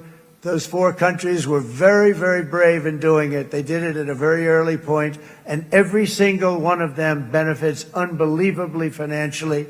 And if you noticed, even in this bad period that we just went through, they all remained a member of the Abraham Accords. They've done unbelievably well. And you know who you are, and I want to thank you. And they've stayed because of loyalty, but they've also stayed because it was really good business. They've made a lot of money being members, and you're going to all, I hope that every one of the countries that we're seeking, Jared, I hope they join quickly. No games, no nothing. Just join, get it. It's going to be a great peacemaker. It's really going to bring it together beyond any anybody's wildest dream. So instead of building fortresses to keep enemies at bay, the nations of this region should be building infrastructure to weave your commerce closer together, because you've got to compete with the big world out there in commerce now. It's a different kind of competition. Instead of making weapons and missiles, the wealth of this region should flow to schools and medicine, industry, and frankly, the new hot thing, artificial intelligence. It's a lot of intelligence you're going to have to be throwing off to pay back these sums of money that they're doing. But that's really the hot one. And I might say that the United States, a year ago, was a dead country. I say it to people. I heard it first from the King of Saudi Arabia. I then heard it from UAE. I heard it from Qatar. I heard it from many other countries. A year ago, the United States of America was a dead country. Now it's the hottest country anywhere in the world. It is the hottest. There's no question about it.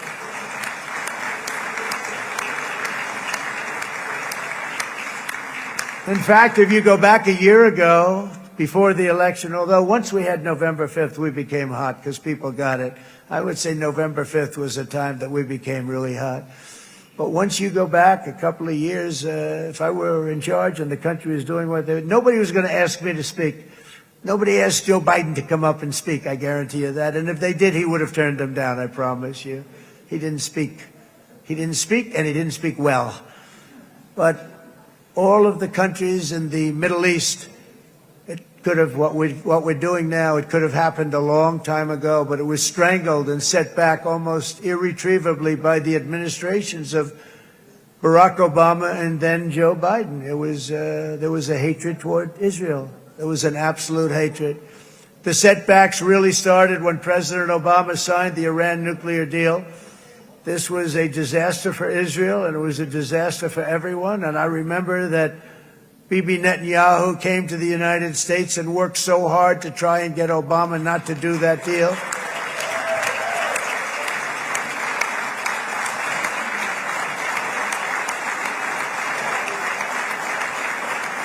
He worked so hard.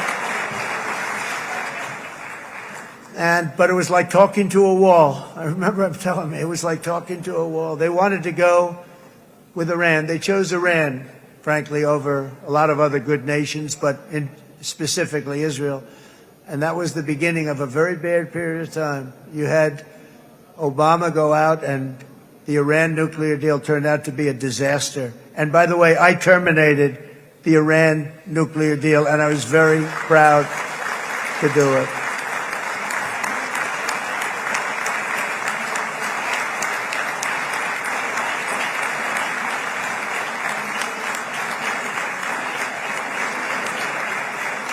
Yet even to Iran, whose regime has inflicted so much death on the Middle East, the hand of friendship and cooperation is open. I'm telling you, they want to make a deal.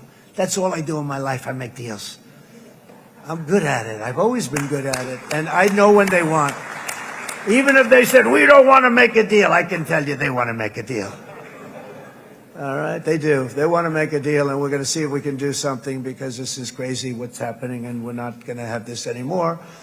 Neither the United States nor Israel bear the people of Iran any hostility. We merely want to live in peace. We don't want any looming threats over our heads, and we don't want to even think in terms of nuclear destruction. It's not going to happen, never will happen. There's nothing that would do more good for this part of the world than for Iran's leaders to renounce terror, stop threatening their neighbors, quit funding their militant proxies, and finally recognize Israel's right to existence. They have to do that. They have to do that. And to Iran, and as you know, this is not said out of weakness. There's no weakness. But I'm going to say this, that we are ready when you are, and it will be the best decision that Iran has ever made. And it's going to happen. It's going to happen. And they're good people. I know a lot of Iranians in the United States are good people, smart, hardworking people. They don't want to see what's happened to their country. The story of fierce Israeli resolve and triumph since October 7th should be proof to the entire world that those who seek to destroy this nation are doomed to bitter failure. The state of Israel is strong, and it will live and thrive forever.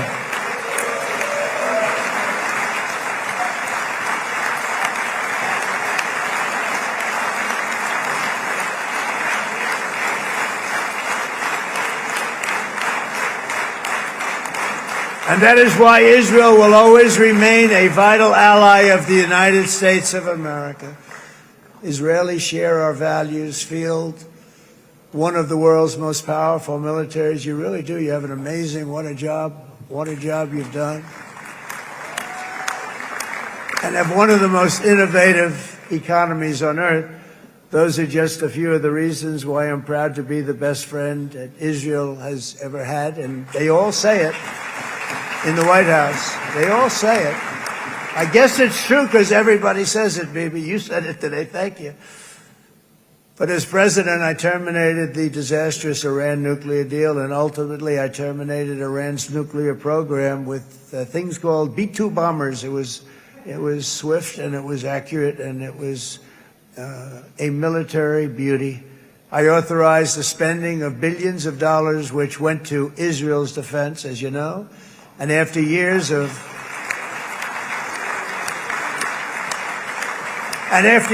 broken promises from many other American presidents, you know that, they kept promising. I never understood it until I got there. There was a lot of pressure put on these presidents. It was put on me too, but I didn't yield to the pressure. But every president for decades said, we're going to do it. The difference is I kept my promise and officially recognized the capital of Israel and moved the American embassy to Jerusalem.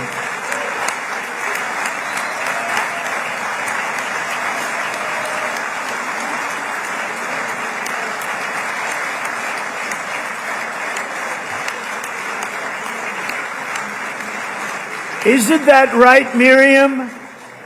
Look at Miriam. She's back there. Stand up, Miriam. Stand up.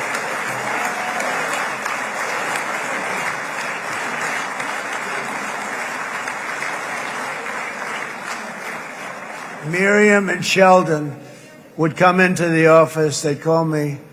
He'd call me. I think they had more trips to the White House than anybody else I can think of. Look at her sitting there so innocently. She's got $60 billion in the bank. $60 billion. I think she's saying no more.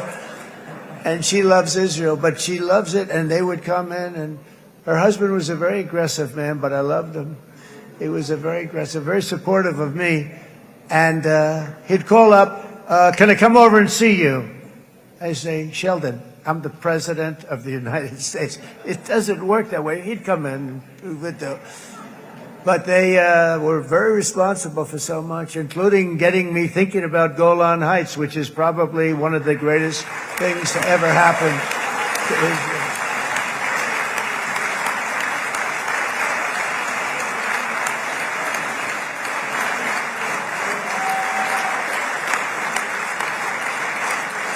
Miriam, stand up, please.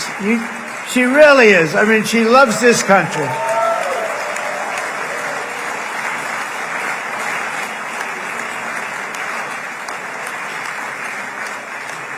She loves this country. Her and her husband are so incredible. We miss him so dearly. But I actually asked her, I'm going to get her in trouble with this, but I actually asked her once, I said, so Miriam, I know you love Israel. What do you love more, the United States or Israel? She refused to answer. That might mean Israel, I must say. We love you. Thank you, darling, for being here. That's a great honor. Great honor. She's a wonderful woman. She is a great woman. I've always stood for the people of this community, and I always will. I'll always be with you. I'm always going to be with you. I guess maybe something could happen to change my mind. Somebody that's really stupid gets into office and wants to do really bad things, but that's about it. We don't think we're going to have that happen. I hope we're not going to have that happen. And this man is a good man right here. These two men are good men right here.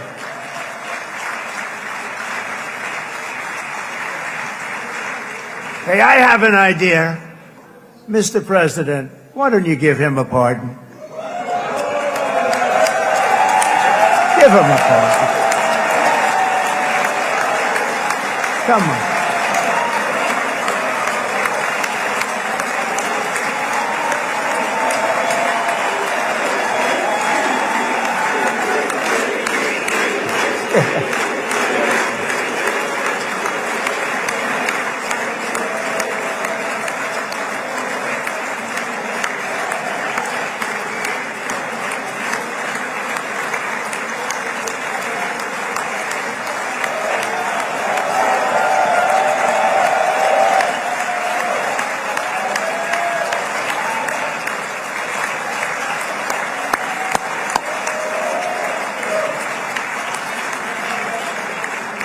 By the way, that was not in the speech, as you probably know. But I happen to like this gentleman right over here, and it just seems to make so much sense. You know, whether we like it or not, this has been one of the greatest wartime presidents. This has been one of the greatest wartime presidents. And cigars and champagne, who the hell cares about that?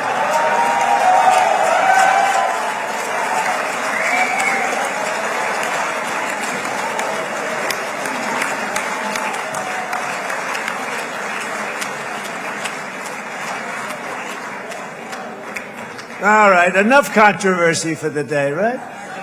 Actually, I don't think it's very controversial. So, you know, I mean, I see so popular. You are a very popular man. You know why? Because you know how to win.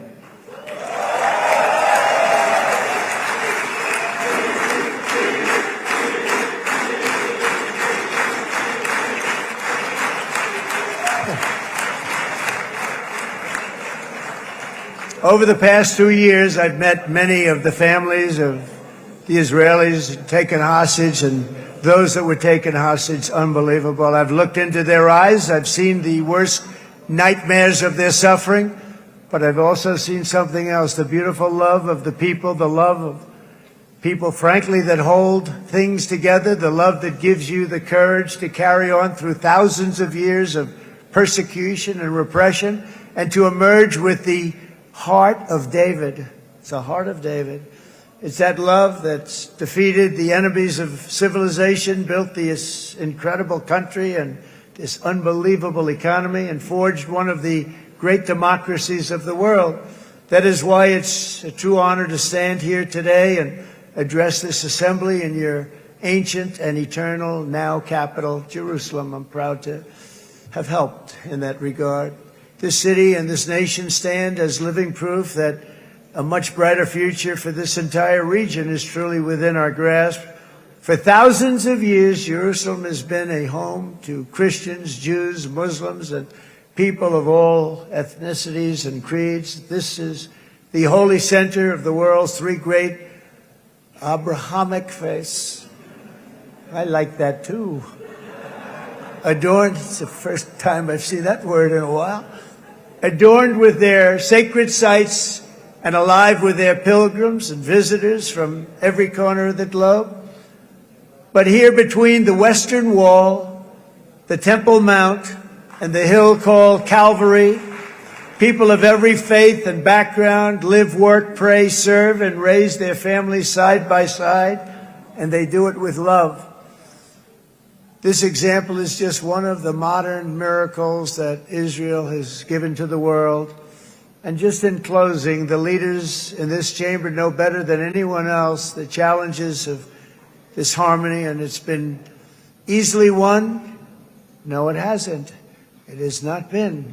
It's been so tough. But it has been, some say, a miracle. What you've done is a miracle. Look at your size. Look at your chances when it all started. And you know, if you think about it, you are safer today, stronger today, and more respected today than at any time in the history of Israel. Think of it. People used to say it wouldn't exist. They don't say that anymore, do they? Yet if safety, security, and coexistence can thrive here in the winding alleys and ancient paths of Jerusalem, then surely peace and respect can flourish among the nations of the broader Middle East. The God who once dwelled among his people in this city still calls us, in the words of Scripture, the turn from evil and do good, to seek peace and pursue it. So he still whispers truth into the hills and knolls and valleys of his magnificent creation, and he still writes hope into the hearts of his children all over the world. And that is why even after 3,000 years of pain and conflict, the people of Israel have never given up from the threats of Zionism, from all sorts of threats. You want the promise of Zion. You want the promise of success and hope and love and God. And the people of America have never lost faith in the promise of a great and blessed future for all of us. From the very first day that modern Israel was founded, we have stood together through thick and thin of setbacks, and through victory and defeat, through glory and heartache. We have built industries together. We have made discoveries together. We have confronted evil together, and we have waged war together. And perhaps most beautifully of all, we have made peace together. And this week, against all odds, we have done the impossible and brought our hostages home.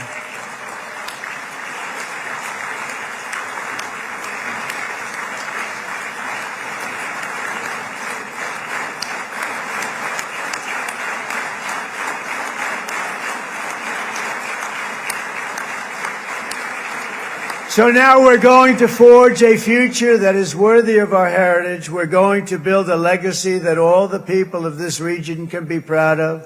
New bonds of friendship, cooperation, and commerce will join Tel Aviv to Dubai, Haifa to Beirut, Jerusalem to Damascus, and from Israel to Egypt, from Saudi Arabia to Qatar, from India to Pakistan, from Indonesia to Iraq, from Syria to Bahrain, Turkey to Jordan, the United Arab Emirates to Oman, and Armenia to Azerbaijan, another war that I just settled. We are going to have hope, harmony, opportunity, and happiness here in the spiritual and geographic center of the entire world. That's what you are. Israel, America, and all of the nations of the Middle East will soon be safer, stronger, greater, and more prosperous than ever before.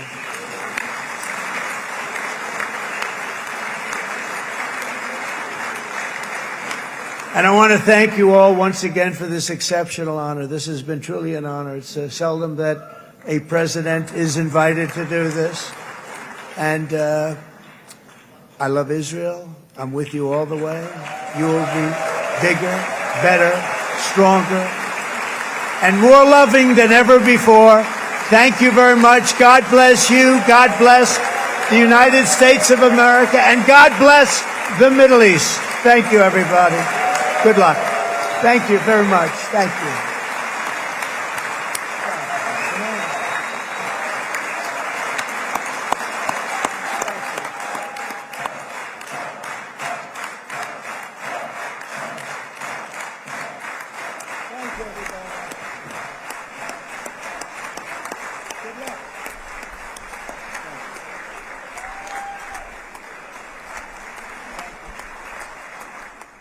I want to thank all you guys for tuning in. I don't know if it's the feed or the computer or both, but I'm going to just sign off, and I just want to thank everybody for any super chats.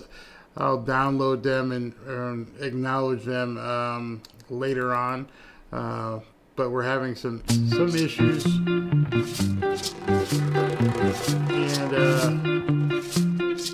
hold on. Okay. Yeah, we've been having some issues, and thankfully we finally got through it, and this is done. I probably won't be doing a show today. I'll probably look at doing another show tonight, but thank you all for tuning in and bearing with all the technical glitches. So we'll see you. I'll post something up later this afternoon as to when the next show will be. Thank you.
Thank you.